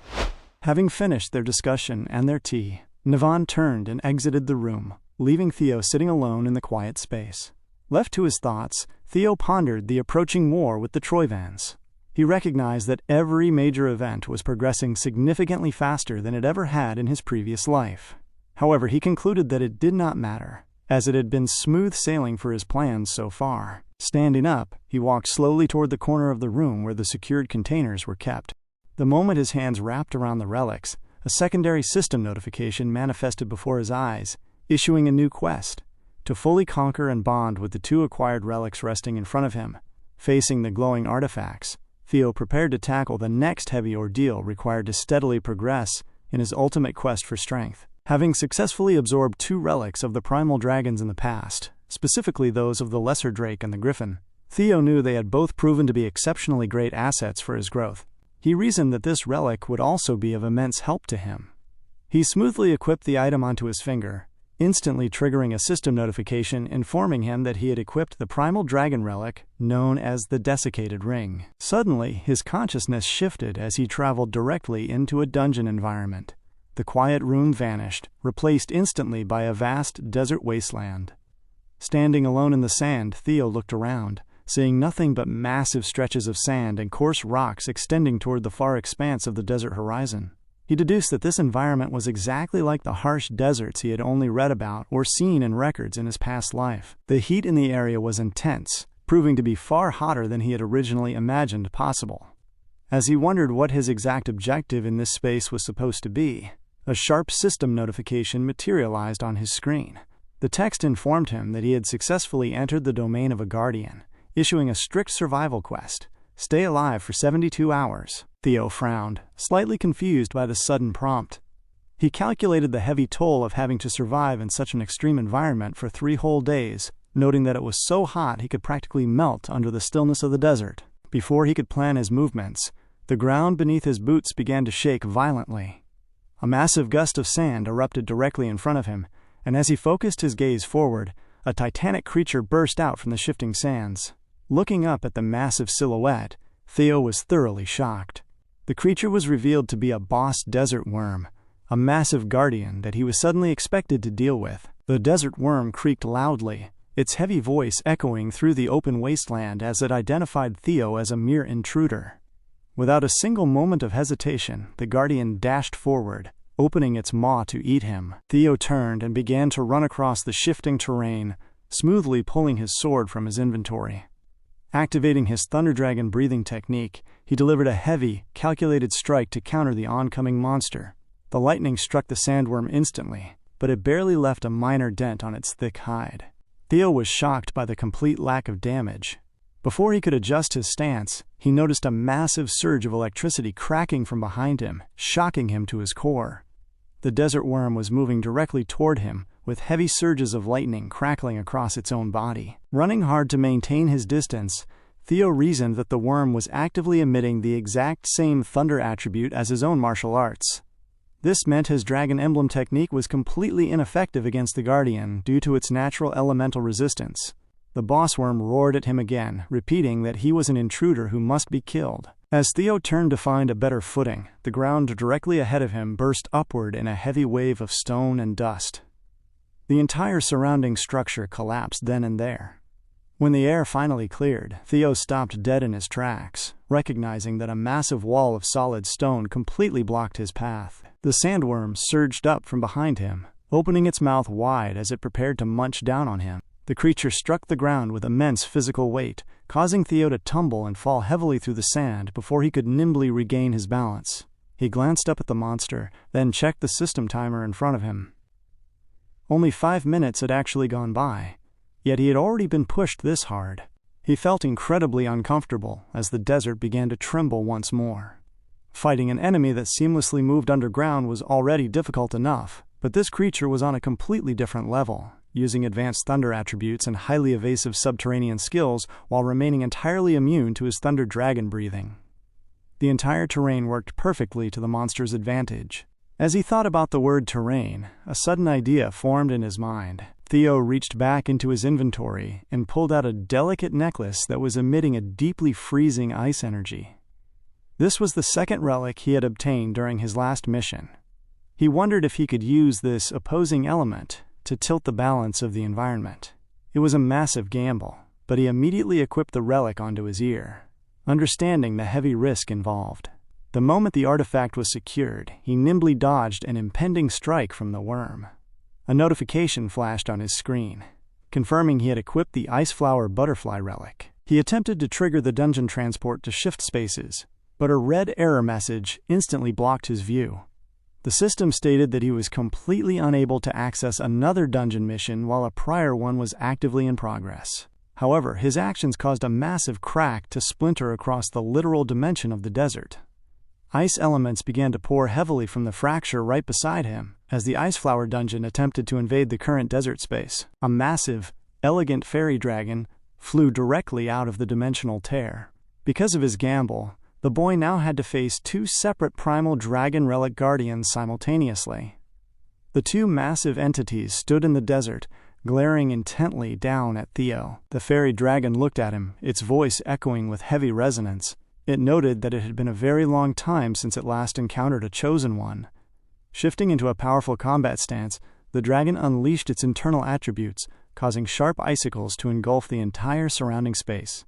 The guardian declared that the human must now pay for his rash bravado, launching a simultaneous barrage of ice directly at Theo. Theo pulled his sword up, focusing entirely on dodging the incoming projectiles, but the ice was striking every single space around him, making it exceptionally difficult to find a safe zone.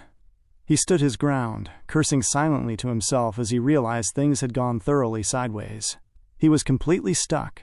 However, the massive sandworm barred his path in front, while the fairy dragon occupied the space to his right. He was caught entirely between the sand and a cold place. The sandworm, still crackling with heavy lightning, roared loudly at the new arrival. Theo looked at them, noting to himself that he probably should have just endured the sandworm alone, as surviving these 72 hours was now looking to be an incredibly difficult task. He lowered his center of gravity, pointing his blade forward, resolved to fight it out regardless of the odds. Suddenly, a heavy force whooshed right past him. To Theo's surprise, the sandworm completely ignored him and fired a massive bolt of lightning directly at the fairy dragon.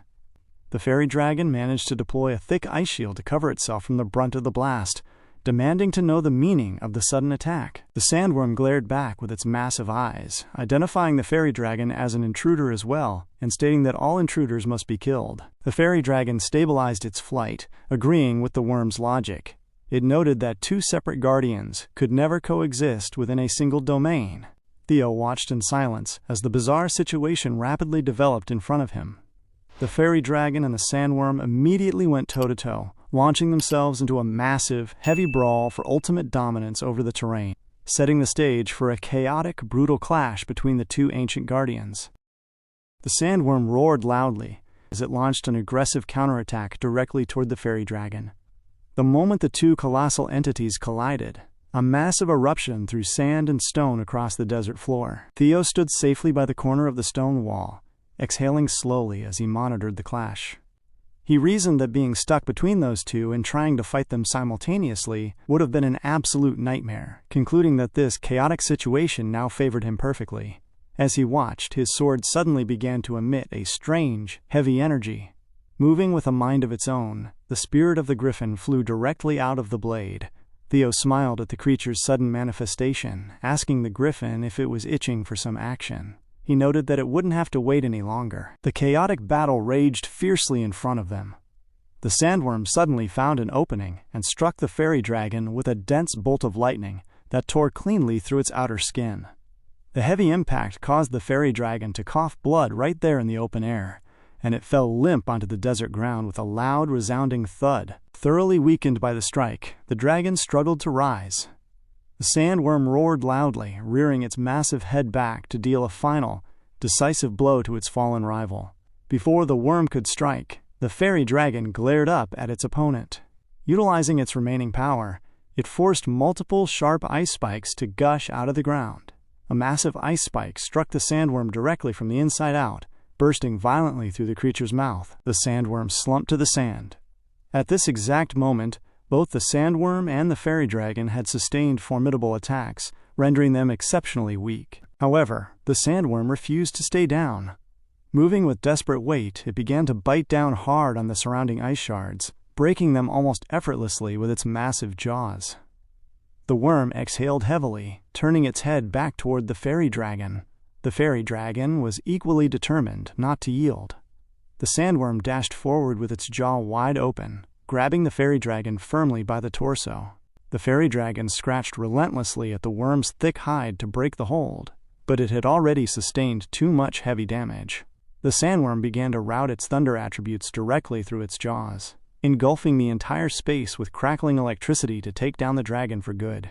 The fairy dragon was literally too weak to resist, as the sandworm bit deeper into its flesh. Recognizing the climax of the struggle, Theo dashed into the fray from the far distance where he had been waiting. As he arrived at immense speed, the fairy dragon glanced upward, its eyes wide with shock at how fast the human had crossed the distance. Theo glared coldly at the fairy dragon, stating plainly that it was going to be the first one to go. Theo swung his sword in a wide, sweeping trajectory, cleaving cleanly through the beast. The sandworm roared loudly in surprise, as the exact same continuous slash caught it in the sequence, cleaving through its massive body as well. Theo smiled at the two fallen guardians, telling them they should enjoy the severe damage they had just sustained. He swung his sword once more, unleashing the griffin spirit. The griffin dashed forward to strike the final blow against the wounded creatures. The sandworm roared its last protest as the griffin closed the distance, thoroughly bewildered as to how a third beast had arrived in this private domain. The griffin whooshed away after finishing the strike, and Theo landed slowly and firmly back onto the ground. A system notification flashed in his vision, congratulating him for successfully hunting the desert sandworm. He reasoned that since defeating a guardian formally counted as conquering its corresponding relic, things were moving perfectly. That left just one more beast. He stood looking down at the grievously wounded fairy dragon. The creature stared back at him, desperately telling Theo to wait for just a second so they could talk before he did anything else. Theo stopped, asking what it could possibly want to talk about. The fairy dragon argued that what he was doing completely violated how the great primal dragon intended chosen ones to conquer these sacred relics. Claiming to be the wisest of all the domain guardians, it stated that its specific promise was to test the chosen one's internal wisdom, insisting that Theo must solve its riddle first. Theo countered that the current state of the field was perfect, noting that he had already fully proven his wisdom to the domain. The fairy dragon looked exceptionally uncomfortable, stating that it hadn't even spoken its riddle yet. Theo dismissed the complaint, pointing out that he was the one who had successfully fooled two separate guardians into destroying each other. He told the beast it couldn't fool him with simple, desperate words, adding that if it were truly the wisest guardian, it never would have fallen for his initial taunts and battle plan in the first place. Theo dashed forward, using the power of the griffin sword to execute a final strike. He told the fairy dragon to humbly accept its defeat. The dragon was thoroughly shocked as a massive wave of energy from Theo's blade struck it down in an instant, causing a heavy explosion that engulfed the entire space. Another congratulations message appeared on his screen, confirming he had successfully hunted the fairy dragon and cleared both of the relics. Instantly, his consciousness snapped back to reality. Theo found himself back in the quiet room, exhaling heavily as the physical toll of the trial settled in. He felt a deep sense of satisfaction, knowing that both relics were finally cleared and fully acquired. Thinking it was finally time for some well-deserved rest, Theo suddenly stiffened. A strange, volatile energy began to engulf his entire right eye. A massive wave of dark, demonic energy began to move aggressively around his body. Recognizing the shift, he called out to the griffin to demand what was happening. The griffin's essence materialized directly in front of him, but its tone had changed completely.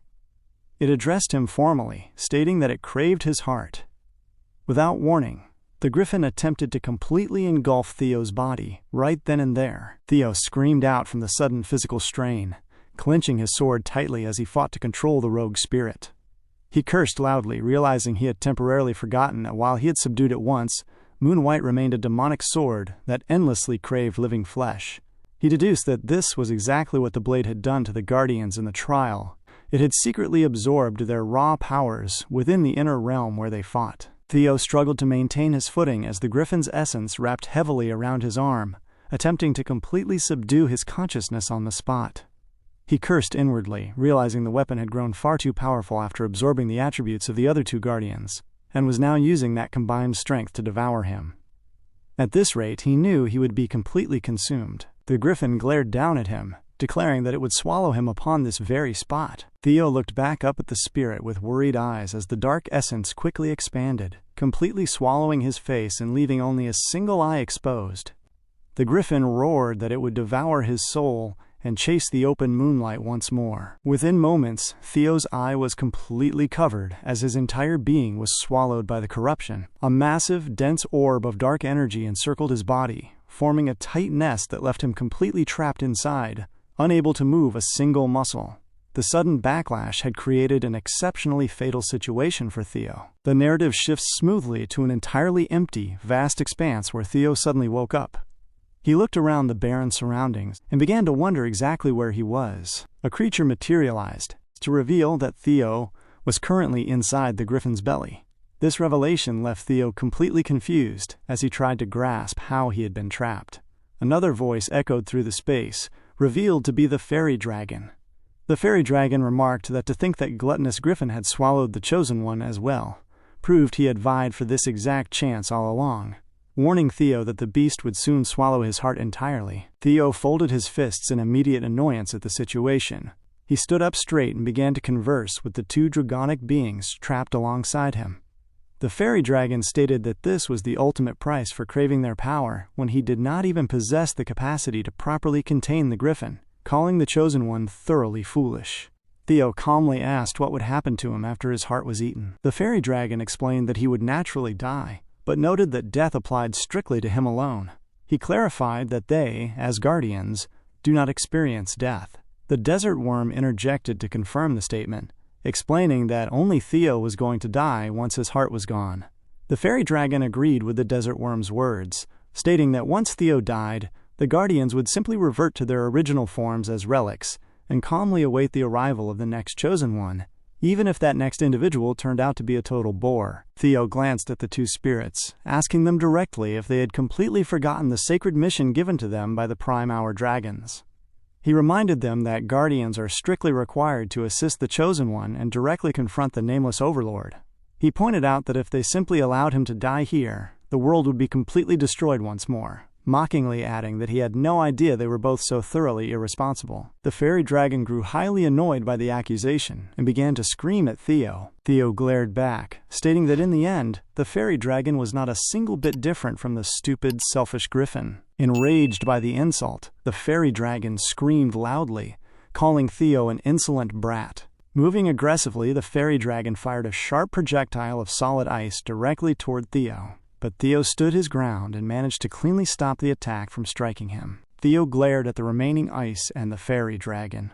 The fairy dragon continued to scream, stating that Theo must be itching to die, and asking if he had not just explained that they only needed to wait for the next chosen one. Theo calmly shrugged, telling the dragon to go ahead and just kill him then. The sudden suggestion took the fairy dragon completely aback. Theo pressed the issue, telling them to stop making empty threats and to just finish him off immediately. A slight smile appeared on his face as he told the creatures that if they truly wanted to stay locked inside their relics and watch the entire world crumble to pieces while they sat by doing absolutely nothing to stop it, they should simply kill him now. Both the fairy dragon and the desert worm were thoroughly taken aback by his blunt composure. The floating ice shards began to crumble and dissolve at that exact moment. The desert worm broke the silence, calling the tiny chosen one very brave, and complimenting him for having some real nerve. The fairy dragon admitted that it did appreciate a degree of boldness in a warrior. Looking closely at Theo, the dragon relented, stating that they would open an exit for him. Instantly, the bodies of the two guardians began to dissipate, slowly fading away as they converted their own remaining essence to open a gateway. They warned Theo that this was the absolute limit of what they could do for him, and the rest of the struggle was entirely up to him. Theo smiled at the two dragons. Without a second thought, he dashed straight into the portal gate they had generated, disappearing from that inner dimension instantly. The portal's exit manifested deep within another pocket of the griffin's soul space, where the griffin spirit was standing in a corner. The beast had finally located a small, glowing ball that served as Theo's core. Grabbing onto the sphere, the griffin gloated that once it swallowed this piece, Theo's body would belong to it permanently. But before the beast could swallow the core, Theo came in clutch, lunging from the exit to strike down the griffin in the absolute nick of time. The griffin screamed in agony as its physical form fell limp onto the ground. The beast began to curse loudly, thoroughly bewildered as to how Theo could have possibly escaped from its stomach. The griffin raised its head upward in a rage, looking at Theo. It quickly deduced that the desert worm and the fairy dragon must have actively helped him escape. It began to scream at the surrounding air, asking if they had no shame as fellow guardians, and shouting that he would have succeeded if it had not been for their meddling. Before the griffin could finish its complaint, Theo dashed forward and grabbed the creature firmly by its beak, stopping its voice completely. Theo smiled, telling the griffin to shut up and asking if it had already forgotten how terribly their very first encounter had gone. The griffin began to sweat heavily from the threat. It carefully reached up to remove Theo's hand from its beak, politely pleading with him that there was absolutely no need to get physical. Theo turned around to face all 3 dragons gathered in the space. He stated out loud that he was not expecting full-on, flawless cooperation from them, but pointed out that it would thoroughly suck if one of them constantly tried to boss the others around when they were all ultimately in the exact same boots. He explained that his core point was that they simply needed to keep each other in check for the system to function properly. The 3 dragons glared at Theo, processing the logic. Suddenly, a voice spoke up from a quiet corner of the space, telling Theo that he had decided wisely.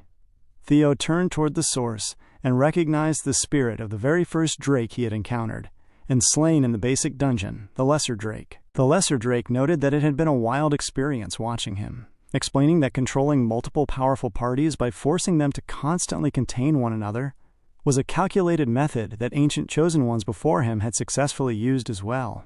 The drake labeled Theo a truly wise individual. Theo walked toward the lesser drake, asking what it meant by that, and questioning if there had been other chosen ones in the past. The lesser drake shook its head, stating that he had no need to know those details for the time being. The drake rose up fully, looking toward the other 3 dragons, and told Theo to simply know that they would all help him grow from this place. The drake concluded that they would watch his progress, looking forward to his future feats. The narrative cuts cleanly back to the present reality. Theo opened his eyes inside the tent, receiving a sequence of system notifications. The text explained that he was actively utilizing the fairy buff, which granted him a heightened immunity that fully protected his body from demonic energy. As a result, the dense, dark, demonic energy from the griffin dissipated in an instant, revealing his true body completely unharmed. Theo rested his shoulder heavily against the table behind him, exhaling a long breath as he processed how incredible the entire ordeal had been. He had originally reasoned that he killed the guardians when he conquered the relics, but he now understood they were actually living inside him all along. Looking down, he saw the griffin's sword resting quietly on the floor. He picked it up, looking at the blade and asking the griffin if it had finally calmed down a little bit. Glancing out the window of the tent, he thought to himself that it had been an incredibly close call, but concluded it was a necessary experience to help him thoroughly understand the true mechanics of the primal dragon's powers. He struck the table firmly with his palm, looking out at the compound and noting that whether they liked it or not, they were all in this together now. The scene cuts away to a completely different location, the grave of broken swords, and a solitary figure stood silently in the center of the clearing. Robert Ragnar walked into the space from behind the figure, asking if his lord was truly sure that the patriarch would acknowledge the boy as an official heir. Kyle Ragnar turned slowly, stating that Theo's raw prowess was already fully on par with the 5 current active heirs. He asked Robert if the fact that the boy was a regressor was what was truly causing his concern. Robert confirmed it, reminding Kyle that his lord abhorred regressors so intensely that he had personally hunted down and slayed every single Ragnar regressor who had ever appeared in the lineage. Kyle acknowledged the truth of his statement, but explained that things were fundamentally different this time around. He stated that this uniqueness was precisely why he planned to thoroughly test Theo first. Robert was surprised by the statement, asking what he meant by testing him. Kyle explained that he was going to put Theo through the exact same trial that every single candidate must undergo to become an official heir of the family. Robert looked at the weapon, warning him that that particular sword was extremely dangerous. Kyle agreed, stating he needed to use this specific blade to accurately gauge Theo's limits. He noted that it was the most appropriate tool for the task, as it had originally belonged to one of the volatile regressors he had personally slayed in the past, the Mad Dragon Emperor, Janarak of Ragnar. The narrative cuts back to the camp, where Julius Ragnar walked up to Theo's quarters. He called out to the boy, telling him to make himself ready immediately. Julius informed him that the Lord Patriarch had officially summoned him to the grave of the broken sword. Theo was thoroughly shocked by the sudden directive, sensing that whatever was coming next would be an extremely brutal test of his strength. Arriving at the site of the Grave of Swords, Theo walked confidently into the clearing at the direct summon of Kyle Ragnar. As he stepped through the heavy space, he felt an immense pressure settling over his shoulders. The wrathful aura haunting the broken swords weighed down far heavier than it had during his last visit, and he reasoned that this was likely because he was carrying significantly more responsibilities this time around. He recalled his previous conversation with Kyle in this very location, specifically remembering the instruction not to answer lightly. Looking around at the desolate environment, Theo now fully understood exactly what his father had meant by those words. He marched forward until he arrived directly before Kyle. Theo bowed down instantly, introducing himself as an intermediate sword wielder, and humbly greeted the patriarch. Kyle looked down at him, telling him to stop with the hollow pretense. The blunt response left Theo slightly bewildered. Kyle immediately began to lay out a calculated list of recent events, noting that first, the sword instructor had glitched off because of him. Next, his brother Axion had fallen. After that, Axion's mother had lost her head, stating that the Assyri's caravan chief and his entire extended family were completely wiped out, followed by the execution of most of the Central Security Command. Kyle pointed out that every single one of them had cried out Theo's name in their very last moments. Accounting for all these severe occurrences, Theo was thoroughly confused and alarmed. But before he could utter another word, Kyle swung his weapon to cut him off. Kyle stated flatly that there would be no excuses, explaining that the path of a generarch is to bear such immense burdens completely without complaint. With a fluid motion, Kyle declared that he was now bestowing upon him the Mad Dragon Emperor's sword, throwing the blade directly toward Theo's feet. Theo was taken aback as he looked down at the weapon. He knew very well that this specific blade had belonged to the former generarch, a brutal tyrant who had slain hundreds of thousands of people before the Lord Patriarch killed him with his own hands in a past conflict. Kyle glanced at Theo's expression, noting a knowing look in his eyes upon seeing the weapon. Theo kept his composure, humbly stating that all he knew about the Mad Dragon Emperor was that he was simply the previous generarch of House Ragnar. He reasoned that he had to choose his words with extreme care, understanding that all information regarding the Mad Dragon Emperor was strictly classified. Kyle looked at Theo with a deeply annoyed expression, asking him directly if he hadn't already found more than enough information about the man during his previous life. Hearing the mention of his previous life, Theo was utterly and completely shocked. Pure fear flooded his chest as the patriarch glared down at him with an intense focus. Chills ran down Theo's spine, leaving him entirely speechless as he stared back at the man. Kyle openly declared that he thoroughly abhors regressors, unleashing a heavy, suffocating aura that completely intimidated the young warrior. Theo stood frozen, recognizing that Kyle was not merely testing his resolve. He sensed the raw, primal, murderous intent rolling off the patriarch, understanding that the man truly intended to kill him right then and there. Kyle commanded Theo to take the Mad Dragon Sword into his hands, stating that if he could successfully endure his wrath, he would grant him official recognition. Theo stood firm under the crushing weight of the aura. He forced his boots forward, reaching down to grab the hilt of the Mad Dragon Sword. Kyle issued a stern warning, explaining that he would only ever accept him as Theo Ragnar the human being, while Theo Ragnar the regressor would be completely and utterly rejected. Theo asked what he meant by those conditions. Kyle explained that it meant every single relationship he had established as a regressor would vanish from the world completely.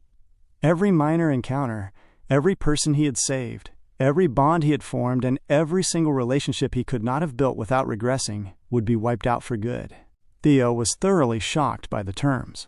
Glaring at the patriarch, he gripped his fists tightly, turning his body away as he declared that it was a completely unacceptable condition. He bluntly refused the patriarch's offer. As Theo turned to leave, Kyle stated that he did not have the right to refuse, asking if he had not just stated that he personally killed every last regressor who came before him.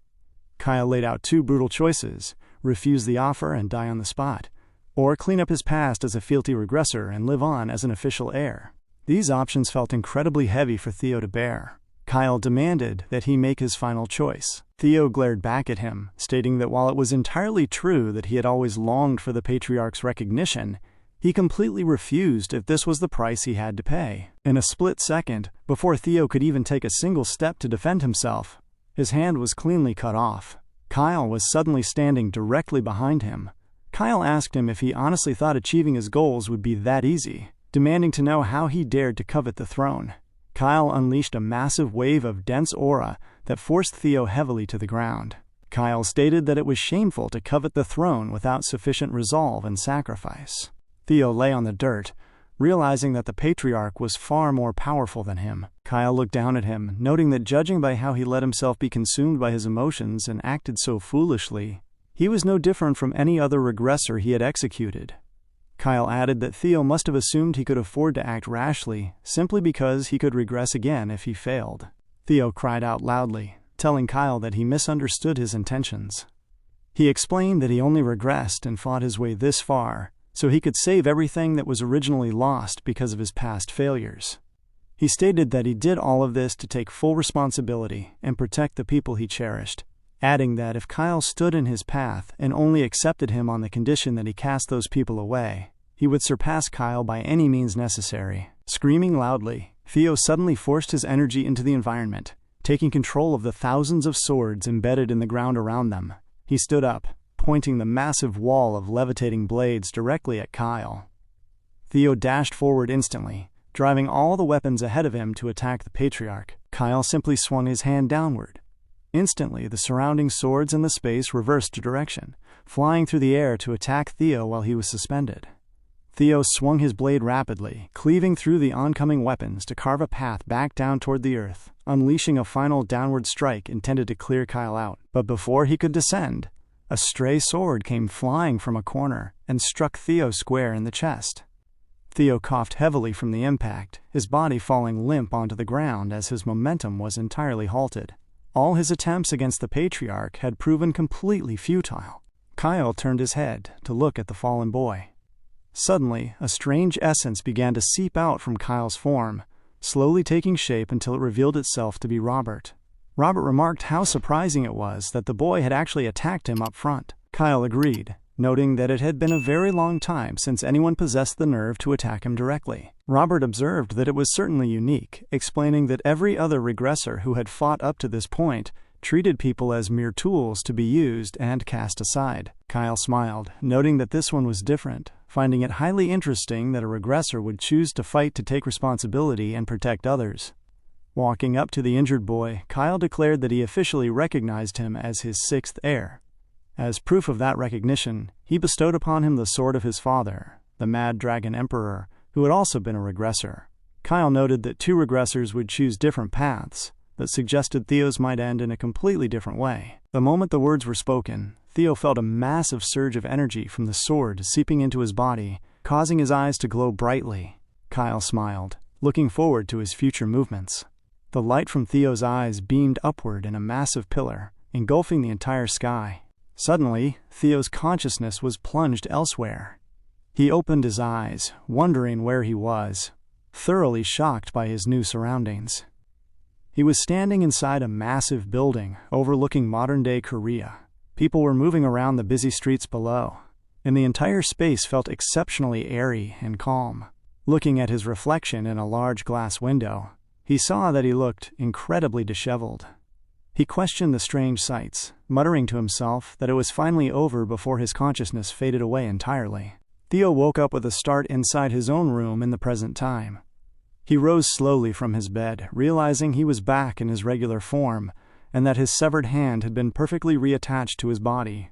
As he wondered what was happening, a familiar voice called out to him, noting that he was finally awake. Looking forward, he saw his mother smiling warmly at him.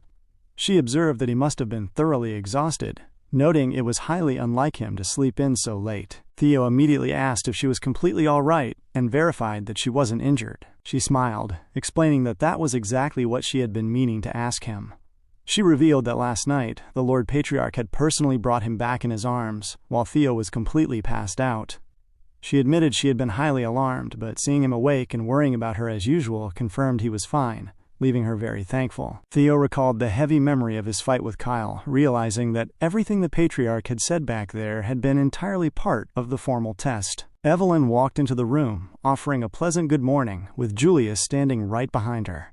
Julius offered his direct congratulations, stating he had heard that Theo successfully passed the Lord Patriarch's test. Theo questioned what he meant by that. Julius explained that the entire realm was actively talking about him right now, as the news was rapidly spreading that the Ragnars officially had a sixth heir. The announcement of the sixth heir spread wide across the territory, reaching the other 5 established heirs one by one, leaving them all clearly annoyed by the sudden revelation. Meanwhile, the narrative shifts to a far, snowy land where an unknown man stood looking out over the freezing expanse. A woman called out to him, addressing him as captain, and noting that the kid had actually managed to become the new heir. She complained about the loss, stating she should have recruited him when she had the chance, and apologized to her captain for missing the opportunity. The captain told her it was perfectly fine.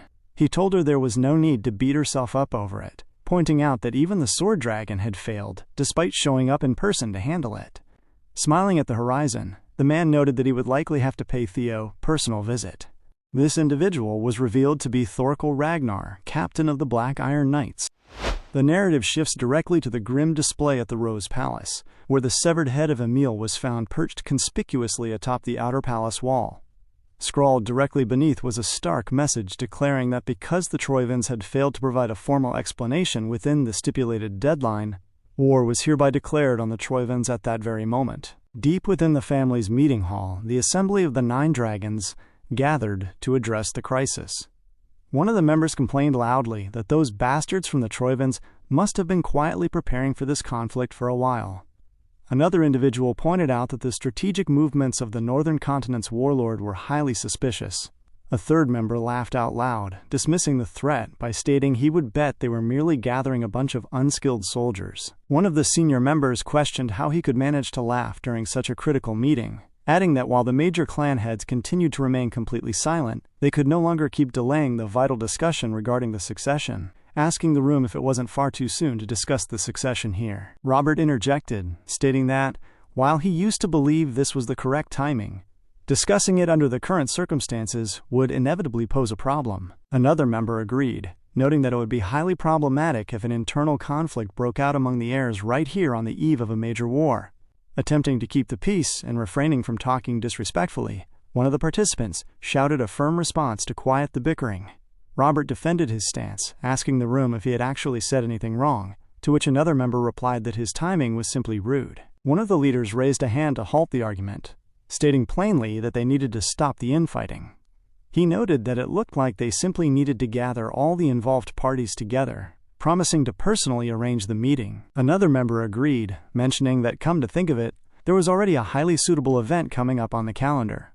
He suggested that if that was the case, they should use the gathering to observe the candidates for themselves and make a final decision then and there. The scene then cuts away to the isolated lair of Lodbrok's space. Theo was training elegantly on his own. He was completely covered in sweat after a grueling, uninterrupted training session.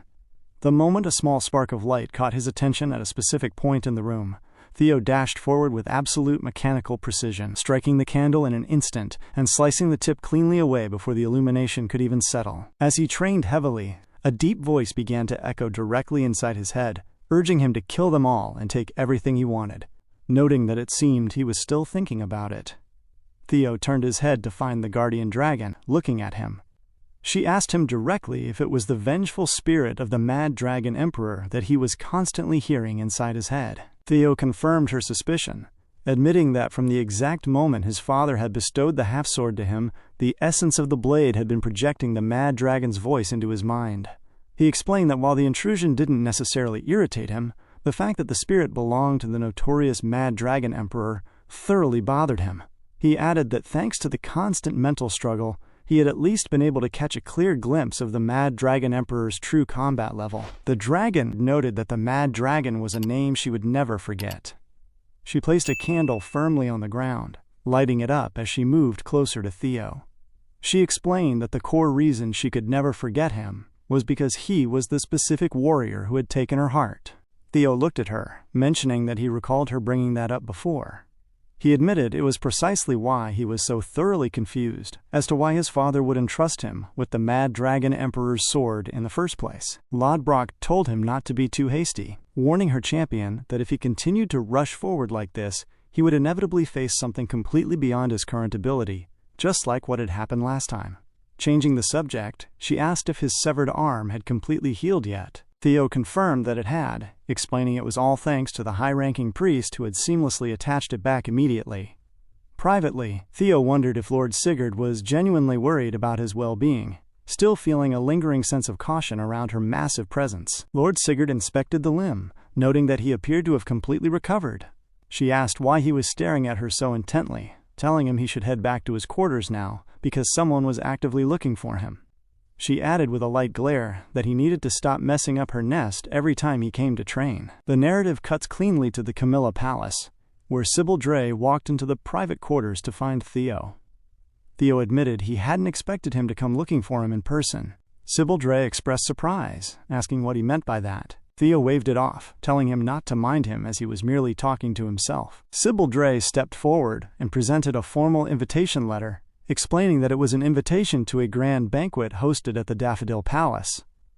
He noted that the event was a celebration for the 18th birthday of Lady Ray. Sybil Dre questioned the propriety of the event, asking how they could possibly host such a massive, large-scale banquet right before entering a major war. Theo sided with his observation, agreeing that it was strange to hold such a grand celebration during such a chaotic time. However, Theo clarified that because of the Troivans' sudden betrayal, the internal power structure of House Ragnar had drastically shifted. Instead of Axion, who had been heavily supported by the Troivans, Theo had now successfully stepped into the vacancy as the 6th official candidate. Furthermore, because of Ed Troivan's blatant treason, there was now a massive vacant spot within the 9 Dragons. Theo concluded that the banquet was not a simple birthday celebration, but a calculated chance for House Ragnar to display its raw power, and for the successors and 9 Dragons to directly test one another's capabilities. Sybil Dre praised Theo, admitting he hadn't recognized such a deep meaning behind it, and complimenting the young master for analyzing the situation so thoroughly. Standing up straight, he asked Theo if he intended to attend. Theo nodded, stating that since a test was exactly what they wanted, he would absolutely attend. Much later, the narrative shifts to the bustling halls of the Daffodil Palace. Inside the massive, brightly lit room, a widespread banquet was fully underway. Loud whispers rippled through the crowd of guests as someone noted that the new candidate had finally arrived. The nobles and soldiers were gossiping intently about Theo as he elegantly walked into the room, maintaining a bold, calm, and entirely demure posture. Theo monitored the room as he walked through the crowd, realizing that everyone was paying close attention to his entrance, just as he had calculated. He understood the celebration was a mere excuse, and that the guests had gathered strictly to evaluate the new heir candidate. He knew that if he wanted to leave a permanent impression on everyone present, he would need to make a definitive statement. Just then, a man stepped into the space directly behind him, noting that it seemed Theo couldn't hold himself back from doing something big. Theo turned around to find a warrior who introduced himself as someone who had been waiting for his arrival, respectfully referring to Theo as his lord. Theo looked closely and recognized that it was actually Navan speaking to him, noting that he barely recognized him without the thick beard he had been wearing back at the wedding ceremony. Navan laughed lightly, stating he simply hadn't minded his appearance much back then. The surrounding guests immediately began to gossip intensely about Navan's presence, noting that he was the sole survivor of the brutal purge of the Bacchus clan, and that they had heard he was now the official clan head. The crowd whispered that even after their near collapse, they were still technically part of the elite 6 snow clans. The guests expressed absolute surprise that the head of a snow clan was speaking so casually and subserviently to a new candidate. Navan glanced at the crowd, whispering to Theo that everything was going exactly as planned and everyone was talking about them. Theo agreed, thanking Navan for appearing at the exact right moment to set the mood. He added that now that the stage was set, the most important task was to proceed with their plan. Before Theo could finish his sentence, an unfamiliar man suddenly walked into their circle, addressing Theo by name. Both Theo and Navan went quiet, feeling a heavy, commanding presence radiating from the individual.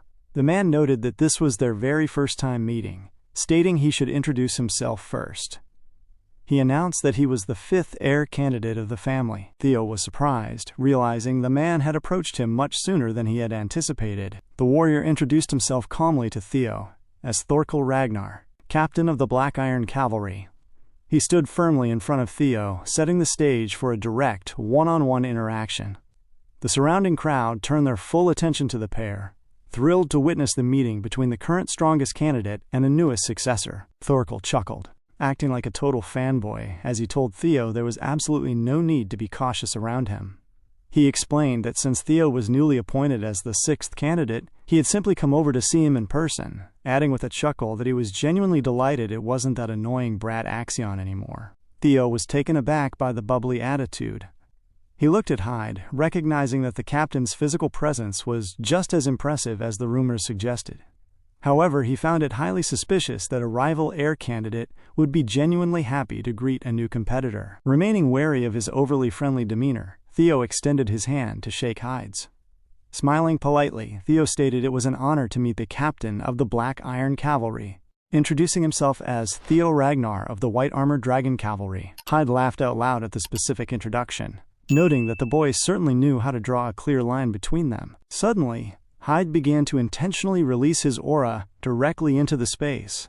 The pressure was exceptionally heavy, instantly engulfing the immediate surroundings and weighing heavily on Theo's shoulders. Hyde smiled under the strain, noting that the youngest candidate clearly valued strict formality. He told Theo there was no need to be so stiff, suggesting that he should simply call him Hyung Nim. Feeling the suffocating weight, Theo realized that this aggressive display was exactly how a true member of the Ragnar family was supposed to behave. Moving with absolute composure, Theo shocked Hyde by instantly releasing his own massive aura in response. Standing completely firm against the pressure, Theo matched Hyde's weight perfectly. He smiled back at the captain, stating that since he explicitly wanted him to call him that, he would gladly comply, addressing him clearly as Hyung Nim as he gripped his hand in a firm, powerful handshake. That's it for today's video. A massive shout out to all our new subscribers and the day ones who've been here from the start. You guys are absolute legends. We are so close to hitting 10,000 subscribers, and I couldn't do this without you. Love you all, and I'll see you in the next one.